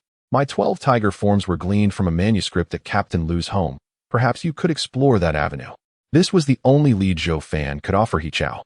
And whether Yi Chao could secure the opportunity to view the manuscript rested solely on his own efforts. Thank you, Yi Chao acknowledged as he departed. Once outside the camp, Zhou Fan halted, gazing at the anxious lean monkey, who, after all, was not him. The lean monkey's psychological maturity scarcely reached 15 years. A fan, Lu is dead. Under Zhou Fan's scrutinizing gaze, the lean monkey spoke, his voice trembling. My partner has also perished. When that aberration appeared today, I was momentarily paralyzed with fear. My partner. The aberration lunged at him. It was too swift. He had no time to retreat and could only engage hastily. Yet the aberration's strength was overwhelming. Within moments, my partner was slain. It all happened too quickly. I had just affixed the small flame talisman to the Honggu staff. Had I not been trembling with fear, had I acted a moment sooner, perhaps my partner would still be alive. I feel utterly useless. After his partner's demise, he found little sorrow. Instead, a sense of relief washed over him that it was not his own life that had been extinguished. But what of next time? Next time, it could very well be me or even you, a fan. As he spoke, tears cascaded down the lean monkey's reddened cheeks. I am truly afraid. If I could, I would never wish to remain in the patrol team. This place is a graveyard. Zhou Fan listened in silence, observing the trembling lean monkey, and then raised his hand to deliver a sharp slap across the lean monkey's face. With a sharp crack, the slap left the thin monkey momentarily stunned, causing him to forget his tears. He gazed at Zhou Fan in disbelief. Unable to comprehend why a fan had suddenly struck him, Zhou Fan withdrew his hand and spoke coldly. Do you think I am unafraid? Regardless of whether you are scared, whether you take up arms or resist, it will pounce upon you, seeking to tear you to shreds. Thin monkey, do you think patrolling is a child's game? This is war. You must have the resolve that it is either you or it that will perish. When you encounter them, you can only raise your monkey stick and charge at them as you did today. Even if your stick breaks, use the pot lid from your head, your hands, feet, and teeth. Employ every means to slay them. If you cannot kill them, then you must die. The thin monkey, cupping his cheek and lowering his head, seemed to contemplate Zhou Fan's words, though he appeared lost in thought. You should understand, thin monkey, that if it were possible, your parents would never allow you to join the patrol team.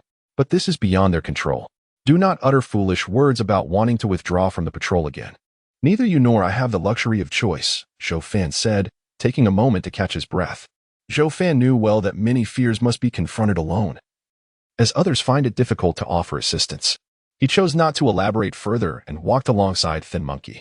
Just as they were about to part ways, Thin Monkey suddenly looked up and said, "A fan, I will come to find you tonight.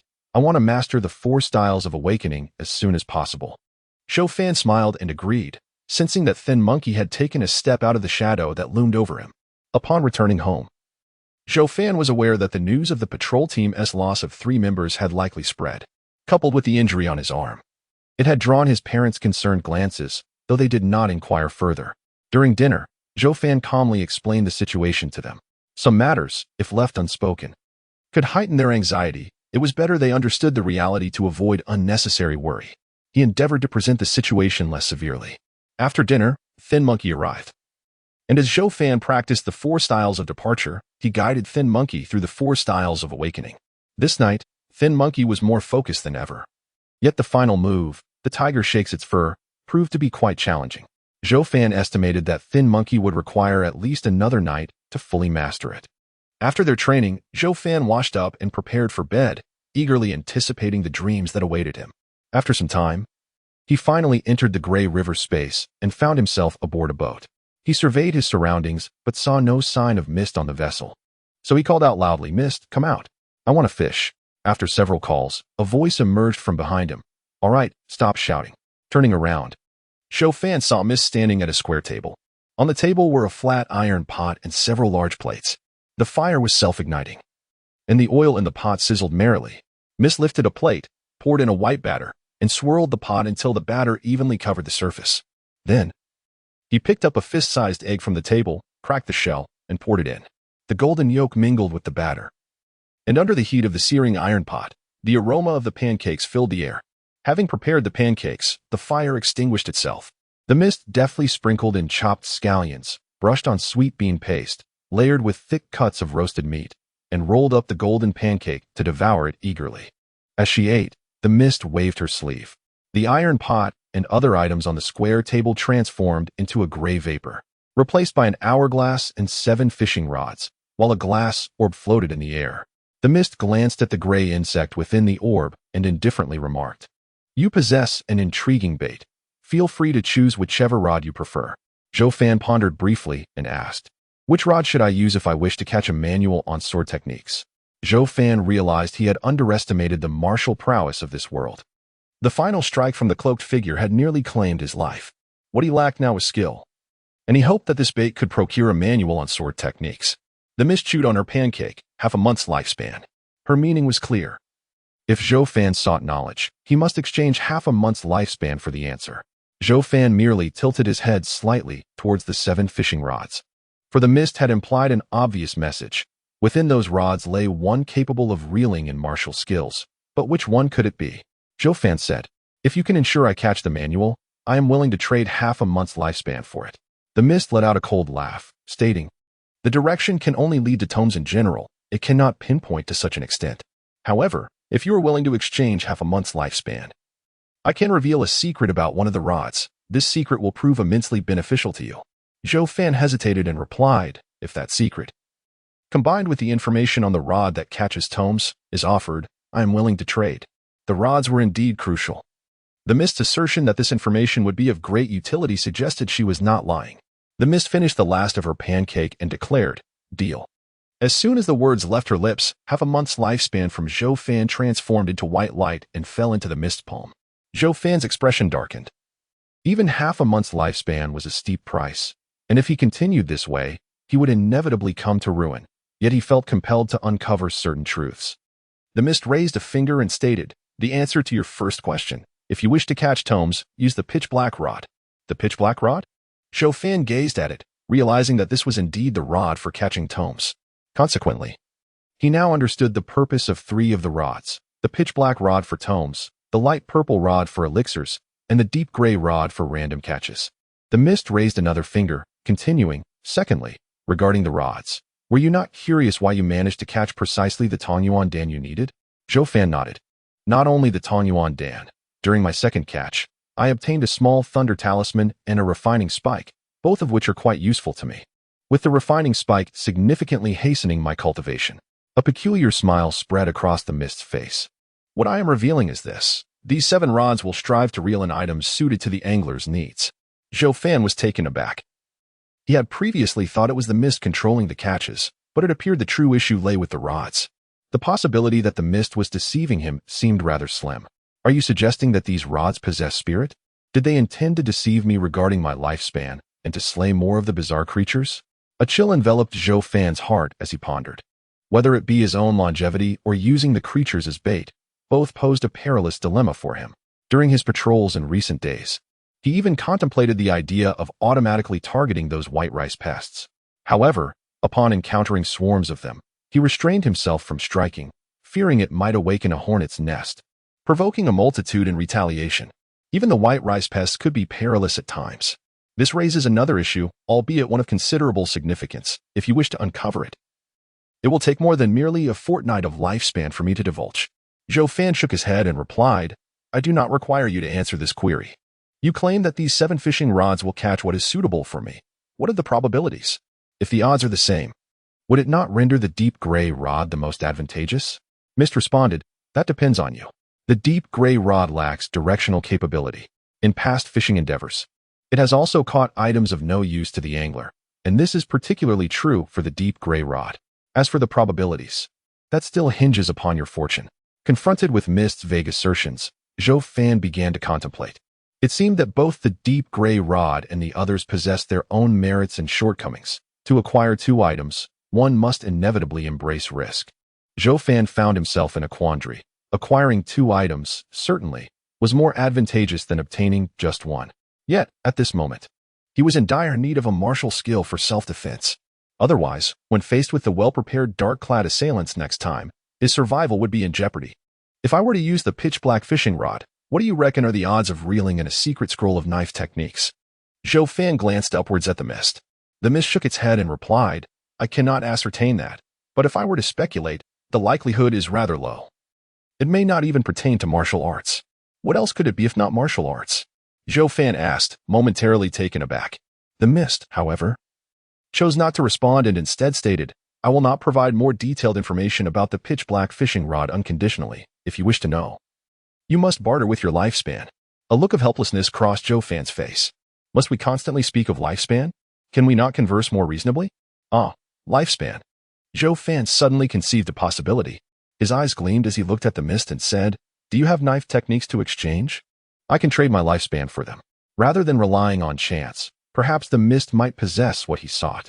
If he could trade with the mist, the only bait could still serve other purposes. Given the mist's extensive knowledge, perhaps it would also have knife techniques. The mist responded, Indeed, I possess knife techniques. But the price for exchange is rather steep. First, tell me what type of knife techniques you seek. If they are beyond your capacity, there is no need to elaborate. Zhou Fan cautioned, I must inform you that my foundation in knife techniques is nearly non-existent. Then allow me a moment to contemplate. The mist closed its gray eyes. With your foundation being zero, a complete set would be suitable. However, the overly precious techniques are beyond what your less than 4-year lifespan could afford. Considering these two conditions. After a while, the mist reopened its eyes and declared, I have 5 sets of knife techniques appropriate for you. What knife techniques? Please share. Zhou Fan glanced at the hourglass, which was not flowing swiftly. He had ample time. The 5 sets of techniques were the human face ghost head knife method, the flowing light quicksilver knife method, the one eyebrow willow leaf knife technique, the cold moon star soul knife cannon, and the soul seizing heart capturing knife method. Each of these 5 sets encompasses a complete spectrum from foundational to profound knife skills, sufficient for extensive use. Among them, the flowing light quicksilver knife method and the one eyebrow willow leaf knife technique follow a fast blade approach, emphasizing rapidity. The human face ghost head knife method and the soul-seizing heart-capturing knife method are characterized by their elusive techniques. Lastly, the cold moon star soul knife cannon is more balanced, containing elements of quick, deceptive, and heavy knife arts. Quick blade, deceptive blade, heavy blade, balanced. Zhou Fan felt somewhat perplexed. Which set do you believe would be most suitable for me? A smile graced the mist's face as it replied, Well, you get what you pay for. Either the flowing light quicksilver knife cannon or the one eyebrow willow leaf knife technique can be exchanged for just 1 year of your lifespan. One of either the human face ghost head knife method or the soul-seizing heart-capturing knife method would require 1.5 years of your lifespan, while the cold moon star soul knife cannon, being the most expensive, necessitates 2 years. In my opinion, the deceptive blade is slightly more formidable than the quick blade. And the cold moon star soul knife cannon, being rich in content, allows you to experience 3 distinct knife arts, thus justifying its cost. The cheapest option still demands 1 year. Are you not tempted to seize it? Zhou Fan was on the verge of exasperation. The price was exorbitant. He felt that what should be exchanged once a year was only worth a month's time, while something that should last 1.5 years ought to equate to 1.5 months, and so forth. Wu coldly scoffed. Do not think you can haggle like before. My swordsmanship has its price. If you find it too steep, then do not exchange at all. Go fishing and see if you can catch a technique, or perhaps find someone outside to teach you. Zhou Fan attempted to negotiate further, but Wu paid him no heed, leisurely brewing tea and savoring it instead. Recognizing Wu's steadfastness, Zhou Fan understood that he could not bargain for the sword technique any longer. He sat on the deck, contemplating earnestly for a while, before suddenly rising and grasping the deep gray fishing rod. Wu expressed surprise. I expected you to choose the jet black rod. Zhou Fan smiled but offered no reply, walking to the edge of the boat to begin fishing. Before long, he returned with his catch, a wry smile on his face. He had not garnered any sword techniques or even a tome. Instead, he had reeled in a pill contained within a porcelain bottle and a fish-shaped ink tool. Setting aside the pill for the moment, Zhou Fan curiously examined the fish-shaped ink tool, which appeared ancient. The ink reservoir resided within the belly of the fish, and a line wheel adorned its exterior, with a golden round coin blocking its mouth. Initially, Zhou Fan assumed the coin was a mystical currency, but upon closer inspection of the unfamiliar ancient script inscribed upon it, he dismissed that notion. By turning the line wheel, the ink would flow from the fish's mouth. The ink tool was designed for measuring and construction, yet as he was not a craftsman, he wondered if it was merely a legendary useless item. This thought left him somewhat despondent, though ultimately it was just his imagination. Zhou Fan placed the porcelain bottle containing the pill and the ink tool on the square table. Let us appraise these, just like last time, with a lifespan of 1 month for both items. Wu set down his teacup, beckoning with a finger. Zhou Fan's month of lifespan vanished in an instant. Wu chuckled. If you continue playing like this, you shall soon find yourself out of life. Zhou Fan replied with a stern expression. How about lowering the appraisal fee? That is impossible. Wu lifted the porcelain bottle and uncorked it, inhaling the aroma. This is a strengthening pill. Consuming it will triple your strength for a quarter of an hour. The side effect is that once the effect wears off, you will feel weak, but it is merely temporary, and your body will recover in half a day. However, it is only effective for those little fellows with modest strength. A strengthening pill that triples one's strength. Zhou Fan pondered, feeling a twinge of disappointment. He had hoped to fish out a pill that would enhance his cultivation, yet instead, it turned out to be a consumable one. Nonetheless, it was not entirely without merit. With his current strength, if it were to triple, he would possess 9,000 pounds of power, sufficient to face even high-level warriors without fear. Yet, caution was warranted, as once the effect dissipated, he would inevitably enter a state of weakness. And what of the ink tool? Zhou Fan inquired, casting another glance at it. Mist grasped the ink line, not bothering with preliminary assessments. Instead, he cast a sidelong glance at Zhou Fan, a smile playing on his lips. I perceive your dissatisfaction with this item. Shall we strike a bargain? What do you think? Zhou Fan raised an eyebrow, inquiring, what sort of deal? Mist replied slowly. You shall relinquish this ink line to me, and in return, I will grant you 2 months of life. Zhou Fan paused, taken aback. You accept items you've caught? Not everything piques my interest. I only collect what captivates me. So, will you exchange or not? Zhou Fan contemplated swiftly. Mist's proposition hinted at a revelation. Perhaps Mist possessed the ability to fish with a rod, yet lacked the finesse to catch as he did. Alternatively, it could be that Mist had to pay a greater price for his catches. If Mist could fish at will, he would not need to propose a trade. So, would he exchange or not? Zhou Fan pondered for quite some time, casting a glance at the fish-shaped ink pot in Wu's hands and remarked, if I could exchange 10 years of my life for it, I would, regardless of its intrinsic value. Zhou Fan believed that if he could trade 10 years of his lifespan, he would do so without hesitation. Clearly irritated, Wu retorted, you are asking for far too much. Not only would I not offer you 10 years, but even 3 months of life is off the table. This item holds no practical value for me, serving only as a collector's piece. Suit yourself. I will not make the exchange without those 10 years, Zhou Fan replied nonchalantly. After a moment's hesitation, Wu revised his offer. I can give you a maximum of 6 months of life. Will you accept? I decline, Zhou Fan said, furrowing his brow. If this ink pot were to be fished up with a specialized rod, it would cost me a year of life, even with a deep gray rod. The item caught would be worth at least 6 months of life. Why should I trade something that has a minimum value of 6 months for a mere 6 months of life? That would be akin to searching for a needle in a haystack, utterly futile. Besides, if you deem this item worthy, I find it hard to believe it is valued at only 6 months of life. Wu scoffed. It is easy to trade life for bait. But when it comes to trading items for life, I am your sole option, so your calculations are misguided. Zhou Fan shook his head, saying, your reasoning is flawed. The current dynamic is that you require something from me, not the other way around. Thus, I have the right to set the terms. I propose a fair price of 5 years of life. If you can agree, then we shall proceed. If not, then so be it. Then let us not proceed. Wu huffed coldly, convinced that the ink pot was worth only half a year, deeming Zhou Fan's offer exorbitant. Aware that a consensus was unlikely, Zhou Fan smiled and urged, then let us expedite the appraisal. Wu manipulated the reel, extracting the ink line from the fish's mouth.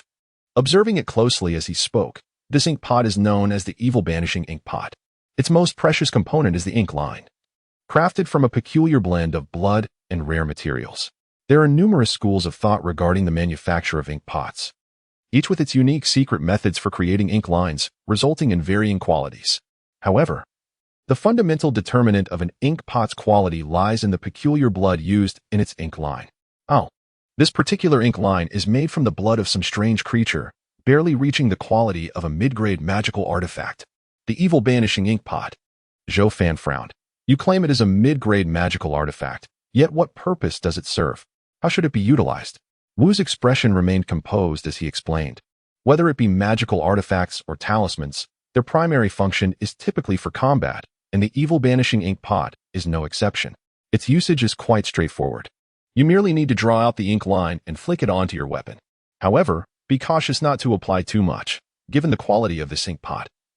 You should only apply 3 strokes of ink line, each 1 foot long, to any mundane weapon. Over-application may cause the ink marks to shatter your weapon. Furthermore, once the ink line is flicked out, it becomes useless. The duration of its effectiveness depends on the length of the ink line in your ink pot. Having concluded his explanation, Wu handed the fish-shaped ink pot to Zhou Fan. Taking the ink pot, Zhou Fan inquired, "What is its power? What potency could such a worthless item possibly possess?" Wu replied disdainfully. Zhou Fan, somewhat exasperated, countered, "How does its power compare to talismans like the Lesser Flame Talisman or the Lesser Thunder Talisman?" The Mist, somewhat impatiently, remarked, "Even if this exorcism battle is subpar, it surpasses the inferior yellow-grade talismans like the Minor Flame Talisman. If one insists on a numerical comparison, a single ink mark roughly equates to the Minor Flame Talisman. The advantage lies in the fact that ink marks can more readily adhere to ordinary weapons, while a typical mundane weapon can accommodate at most 2 talismans. It can support up to 3 ink marks, should the weapon's material be of superior quality, for marks are not out of the question." Zhou Fan continuously absorbed the information imparted by the Mist, feeling a tinge of astonishment. This was the first time he had learned that talismans could be affixed in pairs to a weapon, and that a single ink mark matched the potency of one Minor Flame Talisman. Furthermore, since both the Minor Flame Talisman and the Minor Thunder Talisman belong to the same inferior yellow grade, their powers should be comparable.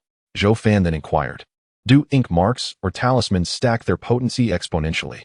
"Not quite so dramatically," the Mist replied. "The increase is approximately 80% of the total power." Zhou Fan quickly calculated in his mind, 80%. This meant 2 ink marks could yield around 160 of the power, while 3 marks could achieve approximately 240. Such augmentation was indeed worthwhile. What is the duration of an ink mark? Zhou Fan posed another pertinent question.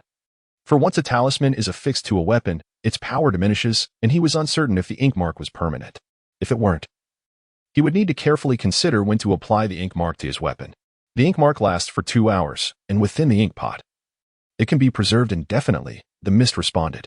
Upon hearing this, Zhou Fan mused that 2 hours exceeded the time a talisman could remain affixed. Yet once an ink mark adhered to a weapon, it could not be retracted. This was a significant drawback of the ink mark. Suddenly, an idea struck Zhou Fan. What if I were to apply an ink mark to my weapon, and then affix a talisman? How would that affect its power? The Mist, exasperated, replied, "Will you ever cease? You have asked so many questions. If you wish to know, why not try it yourself? Of course, any consequences will be your own responsibility." Zhou Fan furrowed his brow, asserting, "My inquiries pertain solely to the exorcism battle and remain within the scope of the ink pot. I have paid the appraisal fee." The Mist pondered for a moment and conceded, "You make a valid point. After all, we did not stipulate a limit on follow-up questions during the appraisal. Adding such a condition now would understandably be unsatisfactory for you. To address your question, generally speaking, it depends on the specific circumstances. Some ink marks and talismans complement each other, resulting in a potency that surpasses that of 2 talismans. Conversely, if their properties are opposing, it may weaken their effectiveness or even cause a mutual repulsion that could damage your weapon. Additionally, the stacking limit for ink marks is 3. While you can combine one ink mark with a talisman, adding a second ink mark is not feasible. Hence, it is uncommon for practitioners to employ them this way unless faced with extreme circumstances, where only a single ink mark is available, and the need for increased power necessitates the addition of a talisman. Zhou Fan took this advice to heart, smiling as he remarked, "If that is the case, then this exorcism battle is indeed a formidable treasure. How can one dismiss it as garbage? The talisman of exorcism is more durable and potent than the small thunder talisman he possesses." Fortuitously, he did not trade it away in the past 6 months. Otherwise, he would have suffered a significant loss. Such an item holds minimal collectible value, and is utterly ineffective in combat, rendering its usage a sheer waste. With a cold smirk, Wu dismissed Zhou Fan, who placed his ink brush and elixirs on the table. He now understood that whatever he caught would accompany him upon his exit. Although the talisman of exorcism and the strength-enhancing elixirs were decent, Zhou Fan was still reluctant to leave without further discussion. He tapped the table and remarked, "My luck has been poor, and I have yet to acquire any sword techniques. Let us discuss the matter of sword techniques. What is there to discuss?" Wu replied with an indifferent expression. "The price for the 5 sets of sword techniques is fixed. No amount of persuasion will change that." "Is it truly impossible to lower the price a little?" Zhou Fan sighed with regret. "Impossible," Wu answered resolutely. "Very well. Let us proceed with your pricing for the sword techniques," Zhou Fan conceded. "Are you implying you wish to purchase my sword techniques?" Wu's expression shifted slightly.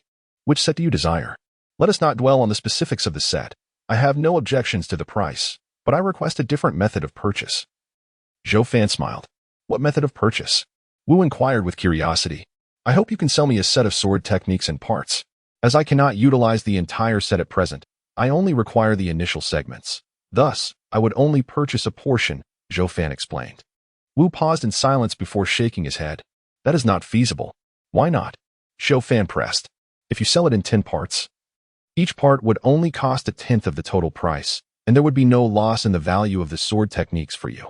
With a scoff, Wu retorted, "You cunning fellow, do you think I am unaware of your intentions? Once you acquire the front segment, you would have no use for the latter, and ultimately, I would be the one at a disadvantage. This arrangement only benefits you, not me. I will not sell it in parts. I could allow you a 10% markup. Would that suffice?" Zhou Fan suggested after contemplation. "The cheapest option takes a year, which is beyond my means. A markup is also unacceptable, even with a 10% increase. A year would only yield an additional month or so. If you divide it into 10 parts, I would receive merely a little over a month of lifespan. Do you take me for a fool?" Wu laughed coldly.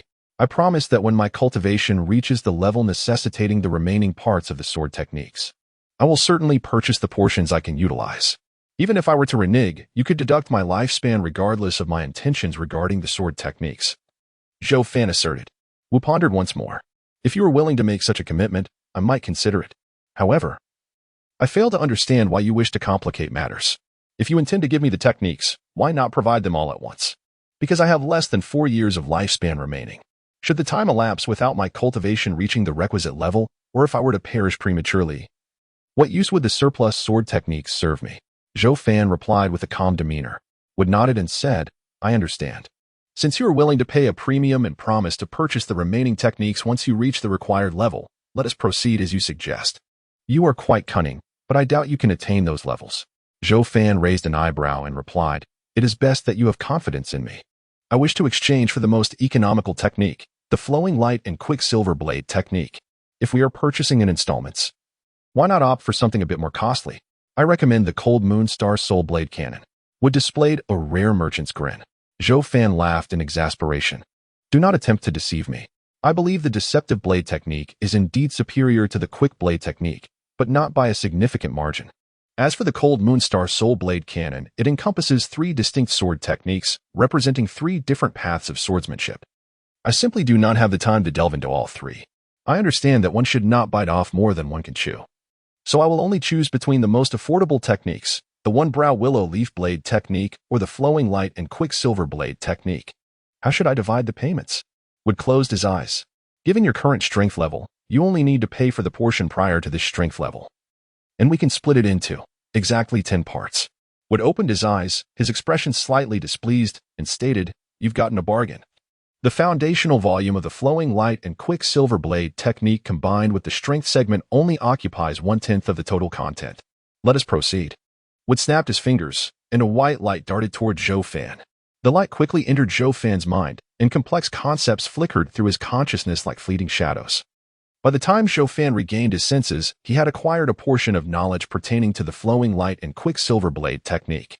"This method certainly saves me the trouble of memorization," Zhou Fan smiled, pleased that the technique was finally in his grasp. Wood waved his hand once more, extracting over a month of Zhou Fan's lifespan, marking the completion of their transaction. Shortly after the transaction concluded, it was time for Zhou Fan to leave the Gray River space. He leaped from his bed and first transformed the powerful elixirs and the demon-repelling talisman into tangible forms, placing them all into his talisman pouch, a cold smile gracing his lips. Now, he possessed not only the Shaoyan talisman, but also numerous means of self-preservation. Even if that cloaked figure were to appear again, he would not be without the power to fight back. Zhou Fan deemed it crucial to master the flowing light and quicksilver blade technique. The memory of that cloaked figure's eerie sword strike sent a chill through him. He had been fortunate to block such a technique once, but he knew he might not be so lucky a second time. He glanced at the wound on his right arm, unwrapping the cloth.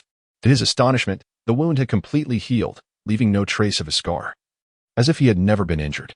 Although Zhou Fan's sword wound was not deep, Lu Kuei had previously informed him that injuries inflicted with a sword imbued with the Shaoyan talisman were more difficult to heal than ordinary wounds.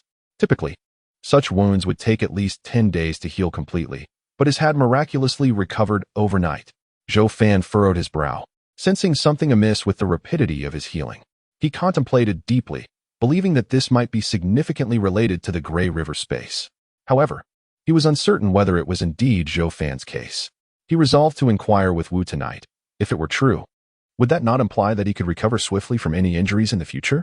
If such recoveries could occur without any cost, it would undoubtedly be a monumental blessing.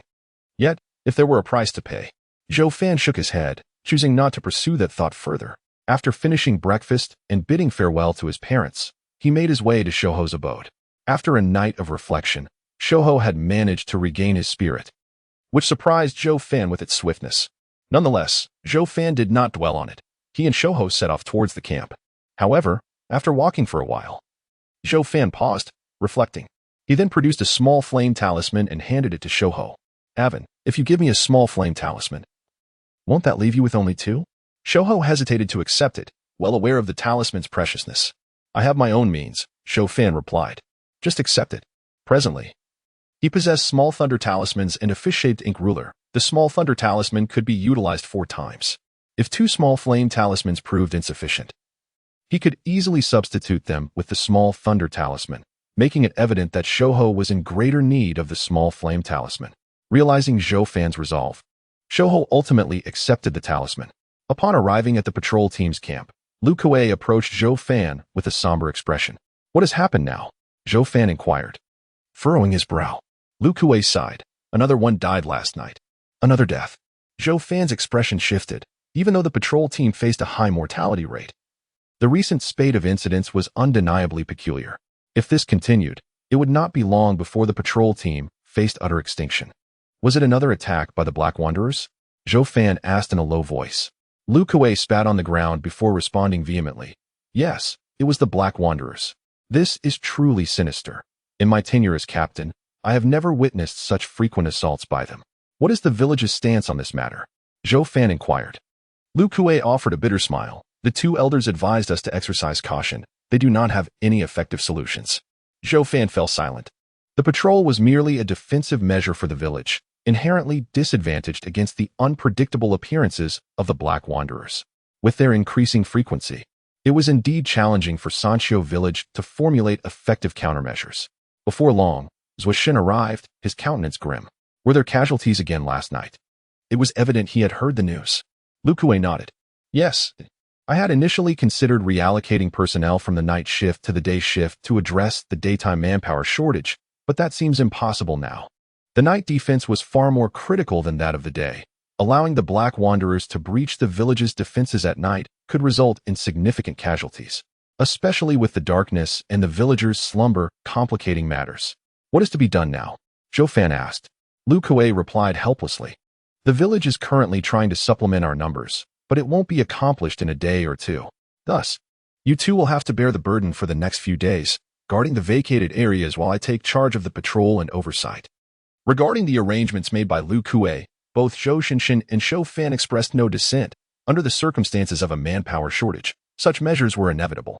Once the work was allocated, Zhou Shinshin swiftly busied herself elsewhere. "Afin, are you all right on your own? After all, that man in black might be keeping a close watch on you. Shall I assign another team member to accompany you?" Lu Kuei inquired, observing Zhou Fan's hesitant expression. Zhou Fan shook his head, responding, "No need. Our personnel are already insufficient. I will exercise caution alone. The man in black has just failed once and is unlikely to reappear so soon. Even if he does, I am not overly apprehensive. Zhou Fan, accompanied by his companion, soon arrived at Xiaoqiu Lake.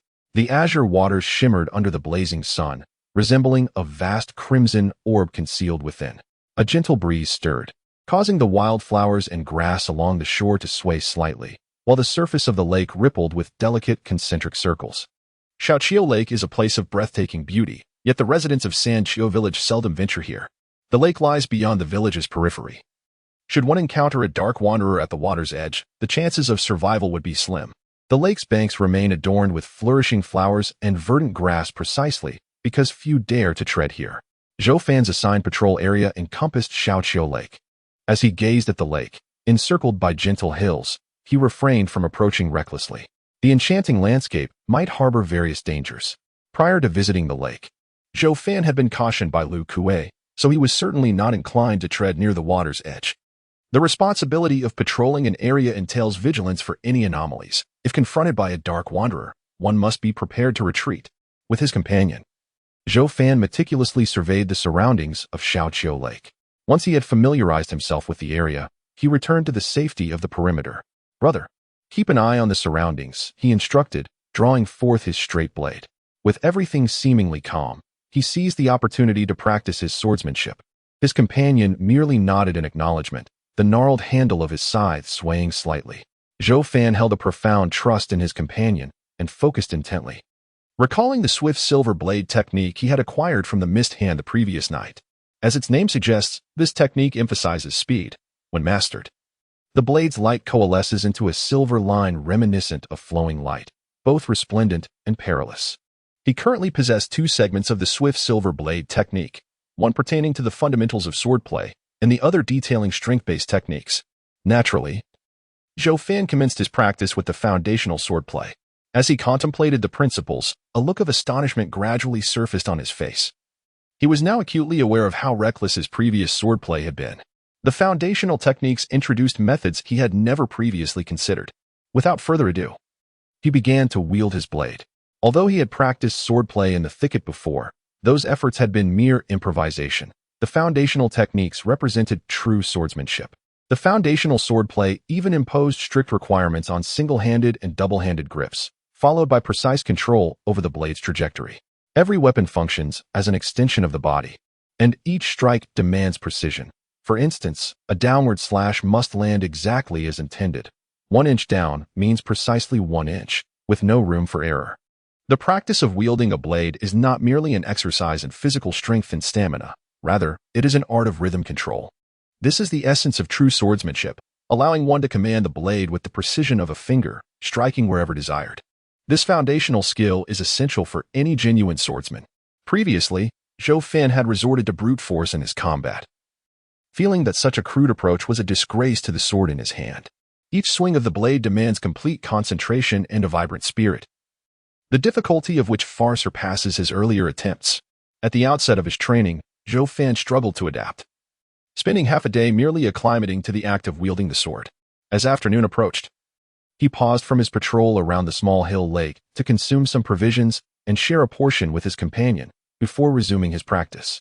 The swift silver blade technique emphasizes that mastering the art of the sword requires not only precision, but also the ability to execute powerful, silent strikes alongside swift, forceful cuts. A true powerful strike should produce no sound, a feat achieved only through mastery of the force and control over the blade's trajectory. Conversely, the swift and forceful cut, though executed with less strength, embodies a different skill set, necessitating the integration of spirit and acute precision into the act of cutting. Often, the most fundamental concepts are the ones that bring one closer to the ultimate truth. Although the basics of swordsmanship seem deceptively simple, they are the most challenging to perfect. The day one attains mastery will undoubtedly grant Zhou Fan a glimpse into the profound path of the sword. Understanding this principle, he dedicated all his time to foundational sword practice, reserving only the necessary moments for patrol. It was only at dusk, as the setting sun painted the lake's azure waters crimson, that Zhou Fan sheathed his sword. He rotated his aching shoulders. Each swing demanded a balance of muscle relaxation and tension, placing considerable strain on his physique. Had he not ascended to the ranks of a formidable warrior, his current endurance would have been insufficient for a day of relentless practice. After returning home for dinner with his parents, he resumed his sword training, almost entranced by the endeavor. Zhou Fan recognized this fervor within himself but chose to embrace it, knowing that the deeper one immerses in a pursuit, the more swiftly one learns, a truly favorable outcome. His practice was interrupted only when the Slim Monkey arrived. After offering some guidance on the Slim Monkey's training, Zhou Fan momentarily set aside his sword to complete the 4 moves of departure, which formed the cornerstone of strength development, a principle he would not overlook. Observing Zhou Fan's diligence, the Slim Monkey was motivated to intensify his efforts, and by the time he prepared to leave the Zhou household, he had nearly perfected his awakening 4 moves, likely on the verge of breaching the first threshold of martial arts. As for the Slim Monkey's innate talent, Zhou Fan remained uncertain. Should he lack it, complications could arise. After sheathing his sword and returning home, Zhou Fan pondered this matter until sleep overtook him. Upon awakening, the boat appeared unchanged by time, the mist lingered, and he found himself seated at a table, drinking and consuming unfamiliar dishes. Mist, I have noticed that the injuries upon my body seem to be healing rapidly. Is this due to the influence of the Grey River space? Zhou Fan inquired of Mist, after taking a sip of his drink. Mist cast a glance at Zhou Fan and remarked, "This question will cost you half a month of your lifespan." Zhou Fan refrained from pressing further. The prospect of sacrificing half a month of his life for such a query was too steep a price to pay. Mist, observing the deep green liquid in the jade cup, smiled knowingly, aware that Zhou Fan would not part with his vitality for such trivial matters. Yet, in his view, the answer to the question was indeed worth that cost. It held more significance than Zhou Fan presumed. Zhou Fan moved to his side, wishing to practice his swordplay. However, having entered alone, he was unable to bring any weapons. He had long understood that even in this space, practicing the 12 tiger forms could enhance his strength, and thus, honing his sword techniques should also be feasible. But the question remained, where was the sword? Turning his gaze back to Mist, he asked, "Could you procure a sword for me? It will cost me lifespan, of course." Mist, sipping his drink, wore a faint smile. Zhou Fan, somewhat irritated, retorted, "I'm not taking it outside. I merely wish to practice here. To demand my lifespan for this is rather miserly. If you refuse, so be it. I may lack a sword in hand, but I possess one in spirit." Upon finishing his declaration, Zhou Fan indeed formed a blade shape with his right hand and began to slice through the air. Mist burst into laughter. No sword in hand, yet a sword in spirit? Where did you hear such absurdity? Nevertheless, it does have a certain flair. Mist seemed unfamiliar with the concept of no sword in hand, yet a sword in heart, a notion that was quite commonplace in Zhou Fan's world of martial arts. Given your ability to articulate such words, I shall grant you a sword for practice. Mist raised his hand, and gray mist swirled towards him. Gradually, the mist coalesced into a colossal sword that materialized in his grasp. Mist hurled the giant blade towards Zhou Fan, who hastily dodged as the sword clanged against the deck. Zhou Fan stared at the ancient-looking sword, a smirk tugging at the corners of his mouth. It was simply too large, measuring 7 feet in length and 2 feet in width, resembling a door plank. Mist chuckled, "Do not call me miserly again." Zhou Fan, at a loss for words, replied, "This sword is too enormous. Could you provide me with a smaller one?"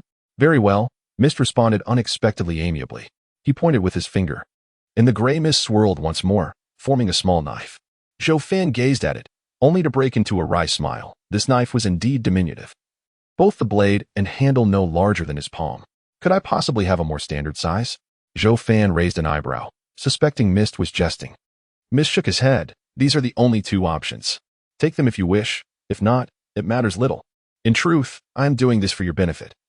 This large and small knife is most suitable for your current stage." "Why do you say that?" Zhou Fan inquired, eyeing the 2 contrasting blades on the ground.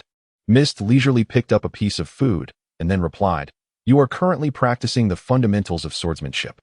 You surely understand that not only in swordplay but in all weaponry, to gain even a fleeting glimpse of mastery, one must practice relentlessly until it becomes as natural as eating and drinking. The essence of swordsmanship lies in the art of wielding the blade. With a mere flick of the wrist, the sword can be deftly maneuvered. The technique of the rapid silver blade is aptly described as the powerful silent descent of a heavy blade versus the fierce strike of a light cut. This is akin to the principle of lifting heavy weights with ease and light weights with effort. Practicing with both heavy and light swords can significantly enhance one's training efficiency." Zhou Fan's eyes sparkled with realization.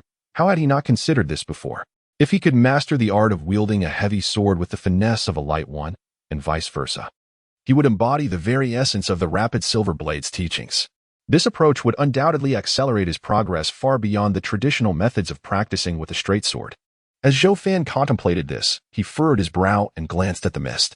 The mist was aiding him, but it would not do so without reason.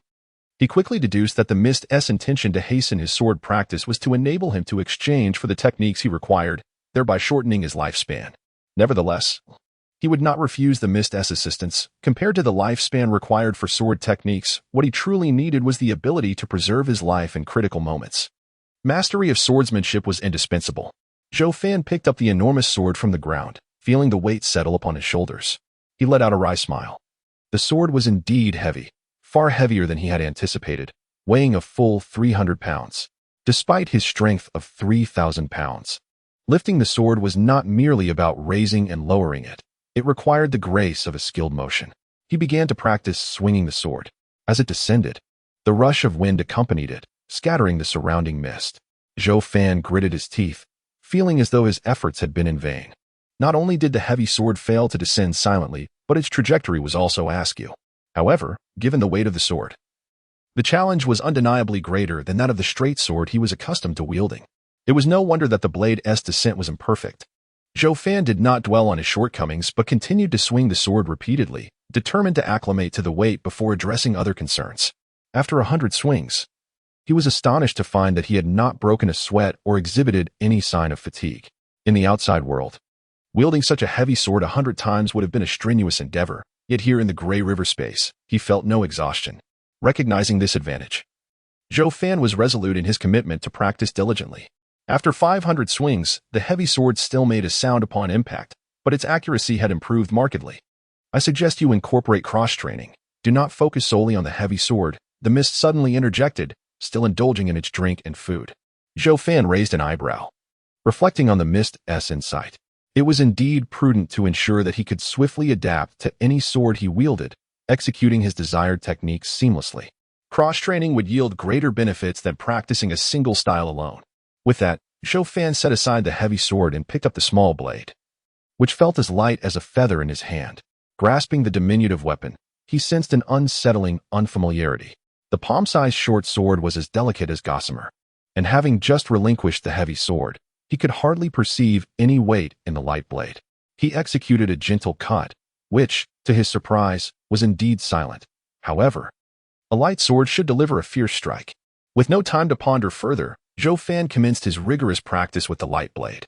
Initially, each cut felt so feather-light that controlling its descent was a challenge in itself. The blade fell lightly, lacking any semblance of force. Zhou Fan felt a slight headache. This delicate knife was indeed difficult to control. Achieving the balance of lifting light as if it were heavy, as Mist had described, was no easy feat. Zhou Fan could only continue to swing the knife while striving to adjust his technique.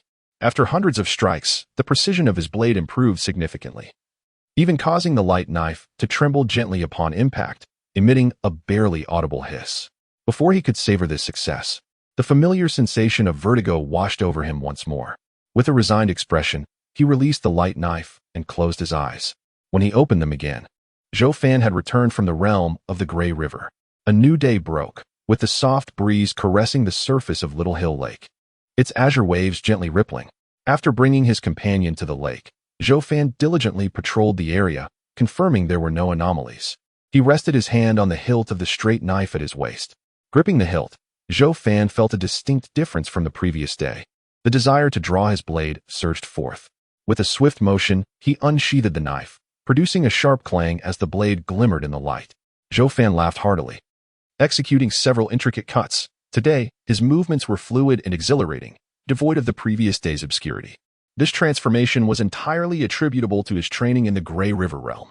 While it may not have provided the means for cultivating vital energy, it certainly facilitated the honing of martial skills. After a brief moment of exhilaration, Zhou Fan calmed himself to continue his training. His foundational knife techniques had shown considerable improvement, yet he still had a significant journey ahead before mastering the art.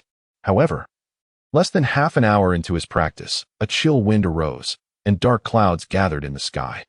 Zhou Fan sheathed his knife and raised his gaze to the thickening clouds, his expression turning grave. Rain was imminent. The deceased Zheng Jinmu had once remarked that overcast days were the most precarious for patrols, with unpredictable dangers lurking everywhere. Soon, Lu Kuei dispatched the patrol team with raincoats and hats. From the messenger, Zhou Fan learned that the atmosphere among the patrol had shifted to one of heightened vigilance. Everyone understood that rainy weather posed the greatest risks, especially considering that 5 team members had perished during the recent clear days. Zhou Fan's companion beside him grew increasingly restless. Suddenly, it occurred to Zhou Fan that rain could obscure his companion's sense of danger, which would be quite detrimental. He dismissed the thought and instead broke off a branch adorned with lush green leaves, constructing a makeshift shelter for his companion. Once the shelter was complete, his companion nestled inside just as the sky began to unleash torrents of rain upon the vast earth. Zhou Fan hastily donned the raincoat and hat. The downpour struck the green trees and grass, creating a cacophony of sounds. The once smooth surface of Little Hill Lake was disrupted by countless tiny whirlpools formed by the raindrops, rendering the world a blur of white. Zhou Fan's vision became hazy. Gripping the hilt of his knife with one hand and a small flame talisman with the other, he prepared himself. Though the small flame talisman appeared to be made of yellow paper, its unique quality ensured it remained intact even when submerged in water. If it were to disintegrate upon contact with water, the patrol team would find themselves in dire straits during the rain. The small flame talisman was water-resistant. Yet Zhou Fan maintained a serious demeanor. In such a torrential downpour, even if the signal flare could be launched, its sound would scarcely carry far. Any unforeseen circumstances would have to be handled personally. Now, one can only hope that this rainy day will soon pass. Summer rains come swiftly and depart just as quickly. And it should not linger for long. Zhou Fan's mind was awash with various thoughts, yet his gaze remained fixed upon the expanse of Shaoqiu Lake. Ever vigilant for any unforeseen occurrences, raindrops pattered against his bamboo hat, cascading down its rim in slender rivulets. Standing at the edge of the unfamiliar circle, Zhou Fan furrowed his brow, the cacophony of wind, rain, and the myriad sounds conjured by the downpour rendering his hearing somewhat impaired. He cast a sidelong glance at his companion, who was crouched low, its canine head peeking out, scanning the surroundings with keen watchfulness. Zhou Fan redirected his attention to his surroundings, noting that the distant, dark clouds showed no sign of dissipating, resembling a saturated quilt, relentlessly pouring rain downwards. The rain intensified. The chilling moisture seeped through his straw cloak, leaving Zhou Fan feeling damp and uncomfortable, with droplets of rain splattering upon his face. The water-resistant qualities of his cloak and hat were rather inadequate. Wiping the rain from his face, he recognized that such dreary weather could not help but dampen one's spirits. Nevertheless, he remained cautious, keeping a watchful eye on Shaoqiu Lake to prevent any ominous entity from emerging. The rainwater accumulated on the ground, forming small streams that flowed past Zhou Fan's feet. Suddenly, his companion's sparse fur bristled, and it bolted from beneath the shelter, barking furiously at Zhou Fan. The piercing barks echoed through the rain, causing Zhou Fan's expression to tighten. Withdrawing his blade from its sheath, he scanned the vicinity, finding no anomalies. Yet his companion continued its frantic barking. The sound of rain upon green leaves intertwined with the wind, and Zhou Fan sensed something was amiss. Every fiber of his being was taut, aware that something bizarre was afoot. Otherwise, his companion would not behave so erratically. Yet, his gaze revealed nothing out of the ordinary. Dismissing the uncertainty, he attempted to retreat, but found his feet unyielding. Staring in disbelief at the ground, he discovered his feet ensconced in thick black mud, anchoring him to the earth. The muddy substance crawled upward, alive with movement, creeping inexorably towards his feet. The sight of this viscous mud, having traversed the water's flow unbeknownst to him, sent a chill down Zhou Fan's spine, prickling his arms with goosebumps. He exerted all his strength to free himself, but felt a sharp pain in his ankles, unable to extricate his feet from the mire. His physical prowess was considerable, yet he was still but flesh and blood. Further exertion would only risk severing his own feet. Resigned to his predicament, he swiftly affixed a small flame talisman to the blade of his sword, the symbol illuminating the weapon's surface. With a steely resolve, Zhou Fan swung the blade downwards towards the black mire, the keen edge slicing through countless raindrops as it struck the muck. The black sludge splattered, and the sword carved a line into its depths. A hissing sound erupted, as the mud emitted a sharp cry. Effective. Zhou Fan relentlessly struck at the dark mass, fragments of muck splattering with each blow. His companion, agitated, paced anxiously nearby, barking frantically, yet it dared not venture into the treacherous mud. Zhou Fan soon furrowed his brow once more, for the black sludge was overwhelming, and as he struck downwards, it climbed ever faster, now surpassing his abdomen. Though the black ooze had yet to harm him, Zhou Fan could scarcely fathom the horror of it crawling over his body. Would he suffocate? This bizarre black mire must be dealt with immediately. With a moment of calm reflection, Zhou Fan drew his blade and traced circles at his feet, striving to sever the encroaching sludge. Yet, the circles he etched were swiftly engulfed by the black mass. He attempted to scrape the sludge from his body with his knife. The small flame sigil imbued within the blade allowed him to do so, but the black sludge would continually crawl back, merely slowing its advance.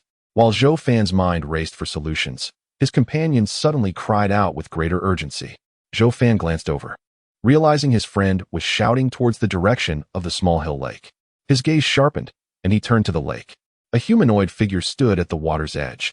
The rain blurred his vision, and Zhou Fan inhaled sharply, discerning that this entity was not human. It lacked a head. It surged towards him with alarming speed. Two grotesque beings. As the headless monstrosity drew nearer, Zhou Fan's left hand remained steady, swiftly retrieving a second small flame sigil. Gritting his teeth, he pressed the sigil against his abdomen. The fiery pattern spread across his body. Hiss! A searing crimson flame erupted from Zhou Fan, an ethereal fire that would not harm him. A technique learned from Lu Kuei and others designed to prevent such creatures from possessing a host. Yet the burning sensation was all too real. Akin to standing in an oven, a method few would willingly employ unless absolutely necessary. Zhou Fan clenched his jaw, appearing as a figure of flame amidst the downpour. The black sludge emitted a peculiar shriek, peeling away from his body. At last, he was able to move, retreating swiftly while raising his blade high. The headless monstrosity was now before him. This waterweed creature was woven entirely of aquatic plants, its countless tendrils twitching as if alive. Behind it, a mass of black sludge had leaped from the ground, transforming into a spherical projectile aimed directly at Zhou Fan. The rain continued to fall. With a fierce shout, Zhou Fan swung his blade. The sigil-imbued knife struck the waterweed creature, severing numerous threads, which ignited in flames upon contact. The strands proved surprisingly resilient, and as his blade reached the creature's chest, it began to falter. Yet, endowed with the strength of 3,000 pounds, Zhou Fan's muscles tensed, and he summoned greater force. With a resounding crack, the blade cleaved the waterweed creature in two. Without a glance back, Zhou Fan withdrew his knife and rolled to the left. At that moment, the black sludge sphere crashed where he had stood, splattering onto the yellow, muddy vegetation, morphing into serpentine tendrils of black ooze that emitted a sharp cry. Slithing swiftly along the ground like a snake, charging towards Zhou Fan. Zhou Fan, who had fallen to the ground, sprang to his feet. His conical hat having already tumbled away. The large raindrops pelted his face, rendering him rather disheveled. Yet, he could afford no further concern. He raised his blade and brought it crashing down upon the earth.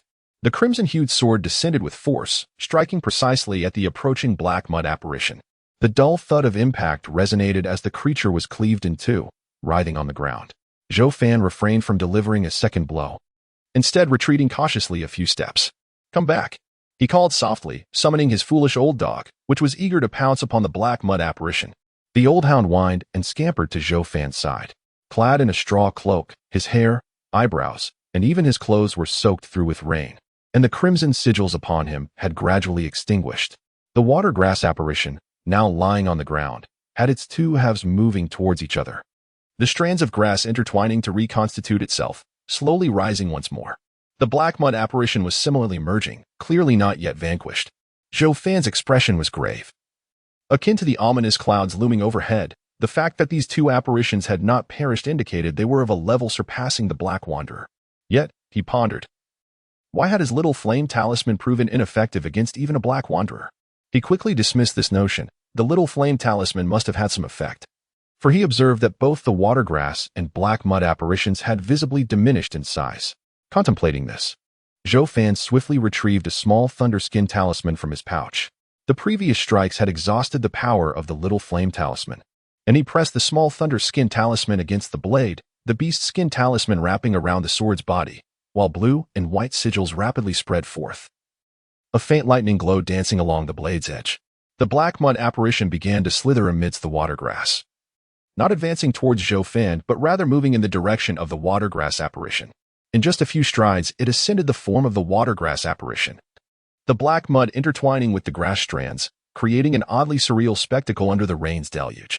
Zhou Fan paused momentarily, but quickly regained his composure. The black mud apparition was merging with the water grass apparition. What could possibly result from this fusion? Zhou Fan had no desire to find out. And with a stern countenance, he charged towards the two apparitions. Suddenly, the water grass apparition extended its grassy arm, launching countless strands towards Zhou Fan. He swung his blade in a vertical strike, the blue-white electric glow severing the incoming tendrils, even bisecting the water grass apparition's arm. With a flick of his wrist, he twisted the blade embedded in the arm, completely severing it. The water grass apparition emitted a shrill, whistling sound as its other arm, now coated in black mud, lashed out towards Zhou Fan. He responded with another strike. The muddy appendage bent slightly under the force of his blow but did not break apart as before. Even the effects of the little thunder talisman struggled to penetrate its defenses. Zhou Fan's expression shifted noticeably, for it was clear that the water grass apparition, now cloaked in black mud, had significantly fortified its defenses. In a fleeting moment of thought, Zhou Fan's wrist flicked, and the straight blade in his hand swiftly sliced through the waterweed creature's bizarre abdomen, cleaving it in two before the black mud could spread. A faint electric shimmer flickered at the incision. The waterweed creature let out a piercing scream, its body swaying precariously. The black mud trembled, starting to fall away. Zhou Fan recognized that he had struck a critical blow to the creature, and with a cold shout, he swung the blade once more. The blade, imbued with a subtle electric glow, relentlessly struck the waterweed creature, rendering it into disarray, with grass strands flying and the black mud clinging to it unable to escape. Two distinct, eerie cries echoed in the water as Zhou Fan swung his blade, with almost frenzied intensity. It was not until the strange cries faded, and the waterweed creature along with the black mud lay motionless on the ground, that Zhou Fan finally sheathed his blade, stepping back a few paces. His gaze icy and fixed upon the pile of shattered mud and severed grass. Only after confirming that the creature was likely dead did he allow himself to exhale in relief. The grass cloak draped over Zhou Fan had been shredded by the creature's grass strands, leaving his body marked with faint traces of blood. Fortunately, the penetrating power of those strands was weak. Otherwise, his injuries would have been far more severe. The torrential downpour gradually transformed into a gentle drizzle. The sky remained overcast. And disregarding his appearance, Zhou Fan sat cross-legged on the grass, his breath somewhat erratic after facing two formidable black creatures. The initial encounter with the bizarre was the most perilous, had he not decisively affixed a small flame talisman to himself. A moment's hesitation could have led to his being controlled by the black mud creature. Zhou Fan glanced at the straight blade beside him, its surface still adorned with intricate blue and white runes. A bitter smile crossed his lips as he realized he had effectively expended 3 talismans in that skirmish. Any ordinary team member with only 2 talismans would have found themselves at a disadvantage when confronting the 2 black creatures, regardless of their strength. The chilly raindrops were blown diagonally by the gusty wind. His companion squatted beside him, both man and dog soaked to the bone, appearing quite disheveled. Zhou Fan's eyes remained fixed on the remnants of the creature on the ground. Feeling uncertain about whether the black mud creature and the waterweed creature were one and the same or 2 distinct beings. After all, their attempt to merge suggested they might be a single entity. His time in the patrol squad had been too brief, leaving him with insufficient understanding of these bizarre beings. After a brief moment of respite, Zhou Fan rose to his feet. The rain was soon to cease. Once it did, he would fire a signal flare to alert the rest of the patrol team. The signal flares and fire sticks were stored in oil-coated paper bags, designed to withstand the rain, a precaution for such weather. Suddenly, his companion began barking frantically, baring its teeth. Zhou Fan's heart tightened as he turned the blade toward the direction of the barking, toward the small hillock by the lake. The surface of the lake rippled with raindrops, the downpour lessening, causing the ripples to grow more delicate. Since the moment I began patrolling with my companion, every instinct he possessed proved remarkably accurate. Even though the lake's surface revealed no peculiarities, a vigilant expression filled Zhou Fan's eyes as he cautiously retreated several steps. Suddenly, a larger ripple emerged from the center of Shaoqiu Lake, and a blood-red object slowly ascended from the azure waters. As it fully surfaced, it became evident that it was a crimson coffin, suspended ominously upon the lake. The coffin bore no ornate carvings or gilded designs, yet blood began to drip from it, forming crimson lines that fell into the cerulean depths below. The blood tainted the surrounding waters, spreading outward in a sinister manner. My companion continued to bark incessantly, his sparse fur standing on end, trembling with fear. Zhou Fan softly admonished him, his gaze fixed intently on the coffin, refraining from any rash advances. A sense of dread enveloped him. He sensed that the sudden emergence of this coffin from the depths was far from ordinary. It was prudent to remain still, since the coffin posed no threat. Zhou Fan too resolved to act with caution. As he scrutinized the motionless coffin, an unsettling sensation rose within him, intensifying with each passing moment. Suppressing his anxiety, he sought to retreat further, aiming to maintain a safe distance while keeping the coffin within his line of sight. However, before he could take even a few steps back, his eyes suddenly ignited with an intense heat, blood vessels appearing in the whites of his eyes. Shaking his head and blinking, he witnessed the rain transform into crimson droplets. A look of horror crossed Zhou Fan's face. He could not ascertain what was transpiring, yet he quickened his retreat.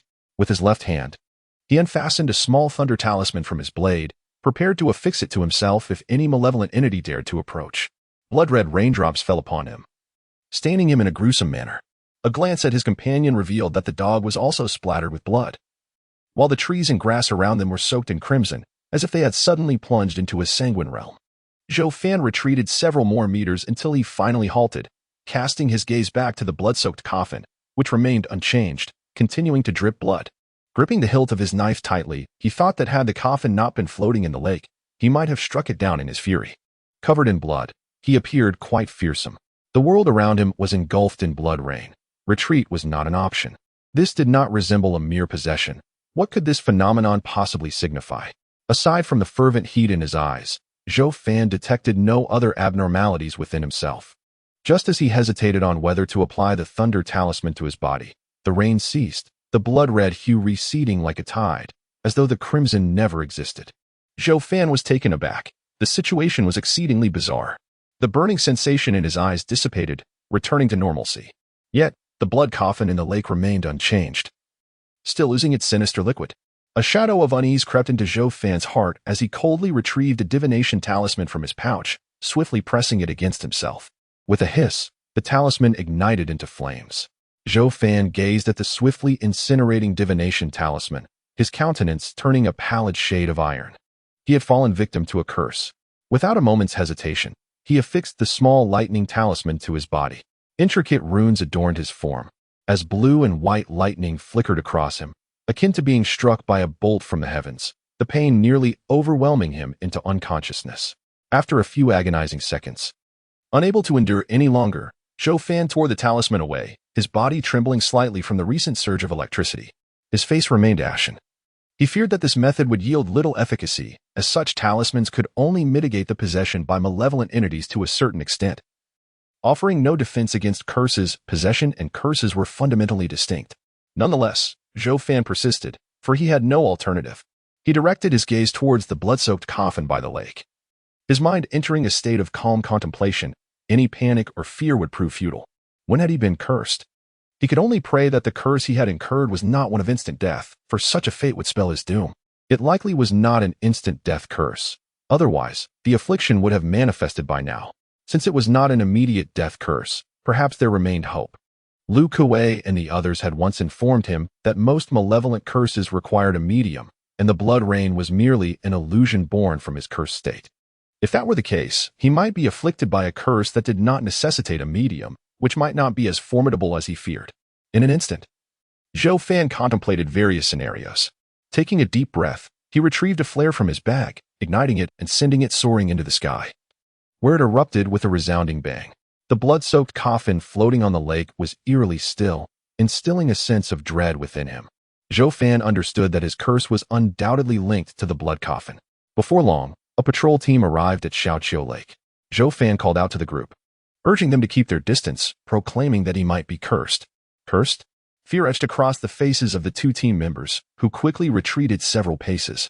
As more individuals gathered, they too, upon hearing of Zhou Fan's curse, cautiously backed away, each visage marked by trepidation.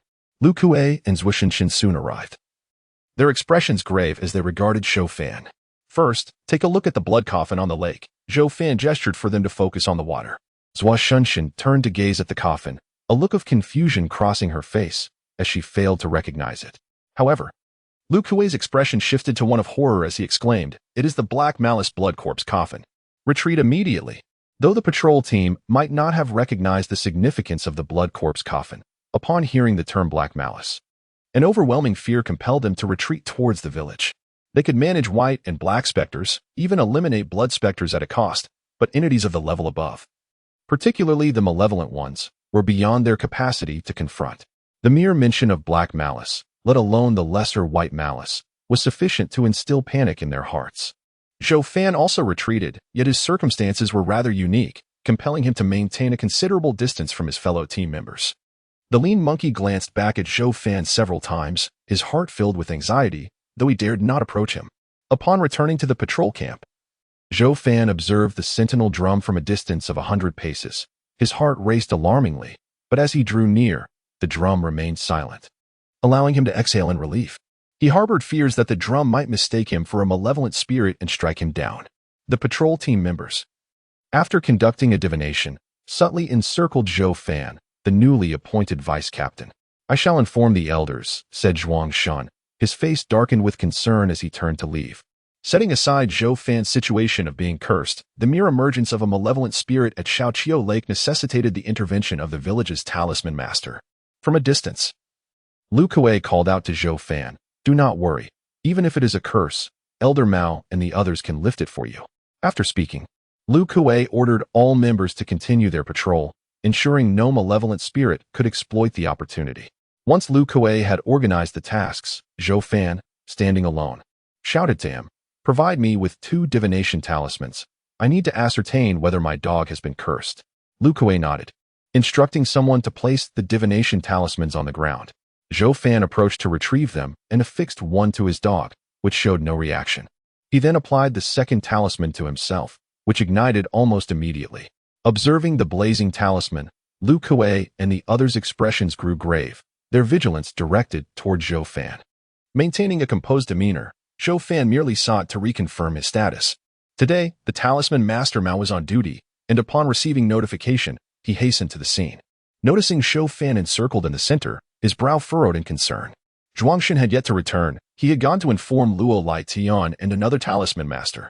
As Mao arrived, everyone bowed in respect. "Talisman Master Mao," Lu Kuei began, "are you certain it is the Black Grudge blood coffin?" After a moment's hesitation, Lu Kuei replied, "I am 70% sure, but we must await confirmation from the 2 elders."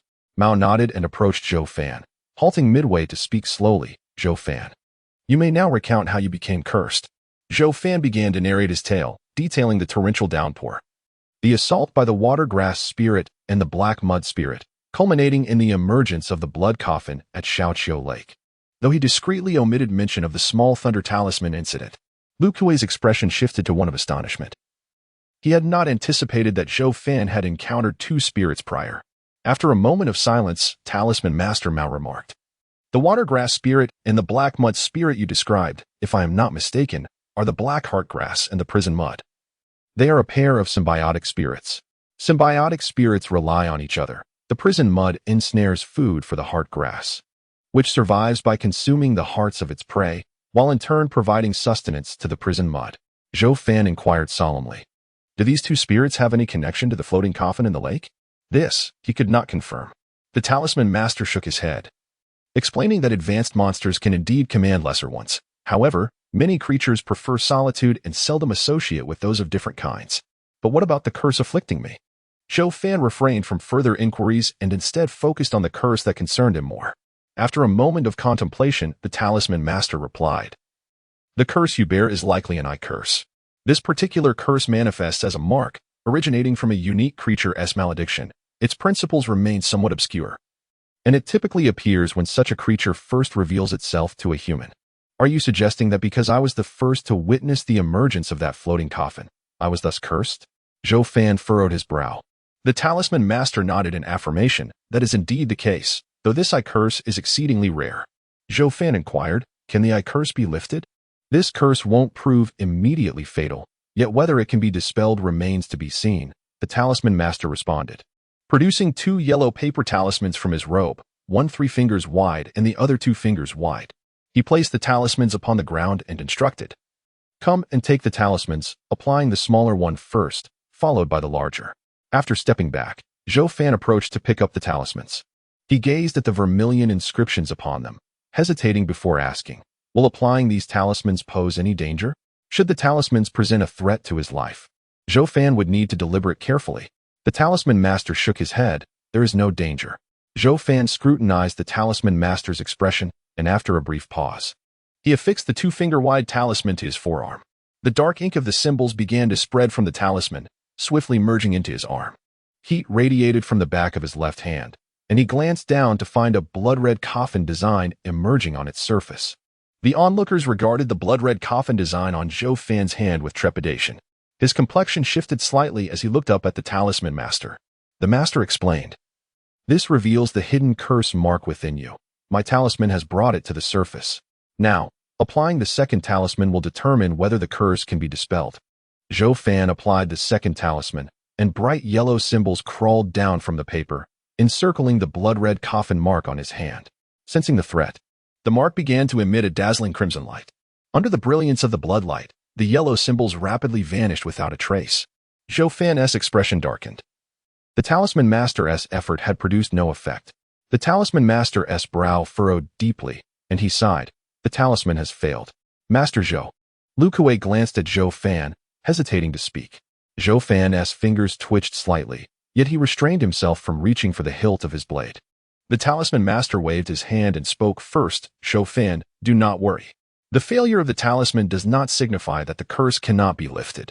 Shortly, I will accompany Brother Huang to Xiaoqiu Lake to eliminate that dark resentment, and this curse will be lifted in due course." "That sounds excellent," Zhou Fan nodded, a smile gracing his face. Soon, Zhuo Shun returned with Huang the Talisman Master and Luo Zuanjing, the Master of Charms, Ma Fuxi, exchanged a few words with the Master of Yellow Charms, who cast a stern glance at Zhou Fan before redirecting his attention back to Ma Fuxi, Lu Kuei, Luo Zuanjing, and Zhou Shinshin, engaging in a serious discussion. From a distance, Zhou Fan could not discern the specifics of their discourse, maintaining a calm demeanor. He sat cross-legged and shared some of his dry rations, which had escaped the rain, with his companion before consuming some himself. Having recently fought a battle, he felt famished, and anticipating further events, he prioritized satisfying his hunger to gather strength for potential confrontations. If possible, Zhou Fan wished to avoid a rupture with the patrol team. Yet he was acutely aware of the risk that the villagers might harbor suspicions about the curse mark upon him, leading them to consider eliminating him. The possibility of betrayal was not to be dismissed, for human nature is often inscrutable. Once Zhou Fan finished his provisions, it seemed that the group had reached a conclusion. Among the five, Zhou Shinshin remained while the other four turned to depart the camp, heading towards the small hill lake. Zhou Shinshin approached Zhou Fan, halting 10 paces away, where he sat cross-legged, resting his sword across his knees, his gaze icy. Zhou Fan inquired, "Are they going to confront the blood coffin in the lake?" "Indeed," Zhou Shinshin replied. "Aren't you going with them, Captain Zhou?" Zhou Fan asked again. With a cold tone, Zhou Shinshin responded, "I must keep an eye on you. Until a decision is made in the village, should you dare to act recklessly, I will take your life." Zhou Fan glanced at the curse mark of the blood coffin on his hand, which had manifested under the pressure of the talisman and remained in that state. With a hint of a smile, he remarked, "Captain Zhou, you are indeed an honest man, sharing such matters with me. Are you not afraid I might flee?" Zhou Shinshin retorted with a smirk, "I tell you this because you are no match for me. You won't escape. If you attempt to run, no one will be there to save you." Zhou Shinshin exuded confidence, and he was correct. Zhou Fan would not resort to fleeing unless faced with dire circumstances. Zhou Shinshin continued, "I find it curious. The Heart Grass and Prisoner-esque Clay are a formidable duo, yet you, with only initial strength, managed to defeat them. How did you accomplish that?" Reluctant to divulge details about his hidden prowess, Zhou Fan casually replied, "Just luck." Zhou Shinshin shot him a cold glance. Seeing Zhou Fan's unwillingness to elaborate, he refrained from pressing further. Meanwhile, the four masters of Yellow Charms had arrived at the small hill lake, where they gazed solemnly at the blood coffin floating on the water's surface. Blood streaked down from the coffin, seeping into the lake, and the area stained by the crimson liquid was expanding. "Indeed, it is a blood corpse coffin." Ma Fuxi broke the silence, pondering what lay within. The text described numerous varieties of the blood corpse coffin, each harboring different entities with varying strengths, regardless of its contents. This could only be classified as a black resentment-level blood corpse coffin, the Master of Yellow Charms remarked with a shake of his head. Luo Yetun's face reflected a tinge of fear as he questioned, "Can we confront it?" Both the Master of Yellow Charms and Ma Fuxi fell silent, before Ma Fuxi finally stated, "It is indeed a complicated matter, but it appears to be in a dormant state, not fully awakened. Perhaps we can attempt to engage it." The Huang Fu Master said, "Brother Mao, allow me to take the lead while you cover my back." Very well, Maofu Master nodded in agreement. The Huangfu Master surveyed the blood-soaked coffin in the center of the lake and remarked, "Finding a small boat is too cumbersome. Bring me some logs instead." Lu Kuei and Luo Lai Tian swiftly chopped down several large logs from the roadside. As formidable warriors, they effortlessly tossed the logs into the lake, creating a wooden path. The final log landed beside the blood coffin, and the two men turned to Huangfu Master. "That will suffice." Satisfied, Huangfu Master retrieved a yellow talisman from his pouch. Unlike the vermilion inscriptions typically found on such talismans, this one bore stark white runes. Lu Kuei and Luo Lai Tian felt a surge of heat in their eyes. This was a mid-tier yellow talisman known as the Flame Palm Talisman. Huangfu Master affixed the Flame Palm Talisman to the back of his right hand, its radiant light immediately merging with his skin. 5 deep crimson lines extending toward the tips of his fingers. With a sudden burst, his right palm ignited in deep red flames, enveloping his entire hand. He lightly stepped onto the floating logs, gliding gracefully across the water. As he approached within a yard of the blood coffin, his slender frame began to swell dramatically. Like an inflated balloon, his sinewy muscles strained against his clothing, while his fiery right hand expanded significantly. This was the explosive phase, though his body had grown larger. Huangfu Master remained as light as a feather upon the buoyant logs. He soared into the air, his right hand clenched into a fist, and with a fierce strike, he unleashed a blazing fire punch upon the blood coffin. With a resounding boom, the entire coffin shuddered upon impact, the blood upon its surface igniting and releasing plumes of white mist. Yet, the burning blood was swiftly submerged by the flowing crimson water. Huangfu Master's expression shifted. He hadn't anticipated that his full-force punch would yield such results. Just as he contemplated his next move, a piercing screech echoed from the blood coffin, and a blood shadow emerged, drifting toward him. The shadow was no larger than a child, yet upon seeing it, Huangfu Master's pupils constricted. He hurled his right fist toward the blood shadow. The fiery punch collided with the shadow, sending Huangfu Master hurtling backward as if struck by an unseen force. He coughed up blood mid-air, twisting his body to land back on the log, racing toward the shore. The blood shadow was momentarily halted by the fire punch, but swiftly transformed back into a crimson wraith, lunging toward Huangfu Master with alarming speed. As it seemed the blood shadow would catch up to him, a swift whoosh sounded from the shore, and a flame-colored flying sword shot forth, piercing through the shadow. The sword exploded with a deafening bang, engulfing the blood shadow in a deep red inferno, sending ripples cascading across the lake. Seizing this moment, Huangfu Master landed on the shore, and as his feet touched the ground, he deflated like a punctured balloon, returning to his former slender state. However, his complexion was pale. He glanced at his right hand, realizing that his pinky finger was gone, claimed by the collision with the blood shadow. The 3 practitioners of the Maofu did not notice the injuries sustained by the Huangfu Master. Their gazes were fixated on the Shaoqiu Lake, where explosive fireballs scattered, transforming into small flaming orbs that descended upon the azure waters. As the flames dispersed, the blood shadow remained unscathed, its crimson hue merely dimming slightly.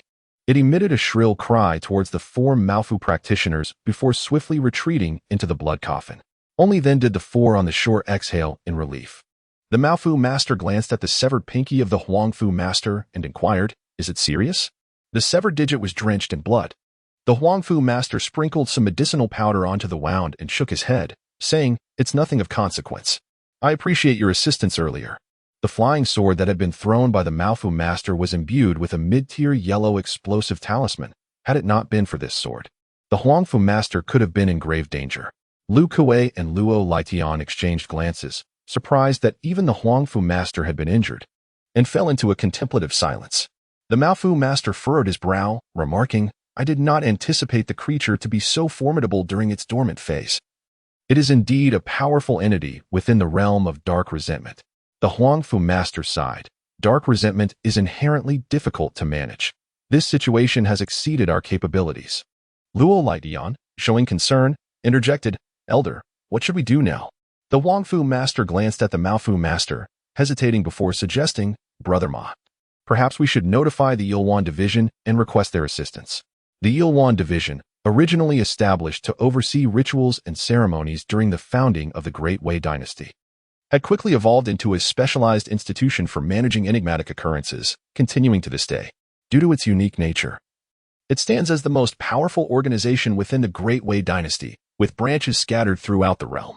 The Huang and Ma practitioners were dispatched from the Ilwan Division's Tianliang branch to guard Sanqiu village. The Malfu master pondered deeply. Not every incident warranted reporting to the Ilwan Division.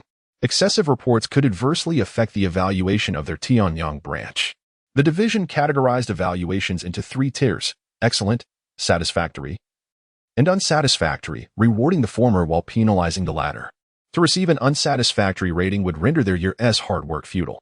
Thus, unless in extraordinary circumstances, the practitioners stationed in the villages were reluctant to report anomalous events, only considering it when truly insurmountable. However, failing to manage a situation could lead to dire consequences beyond mere evaluations. They could face execution. This delicate balance required the practitioners to navigate carefully. The Malfu master, after much contemplation, looked at the blood coffin in the lake, his expression revealing a sense of resignation. Then, as Brother Huang suggested, we shall report to the Ilwan Division. They had exerted their utmost effort. As long as the blood coffin remained dormant, they might manage it. But should it awaken fully, even their combined might would prove futile, necessitating the report.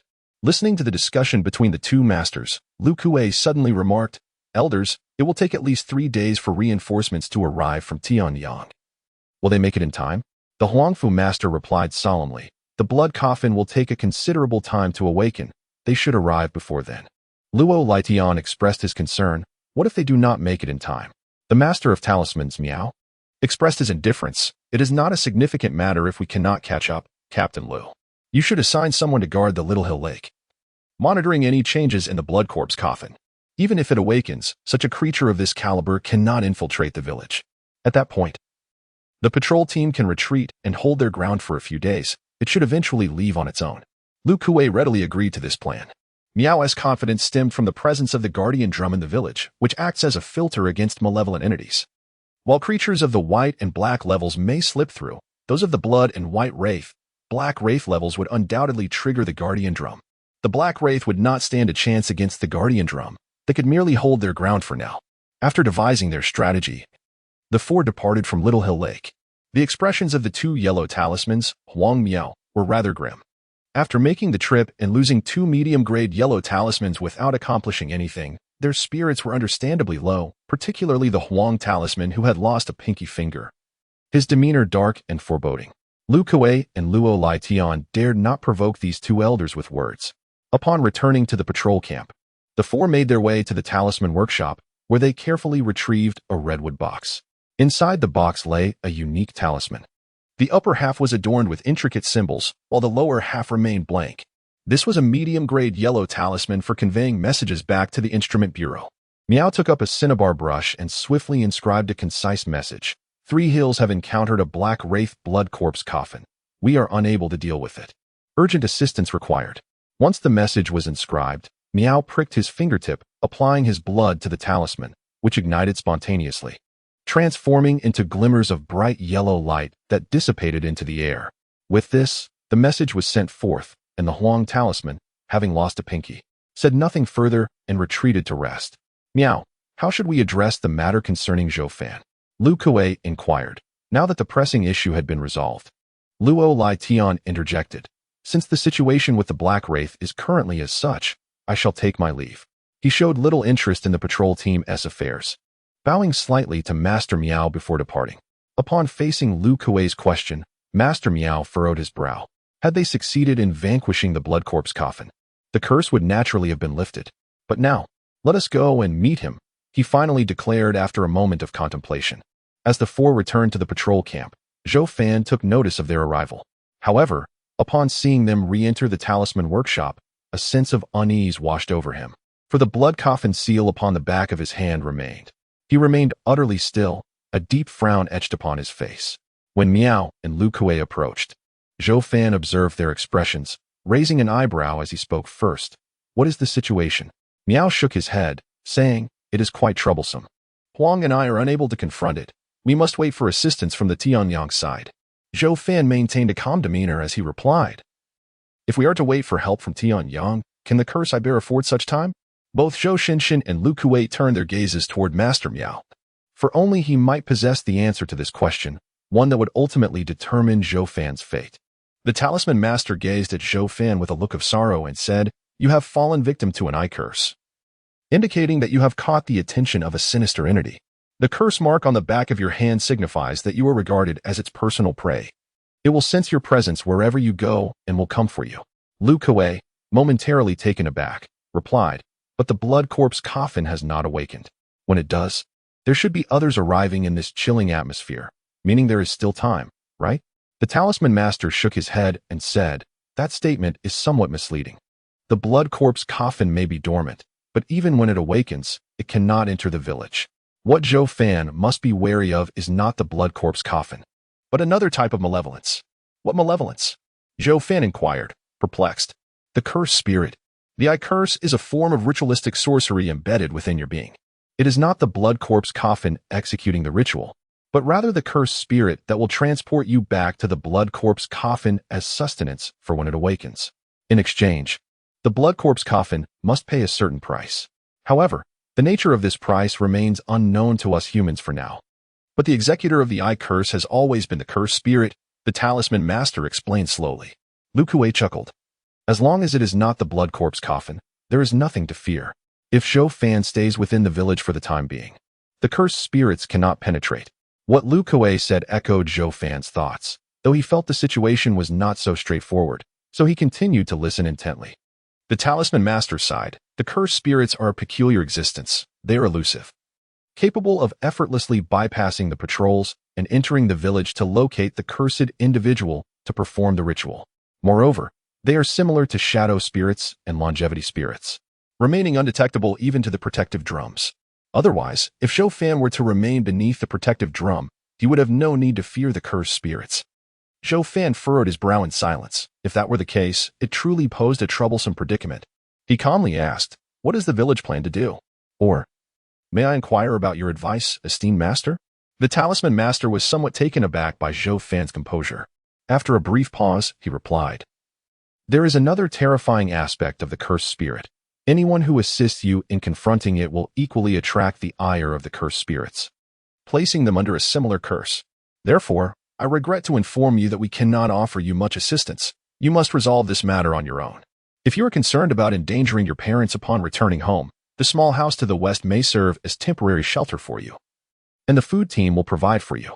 Zhou Fan turned his gaze toward the solitary mud hut located at the far western end of the camp and nodded, saying, then I shall reside there temporarily.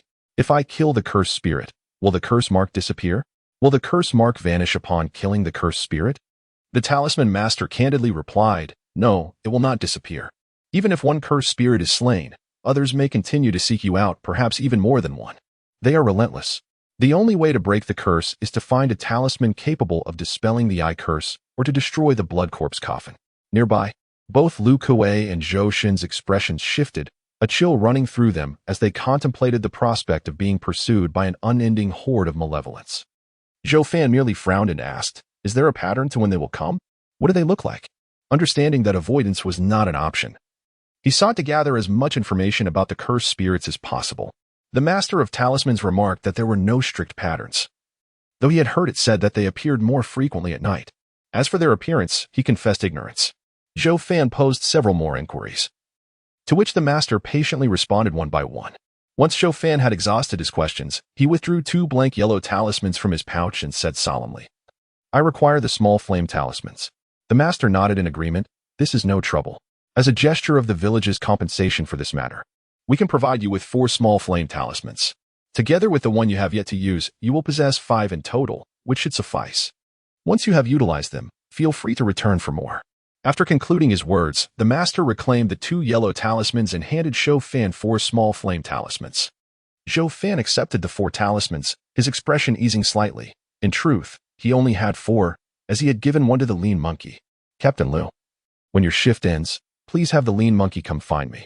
I wish for him to return home and reassure my parents of my safety. Zhou Fan rose, and upon receiving Lu Kuei's acknowledgement, he led his companion towards the western dwelling.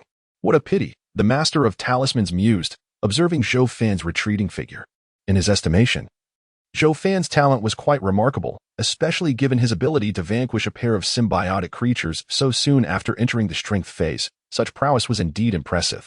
Lu Kuei, taken aback, queried, does the old man not believe Zhou Fan can endure? The master of talismans offered a rueful smile. it is not so simple. He must endure for at least 3 days, during which he will likely encounter countless cursed spirits. Moreover, cursed spirits grow stronger when faced with formidable foes. Were it not for this, I would gladly have him by my side. Lu Kuei and Zhou Fan exchanged glances. Realizing the grave danger posed by the eye curses that even the master wished to avoid, Zhou Fan coldly inquired, could he engage in actions we cannot foresee? The master of talismans cast a glance at Zhou Fan and replied, regardless of whether he aims to flee the village or pursue another objective, let him be. He is in this predicament, and we need not concern ourselves with his intentions. Zhou Fan nodded slightly, acknowledging the master's wisdom. Captain Liu, inform the patrol team to avoid approaching Zhou Fan's dwelling unless absolutely necessary, to prevent entanglements. After giving this instruction, the master turned and departed.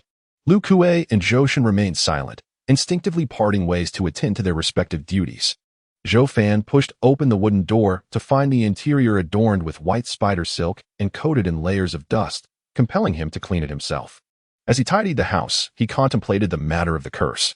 The stark reality was that the village would provide him with small flame talismans but no further assistance. He was left to rely on his own strength until he could find a means to dispel the curse or until help arrived from Tianyang to eliminate the blood corpse coffin. Setting aside thoughts of the dispelling talismans, he acknowledged that it would take at least 3 days for anyone from Tianyang to reach Sanxiu village, meaning he must endure for 3 days. During this time, as the cursed spirits could appear at any moment, he might find himself unable to sleep, or he would have to wait until he could confirm the area was safe before resting. Zhou Fan furrowed his brow slightly. Staying awake for 3 days and nights was nothing new to him, as he had long been accustomed to sleepless nights during his previous life investigating cases.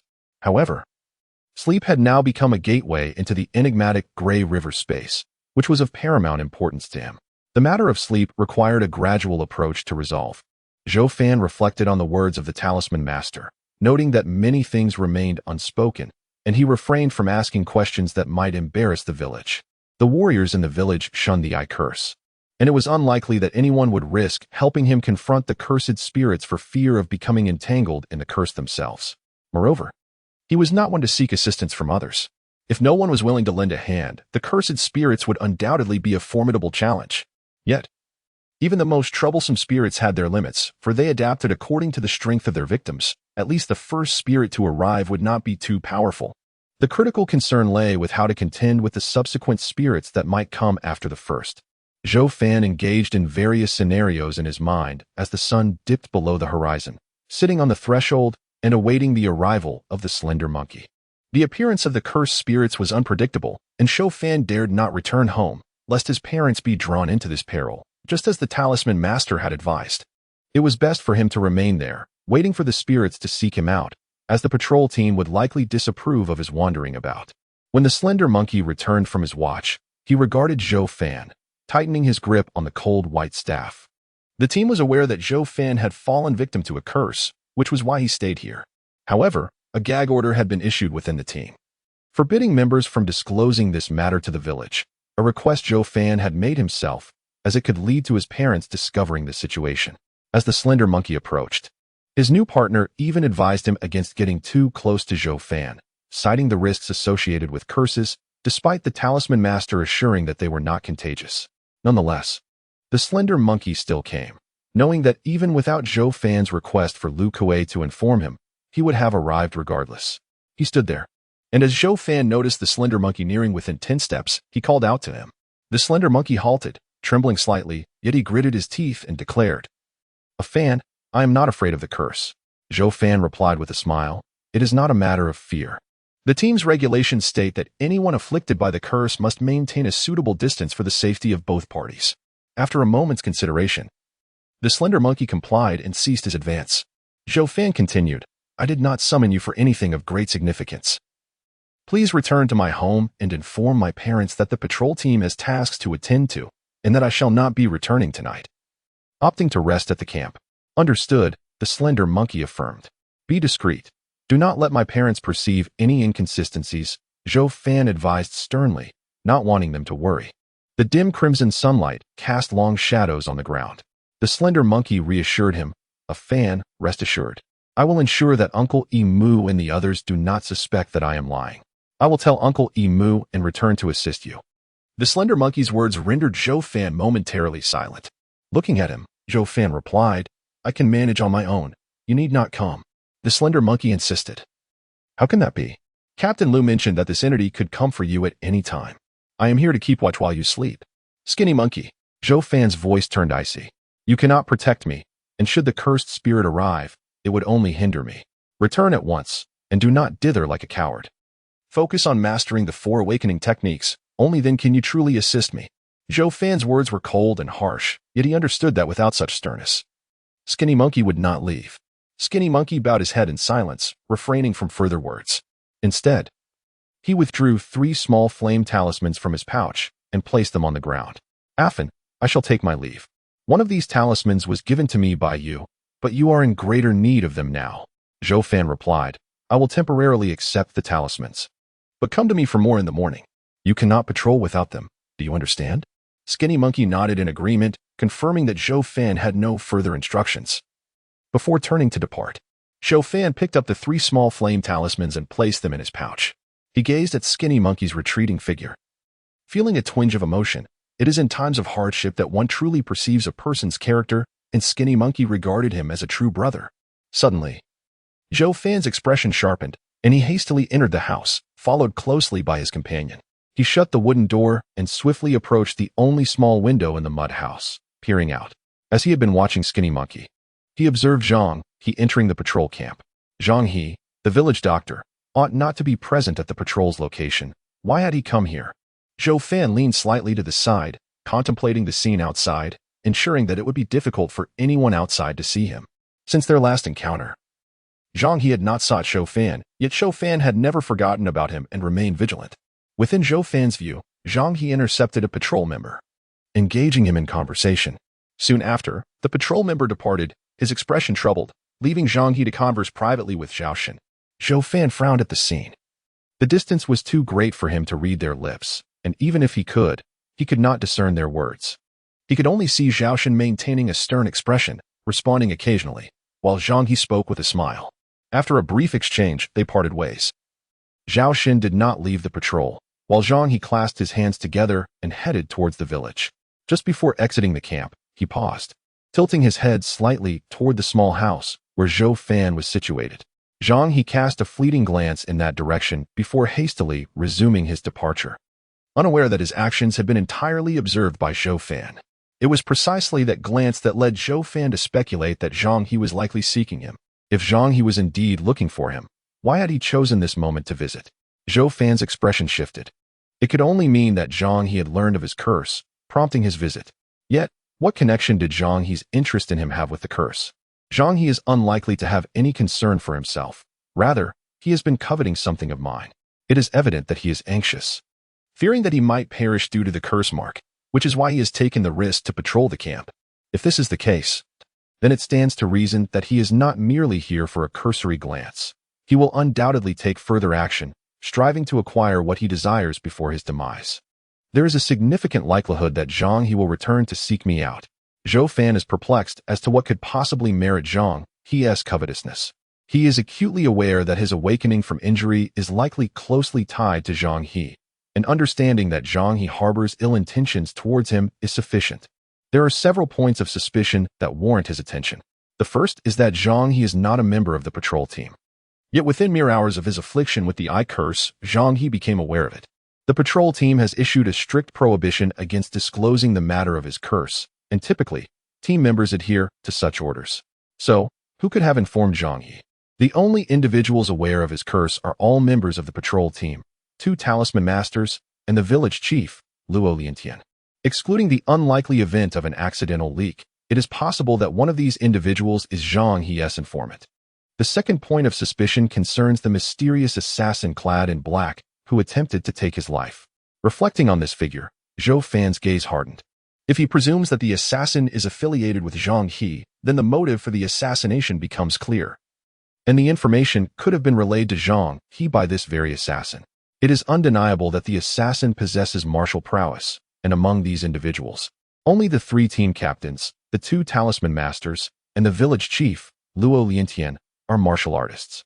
Among them, only the figure of Zhou Fan aligns with that of the black-clad assassin. Today, Zhou Fan conversed with Zhang He at the camp. As Zhou Fan contemplates this, his brow furrows. Could he have been mistaken? Perhaps Zhou Fan is indeed the assassin in black. No, that cannot be correct. As his brow unfurrows, he reasons that Zhou Fan is not the assassin.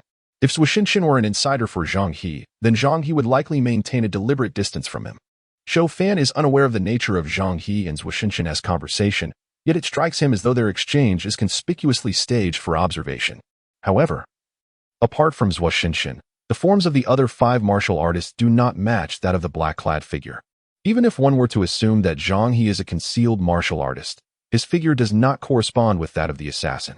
This presents a contradiction. Rubbing his temples, Zhou Fan recalls from his investigative experience that when 2 conflicting elements arise in a case, there is invariably something he has overlooked. What could it be? In his past life, a criminal seeking to assume another identity and evade the law could achieve this through cosmetic alteration. A sudden realization strikes Zhou Fan. He understands what he has missed. A person's appearance can indeed change, and thus their physique may also be altered. For instance, a slender individual can don multiple layers of clothing, presenting themselves as corpulent. Is it possible for a robust individual to become leaner and shorter? The answer is affirmative. In his previous life, legends of bone-shrinking techniques abounded, and in this extraordinary world, methods for altering one's form must surely exist. Zhou Fan felt a chill in his heart. His time in this world had been too brief, and when contemplating matters, he often inadvertently overlooked the surrounding environment. Consequently, it was plausible that Lu Kuei and his 4 companions could be the shadowy figures. More than he suspected the enigmatic Zhou Fan. Zhou Fan was inclined to believe that the black-clad individual emerged from among Lu Kuei, Wu Tianba, Huang Mao, and Luo Liantian. Of course, Zhou Fan's suspicion could not be entirely dismissed.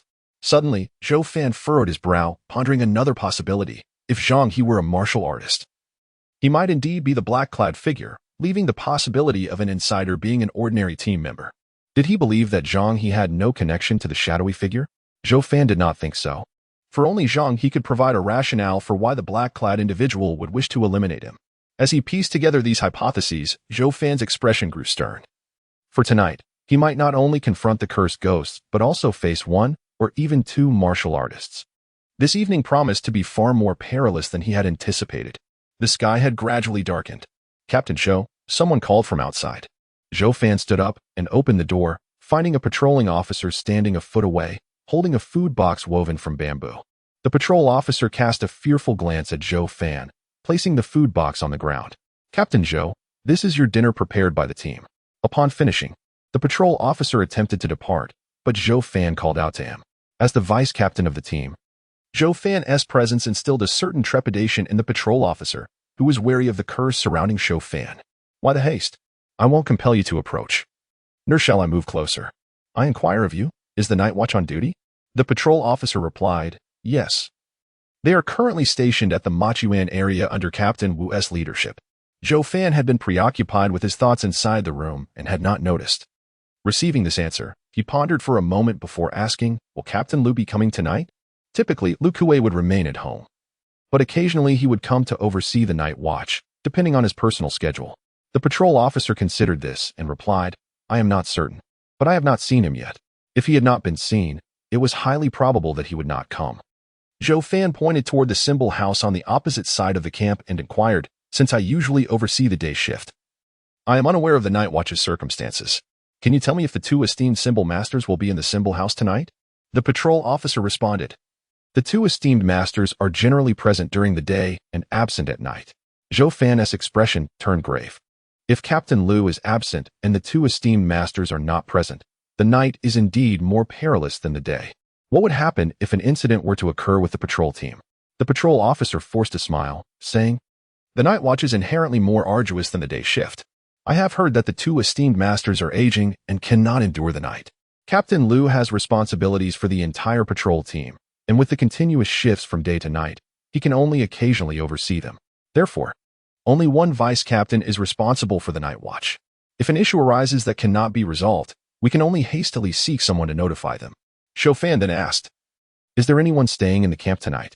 The patrolman shook his head and remarked, typically, there would be none. The talismans are entrusted to 2 esteemed elders for safekeeping. The only items of some value are the weapons housed in the armory Yet villagers seldom dare approach the patrol camp. There is no necessity to station guards. The villagers avoid the patrol camp because the fatalities among the patrols have been alarmingly high. They are superstitious about this place. Furthermore, in this day and age, stealing weapons is a perilous endeavor, as there is little market for them, and few would risk such a theft.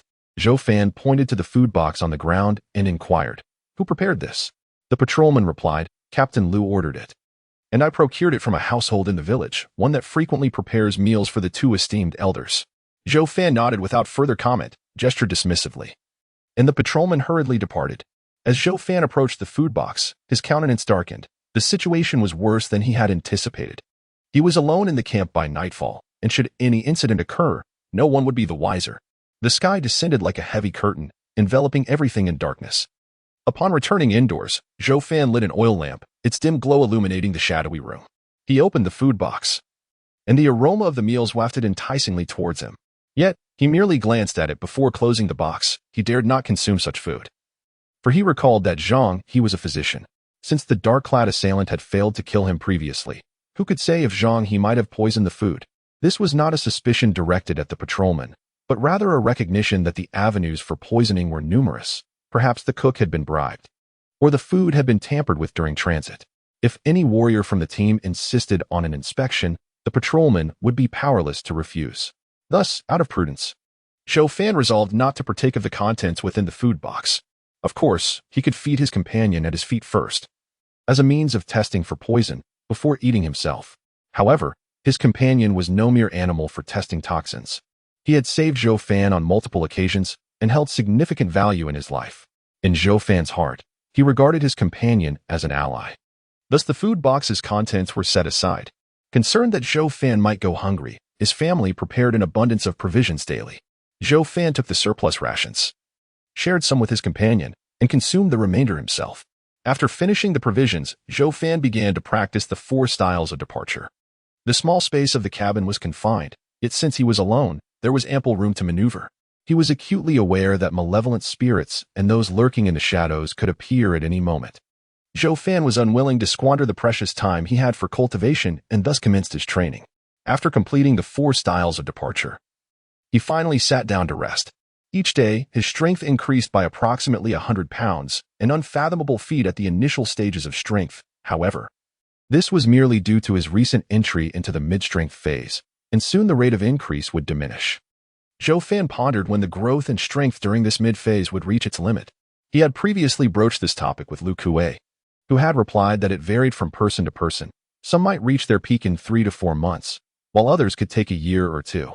In general, the longer the duration, the better, for such an investment of time would yield a greater accumulation of strength. However, Zhou Fan found himself hesitating over whether to dedicate such an extensive period to the arduous cultivation of his power, as he was more eager to break through to a realm that could enhance his longevity. A lesser degree of strength was not of paramount importance to him. Liu Kuei advised him against hastily advancing to the intermediate level of strength, cautioning that a weak foundation would impede future ascensions.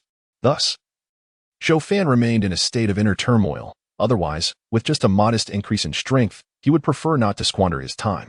After contemplating the matter of realms, he retrieved his talisman pouch and began to inventory its contents. He possessed 7 small flame talismans, 1 small lightning talisman that had been used once, an exorcism talisman, and a strength-enhancing pill. A cold and stern expression graced Zhou Fan's face. While others might be aware of his small flame talismans, they were oblivious to his possession of the small lightning talisman, the exorcism talisman, and the strength-enhancing pill. He had more resources at his disposal than they could possibly imagine. Thus he need not be frugal. A breeze slipped through the cracks of the wooden door, causing the flame of the oil lamp to flicker slightly, which in turn made the shadows cast within the mud-walled room dance momentarily. The room was enveloped in silence, the burlap curtain before the bed having been drawn aside, revealing only a vague silhouette of a figure lying down. After what felt like an eternity, deep into the night, faint sounds akin to footsteps on sandy ground suddenly echoed from outside. The figure on the bed remained unresponsive, seemingly locked in a deep slumber. The rustling grew closer, as if resonating within the room, penetrating to the very marrow, yet the figure on the bed remained motionless. Abruptly, the rustling ceased, and a series of soft pops emanated from the mud wall, as though something was scaling its surface. The sound of climbing quickly transformed into the crunch of tiles underfoot. signaling that the entity had reached the roof. It moved swiftly across the rooftop before coming to an abrupt halt. The noise vanished entirely, as if nothing had transpired. The roof featured a small skylight, 3 inches in length and width, covered by slanted glass tiles, which were soon wrenched open, revealing a singular eye peering down. The eye was quite large, only slightly smaller than the skylight itself, with a deep green iris marked by a red dot at its center, which meandered slowly. After observing for a while, the eye fell from the skylight, trailing behind it a wisp of black smoke. The black smoke landed first, coalescing into the form of a 3-legged, 3-armed figure that cradled the deep green eye. The cursed spirit's emerald gaze fixated on the silhouette beneath the yellow curtain, and without hesitation, it lunged toward the figure, intent on seizing its offering. The yellow drapery was torn to shreds, revealing nothing but a gray quilt and a wooden pillow stacked in the semblance of a human form. The cursed spirit's eye suddenly contracted, the red dot within it barely perceptible. At that moment, a flame-wreathed dagger pierced silently through the cursed spirit's chest. The flames consumed the black mist, which began to dissipate ominously. The cursed spirit trembled violently, its 3 smoky hands morphing into claw-like appendages, poised to strike back. Yet the straight blade was swifter than its claws, seamlessly slicing through the black smoke as it ascended, ultimately striking the deep green eye. Upon making contact, flames erupted from the blade as if it had encountered its prey, igniting with sudden ferocity. A wretched howl reverberated from within the house, echoing outward. The black smoke billowed and dispersed, while the deep green eye, scorched by the red flames, swiftly reduced to ashes. Zhou Fan withdrew his blade, observing the smoke ascending to the rooftop, gradually drifting away through the cracks in the tiles and the skylight. He raised an eyebrow slightly. The cursed spirit must be dead. A glance at the straight blade, now adorned with 2 small flame symbols, confirmed his thoughts. This cursed spirit was merely a low-tier monstrosity, and with such a precise strike, its demise was hardly surprising. Yet, this spirit was remarkably foolish, creating such a ruckus before its arrival. Why then did it choose to enter through the skylight?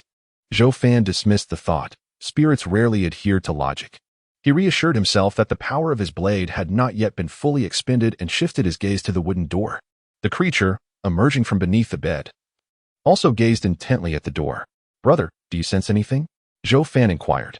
The creature remained silent, fixated on the door, its eyes filled with uncertainty, clearly unsure of what lay beyond.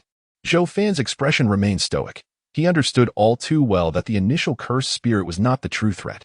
The real danger lay with the figure in black and Zhang He, whose intentions he had confirmed.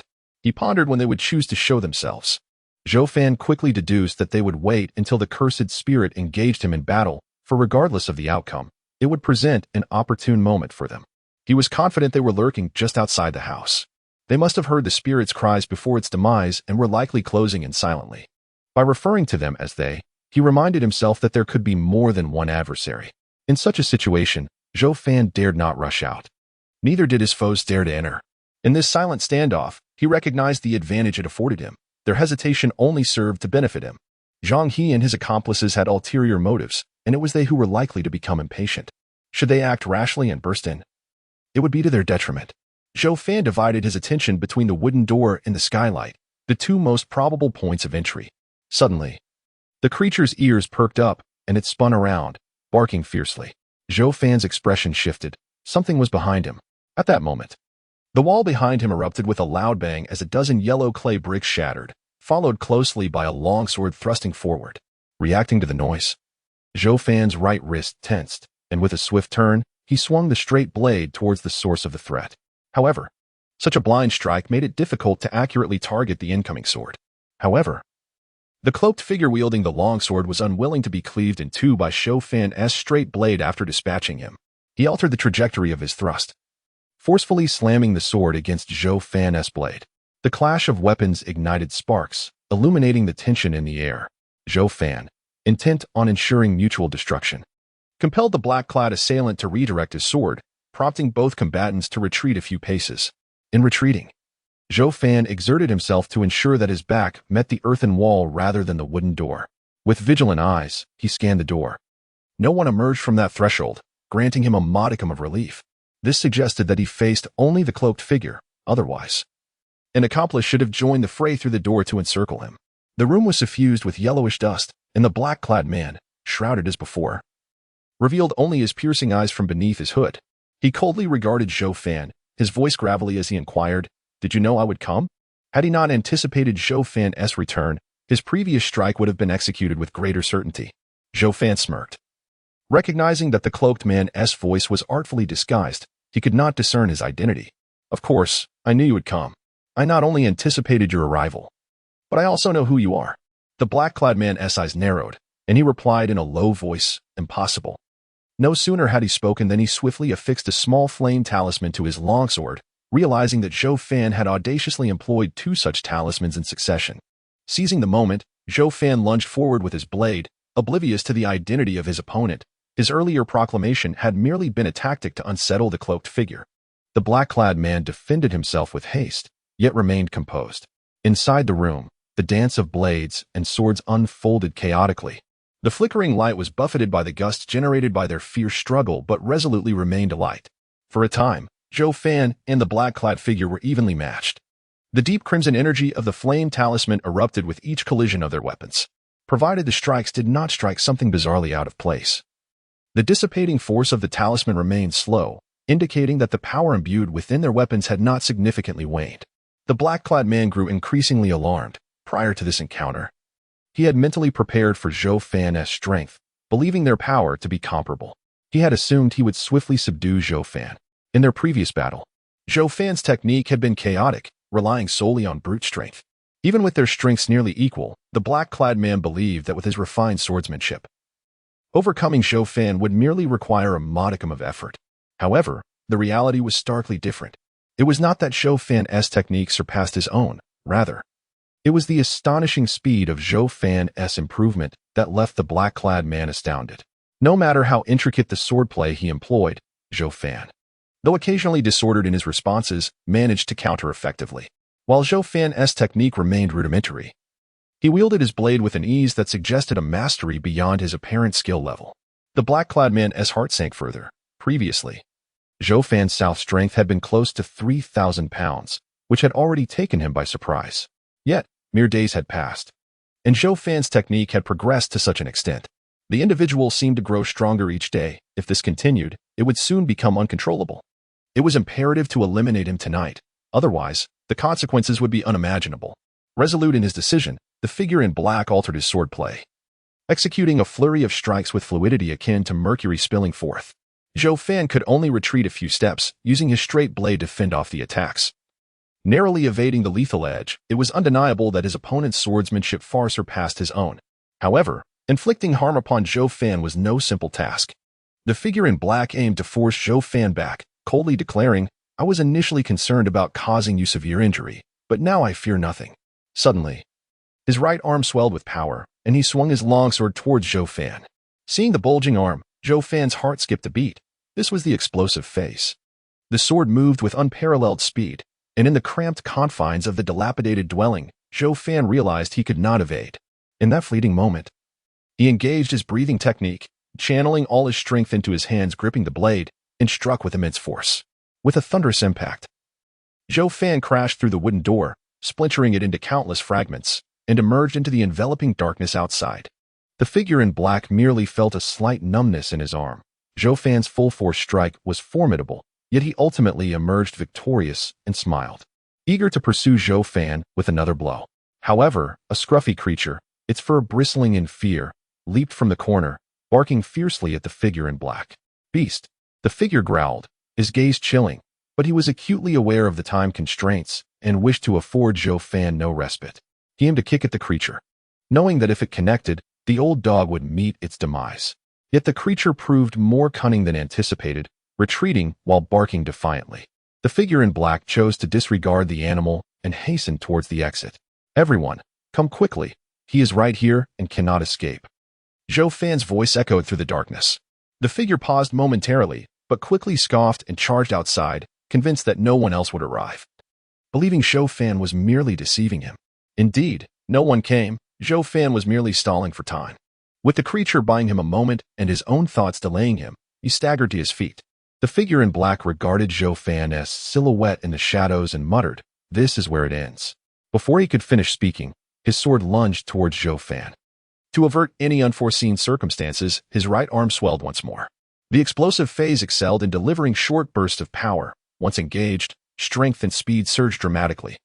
But such a state could not be sustained for long. He executed this final strike with utmost caution.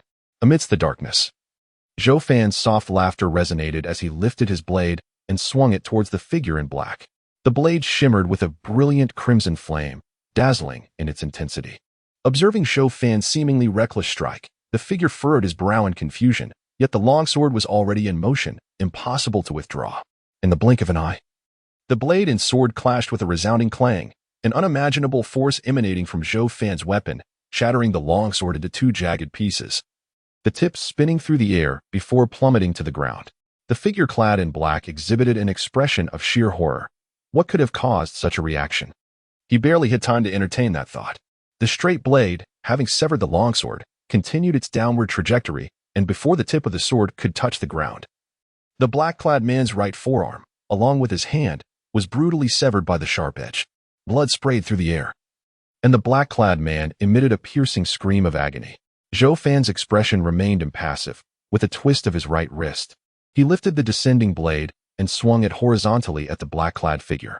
Yet, despite his cries of pain, the man instinctively retreated with remarkable speed, narrowly evading the blow. Zhou Fan paid little heed to the near miss, raising his weapon once more to launch another assault. The black-clad man, drenched in sweat and enduring excruciating pain, bent and rolled toward the spot where his severed arm had fallen, intent on retrieving it. Zhou Fan, surprised that the man still thought of his lost limb, could only scoff coldly as he pivoted to strike again at the back of the black-clad figure. Should the man dare to reclaim his arm, he would undoubtedly be cleaved in two by Zhou Fan's strike. Hearing the whisper of the blade slicing through the air behind him, the black-clad man's visage contorted in fear. He dared not reach for his arm, opting instead to roll away to evade Zhou Fan's attack. Blood continued to flow from the severed stump as he rolled on the ground. The face, obscured by the hood, turned pale with trepidation. He could no longer afford to hesitate and let out a suffocating howl of despair. His leg muscles bulged as he pushed off the ground and leaped into the darkness, narrowly avoiding Zhou Fan's next strike. The black-clad figure vanished swiftly into the shadows. Zhou Fan's expression remained cold. After a moment's hesitation, he chose not to pursue. His speed was inferior to that of his opponent, and with dusk enveloping the surroundings, it would be exceedingly difficult to track the figure cloaked in black. After searching the darkness for a while, he retrieved the sword tip and the severed arm. His companion, having seen Zhou Fan return, approached and looked at him with concern. Well done, Zhou Fan praised him with a smile. His intervention had been crucial, as the outcome might have been dire otherwise. His companion merely grunted in response. Zhou Fan placed the sword tip and the severed arm on the table, the flame of the oil lamp flickering precariously due to the wind that had seeped through the broken door and wall, threatening to extinguish it at any moment. He carefully repositioned the lamp to a place shielded from the breeze. After completing these tasks, his complexion suddenly drained of color, and his arm trembled. Unable to maintain a grip on the straight blade, which fell to the ground, he slumped into an intact wooden chair, his gaze fixed intently on the darkness outside the door. The world beyond was pitch black and eerily silent. After a long while, Zhou Fan finally withdrew his gaze from the outside, attempting to slowly raise his hands, only for them to fail him and drop limply. A bitter smile crossed his face. This was an improvement, as just moments ago, he had been unable to move a single finger. In this moment, should the black-clad man return or a specter appear, Zhou Fan would possess no strength to defend himself. The aftermath of consuming the potent elixir left him feeling utterly drained. Yet, without its aid to amplify his strength threefold, nearly reaching 1,000 pounds, how could he have triumphed over the formidable figure clad in black? After a brief respite, his body remained in a state of weakness. However, he managed to raise his hand with considerable effort. Zhou Fan's gaze fell upon the blade tip and the severed arm on the table. The blade tip was merely an ordinary one, while the crimson blood from the severed arm seeped onto the table, infusing the room with a faint aura of sanguine dread. His right hand still clutched another fragment of the broken sword. Straining, Zhou Fan pried open the sword hilt held by the severed hand, releasing the two small flame talismans affixed to the broken sword. Residual power lingered within the talismans, and after stowing them away, he rejoined the two segments of the broken blade. The newly formed sword was an unremarkable standard longsword. Zhou Fan cast a few cursory glances at it before redirecting his focus to the severed arm. He scrutinized the arm closely. The broad palm was calloused, indicative of a man's hand, lacking any other distinguishing features on the back. Contemplating the severed arm for a moment, he set it down with a cold chuckle. Having severed an arm from his opponent, the latter could no longer conceal his identity. If Zhou Fan were in the black-clad man's position, alone and wounded, the priority would undoubtedly be to flee the village post-haste to preserve his life. Various possibilities flitted through Zhou Fan's mind. Weariness etched across his features. With a modicum of strength returning, he rose and extinguished the oil lamp, plunging the room into darkness. As he lay on the ground, a pained groan escaped him. The impact from crashing through the wooden door had injured his back, yet he had been steadfastly suppressing the pain. He crawled beneath the bed and whispered towards the outside. "Brother, I shall rest for a while. If anyone approaches, rouse me." The old dog responded with a low whimper, though its vision was poor. The dog relied on its keen sense of smell and hearing to discern its surroundings, rendering the darkness inconsequential. He felt secure in his slumber. Having been informed by the talisman master that the cursed spirits would not manifest too frequently, he had just dispatched one, and it would be some time before another appeared. The likelihood of the black-clad figure returning was similarly low. Hiding beneath the bed was a precaution against unforeseen circumstances, should an enemy indeed arrive.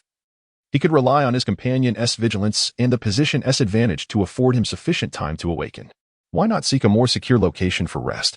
There was no such sanctuary. The cursed spirits could sense his whereabouts, and considering the circumstances of the black-clad man's initial appearance, he surmised that this adversary might possess unique means to track him down.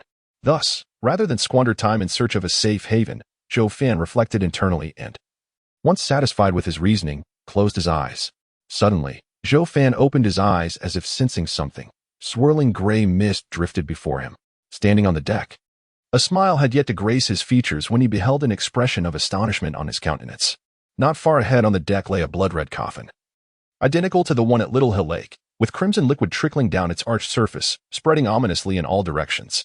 Why has the blood corpse coffin appeared in the space of the gray river? Zhou Fan gazed at the crimson coffin, his expression gradually calming. He approached the coffin, stepping upon the viscous blood that pooled beneath. Unperturbed, he stood before the coffin, scrutinizing the blood that continually trickled down its surface, and gently tapped on its lid. As his palm struck the coffin, blood splattered, staining his hand a vivid red. "Come forth," Zhou Fan spoke, continuing to tap the lid. The lid began to shift slowly, then was forcefully pushed open from within. A mist rose from the coffin, and a figure stretched its arms, yawning. "You arrived later than I anticipated. But how did you deduce that I was lying inside the coffin?" Zhou Fan replied coldly. "All this time, it has only been you and me aboard the ship. Even if the blood corpse coffin is a manifestation of dark resentment, it could not possibly possess the ability to follow me into the gray river space. If it did, I would be utterly helpless. Thus, it must be you who is conjuring this illusion." The mist chuckled. "How tedious. Sometimes, being overly astute diminishes the enjoyment." Zhou Fan cast a sidelong glance at the coffin, frowning as he inquired, "Are you able to see what I do during the day? Otherwise, it would be inexplicable how the mist could conjure such a coffin. If the mist could indeed observe his actions, it meant that he was under its watchful gaze at all times, a notion that made Zhou Fan quite uncomfortable. No one wishes to live perpetually under the scrutiny of another. The mist shook its head. "No, but I am aware of your state each time you enter this place. Of course, I know you have fallen victim to the curse of the blood corpse coffin." Zhou Fan pondered, contemplating the veracity of the mist's statement. The mist emerged from the coffin, and the blood from the coffin and the ground swiftly transformed into a gray mist, dissipating into the air. The blood that had stained Zhou Fan's hands and feet vanished as well, as if what he had witnessed was merely an illusion. However, he had witnessed this trickery from the mist before, and found it unremarkable. The mist waved its sleeve, and the mist coalesced into a square table and chairs. Pulling a chair towards itself, it seated itself and remarked, "I believe I shall have business tonight, shall I not?" Zhou Fan frowned slightly, letting out a sigh. "It seems you are already aware that I have fallen under the curse. Can you lift it?" This was Zhou Fan's primary objective for daring to enter the gray river space at such a perilous moment. He could not place his entire hope on the expert from Tianyang. What if that expert was unable to contend with the blood corpse coffin? Or what if the coffin fled before the expert could arrive? Or worse, the expert could defeat the coffin but not destroy it, allowing it to escape. It would be foolish to rely solely on the prowess of the Tianyang expert. A look of disdain crossed the mist's face, a mere curse. How could it possibly trouble me? Zhou Fan was not particularly surprised by the mist's response. He merely replied indifferently, "Do tell me the price for lifting the curse." Zhou Fan had a modest understanding of the mist. He knew it would not offer its services for free. The mist smiled, raising 2 fingers. This amount. 2 months? It is excessively costly. You claim that the minor I curse warrants the forfeiture of 2 months of lifespan, yet I can only concede half a month. Zhou Fan immediately began to lament. The figure of mist, with his wrinkled visage quivering, interjected, I did not say 2 months, but rather 2 years. Zhou Fan, with a stern countenance, retorted, if it is 2 years, why not simply seize it? Mist, with unwavering confidence, replied, though the I curse appears trivial, it is beyond your capacity to resolve. This curse can indeed claim your life. Do you think that vanquishing that cursed spirit means you are in the clear? That spirit was merely a preliminary test. The second spirit is the true threat. 90% of those afflicted by the I curse meet their demise upon the second encounter. With your life hanging by a thread, what purpose does retaining these 2 years serve? If you grant me 2 years of your lifespan, at least you might endure a while longer. When I say 2 years, I mean precisely that. No negotiations. Zhou Fan's expression darkened as he countered. 2 years is impossible.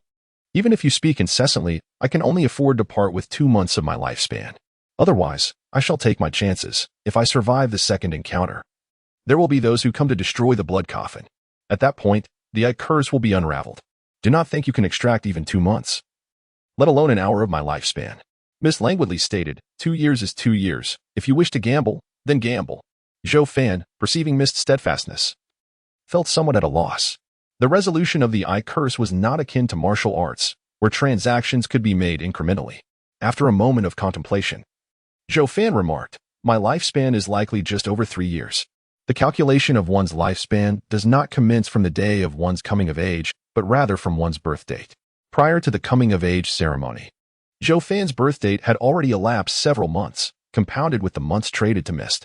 Mist comforted him, even if you lose 2 years, you still have a little over a year remaining.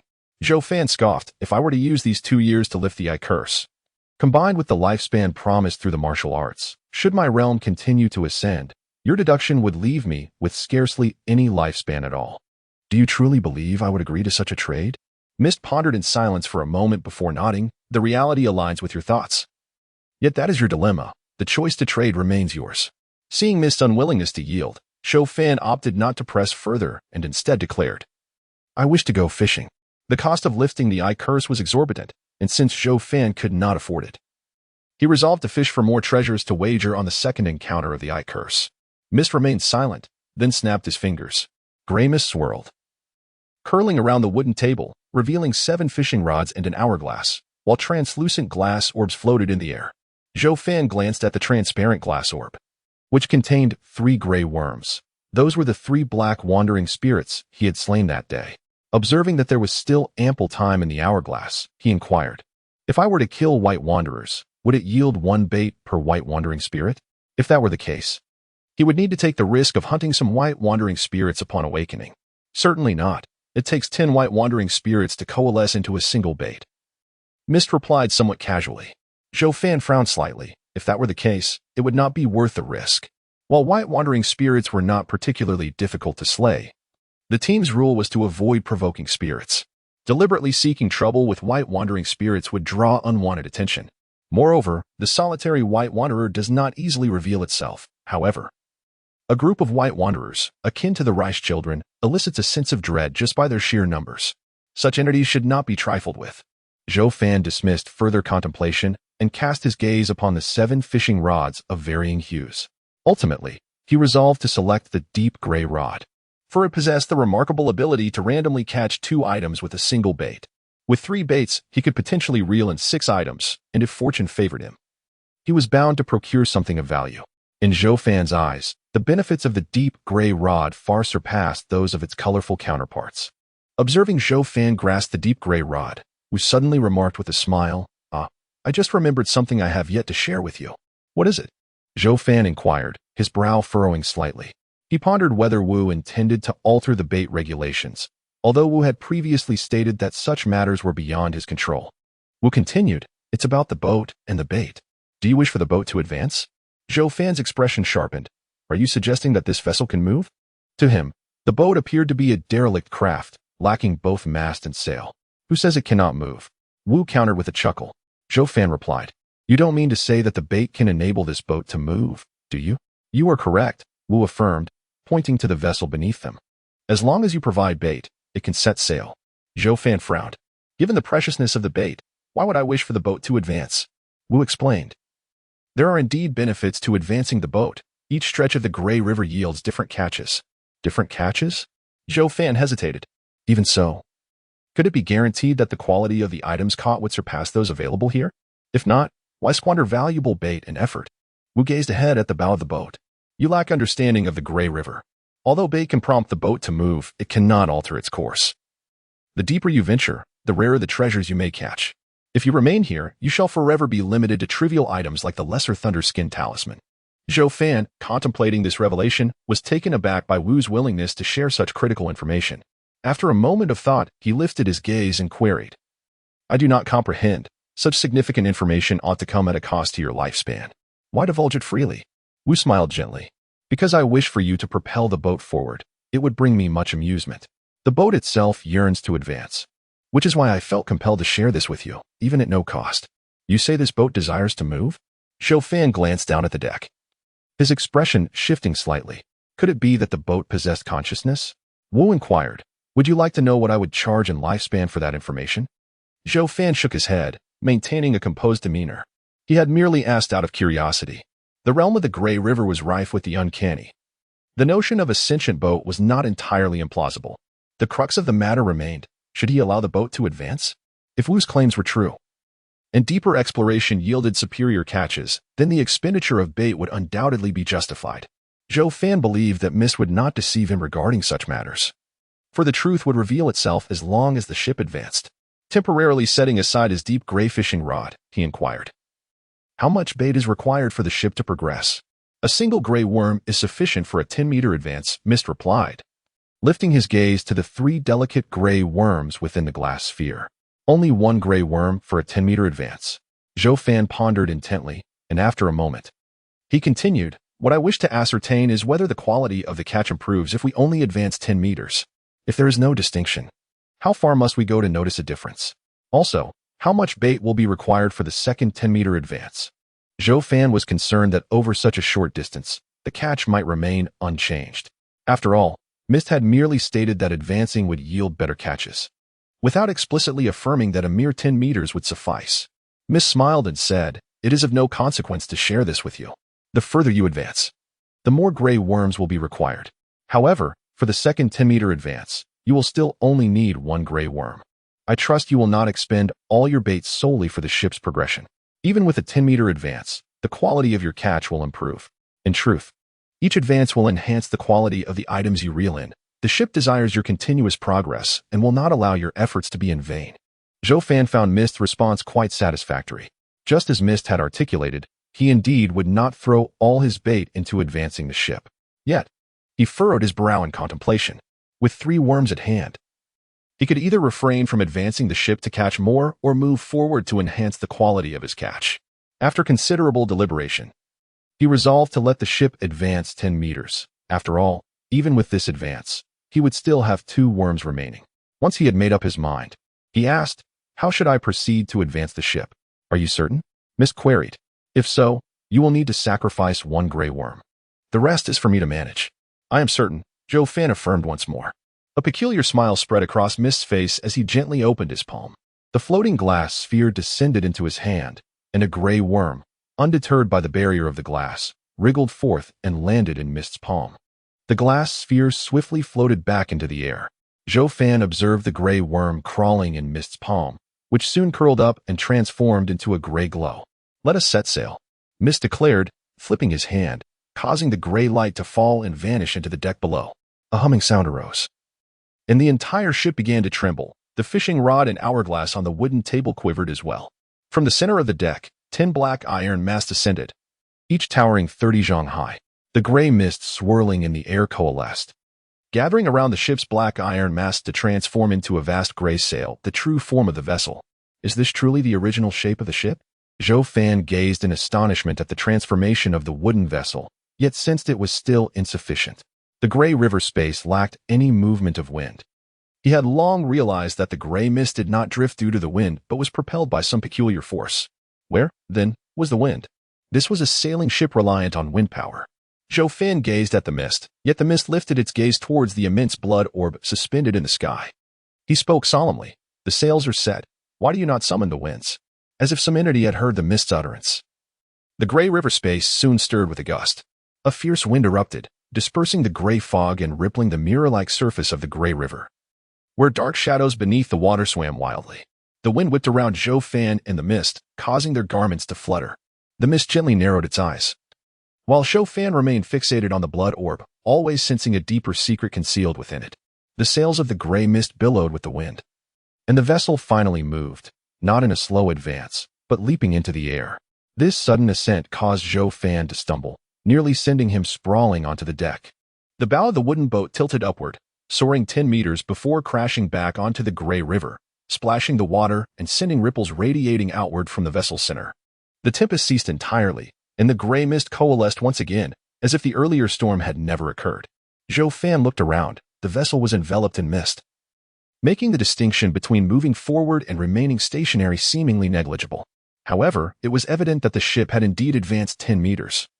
As the sails began to dissolve into vapor, and the black iron mast retracted into the hull, Zhou Fan cast a glance at the wooden table, despite the dramatic leap. The hourglass and fishing rod remained undisturbed, retaining their original state. The sand in the hourglass had diminished considerably. Wasting no further time, he grasped the deep gray fishing rod and approached the edge of the boat. The mist sat leisurely, observing Zhou Fan's actions with curiosity, eager to see what he might catch this time. Drawing a deep breath, Zhou Fan hoped that the 10 meters gained would not disappoint him. He cast the line, allowing the gray fishing line to descend into the gray river. Within moments, a whirlpool emerged in the water, and the line tightened abruptly. Zhou Fan lifted the rod, reeling in a white porcelain vial. It was an elixir. Zhou Fan quickly disowned it, recognizing it as the third time he had fished up an elixir. The first was a Tongguan pill, the second a strength pill. Both had greatly aided him. Without further inspection, he set the elixir down and cast the rod once more. The deep gray line fell into the river, and before long, Zhou Fan pulled up a red wooden box.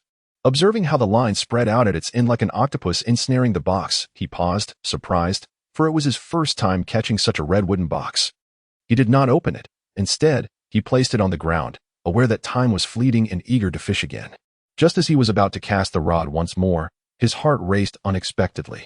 This sudden palpitation momentarily halted Zhou Fan's movements, instilling a sense of foreboding, as if casting the rod would result in losing something precious. Such feelings had not arisen during his previous uses of the rod. Suddenly, a thought struck him. He looked up at the floating glass orb and realized, to his astonishment, that the peculiar gray worm within had vanished. A wave of shock coursed through Zhou Fan. Unfortunately, he refrained from casting the line. Without the strange bait in the glass orb, should he throw the rod now, it would cost him his very lifespan. Why has the bait disappeared? Zhou Fan soon grasped the situation. He turned to Mist, his eyes ablaze with anger, and said, "Mist, you did not inform me that advancing 10 meters to fish requires 2 pieces of bait.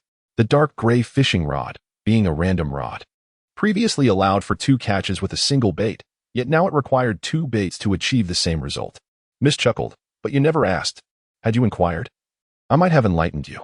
Advancing 10 meters means using 2 of those elusive gray worms as bait, not that fishing necessitates 2 pieces of bait, as you suggested.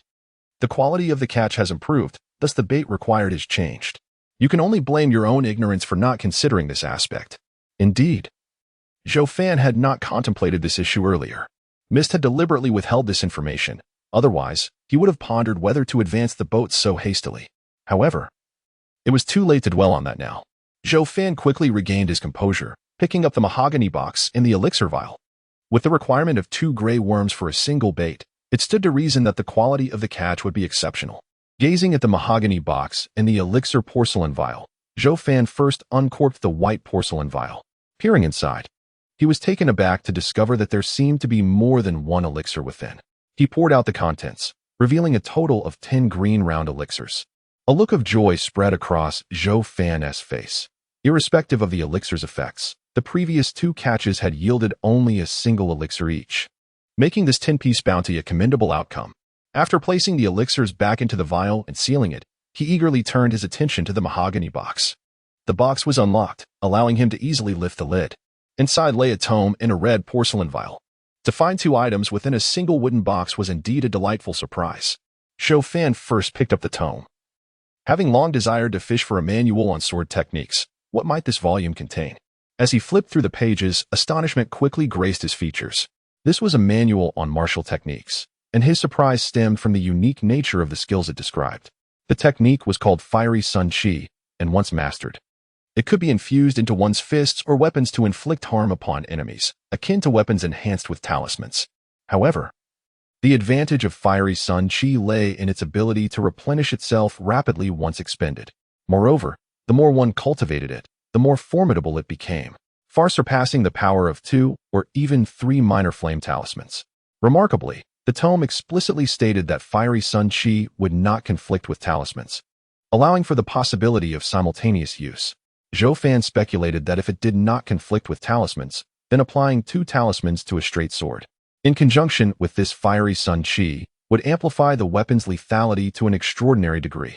The absence of conflict with talismans suggested it might not interfere with ink lines either. The more he read, the more captivated he became. The tome indicated that successful cultivation of Fiery Sun Chi required the consumption of Fiery Sun pills as an aid. He hastily picked up the red porcelain vial to inspect its contents, discovering 3 crimson elixirs within. These vivid red elixirs matched the description in the tome. Undoubtedly the sought-after Fiery Sun pills. The acquisition of the Fiery Sun Chi tome has proven to be exceptionally advantageous, as it conveniently includes the auxiliary Fiery Sun elixir. Zhou Fan vaguely senses that the Fiery Sun Chi surpasses the flowing light silver blade technique he is currently practicing. Although this assessment is merely relative to his present level of mastery, future developments remain uncertain. Time is of the essence, and Zhou Fan refrains from further examination.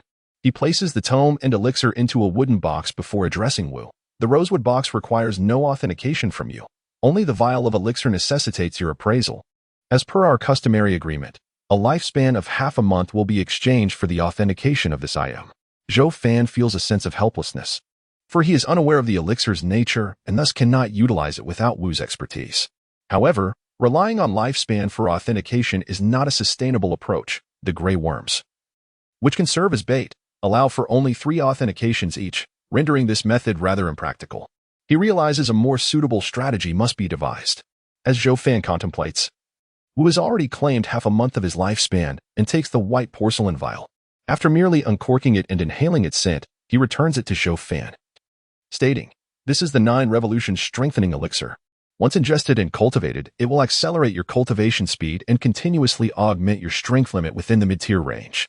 It is indeed the finest elixir for this particular stage." Upon hearing Wu's explanation, a look of joy spreads across Zhou Fan's face. It is indeed a fortuitous surprise to discover an elixir that enhances strength, enabling him to ascend to higher tiers more swiftly. As for the peculiar occurrence of reeling in the 9 Revolutions Strengthening Elixir, Wu had previously mentioned that the fishing rod adapts to the angler's circumstances, thus yielding items of significance. Zhou Fan inquires further, does this 9 Revolutions Strengthening Elixir have a limit on its usage? How much can one elixir increase my strength limit? The enhancement of strength limits is crucial, as it will serve as the foundation for his exponential growth once he enters the high-tier strength domain. Wu chuckles. Such foundational elixirs are nearly devoid of toxicity, thus, there are no usage restrictions. You may digest 1 elixir and then consume another while cultivating, if you are diligent. Ingesting 10 in a day poses no issue, but the limit is 10. Beyond that, no further effects can be achieved. As for how much 1 elixir can enhance your strength limit, that remains uncertain. It depends on your innate physical talents. Some may experience significant growth, while others may see minimal changes. It is difficult to predict. Zhou Fan takes Wu's words to heart. He glances at the nearly drained hourglass and speaks again. The vessel has advanced 10 meters. If I were to use my lifespan as bait, would it still be a year? Wu shakes his head. Certainly not. Had you cast your line just now, it would have cost you 2 years of lifespan. Zhou Fan's expression shifts slightly.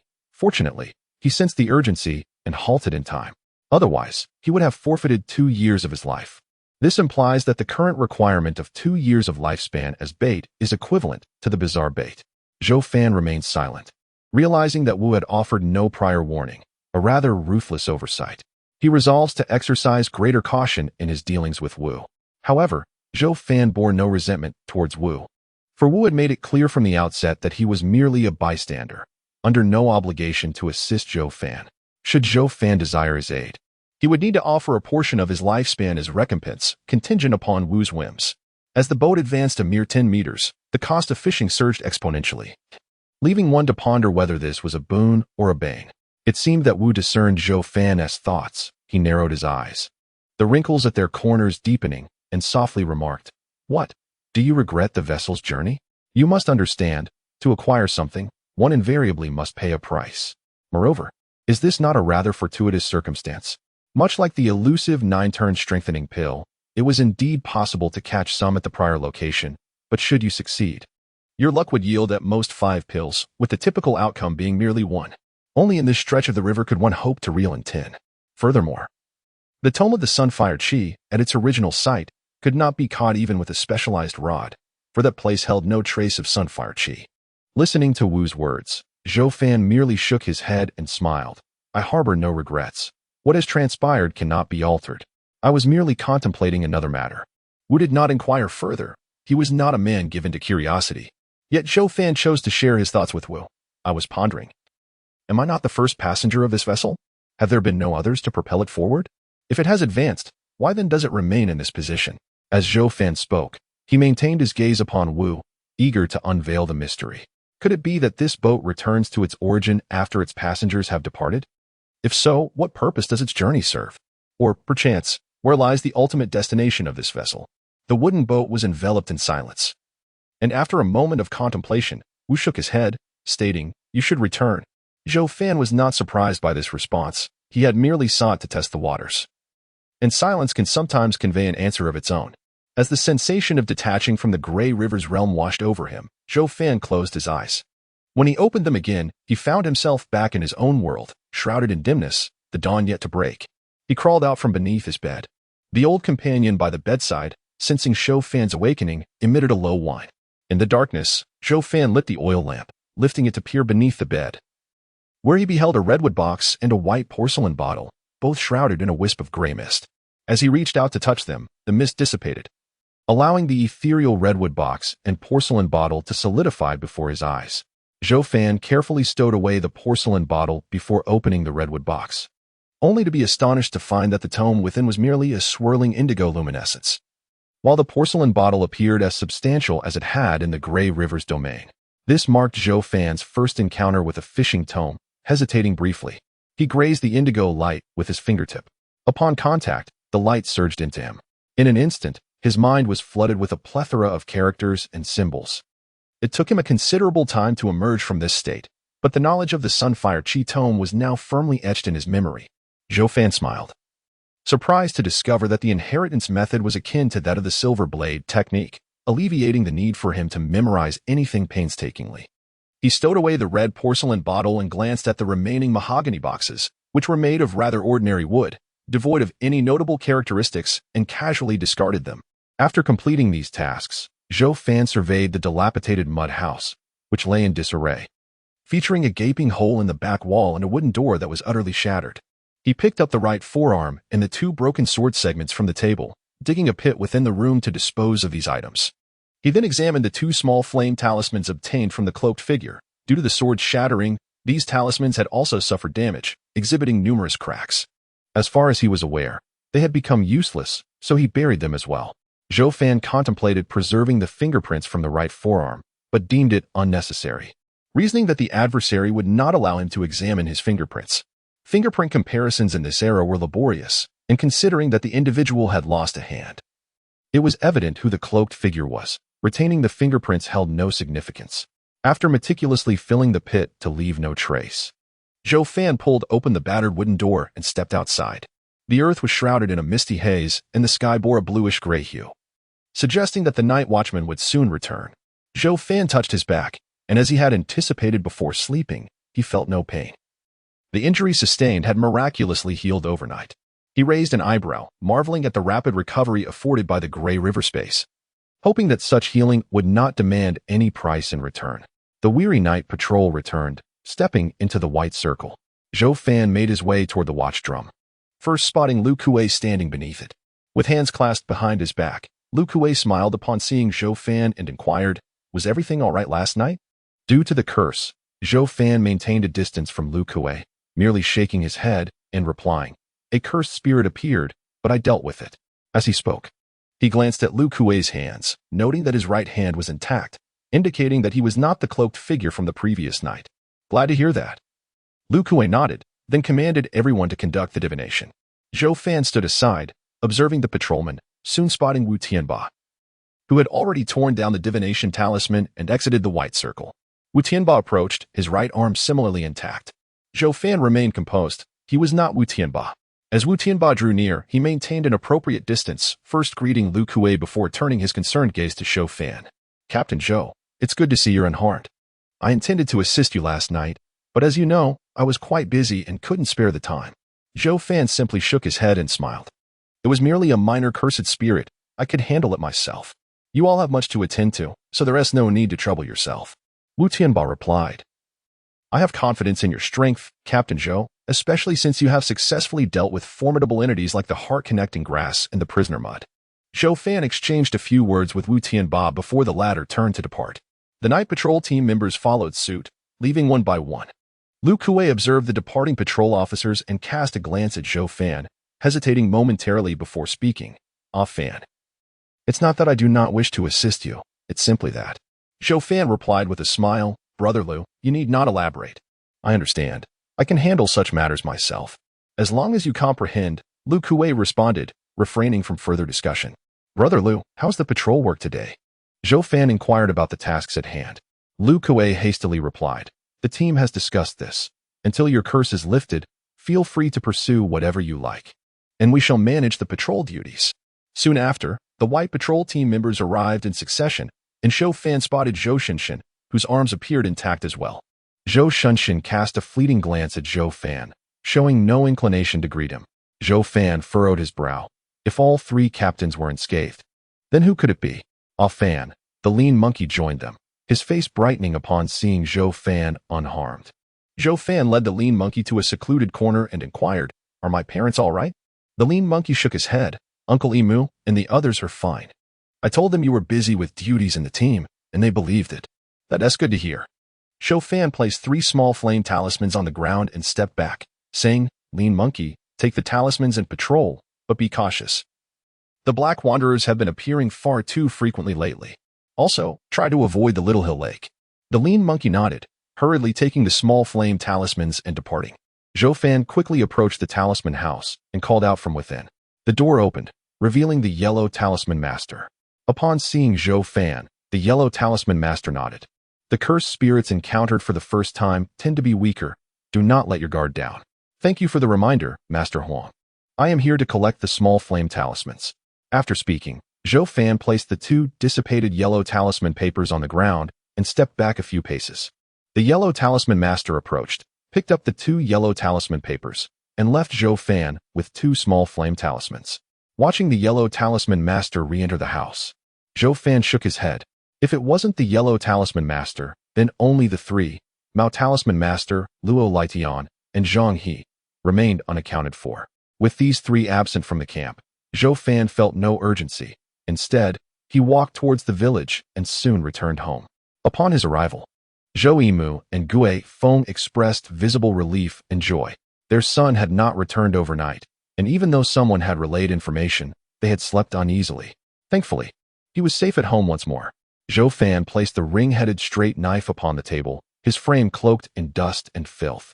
His mother, Gue Feng, wore a pained expression as she brought him a basin of warm water, urging him to wash his face. As he cleansed himself, Zhou Fan explained that he had been unable to leave due to matters concerning the team the previous night, and that he would be on night duty for the next few days. He did not deliberately maintain a distance from his parents.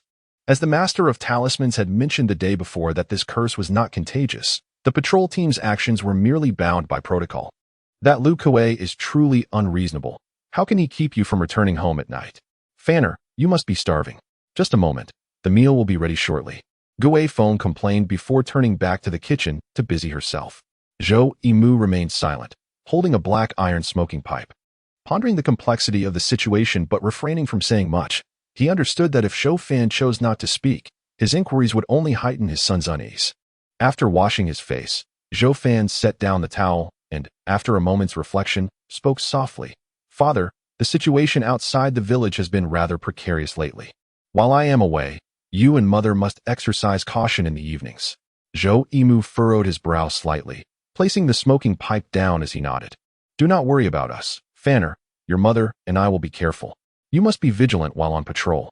The father and son exchanged no further words as Zhou Fan had already laid out breakfast on the table. Shortly after they finished their meal, Zhou Fan's parents implored him to rest well at home before departing for their daily tasks. Once they had left, Zhou Fan let out a sigh of relief. He had chosen this moment to return, knowing that his parents would not linger long, thus minimizing their time together.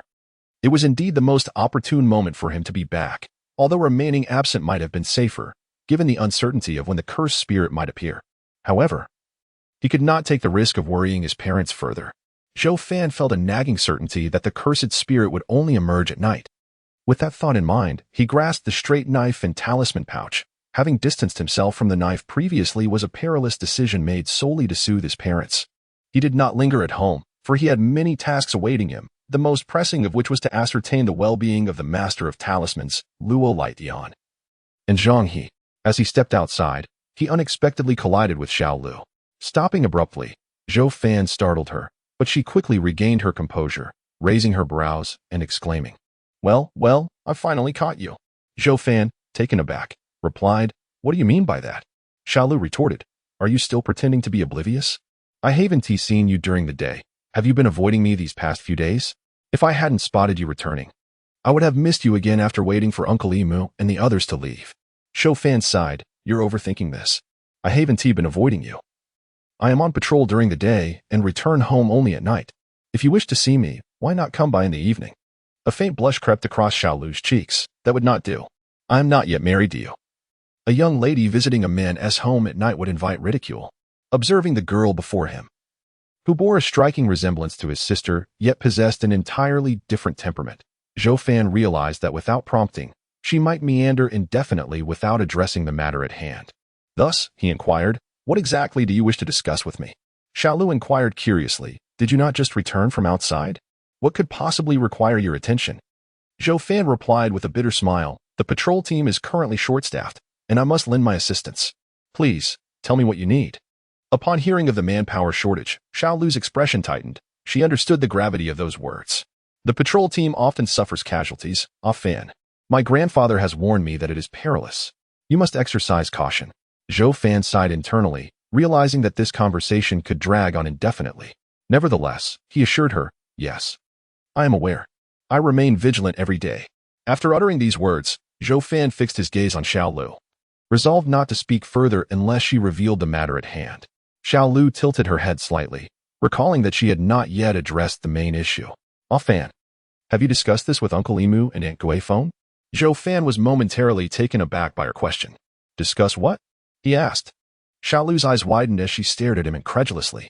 "Did you not promise me that you would persuade Uncle Imu and Aunt Gui Feng to reconsider? Only then can you marry me." At that moment, Zhou Fan remembered, yet he had never truly agreed. Her words had merely been a soliloquy. Xiao Lu, her cheeks flushed with indignation, glared at Zhou Fan. "You blockhead. Surely you did not neglect to speak to them?" Observing Xiao Lu's anger, Zhou Fan felt a momentary daze. His sister had exhibited a similar expression when upset, her face turning red in the same manner. As Xiao Lu remained silent, her frustration mounted, and with tears welling in her eyes, she implored, "Zhou Fan, do you not wish to marry me?" Snapping back to reality, Zhou Fan gently nodded, "Yes." He had no intention of marrying Xiao Lu. She stood frozen in disbelief. She had not anticipated such a blunt response. Wiping away the tears threatening to spill from her fair hands, she turned to leave. After taking a few steps, she halted abruptly, not looking back as she proclaimed loudly, 30 years in the east, 30 years in the west. We shall see who prevails." With that, Xiao Lu dashed away.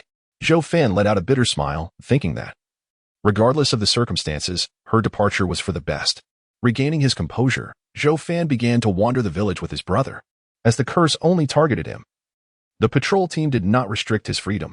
He sought out the residence of the talisman master, whose abode, provided by the village, appeared far superior to that of the average home. He stood at a distance for a moment, picked up a small stone, and flicked it towards the door. The stone struck the door with a sound, then rolled to the ground. Concealed in the shadows, Zhou Fan watched the entrance intently until the door swung open, and the talisman master emerged. He surveyed his surroundings, scratched his head, and then turned back to close the door. The talisman master's arms appeared unharmed. The cloaked figure was not him. Zhou Fan pivoted to seek out Luo Lightdian, only to soon discover that Luo Lightdian was not home. A villager informed him that Luo Lightdian was at the ancestral hall. Zhou Fan feigned passing by the hall. He did not need to enter to see Luo Lightdian within. Engaged in conversation, his arms intact as well. With the 3 team leaders, 2 talisman masters, and village chief Luo Lightdian all unharmed. Only Zhang He remained as the last concern. Zhou Fan's expression grew solemn, as it seemed that Zhang He was the man in black. The question lingered. Was Zhang He still in the village? He ran a clinic at his home, and if he were present, he would likely be there. Zhou Fan held little hope, yet he made his way to Zhang He's clinic. He approached cautiously, faintly hearing voices within. Concealed in a corner, Zhou Fan observed as Zhang He escorted a patient out, smiling and clasping his hands in greeting. His arm was intact. Zhou Fan's countenance darkened as he watched Zhang He turn back into the clinic. It was neither Zhang He nor any known martial artist from the village. Who, then? Was the man in black with the severed arm? Was it possible that the village harbored hidden warriors? With a furrowed brow, Zhou Fan turned away and returned home. Still perplexed. Initially, he had been confident in his ability to unearth the man in black, but the outcome had been entirely unexpected. Lu Kuei, Wu Tianba, Zhu Shun, Huang Fushi, Mao Fushi, Luo Lightdian, and Zhang He all had their right arms intact. This was indeed peculiar. Zhou Fan pondered deeply, realizing he could not approach the situation with the mindset from his previous life, for this world was sharply distinct from that which he once knew. Otherwise, he risked falling prey to inertia of thought. After much contemplation, 2 possibilities emerged. First, it was conceivable that a martial artist was indeed concealed within the village. The man in black himself. However, with so many villagers, identifying the one he had severed the arm of was a time-consuming endeavor. The second possibility was that the man in black was among the 7 he suspected. Why then was there no severed arm? Perhaps it was not a lack of severance, but rather that the man possessed some method of regeneration, enabling him to deceive Zhou Fan's perception. This world was strange enough that the ability to regenerate from severed limbs was not entirely implausible. Zhou Fan found himself leaning toward the second possibility as the truth. Yet regardless of the outcome, Zhang He was undoubtedly involved. His gaze sharpened. Having faced assassination attempts once or twice, he was not one to remain passive. Having considered the matter thoroughly, Zhou Fan proceeded to the back of his home, retrieving a white porcelain vial containing the 9 transformation strengthening pill. He understood that whether confronting the explosively powerful man in black or the cursed specter, he needed to enhance his strength rapidly.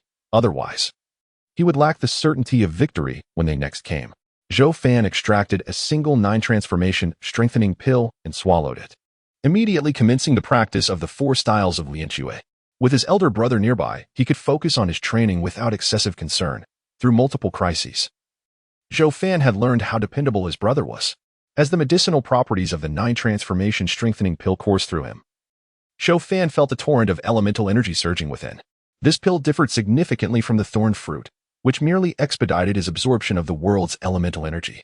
The 9 transformation strengthening pill intrinsically contained a wealth of vital energy. Zhou Fan no longer needed to draw from the elemental forces of nature. He merely had to continuously execute the 4 styles of Lianque to absorb this pure medicinal power. The efficacy of this medicinal substance is indeed remarkable.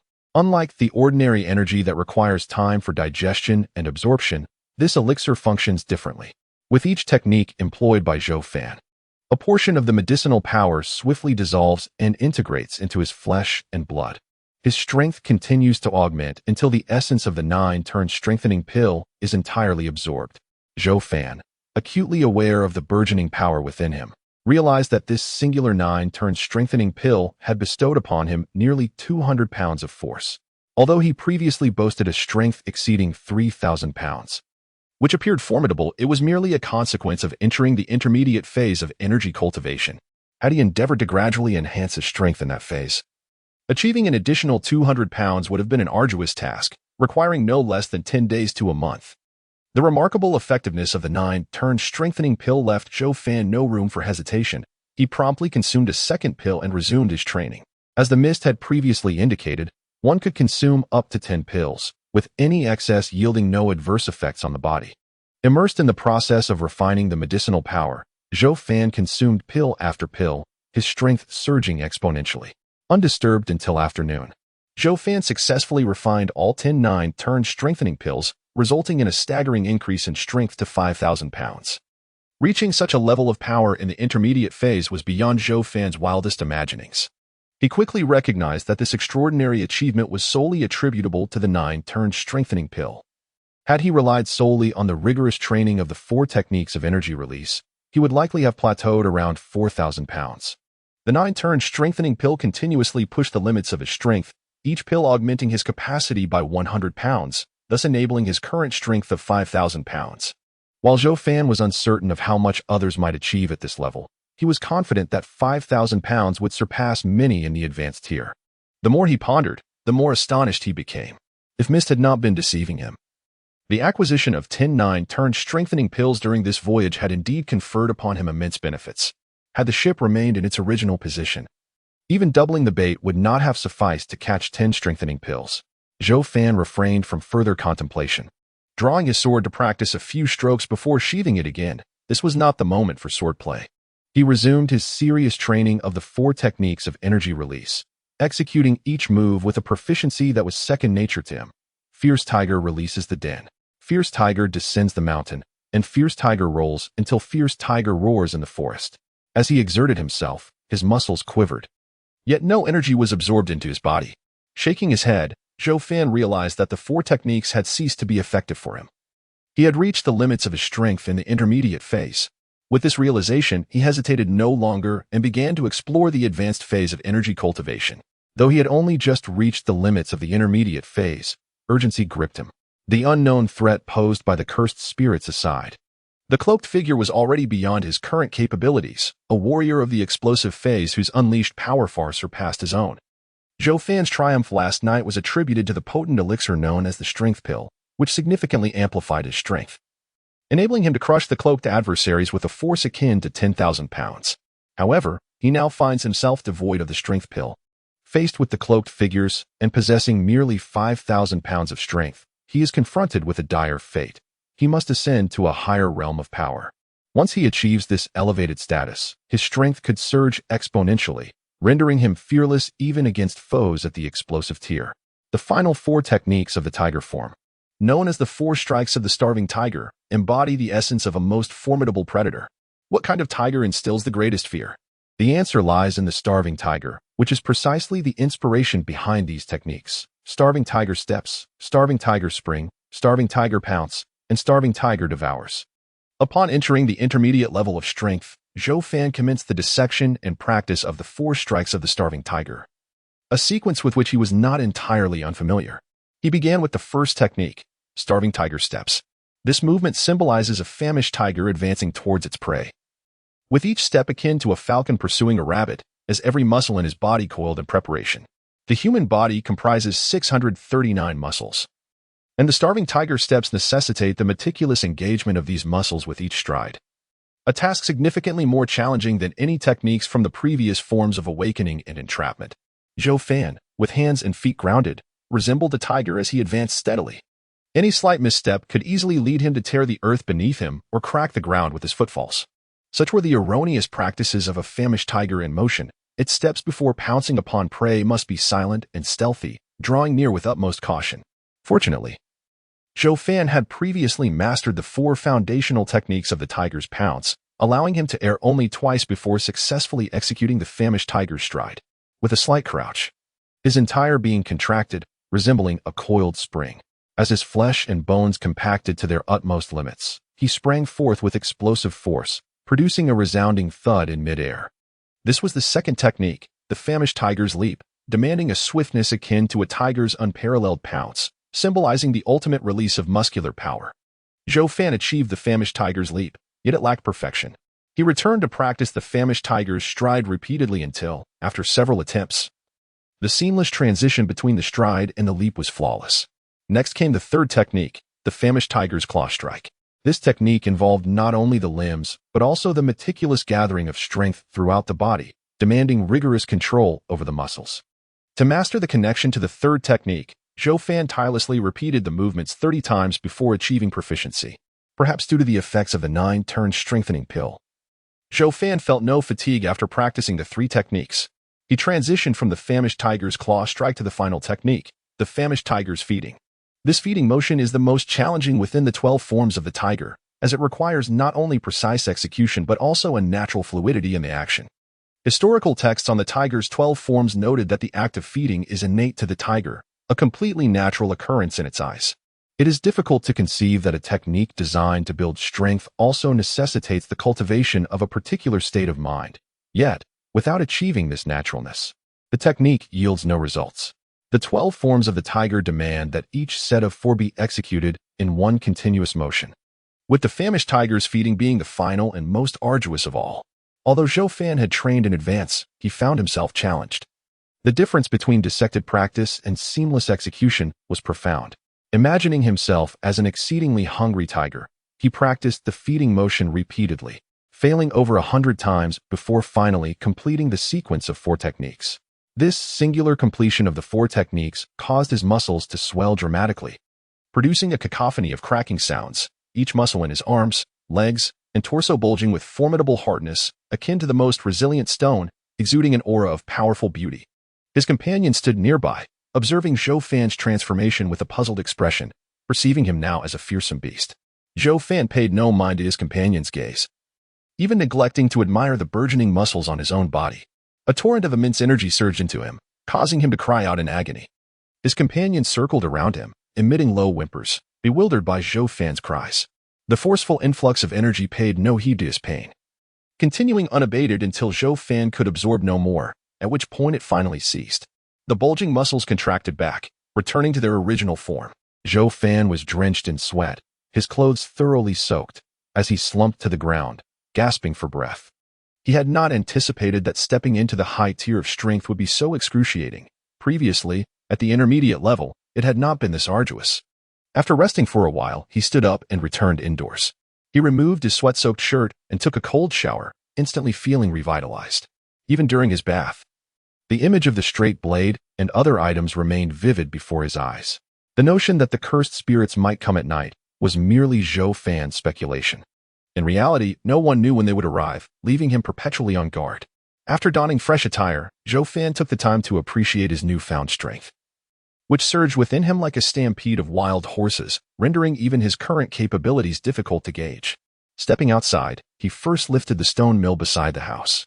Weighing over 200 pounds, it felt as light as a feather in his single grasp.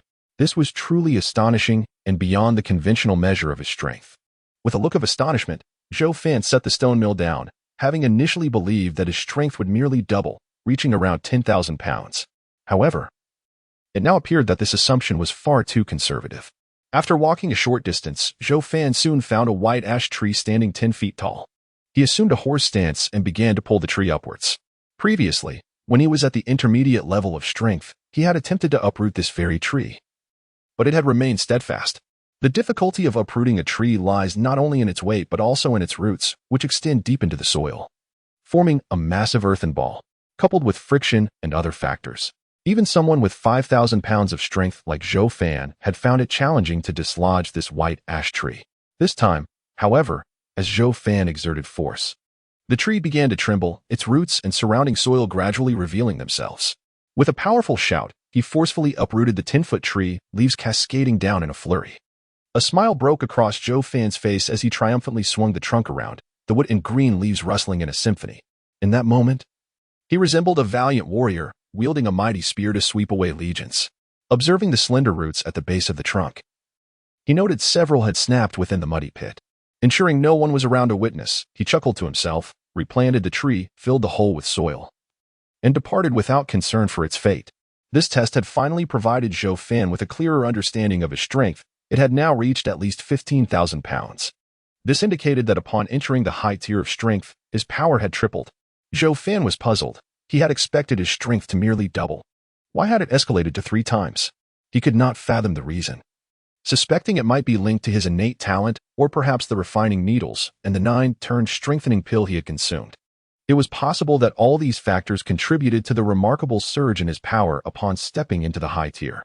If that man in black dared to return, Zhou Fan felt confident he could cleave him in two with a single strike. for after consuming the might pill the previous night, his strength had approached 10,000 pounds, and now it had surged to 15,000. The figure clad in black employed a sudden burst of strength, proving to be no match for Zhou Fan, whose might exceeded 10,000 pounds. With a single stroke of 15,000 pounds, he could cleave that individual in twain. Zhou Fan let out a cold chuckle, harboring a sense of anticipation for the black-clad figure's return. Yet, he remained acutely aware of the need to exercise caution, lest the black figure employ a similar burst of speed to evade capture once more. After all, while his strength had grown to such formidable heights, he still found himself outpaced by the black figure's explosive velocity. It was precisely this burst of speed that had allowed the figure to escape the previous night. Zhou Fan believed it was imperative to devise a meticulous plan. He could not afford to let this adversary slip away again. As Zhou Fan contemplated how to prevent the next encounter with the figure in black from escaping, he brushed off the wood shavings clinging to his clothing. At that moment, the sun had already descended behind the western hills, and the clouds in the sky were tinged with a dusky yellow hue. The old dog ambled over to Zhou Fan, having wisely kept its distance while he was swinging the tree branch.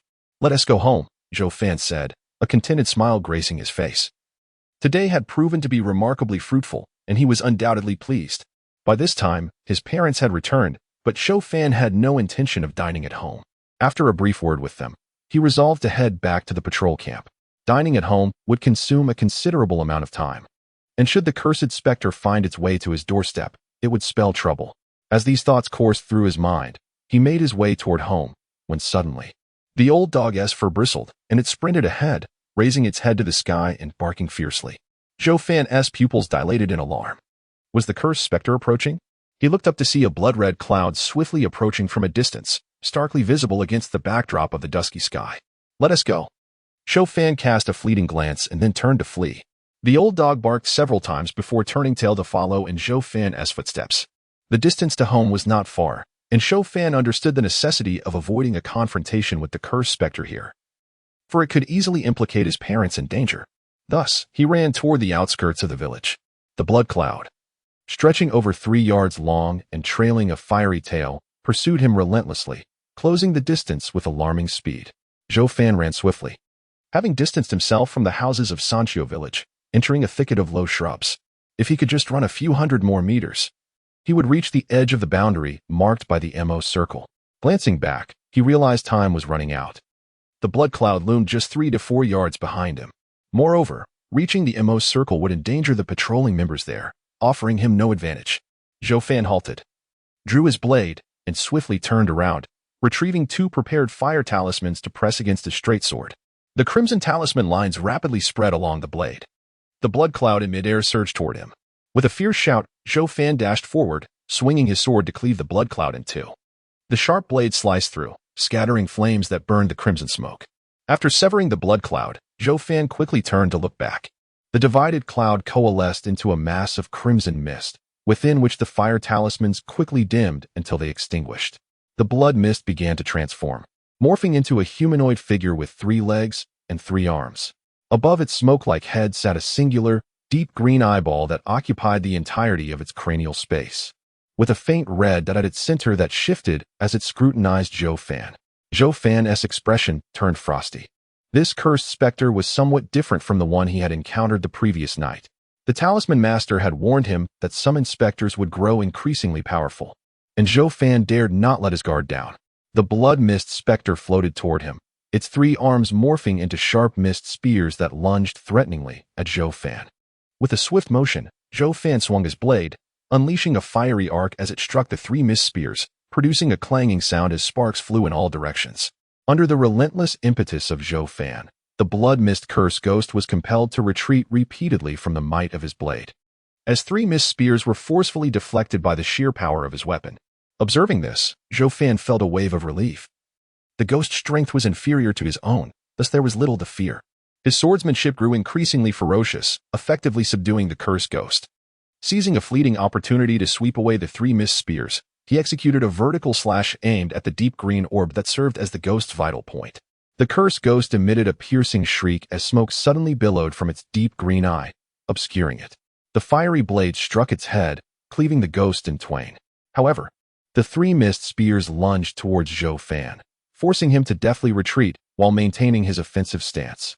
After stepping back, the blood mist curse ghost astonishingly reformed.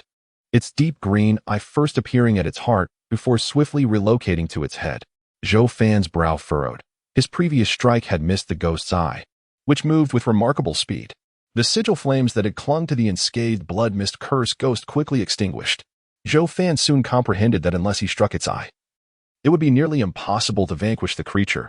Infuriated, the blood mist curse ghost brandished its 3 mist spears and charged at Zhou Fan, who merely responded with a cold smirk, unperturbed. Mastering the foundational techniques of the swift silver blade, he adeptly countered the ghost's rapid strikes with his own blade, forcing the blood mist curse ghost to retreat once more. Its low, furious growls echoed through the air, yet it remained powerless against Zhou Fan. Zhou Fan quickly identified another opportunity. He deflected the ghost's mist spears and executed a horizontal slash aimed at cleaving the ghost's head and its eye in half. Yet again, the smoky mist enveloped the ghost's head, and his blade merely sliced through the illusion, parting 2 wisps of smoke. As the mist spears lunged once more, Zhou Fan was compelled to retreat again, observing the sigil flames burning atop the ghost's head. The deep green eye emerged from the mist on its shoulder, coldly fixed upon him. The flames on the head were soon extinguished, and the eye swiftly shifted once more. With a slight frown, Zhou Fan swung his blade at the blood mist curse ghost again. The setting sun transformed from a dull yellow to a fiery red, the clouds above shifting in hue, as if the heavens themselves were ablaze. The evening breeze rustled the leaves of the surrounding thicket. Zhou Fan's blade struck time and again against the blood mist curse ghost. Yet the enigmatic smoke repeatedly relocated the ghost's large eye. On the 5th attempt, the small flame sigil power on his blade had been exhausted. Intentionally, he executed a strike that forced the ghost to retreat, while he too hurriedly stepped back. With his left hand, he swiftly retrieved 2 small flame sigils and affixed them to his blade, which once again shimmered with fiery sigils. The blood mist curse ghost surged forward once more, and Zhou Fan engaged in a fierce duel, the sharp blade clashing with the swift mist spears in a dazzling display. Before long, he sensed that trouble was brewing. He had attempted 5 times, yet each effort to strike the blood mist curse spirit's eye had proven futile. Should this impasse persist, even if his talismans remained intact, he would inevitably become utterly exhausted.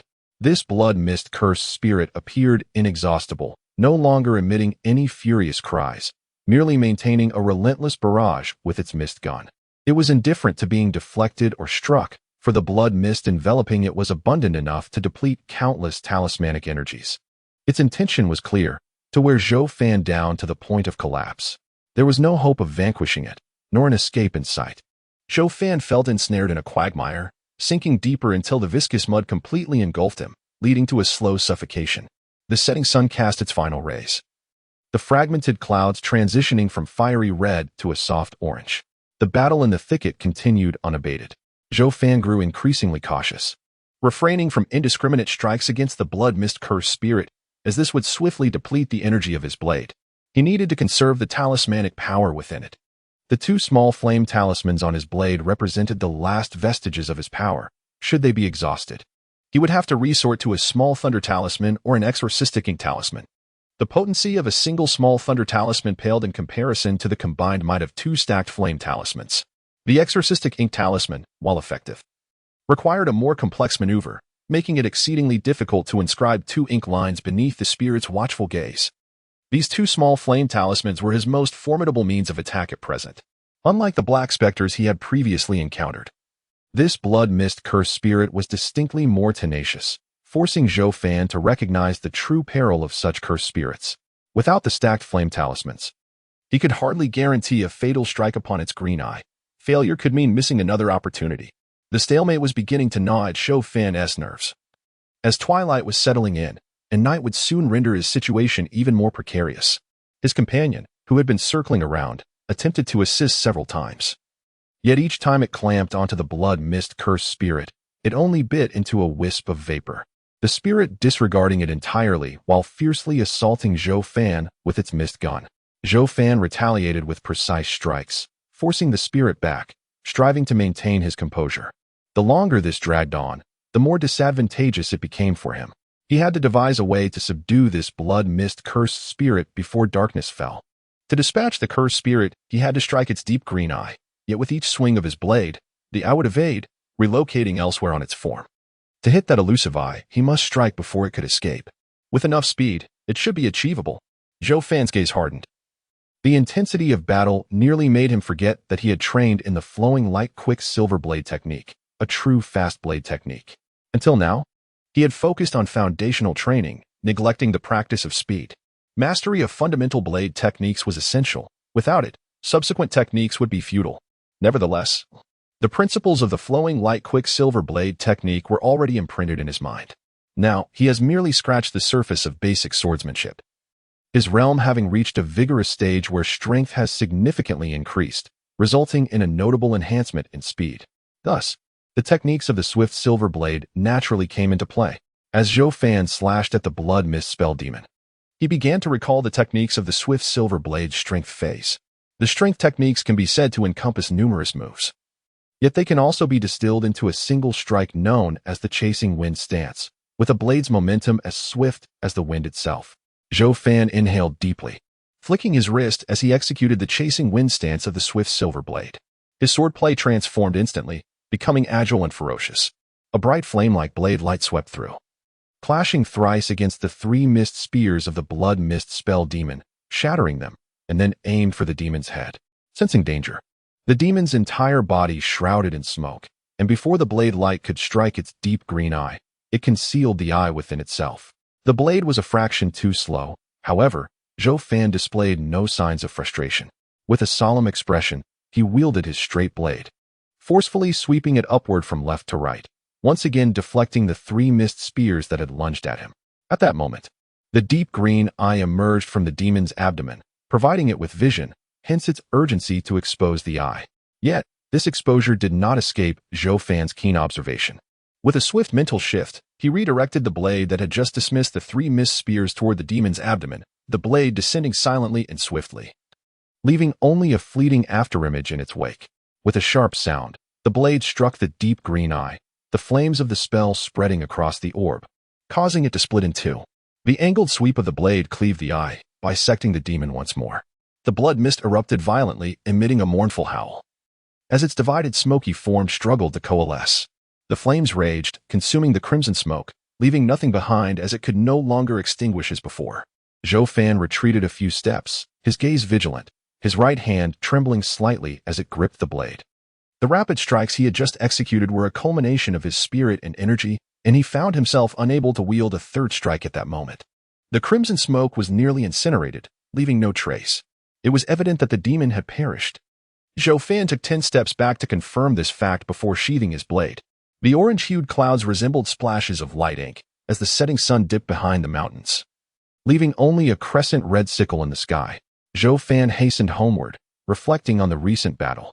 The hastily executed chasing wind stance felt immature, still lacking in speed. Such a stance should have been quick enough to sever the deep green eye in a single strike, rather than necessitating a second blow to achieve his goal. Upon arriving home, he found his newly donned clothes soiled. His parents, seeing him in such a state, expressed their concern with a few inquiries. Zhou Fan, unscathed, smiled and shook his head, dismissing their worries as mere aftermath of his martial training. Having just slain the demon, he felt no fear of its swift return. So he settled down to share dinner with his parents. Afterward, he packed some provisions and hurriedly set off with his elder brother. By the time they reached the camp, the daytime patrol had already concluded their watch. The lean monkey, having been unable to locate Zhou Fan in the camp, was anxiously pacing until he finally spotted Zhou Fan's return, at which point he let out a sigh of relief. The slender monkey handed 3 small flame talismans to Zhou Fan, who inquired about his progress with the awakening 4 forms. The monkey shook his head, stating that he had yet to sense the primordial energy Zhou Fan mentioned, but he would attempt it again that evening. Zhou Fan, unable to offer guidance at this moment, advised him to pay attention to the nuances of the awakening 4 forms and let him return for now. Zhou Fan then sought out Lu Kuei, informing him that he had already dined and requesting that the person delivering meals refrain from coming again. Upon arriving at the talisman workshop, he encountered the departing Master Huang. Master Huang, might I trouble you for a few small flame talismans? Zhou Fan respectfully placed 4 sheets of yellow talisman paper on the ground and stepped back. Master Huang's expression turned to one of astonishment. Zhou Fan had exchanged for 2 small flame talismans that very morning, and his return suggested. Approaching, Master Huang picked up the 4 sheets of yellow talisman paper and scrutinized them closely. 2 sheets had completely dissipated, while the other 2 displayed faint traces of their symbols, indicating they were nearly expended as well. Have you encountered the second round's cursed spirit? Master Huang asked, somewhat dazed. Indeed, Zhou Fan affirmed. And what of the cursed spirit? Even though he anticipated the answer, Master Huang could not restrain himself from asking. I live. It, naturally, is dead, Zhou Fan replied. Dead? Master Huang's grip on the talisman paper tightened slightly, his shock mirroring that of Master Mao. He found it difficult to believe Zhou Fan had survived the second round. Yet here he stood, unscathed before him. The first cursed spirit of the Eye Curse was typically weak, only just reaching the level of the Dark Wanderer, while the second would adjust according to the curse victim's strength. It was plausible that the second could be a Blood Wanderer or even a White Malevolence level spirit. After all, the Cursed Corpse coffin used for cursing was a Dark Malevolence level anomaly, and the strength ceiling of the Eye Curse's spirits correlated with that of the cursing anomaly. Due to this adjustment in strength, few could endure the second cursed spirit of the Eye Curse.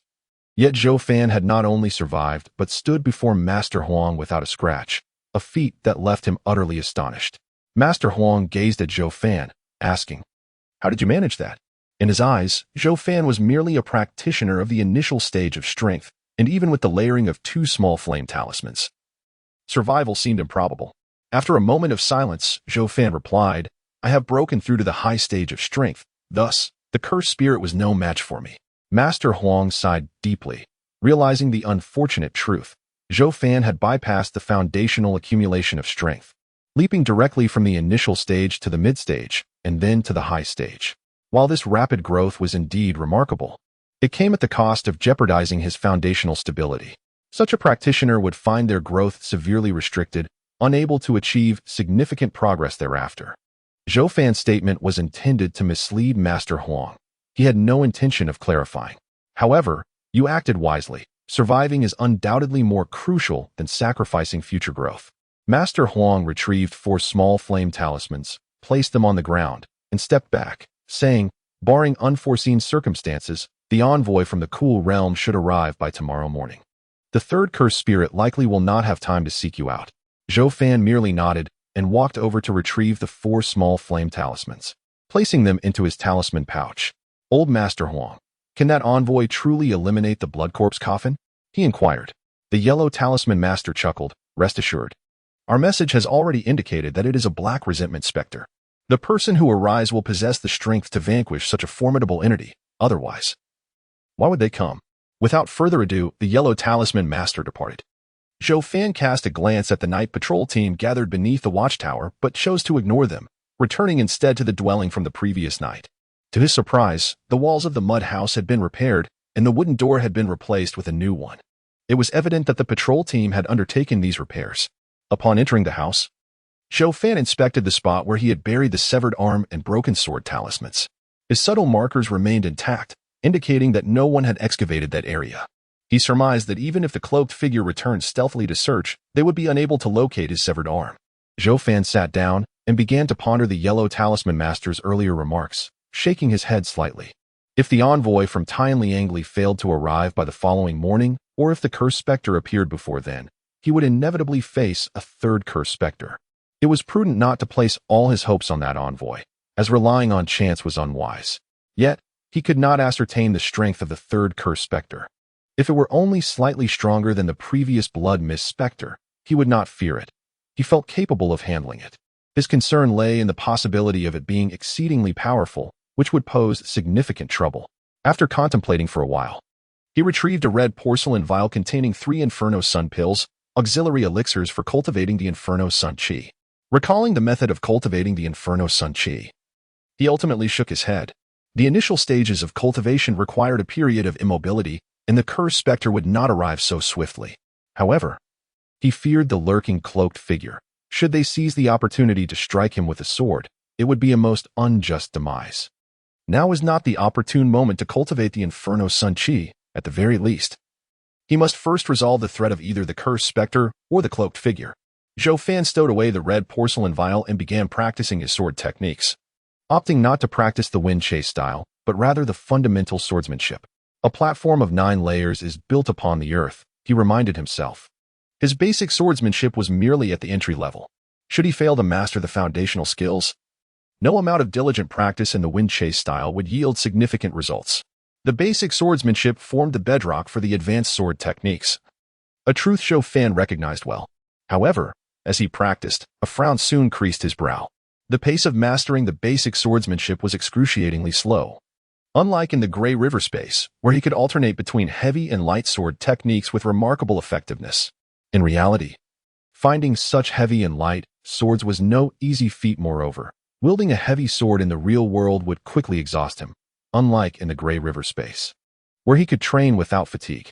Zhou Fan could only steady his mind and continue his training. As midnight approached, the cloaked figure did not reappear. The flickering lights within the house indicated his thoughts. He believed the cloaked figure would not make another appearance for the time being. After all, having consumed the power-enhancing elixir last night and reduced him to such a state, he found himself uncertain of his own strength and thus lacked confidence in his ability to triumph over himself, which deterred him from making an appearance. It is also conceivable that the man in black, akin to last night, is waiting for the curse-wielding specter to strike first. However, he may be unaware that the second curse wielder has already met his demise at his hands. Another possibility is that the man in black has suffered a severed limb. Even if he is capable of regeneration, it may not come without a cost.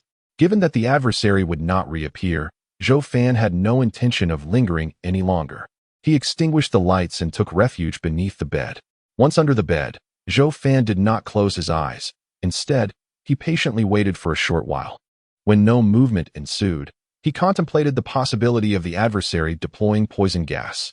After all, the man in black was connected to Zhang He, who was a physician. Could it be possible for him to release toxic gas? However, Zhou Fan reasoned that the mud house was not entirely sealed. There were small windows in the walls and a skylight on the roof, making the diffusion of poison gas rather challenging.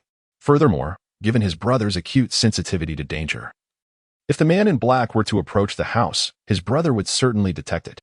The labor of vigilance against thieves is indeed wearisome. He must devise a means to eliminate the man in black swiftly. Shaking his head, he reassured his brother and fell into a peaceful slumber. In deep sleep, Zhou Fan soon entered the realm of the Grey River. Miss sat at the table, not recognizing Zhou Fan aboard the vessel, but rather fixating on the milky orb resting upon the porcelain plate. The orb was as large as a fist, and there was nothing particularly remarkable about it. Yet, Mist appeared troubled, his brow furrowed in contemplation. Zhou Fan inquired, "What is this object?" Mist, without lifting his gaze from the milky orb, responded, "It is the roe of a certain soul fish." Zhou Fan comprehended. Roe refers to the unfertilized eggs of female fish, often used in the West to create the delicacy known as caviar. However, he had never encountered roe of such considerable size. Nonetheless, given that the soul fish dwelling at the river's bottom are no ordinary creatures, it was not astonishing for the roe to be of such magnitude. He remarked, "Then what is it that troubles you?" Mist, displaying impatience, replied, "I am pondering how to consume this roe." Zhou Fan found Mo's response rather perplexing. He remarked, "What is there to ponder? You should simply eat it as it is." Mo rolled his gray eyes and replied, "You do not comprehend. This fish roe is exceedingly rare. One may only encounter it once in several centuries.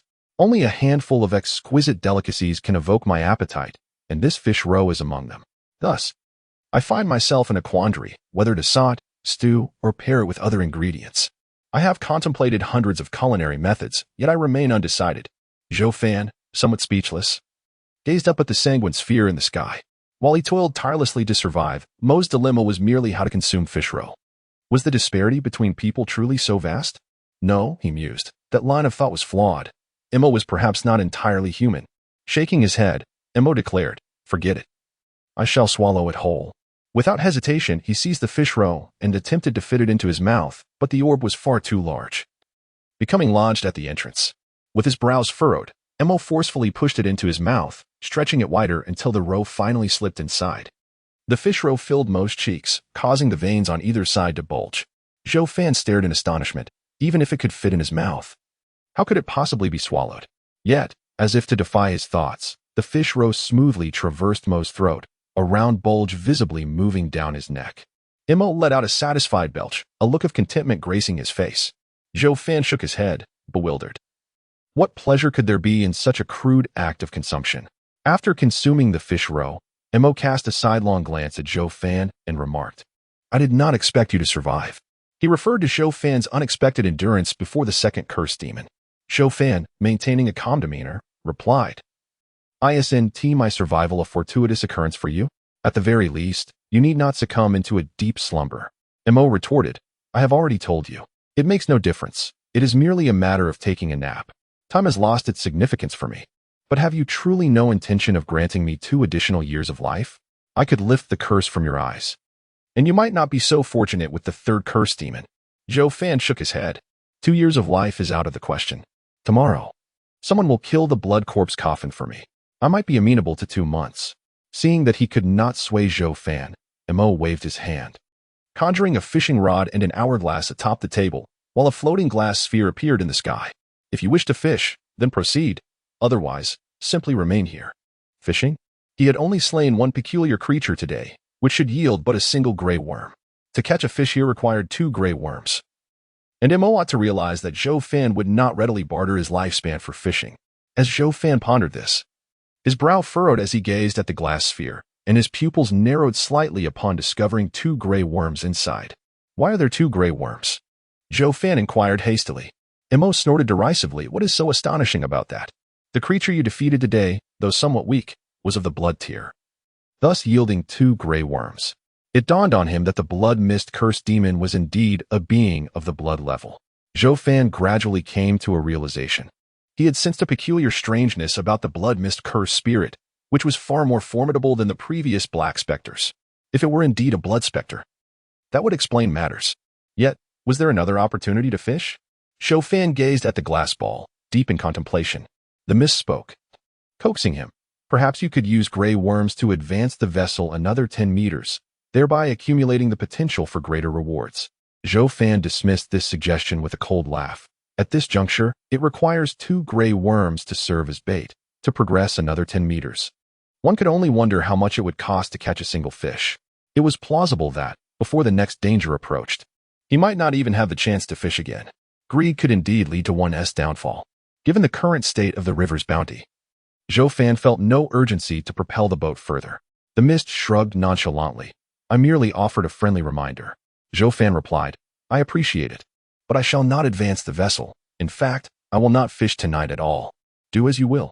The mist moved aside and sat down, tucking his hands into his sleeves, seemingly lost in thought. Zhou Fan inquired, "Do you not wish to know why I choose not to fish?" The mist, in a state of ennui, replied, "What reason could there be? You intend to save your catch for later use. You are not the first to do so." Zhou Fan chuckled softly, for indeed, as the mist had articulated, he intended to conserve his resources. Presently, he possessed the flowing light quicksilver blade technique and the solar yang energy. Having only recently elevated his realm, he needed to stabilize his foundation first. With so many elements awaiting his assimilation, there was no need to rush into fishing. Even if he were to fish, it would be prudent to first digest these acquisitions. Moreover, to use 2 gray worms for one fishing attempt, only to reel in items that could not be identified, would he then have to expend his lifespan to appease the mist? Such a toll on his life was simply untenable.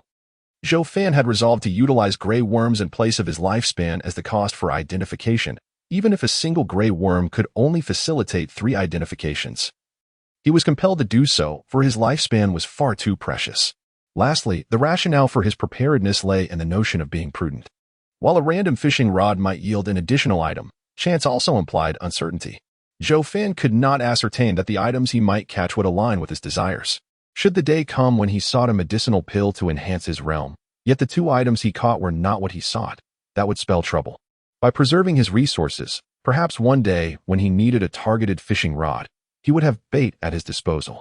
After all, he could not be compelled to exchange his lifespan for bait. He simply could not afford it. These were the reasons behind Zhou Fan's decision to conserve his bait. The mist seemed to grasp Zhou Fan's thoughts and scoffed. "There are advantages to stockpiling, but there are also drawbacks." "What drawbacks?" Zhou Fan pondered some of the negative aspects of hoarding bait, yet he was eager to hear the mist's perspective.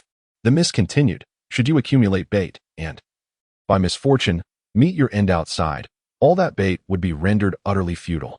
A peculiar smile graced the mist's face. As he recounted tales of many foolish souls among past passengers, those who were too miserly to utilize their bait and ultimately perished, Zhou Fan raised an eyebrow. This was akin to the lamentable truth that one could die before spending their wealth, a thought that indeed brought a sense of melancholy. After all, the heavens are unpredictable, and no one can assert with certainty that they are immune to misfortune, especially in a world fraught with enigmas and peril at every turn. It is even conceivable that one might unearth a treasure from the riverbed, which could prove to be a lifesaver in a critical moment. Zhou Fan was acutely aware of the merits and demerits of such reserves. However, he shook his head, ultimately deciding against fishing for the time being. In light of the associated risks, he preferred to avoid the peril of being left without bait. When it comes to stocking supplies, maintaining a balance in quantity is paramount, ensuring that he does not fall into the trap of hoarding bait without the courage to utilize it. After careful contemplation, Zhou Fan moved aside and seized the heavy blade. Since he would not be fishing, he must seize the moment to hone his skills. Yet, as he grasped the sword, a frown creased his brow. Its weight had inexplicably diminished.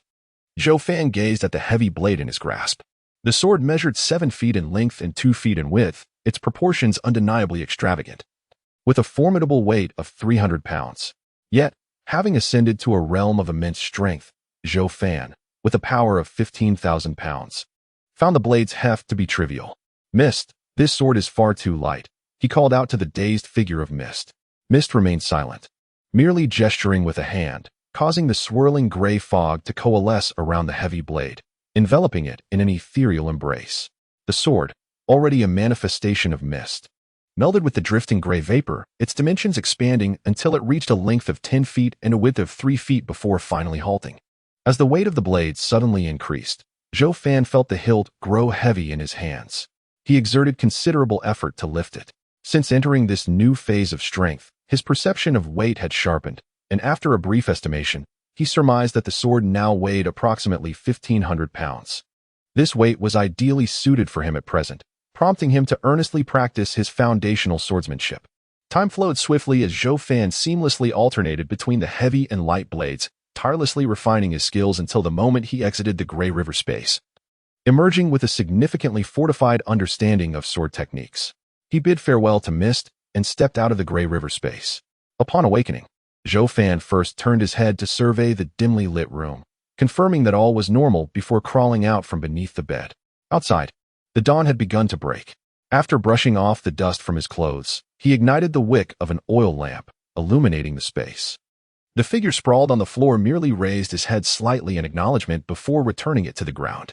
Zhou Fan remained inside the house, sitting in quiet contemplation until the night patrol returned. He then ventured out to greet Lu Kuei and Wu Tianba, who expressed astonishment at his well-being. However, Zhou Fan paid little heed to their reactions, turning back into the house. Shortly thereafter, the lean monkey arrived to find him.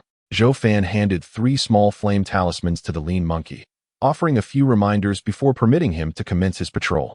He chose not to return home, having informed his parents the previous evening that he would not be back until morning. After all, he had slain the second cursed spirit just the night before. And barring any unforeseen circumstances, the threat of the cursed spirit loomed ever closer. Thus, returning home posed too great a risk. Remaining at the camp seemed the wiser choice. While seated in the room, Zhou Fan was not idle. He continued to practice his swordplay.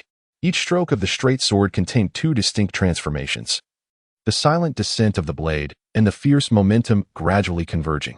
After an hour of diligent practice, a voice called from outside, "Captain Zhou."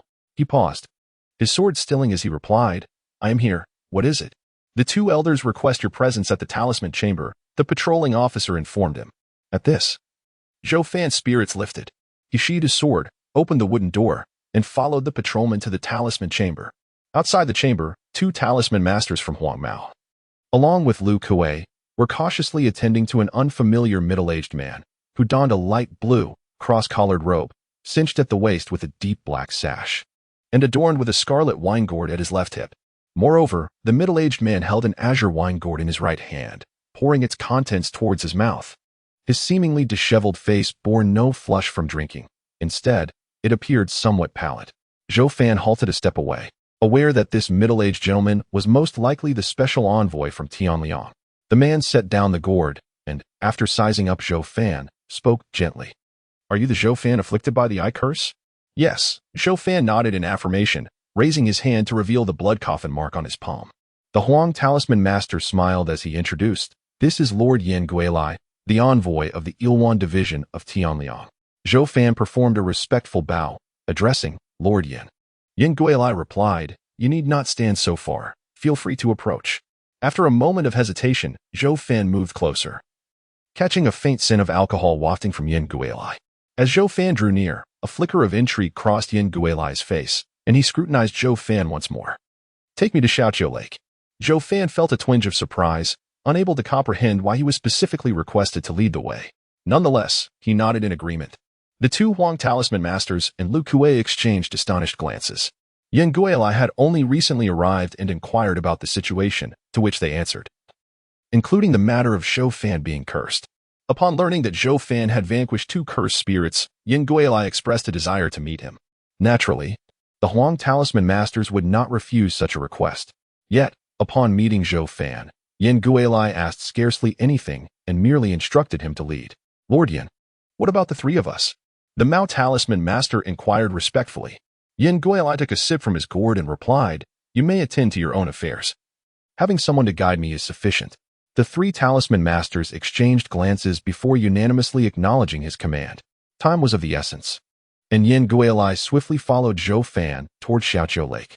As Zhou Fan led the way, Yin Guilai silently sipped from the azure gourd behind him, leaving Zhou Fan uncertain of Yin Guilai's intentions, hesitant to speak freely. This man hailed from the Ilwan division of Tianyang and was a superior to the two Huang Talisman Masters. His solo venture to confront the blood corpse coffin hinted at formidable strength. Suddenly, Yin Guilai remarked, "Zhou Fan, do you understand why I specifically requested you to guide me?" "I do not know," Zhou Fan replied simply. Yin Guilai chuckled lightly. "It is because you, at such a young age, have become a martial artist. I have heard them say you ascended to the strength stage in a brief time and managed to slay two cursed spirits. Your talent is commendable." Zhou Fan felt a surge of caution, maintaining a calm demeanor as he looked ahead.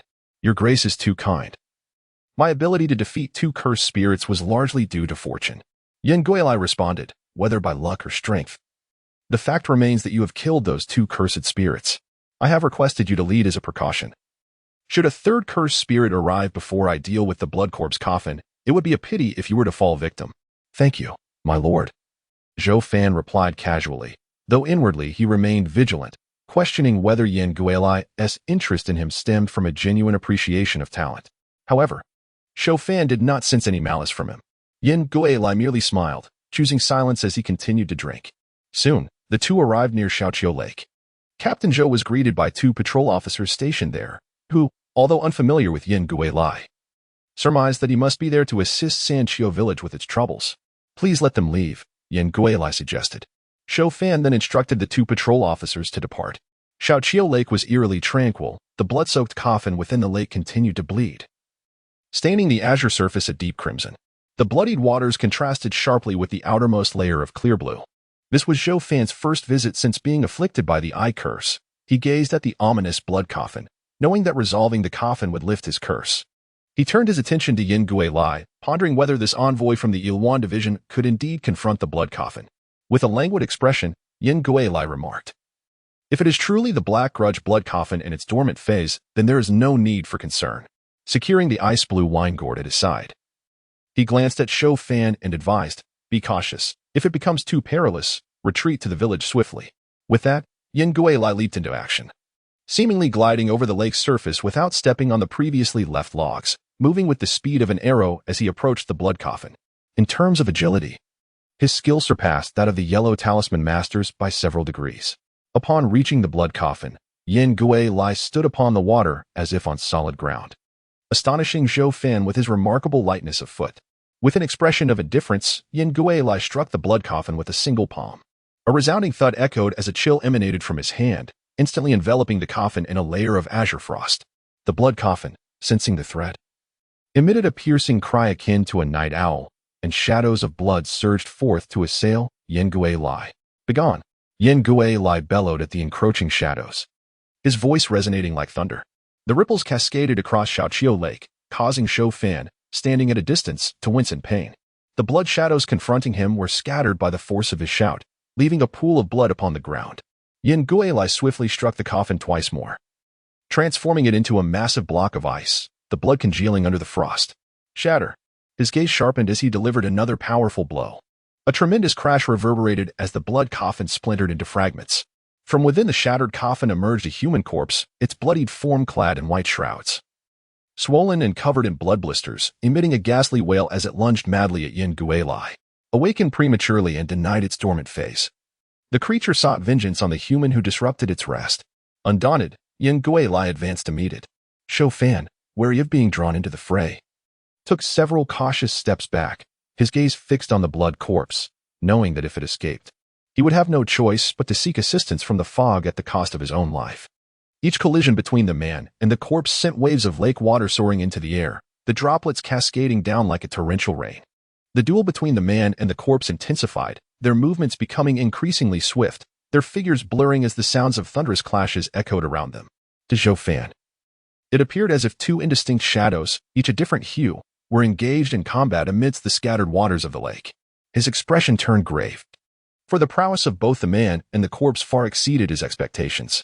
Drawing a straight blade, Zhou Fan affixed two small flame talismans to it, contemplating that if Yin Guilai came out defeated, he would have to decide whether to flee swiftly or seize the opportunity to strike the bloodied corpse with a decisive blow. As these thoughts occupied his mind, a thunderous shout erupted from the lake as Yin Guilai unleashed a torrent of blue-white vapor from his palm, delivering a series of powerful strikes. The myriad droplets of water coalesced into icy beads, hurtling towards the bloodied corpse. Bang, bang, bang. The corpse was pierced by countless icy droplets, transforming its body into a sieve riddled with gaping wounds, from which torrents of blood gushed forth. The bloodied corpse toppled towards the lake's surface, showering the water in a cascade of droplets. Zhou Fan's face reflected astonishment. Was it over? He quickly glanced at the back of his hand, where the blood coffin seal was gradually dissipating, clearly indicating the demise of the corpse. Yin Guilai, with a cold demeanor, produced a talisman from his person and tossed it towards the corpse, which ignited with a hissing sound, releasing plumes of black smoke as it burned upon the lake's surface. After taking a few steps back to the shore, Yin Guilai's countenance remained pale yet composed, his aura as steady as a deep abyss, seemingly unaffected by the battle that had just transpired.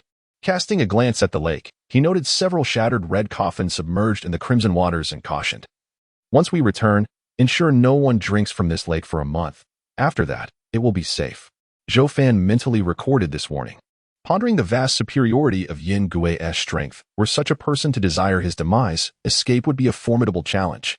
Observing Zhou Fan's momentary silence, Yin Guilai assumed he harbored questions and remarked with a smile, "I am not one to be difficult to converse with. Feel free to ask anything that troubles you." After a moment of contemplation, Zhou Fan inquired, "Lord Yin, during your confrontation with the bloodied corpse, you did not employ any talismans. What martial technique was that?"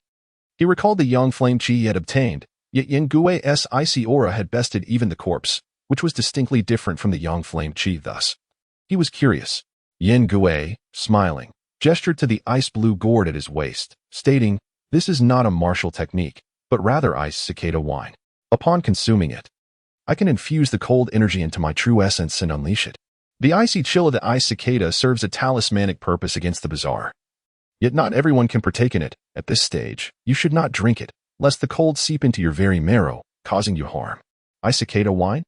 Zhou Fan's face displayed surprise. He had not anticipated that a beverage could counter such anomalies. Yin Guilai nodded affirmatively. In this world, there are master brewers whose wines possess various miraculous effects, some targeting the bizarre, others for cultivation. Brewers hold a status comparable to talismancers, though the application of wine is not as widespread as that of talismans. As he spoke, Yin Guilai unfastened the vermilion gourd from his waist and tossed it to Zhou Fan, saying, "Consider this a gift." Zhou Fan hastily accepted the vermilion wine gourd.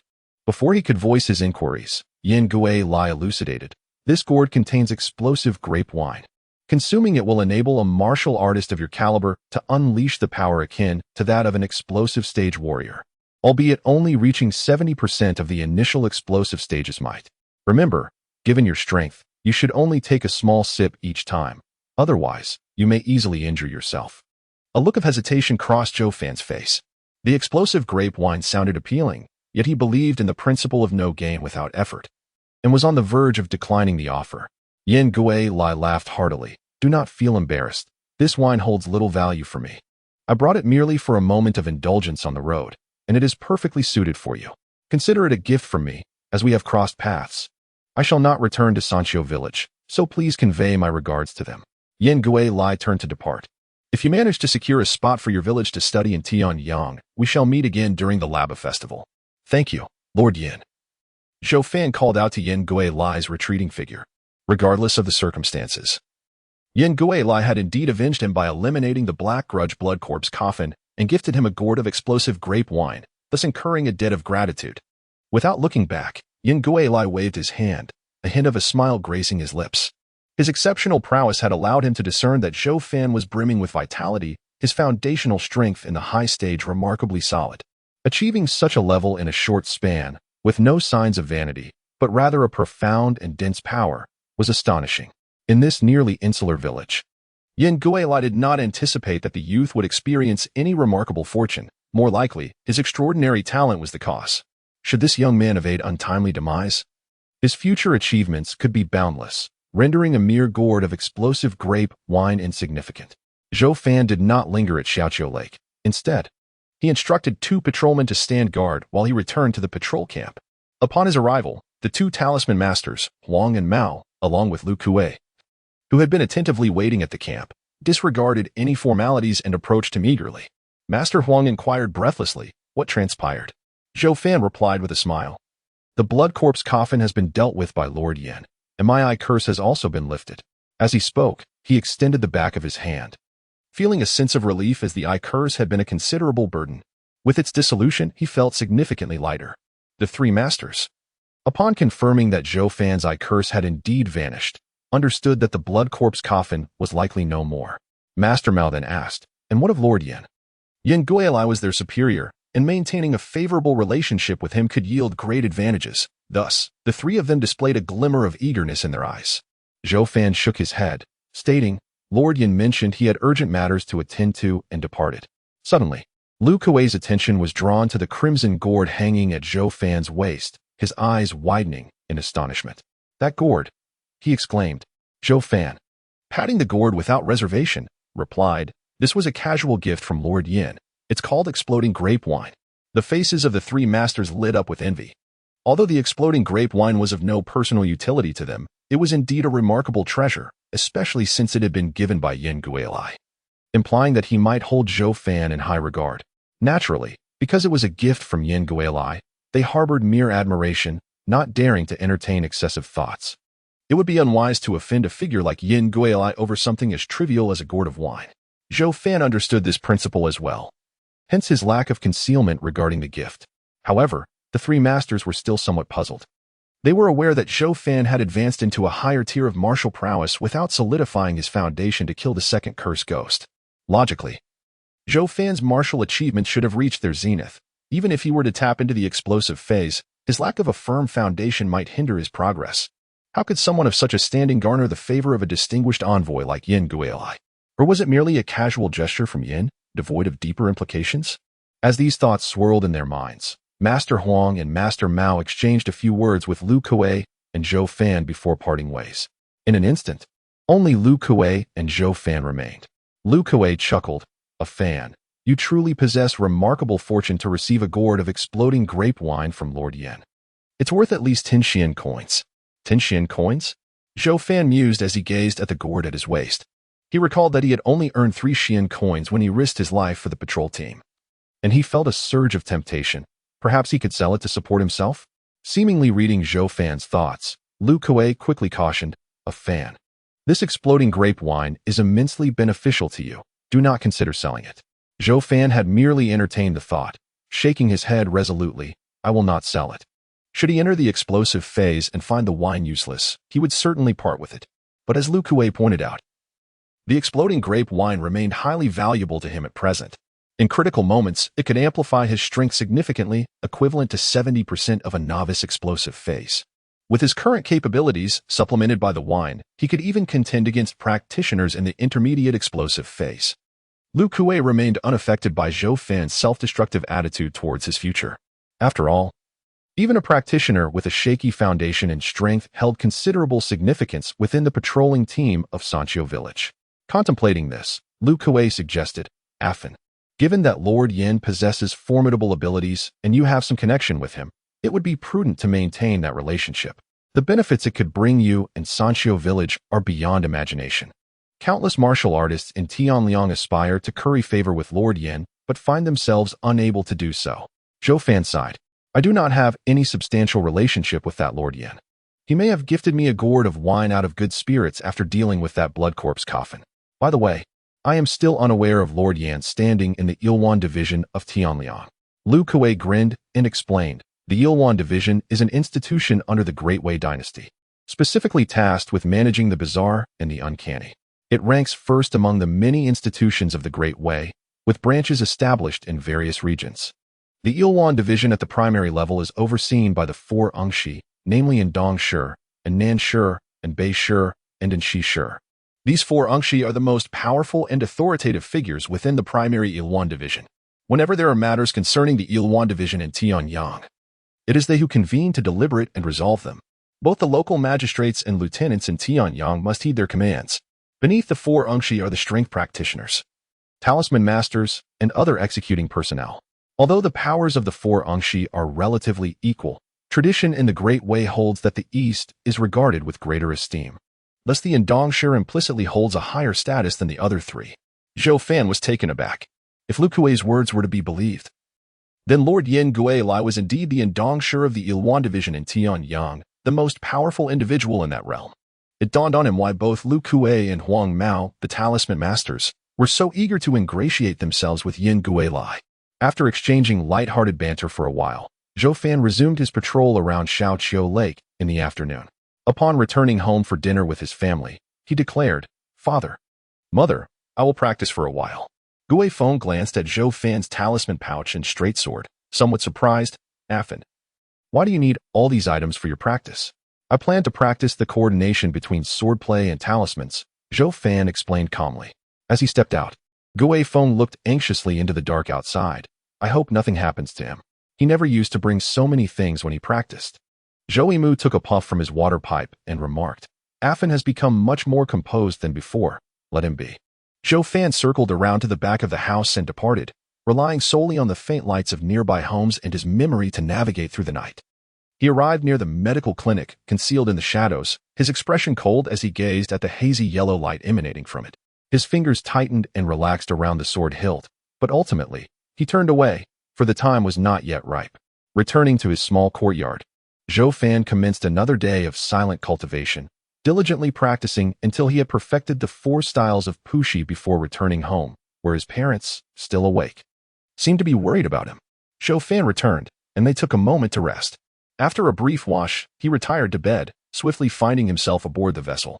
The fog was absent that night, and Zhou Fan had no particular quest for it. Instead, he seized the heavy blade resting on the deck and commenced his practice of swordsmanship.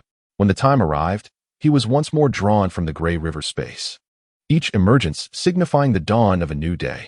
After a flurry of morning activities, he stepped outside to share laughter with the lean monkey before parting ways to patrol the camp. The morning passed uneventfully, but as noon approached, while Zhou Fan was honing his blade, a piercing whoosh echoed from the sky nearby. Zhou Fan's gaze sharpened as he turned to investigate, and after the sound, there was a resounding explosion. With a cold expression, Zhou Fan dashed towards the direction of the signal flare, followed closely by his companion. The scene of the incident was unmistakably the rice field Zhou Fan had previously patrolled. A considerable number of patrolling team members had already gathered there, including Zhishinshin and Lu Kuei. Zhou Fan frowned and halted, maintaining his distance from the others. The patrol team formed a circle, and as he approached cautiously, he discerned the grim sight at its center. There lay 2 deceased patrol members, each clutching a long spear that had been thrust into the other's body. Their forms were marred by countless crimson punctures, their eyes wide open in a furious glare at one another, blood seeping from their wounds and staining their garments. Lu Kuei and the others stood motionless, the strange entity likely having fled. Lu Kuei spoke in a low tone, applied the detection talisman to them. This was a precautionary measure to ensure that no lingering malevolence clung to their bodies. 2 team members carefully approached, spears in hand, affixing the talisman to the corpses. The talismans revealed no reaction. Seeing no issues, Lu Kuei directed, everyone except the captain, return to your posts. The remaining patrol members quickly dispersed, leaving only Lu Kuei, Zhishinshin, and Zhou Fan. Zhou Fan inquired, who fired the signal flare? Did anyone see the entity? Lu Kuei shook his head, I fired the signal. I discovered them first, and they were already dead by the time I arrived. I did not witness the entity. Zhou, gazing at the bloody remains, frowned. Before their death, they engaged in mutual slaughter. It's likely that one or both were possessed by the entity. Otherwise, they would not have met such a fate. The entity killed them and subsequently fled. Lu Kuei's expression shifted. This is bad. Could it have entered the village? There had been prior instances where entities killed patrol members, breaching defenses and infiltrating the village, causing significant casualties in Sanqiu village. Zhou unsheathed his sword. I will lead a search to see if we can locate it or them. The use of them implied there could be more than one. As Zhou's figure faded into the distance, Zhou Fan remarked, I will go to examine the bodies. After Zhou Fan finished speaking, he cast a glance at Lu Kuei, who nodded in acknowledgement, indicating that he would keep a vigilant eye on their surroundings. Zhou Fan unsheathed his blade, affixing a small flame talisman to its back, and cautiously approached the lifeless bodies. Despite having utilized a divination talisman, he remained wary, for while such symbols are often reliable, their accuracy can occasionally falter. The inaccuracies, however rare, could prove fatal, and Zhou Fan was certainly not willing to gamble his life on such uncertainties. As he drew closer, he observed that the two corpses were still dripping blood, exhibiting no signs of movement. Zhou Fan did not relax his guard.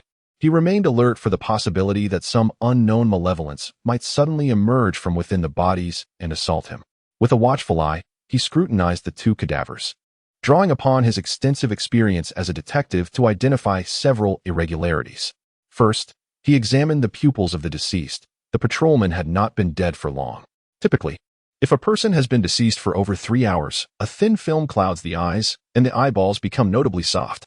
In this case, it was evident they had not been dead for more than an hour. The early signs of rigor mortis would manifest in the facial and ocular muscles after an hour, yet neither showed any indications of such. Additionally, the condition and hue of the blood corroborated Zhou Fan's assessment. This indicated that they had encountered some malevolence during their midday rest, leading to a deadly confrontation that resulted in mutual destruction. Upon reaching this conclusion, he further examined their bloodied faces, noting the contorted expressions of hatred and rage, their gazes fixed intensely upon one another. Analyzing their expressions, Zhou Fan found that interpreting the emotions of the deceased was far simpler than that of the living. The faces reflected only animosity, anger, and enmity, conspicuously devoid of one essential sentiment. The absence of fear was particularly striking. Ordinarily, one encountering malevolence would retain some trace of fear.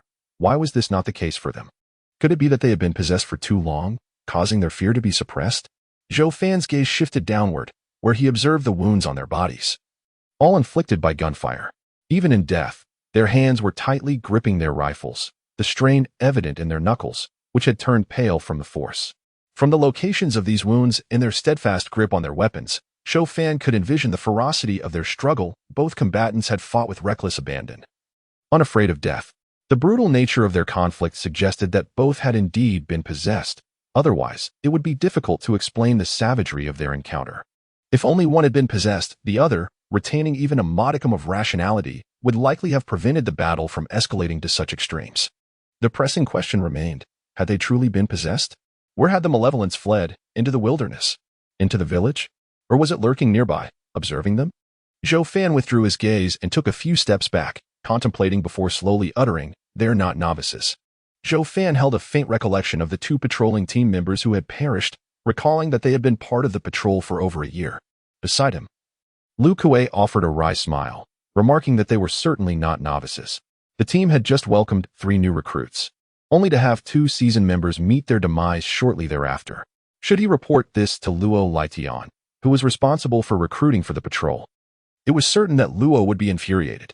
The more fatalities that occurred within the patrol, the higher the cost of recruitment became. After all, few were willing to lay down their lives for monetary compensation. This news would likely spread quickly, either instilling fear in prospective villagers or leading to exorbitant demands for service. With a serious expression, Lu Kuei insisted that they must ensure the patrol team was fully staffed, for it served as the village's frontline defense. Should that line falter, survival would be in jeopardy for all. According to village customs, if recruitment proved impossible, they would resort to conscription. However, this approach was fraught with more drawbacks than benefits and was rarely employed unless absolutely necessary. Lu Kuei found Zhou Fan's inquiry about whether the deceased were newcomers to be somewhat abrupt. However, the distinction held significant importance for Zhou Fan. He elaborated to Lu Kuei that in the face of an overwhelming and bizarre threat, their protocol was to promptly notify fellow team members, being seasoned veterans. These two should have been aware of this, yet their failure to act indicated that their situation had been unexpectedly dire, leaving them no time even to deploy a distress signal. Zhou Fan had himself experienced such abrupt assaults, once when Zheng Jinmu was possessed, and another time at Shaoqiu Lake, when he was ensnared by the prisoner of mud. He understood all too well. Lu Kuei frowned, acknowledging, if that is the case, it indeed seems plausible that a possessing aberration was involved. Zhou Fan gazed at the golden rice fields, observing that the grains were ripening and the harvest was drawing near. Suddenly, he queried, has the rice child not come today? In previous patrols, the rice child would invariably frolic around at this hour. Struggling to follow Zhou Fan's train of thought, Lu Kuei shook his head, stating, I haven't seen it. Perhaps it won't come today. Its absence was not particularly unusual, as the rice child's appearance did not adhere to any predictable logic. Zhou Fan continued to observe the fields, reminiscing, do you remember my first encounter with the Black Wanderers? Brother Lu? Lu Kuei, somewhat exasperated, responded, how could I forget? It was not long ago. Zheng Jinmu was possessed by the killing grass, and you subsequently overcame it. Zhou Fan acknowledged the brevity of time since that incident, recalling two specific details vividly. The first was that when the possessed black leopard, infused with killing grass, had arrived, the rice child had immediately retreated. Lu Kuei chuckled, shaking his head, that is hardly surprising. It is quite natural for the white wanderers to fear the black. Zhou Fan agreed, but added, what I wish to suggest is that the rice child's absence might indicate that the creature responsible for the deaths of our comrades is lurking within the rice fields. I suspect it hasn't left. If it hasn't entered the village, it must be lingering nearby. The only vicinity outside the encircling barrier is the rice fields. Lu Kuei's expression subtly shifted as he cautiously gazed at the rice field. Under the relentless sun, the grain shimmered like scattered gold dust. Yet, the mere thought of the eerie presence that might lurk within those fields rendered him unable to appreciate the beauty, leaving him with a chilling unease. Affin. If we were to rely solely on the absence of the rice spirit, it would hardly suffice as proof. Given the vastness of the field, if it were concealed within, locating it would be no simple task. Lu Kuei spoke in a low voice. Eerie presences in the rice field? The elder brother exhibited little reaction, evidently unaware of any such unsettling presence. Zhou Fan observed the elder brother's response and interjected, it's not just today. Have you encountered the rice spirit at all during this period? Lu Kuei pondered briefly, then shook his head. I can't recall exactly. The rice spirit, being a benign entity, rarely commands my attention. Furthermore, I do not traverse the rice fields daily. Zhou Fan was not surprised by Lu Kuei's response.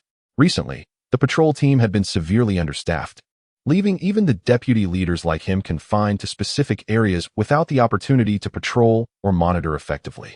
Gazing at the rice field, its golden ripples dancing in the warm breeze, Zhou Fan remarked, I recall two details. The rice spirit is merely the first. The second detail serves as evidence confirming the presence of something eerie in the rice field. This detail pertains to Zheng Jinmu. What does Zheng Jinmu have to do with this? Lu Kuei's face registered astonishment. As Zhou Fan conversed with Lu Kuei, he simultaneously organized his thoughts, his expression growing grave as he gestured, let us retreat for now. Lu Kuei had no objections to this suggestion. They swiftly distanced themselves sufficiently before halting. Zhou Fan frowned. Even this distance may not guarantee our safety, but it will have to suffice. We cannot allow the rice field to slip from our sight. Lu Kuei inquired, Affin, what do you truly know? Zhou Fan replied solemnly, do you recall why Zheng Jinmu became possessed by the luwu grass? Initially, we all assumed it was due to his greed for the pelt of that black leopard, but I had my doubts. In the brief time I spent with him, Zheng Jinmu struck me as a notably cautious individual. Would he genuinely rush into the rice field for a mere leopard skin? The patrol team is well aware that eerie entities can stealthily approach under the guise of seedlings. Lu Kuei paused momentarily, then quickly asserted, the Zheng Jinmu I know would never act in such a manner. At the time, I thought he might have been driven by greed. Yet even the most avaricious would not engage in such folly. Something indeed feels amiss. Zhou Fan's expression grew serious. In retrospect, we may have been somewhat conceited. Zheng Jinmu's abrupt dash into the rice field could be attributed to some form of eerie control, rendering him reckless. However, the luwu grass, which merely embodies possession, could not achieve this. It is likely that another eerie entity was present in the rice field at that time. Following the incident, Zhou Fan had taken the initiative to consult with members of the patrol team regarding the luwu grass, not entirely ignorant of its nature. Though he had not contemplated it deeply at that moment, Lu Kuei felt a slight tingling on his scalp and admitted, the luwu grass indeed lacks such abilities. I understand your implication. You suggest that Zhang Zhenmu was driven into the rice paddies by a peculiar entity that can exert control over individuals, resulting in his demise. Do you also suspect that the two team members today were similarly affected? Zhou Fan nodded. I suspect that the entity residing in the rice paddies possesses the capacity to control individuals, yet I remain uncertain of the method it employs. I believe that for one to be controlled, it must either be possessed, leading to the commandeering of one's body, or it must wield some extraordinary power that influences our minds. Once ensnared by its control, one may lose self-regulation and dash recklessly into the rice fields, or, as witnessed with the two team members, engage in self-destructive behavior. If such an entity indeed exists, the fact that it has lingered in the rice paddies since Zhang Zhenmu's death implies it may have claimed the paddies as its territory, driving away the children of Baijudo. Its potential to harm us could stem from perceiving our presence as an intrusion into its domain. Some entities exhibit territorial instincts akin to fierce beasts. Lu Kuei remained silent for a moment, contemplating the lingering doubts. He inquired, however, I recall you mentioning that Zhang Zhenmu managed to escape the rice paddies after your warning, indicating he had not been entirely controlled. Yet, the two team members fought amongst themselves, suggesting they had succumbed to complete loss of control. Why is there such a stark contrast? Zhou Fan raised an eyebrow. I too find this perplexing. However, if I were to speculate, it may be that the entity's control over us, whether through possession or mental manipulation, necessitates certain conditions to be met. The longer we remain in the rice paddies, the more susceptible we become to its influence, which is why I suggested we retreat to this location. This entity is certainly not omnipotent. Otherwise, Zhang Zhenmu would not have managed to break free, and it would not have taken so long for two patrolling team members to be slain. Regarding Zhou Fan's conjecture, Lu Kuei still appeared puzzled, but you were also with Zhang Zhenmu in the rice paddies. Why were you not affected? This question caused Zhou Fan to furrow his brow. He had pondered the same notion. Perhaps because of his status as a martial artist, the entity could not exert control over just anyone. However, he felt unable to share this reasoning with Lu Kuei, having previously claimed that he had transcended his limits in the face of life and death, and the explanation regarding martial artists seemed far-fetched to him. Zhou Fan could only respond, I am uncertain as well. Do you believe, as I do, that such an entity exists within the rice paddies? Lu Kuei hesitated before replying, we have yet to encounter this entity, but your speculation seems quite plausible. If such an entity truly occupies the rice paddies, claiming it as its territory, it would spell disaster. The harvest of millet is imminent, and this is the village's sole rice field. If we cannot identify that entity, the process of harvesting will become troublesome. At this juncture, Lu Kuei's voice grew urgent. We must locate that entity, eliminate it, or drive it away. If we fail to successfully complete the summer harvest of rice, Sanqiu village will suffer a loss of half its grain yield this year, an unimaginable setback for us. Zhou Fan fully comprehended this urgency and asked, having shared so much, can you deduce what kind of entity it might be?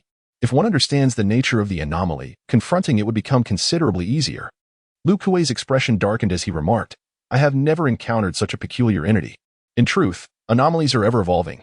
I would consider myself fortunate to identify one or two. Zhou Fan furrowed his brow and inquired, if that is the case, what shall we do? This anomaly has the power to manipulate individuals.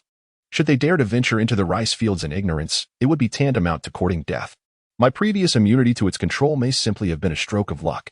Lu Kuei glanced at the rice fields and said, I shall fetch two esteemed elders. They might possess the knowledge we lack. A Fan, please remain here. Given the formidable nature of the anomaly in the rice fields, Lu Kuei had no choice but to seek assistance. After Zhou Fan agreed, he swiftly turned and ran towards the village. With Lu Kuei's departure, Zhou Fan was left alone in the rice fields. The scorching sunlight filtered through the foliage, occasionally interrupted by the chirping of summer insects. Most of Zhou Fan's attention was fixated on the fields, the silence of the rice paddies, upon confirming the possible presence of such an anomaly, induced a palpable sense of trepidation. After a considerable interval, Lu Kuei returned accompanied by the talisman master. Today, it is not Elder Huang's turn. I have dispatched someone to summon him, and he should arrive shortly, Lu Kuei informed Zhou Fan, maintaining a safe distance. What is the situation? Zhou Fan shook his head. There has been no change. Lu Kuei scrutinized the fields and observed, Zhou Shinshin's group is intensifying their search, yet they have yet to uncover anything. The lack of discoveries on Zhou Shinshin's part only heightened the likelihood of an anomaly lurking in the rice fields. The talisman master furrowed his brow as he gazed toward the fields, stating, "There are not many anomalies capable of possessing or controlling one's mind. Yet I am aware of a dozen or so. Given the circumstances you describe, it is exceedingly difficult to ascertain the exact nature of this anomaly. Let us wait for Huang to arrive. He may have insights." After a brief wait, Master Huang also arrived. After listening to the descriptions provided by Zhou Fan and the others, he shook his head and said, "The information is too scant. I cannot deduce anything." Lu Kuei inquired, "Esteemed elders, what shall we do now?" The experiences of the two talisman masters in dealing with anomalies surpassed those of Zhou Fan and his companions. Exchanging glances, the talisman master pondered before suggesting, "Standing here feels rather distant. Let us move closer to observe. After all, these are merely your conjectures, and neither Huang nor I have witnessed it firsthand." Zhou Fan countered, "However, if we approach, we risk being controlled by that entity." In ignorance, the danger seemed negligible. But now that we possess a theory, advancing further could lead to unforeseen consequences. The talisman master stroked his long, white beard thoughtfully and replied, "Fear not. From what you have described, this anomaly does not appear to possess formidable control over individuals. We should be able to avert danger." He then retrieved 4 yellow paper talismans from his pouch, each 3 fingers wide. These are high-grade anti-evil talismans, effective in preventing the anomaly from possessing us or employing unseen methods of attack. The talisman master, with a hint of concern, explained, "If this talisman were to ignite unexpectedly, it would signify that something is attacking us. Once you have used it, please return it to me." Zhou Fan gazed enviously at the talisman in the talisman master's hand. He had come to understand that talismans are categorized into 3 ranks, yellow, blue, and purple, based on the color of their emitted light at the time of use. Each rank further divided into 3 grades. The dimly glowing ones are of the lowest grade, the brightly glowing ones are of middle grade, and the brilliantly glowing ones are of the highest grade. The small flame and small lightning talismans he had previously acquired were both of the yellow rank, lower grade, whereas this banishing talisman was of the yellow rank, upper grade. Such talismans are exceedingly rare and precious. They can effectively prevent unseen attacks or possession by malevolent entities. This is somewhat akin to the divination talisman, yet the distinction is significant. The divination talisman can only detect possession or curses, while the banishing talisman actively preempts such attacks. Crafting such talismans is no simple task. Otherwise, the talisman master would not have emphasized the necessity of returning it after use. He brought his cherished talismans upon hearing of the existence of malevolent entities capable of possession, distributing them among Zhou Fan and his companions. Zhou Fan, contemplating the utility of such talismans, resolved that if an opportunity arose, he would endeavor to procure a few from these 2 masters. The 4 of them affixed the talismans to their arms, the yellow paper talismans radiating a brilliant golden light. This way, should the talismans behave abnormally, they would be immediately alerted. I must remind you that this banishing talisman, like the divination talisman, is not infallible, so you must remain vigilant. If you notice anything amiss, speak up promptly, the talisman master cautioned with a serious expression. Zhou Fan and Lu Kuei nodded in agreement, recognizing that no method guarantees absolute safety, and that possessing this means was already a considerable advantage. Zhou Fan cast another glance at the unfortunate individual at their feet, feeling a pang of worry for him, who lacked a banishing talisman, fearing he might fall victim to an attack. However, he reasoned that any cunning malevolent entity would likely not choose a dog as its target. The 4 returned to the edge of the rice field. The 2 talisman masters briefly surveyed the 2 corpses, their blood having begun to coagulate, and then turned their attention to the golden rice paddies, their expressions grave. If a malevolent entity were indeed concealed within the rice field, failing to uncover it before the summer harvest would pose significant complications. Their urgency stemmed from the implications for the rice field. It was not merely a matter of a few grains of food, but the diminished yield from Sanxio village would adversely affect their examination results. Zhou Fan furrowed his brow, fixated on the rice paddies, contemplating how to unearth the lurking malevolence. The atmosphere was heavy with concern, and the talisman master inquired of Zhou Fan, "What do you believe the malevolence is possessing someone or attempting to control them through mental assault? After all, you were the first to suspect an issue with the rice field. I would like to hear your thoughts. Understanding how it attacks could potentially eliminate some suspects." Zhou Fan pondered for a moment before responding. "I lean towards the idea that it controls individuals through mental assault. When I stood beside Zhou Fan, I was vigilant, yet I detected no anomalies. Moreover, if we consider the possibility of being possessed by a malevolent spirit, I would like to inquire whether it is feasible for an individual to be under the influence of two distinct entities.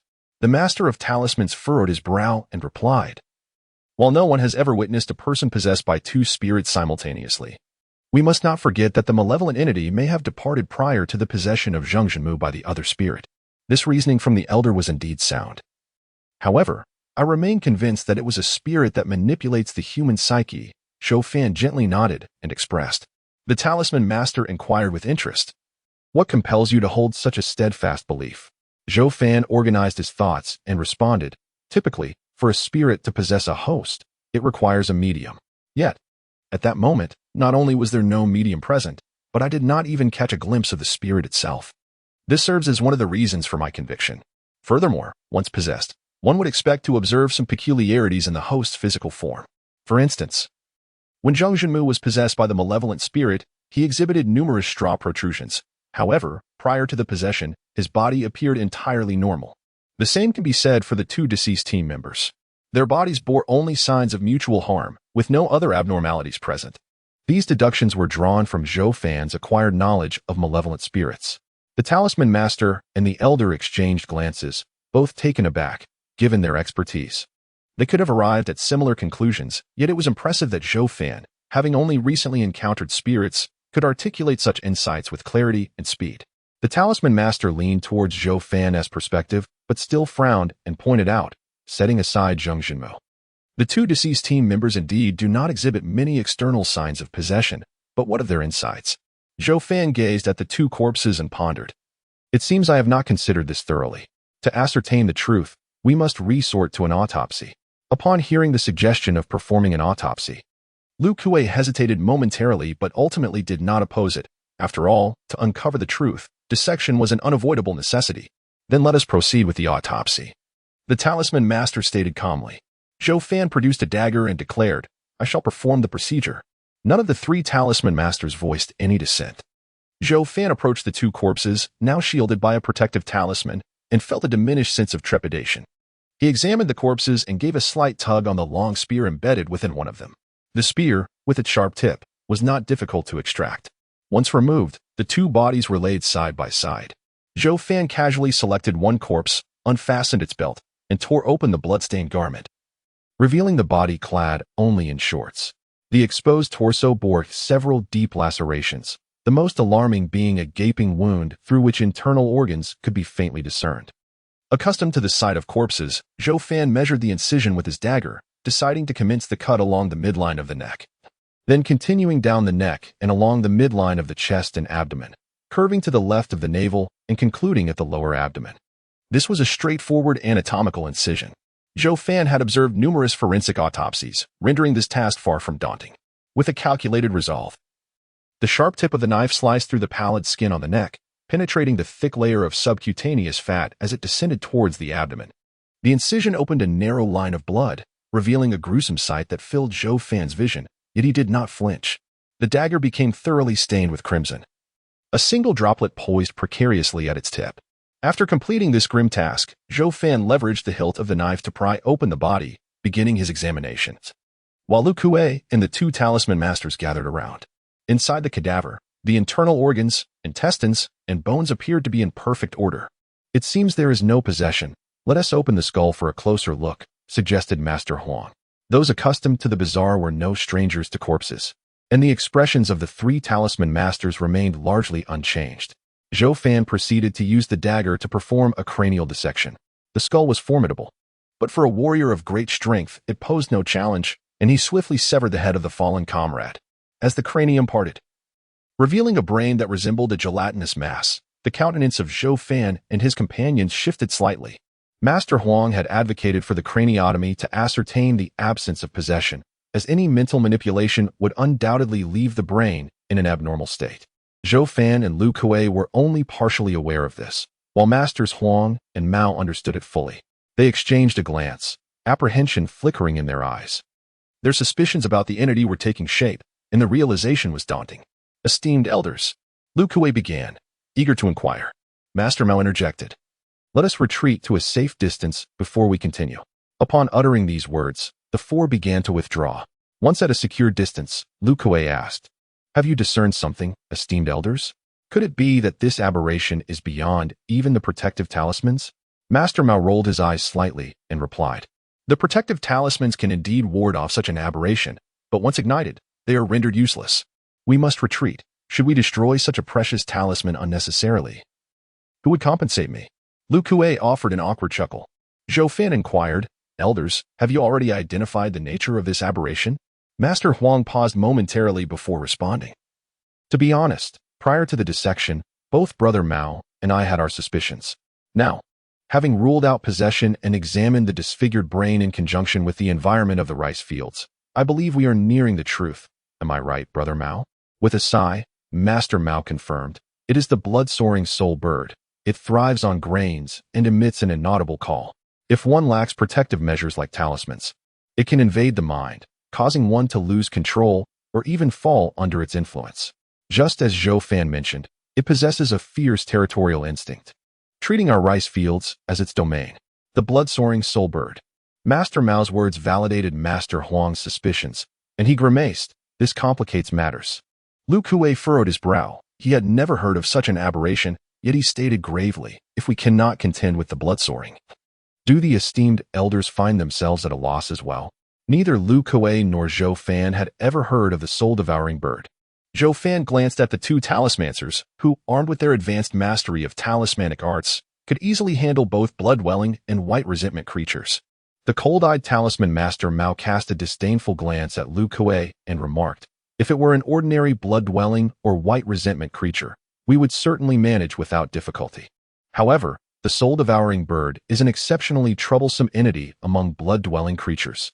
It resembles an ordinary small bird, no larger than a fist, and aside from its soul-attacking cry, it possesses remarkable speed. Its diminutive size and rapid flight make it incredibly elusive. Moreover, it is fiercely protective of its territory. If it senses danger, it will swiftly flee, only to return shortly after. Once it emits its cry to attack us, we will lose a talisman of banishment, and this cycle will persist, draining our resources while it remains unscathed. We simply cannot afford such a depletion." Lu Kuei was taken aback. If that were the case, the situation was indeed quite precarious. Zhou Fan pondered for a moment and suggested, "If it is a bird-type creature, is there no net or similar device that could ensnare it?" The yellow talisman master replied, "The method you propose has been considered by others, who even devised a talismanic net to capture the soul-devouring bird. However, given our current talisman-making skills, it would take us several months to complete it. A regular fishing net would be utterly ineffective against it. Not to mention, if we were delayed even by a month, the summer harvest of rice would all fall to the ground and rot. Time is simply not on our side." Furrowing his brow, Zhou Fan inquired, "Aside from the talismanic net, is there truly no other method?" The talisman master Mao, lost in thought, responded, "There is a rather rudimentary approach. The soul-devouring bird is fond of grains mixed with human blood, which we could use to lure it in. However, we would only have one chance.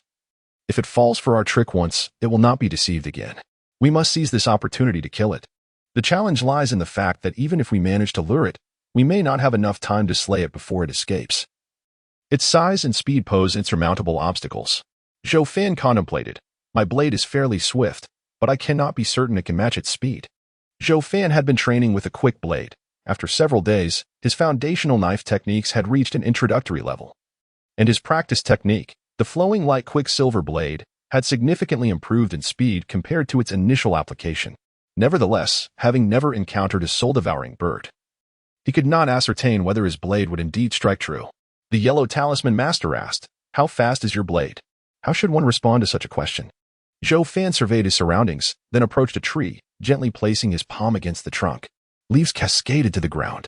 He hesitated to draw his blade, his right hand resting on the hilt until the last leaf floated down before him. In a flash, his blade gleamed, cleaving the leaf in two as it fell to the earth. Yet his blade remained sheathed, as though it had never been drawn. Remarkable speed.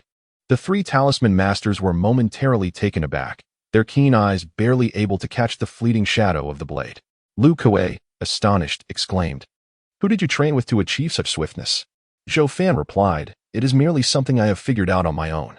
Zhou Fan casually remarked that this was the culmination of his unwavering focus in a state of stillness. In reality, it was executed with a touch less speed. He pondered whether it would suffice. It should be adequate, nodded the talisman master, Mao. Lu Kuei cast a skeptical glance at Zhou Fan, doubting that mere conjecture could yield such a swift blade. Yet, as Zhou Fan remained reticent, he chose not to press further. In truth, it was not just Lu Kuei. Even the two talisman masters, Huang and Mao, had their own speculations regarding Zhou Fan's swift blade, suspecting it might be the technique imparted by the esteemed Lord Yan Gui Lai. Given that it was a private lesson from the Lord, Zhou Fan was reluctant to disclose any details, and they, of course, refrained from inquiring further. Unbeknownst to Zhou Fan, the conjectures of the three were unfounded. He could not perpetually conceal his true capabilities, and being discovered would bear little consequence. With such a rapid technique at his disposal, a measure of caution should enable him to vanquish the soul-collecting bird, the yellow talisman master mused, feeling somewhat reassured. Lu Kuei chuckled, declaring his archery skills to be quite proficient, and offered to provide support to Captain Zhou with his bow. That would be splendid, replied Mao. Zhou Fan had no objections to this arrangement. After a brief discussion, the four decided to act promptly to avoid unnecessary delays. Lu Kuei went to fetch his bow and arrows, while Zhou Fan collected grains from the rice fields and procured human blood from the corpse. As he mixed hundreds of grains with the blood, Lu Kuei returned with his bow, accompanied by the previously searching Zhou Shenshun. Zhou Shenshun shot a cold glance at Zhou Fan, but said nothing. Lu Kuei began affixing small flame talismans onto the arrows, each of the 3 iron arrows adorned with a single flame talisman. It was not that Lu Kuei was reluctant to use more talismans, rather, each iron arrow could only withstand the power of 1 flame talisman. The 2 talisman masters, Huang and Mao, possessed mid-tier yellow talismans, but the iron arrows, being of inferior quality, could not bear their strength. The yellow talisman master shook his head, stating, "The soul-collecting bird is not particularly robust, yet it is still a blood-level aberration. Your arrows will not be sufficient to harm it." Lu Kuei responded with resignation, "There is little we can do. If we can hinder its movements, that would be commendable. The remainder rests on Captain Zhou." At that moment, Zhou Fan had already affixed 2 flame talismans to his blade. Once prepared, he carried a clay basin filled with the mixed blood and grains toward the edge of the rice field. Upon reaching the boundary of the field, he crouched low and swiftly darted into the rice paddies. He did not venture deeply. Instead, he placed the basin on the field's edge and bent low, blending into the verdant sprouts, striving to steady his breath as he unsheathed his straight blade. Lu Kuei crouched at the field's boundary, his talisman arrow drawn taut on the elm longbow, aimed squarely at the basin. The others stood behind Lu Kuei, hesitant to move forward, fearful of disrupting this imminent hunt. The surroundings, save for the rustling of the rice stalks in the breeze, were eerily quiet. Almost lying in the field, Zhou Fan patiently awaited the soul-collecting bird, aware that it might or might not appear, but determined to give it a try.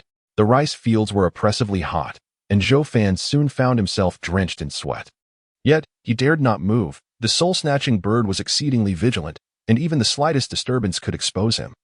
Most of Zhou Fan's attention was focused on the earthen basin before him, with a small fraction directed towards the protective talisman affixed to his left arm. Without that talisman, he would not have dared to venture into the rice paddies. The most terrifying aspect of the soul-snatching bird was its soundless call, undetectable to the human ear. One could be silently attacked without warning, and by the time they became aware, it would be too late. Approximately the time it takes to brew a cup of tea later, at the edge of the rice field, among dozens of straw figures, one of the scarecrows suddenly stirred. A fist-sized black-feathered bird emerged from the straw atop its head. Those standing near the boundary, including Lu Kuei, were taken aback. They had not anticipated that the soul-snatching bird would conceal itself on the scarecrow's head. The bird, devoid of a beak, appeared quite peculiar, its blood-red eyes darting about before it flapped its wings and descended toward the rice field. In an instant, it became a mere shadow, appearing beside the earthen basin, fixated on the crimson rice within. As its claws grasped the edge of the basin, Zhou Fan, who had been crouching in wait, finally caught sight of the soul-snatching bird. His gaze sharpened, and he swiftly swung his knife. Prior to the bird's descent, Zhou Fan had envisioned numerous cutting techniques in his mind, allowing him to act without hesitation. Any delay could have resulted in discovery by the bird. The position of the soul-snatching bird aligned perfectly with his envisioned strike, enabling his blade to move swiftly, so fast that it produced no sound. As it sliced through the rice seedlings, they remained intact, yet the knife landed just before the bird. However, even this rapid strike did not go unnoticed. The bird flapped its wings sharply and dove toward the center of the basin, narrowly evading the horizontal slash. Once past that blade, it could soar away at great speed, emitting a soundless call that eluded human hearing. Infuriated by the audacity of this attacker, the soul-snatching bird sought to eliminate him. The edge of Zhou Fan's talisman on his left arm began to smolder, a pale yellow flame flickering with dark ash. All of this transpired in an instant, and only a slowed-down perspective could capture the sequence of actions. The soul-snatching bird disregarded whether its silent call had any effect. It took flight, attempting to distance itself from this perilous human. At that moment, a crimson iron arrow suddenly shot forth, aimed directly at the soul-snatching bird. The bird, keenly attuned to the sound of the speeding arrow, felt the air shift, and, using the wind generated from the arrow's trajectory, tilted its body slightly to evade the projectile with ease. However, this momentary pause in flight provided Zhou Fan with the opportunity he needed. His knife arced back with great speed. As a swordsman, Zhou Fan had anticipated the possibility of his initial strike failing, and thus had already devised a plan for a follow-up strike in his mind. The second strike, equally premeditated, was executed with remarkable swiftness, matching the first in speed, slicing through the air without a whisper, leaving only a fleeting shadow of the blade in its wake. The soul-catcher bird, swift as the wind, evaded one arrow, but without the force of a following breeze, it could not escape the second strike. The blade, painted with flames, cleaved through its peculiar crimson head. The soul-catcher bird split into two segments, plummeting towards the rice fields, its body igniting in crimson flames, gradually reducing to ashes. At that moment, seedlings around Zhou Fan began to break and fall upon the fields. Lu Kuei and the others rushed over, their vision unclear, unaware of the soul-catcher bird's fate until they approached and beheld the small, burning remnants of the creature. Zhou Fan's face revealed signs of fatigue as he sheathed his blade. These two extraordinarily swift strikes represented the limits of his capability. Well, that was truly splendid. Lu Kuei laughed heartily, delighted that they had managed to slay the notoriously troublesome soul-catcher bird. Zhou Fan remarked, "It should be considered a close call. Had it not been for that earlier arrow, it would have evaded me." The yellow talisman master smiled. Captain Lu's arrow was indeed effective. But the crux of our success lies in Captain Zhou's knife technique. Without such speed, we might not have been able to execute this hunting plan at all. The talisman master, observing the charred remnants of the anti-evil talisman on Zhou Fan's left arm, exhaled in relief. To have slain the soul-catcher bird at the cost of merely half a talisman is indeed a commendable achievement. Zhou Shen remained silent.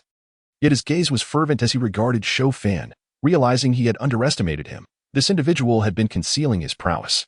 Such remarkable speed in his strikes would have made it impossible for Zhou Shen, with his swordsmanship, to evade. This was undoubtedly a formidable rival. With the soul-catcher bird slain, the dilemma of the rice fields was resolved. The two corpses were collected by willing team members, and the team provided additional compensation to the family of the member who had been dissected. After attending to these matters, Zhou Fan returned home. After dinner, he ventured to the small courtyard behind his house, practicing the 4 forms of his hunting technique. He then retrieved a red porcelain vial containing 3 solar flame pills. As the issue with the cursed spirits remained unresolved, he had refrained from cultivating the solar flame energy, but now the time had come. Given that the cultivation of solar flame energy could not be undertaken lightly during perilous patrols, Zhou Fan decided to reserve this practice for the tranquil hours of the night. Recalling the method for cultivating solar flame energy stored within his mind, he sat cross-legged and swallowed the 3 pills one by one, closing his eyes. Moments later, deep crimson flames erupted from his palms. Zhou Fan, eyes tightly shut, furrowed his brow as the twin flames danced in the darkness, alternating between brilliance and dimness, flickering like a breath in and out. With his eyes closed, Zhou Fan focused his entire being, drawing symbols in his mind as described in the teachings of solar flame energy, the patterns scattering throughout his body, immersing him in a profound state. After the burning of half a stick of incense, the twin flames in his palms gradually subsided and extinguished. In the darkness, Zhou Fan opened his eyes. His pupils briefly ignited with faint sparks that quickly faded away. He spread his clenched fists, revealing 2 identical red, hook-like runes nestled in his palms. After observing the crimson symbols intently for a moment, he suddenly clenched his fists. Deep red flames surged upward, not overly vigorous, yet perfectly enveloping the edges of his fists, with small flickering tongues of flame dancing around. The flames soon extinguished, and he rose, drawing a straight sword. The flames from his palms cascaded along the hilt, completely enveloping the blade. the deep red flames at the tip swaying gently. Zhou Fan's expression turned to one of astonishment. Indeed, the yang fire qi was extraordinary, seamlessly merging with his fists and weapon. Although its current power was comparable to that of the minor flame talisman, it held the potential for gradual growth. The yang fire qi was a unique force, distinct from the elemental energy he absorbed for body refinement. According to the ancient texts, it was a flame cultivated from the essence of fire present in the air. Drawing upon 3 yang fire pills, Zhou Fan was endowed with the strength to inscribe the yang fire patterns within his body. Once these patterns were etched, his hands bore 2 red hook-like runes, through which the fire essence was released. His daily cultivation relied on the yang fire patterns absorbing and refining the fire essence, thereby replenishing and enhancing the flame's potency. Moreover, the yang fire runes shielded his body from the flame's corrosive effects. This martial technique far surpassed Zhou Fan's expectations. His only regret was that the limited quantity of yang fire qi could only serve as a modest means of offense, unable to envelop his entire being for defense. If it could, its efficacy in combat would be exponentially magnified. Nevertheless, it was a considerable achievement, especially since the yang fire qi could be synergistically utilized with minor flame talismans. This synergistic application was paramount. With the yang fire qi, his capacity to inflict harm upon adversaries would significantly increase. Now that he had grasped the fundamentals of yang fire qi, it was time to embark on certain endeavors. After contemplating for a while, Zhou Fan concluded his training and returned to his quarters. Upon drifting into slumber, he found himself in the gray river space. Yet the misty figure was absent from the boat. He called out several times, but the mist did not appear. With a sigh of resignation, he reflected on his previous intentions to slay a bloodwalker that day, which would have yielded him 4 gray worms, equivalent to 2 fish baits. He had hoped to fish that night to further bolster his strength. It became evident that merely calling for the mist would not summon it. He needed to learn from this experience and incorporate the possibility of the mist's absence into his plans for fishing. Otherwise, not being able to locate someone when he desired to fish would pose a considerable inconvenience. Zhou Fan set aside these thoughts, recognizing that practices requiring energy absorption, such as the yang fire qi and the 12 tiger forms, were ill-suited for the gray river space. He could only continue honing his foundational swordsmanship and wind chase technique. When the time came, Zhou Fan autonomously exited the gray river space. "Mother and father, after your shift tonight, I have matters to discuss with you. Please return home early," he said during breakfast. "What matters?" Gui Feng inquired, her face etched with curiosity. Zhou Fan merely stated that time was of the essence and that they would discuss matters later in the evening. He gathered his patrolling items and departed with his companion. Zhou Fan had long contemplated that it was time to address certain matters candidly with his parents. The daytime patrol passed without incident, and the day concluded peacefully. After his shift, Zhou Fan returned home early. During dinner, Gui Feng persistently inquired about the nature of Zhou Fan's intended discussion, while Zhou Yimu regarded him with curiosity. Zhou Fan tactfully suggested they eat first, promising to share his thoughts afterward. Noticing Zhou Fan's solemn demeanor, both Zhou Yimu and Gui Feng felt a twinge of anxiety. The family hastily finished their meal, and Zhou Fan assisted Gui Feng in clearing the dishes before they retreated to the small hall. The hall was illuminated solely by a single oil lamp, its wick, saturated with oil, casting a dim glow. Zhou Yimu, holding a black iron pipe, indulged in smoking. Zhou Fan closed the wooden door and took a seat on a stool. Gui Feng, sitting nearby, rested her hands on her knees, contemplating her increasingly mature and composed son, pondering what matter could weigh on his mind. The old dog lay in the corner, casting a glance at the family before promptly shutting its eyes to rest. With a serious expression, Zhou Fan glanced at Gui Feng and then at Zhou Yimu, softly stating, "Father, mother, I wish to discuss the incident concerning my injury." Both Zhou Yimu and Gui Feng's pupils quivered slightly. They had already harbored suspicions, yet they were taken aback that Zhou Fan was indeed broaching the subject. A silence enveloped the room until Gui Feng, with urgency, inquired, "A Fan, have you recalled something?" Zhou Fan shook his head, responding, "No, I cannot remember anything." Gui Feng, with concern, asked, "A Fan, do you feel any discomfort in your head?" "No," Zhou Fan reiterated, shaking his head once more. "Mother, I am in good health. I simply wish to understand the specifics of my injury. Whenever I inquire, you always seem evasive." Gui Feng exchanged a glance with Zhou Yimu before she replied, "What is there to discuss? You fell and injured yourself. We summoned a doctor for treatment, and then you recovered. That is all, so there is nothing more to say." Zhou Fan offered a wry smile. Mother, then tell me, where did I sustain my injury? Why did I have to convalesce at home for half a month after falling? Gui Feng hesitated before responding. You were playing carelessly in front of the door and fell quite severely, which necessitated a half-month recovery at home. However, you remained unconscious. How do you know you were ill for half a month? This was something Gui Feng had never disclosed to Zhou Fan. Zhou Fan replied, the thin monkey informed me. Mother, I was in a coma for half a month. Why did you prevent the thin monkey and Xiao Lu from visiting me? Upon awakening, Zhou Fan, due to his baldness, initially believed he had only been unconscious for 2 or 3 days. It was only upon questioning the thin monkey that he learned the truth. As for the lack of hair growth, it was simply that his parents wished to monitor his condition and had been continuously shaving his head. Gui Feng furrowed her brow and replied, being ill is not a trivial matter. You were not awake at the time, so we did not want them to disturb you. Zhou Fan sighed. Mother, you are deceiving me. Gui Feng's expression subtly shifted as she shook her head, saying, Affan, I am not deceiving you. Zhou Fan had prepared for this moment for quite some time. He would not allow Gui Feng to dismiss his concerns so easily. He cast a glance at the silent Zhou Yimu before speaking slowly. I know I am not injured from a fall. From any perspective, this does not add up. Was it Zhang He who urged you to deceive me? Gui Feng, somewhat flustered, replied, Child, what does this have to do with Dr. Zhang? Do not let your imagination run wild. You simply fell. Does he threaten you? Zhou Fan interjected coldly, furrowing his brow. The only person capable of coercing you must be me, your son. He uses me as leverage against you, does he not? Gui Feng insisted. Affan, why do you think this of Dr. Zhang? He has not threatened us. Truly, do not overthink it. Aren't you going to practice martial arts tonight?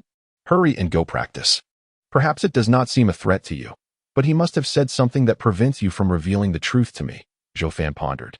Gazing at Gui Feng, she fell silent, her anxious eyes darting toward her husband, as if to convey that if he did not speak soon, she would not be able to endure any longer. Zhou Yimu stroked the water pipe, stating, Affan, our silence is for your own good. Do you believe that?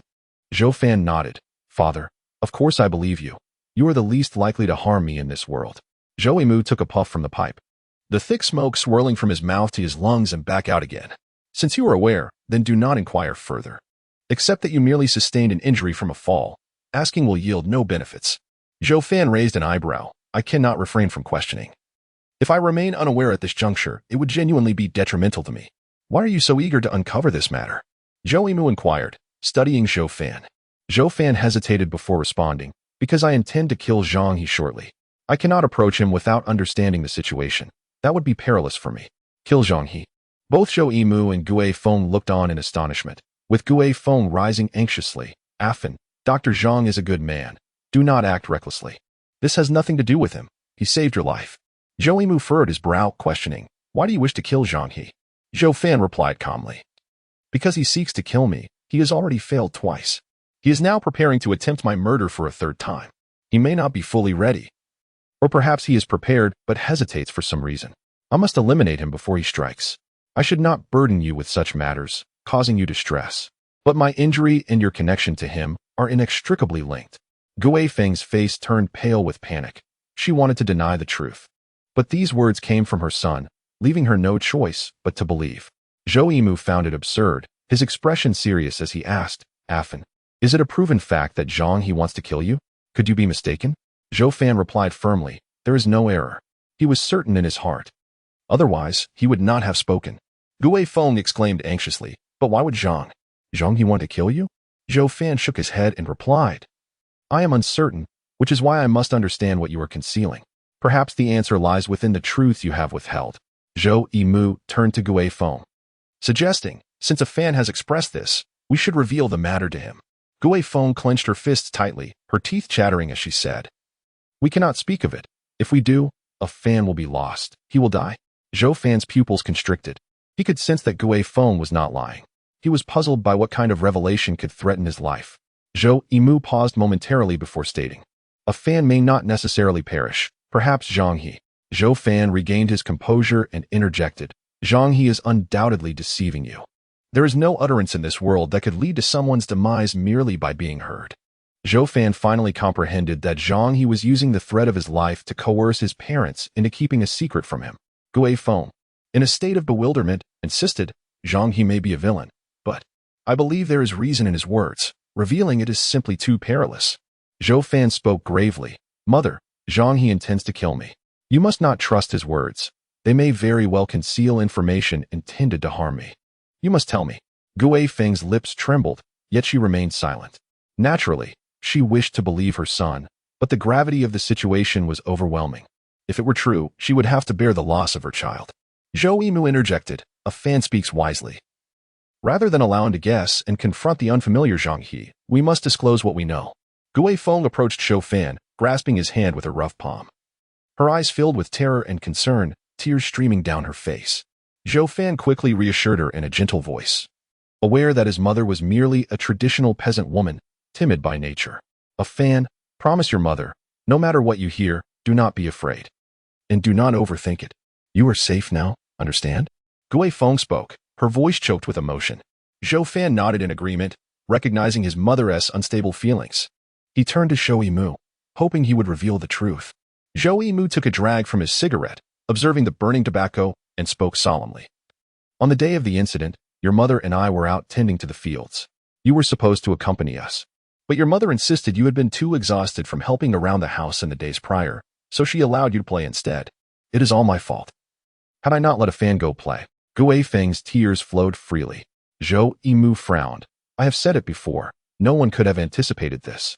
How can you blame yourself? Zhou Fan offered comfort.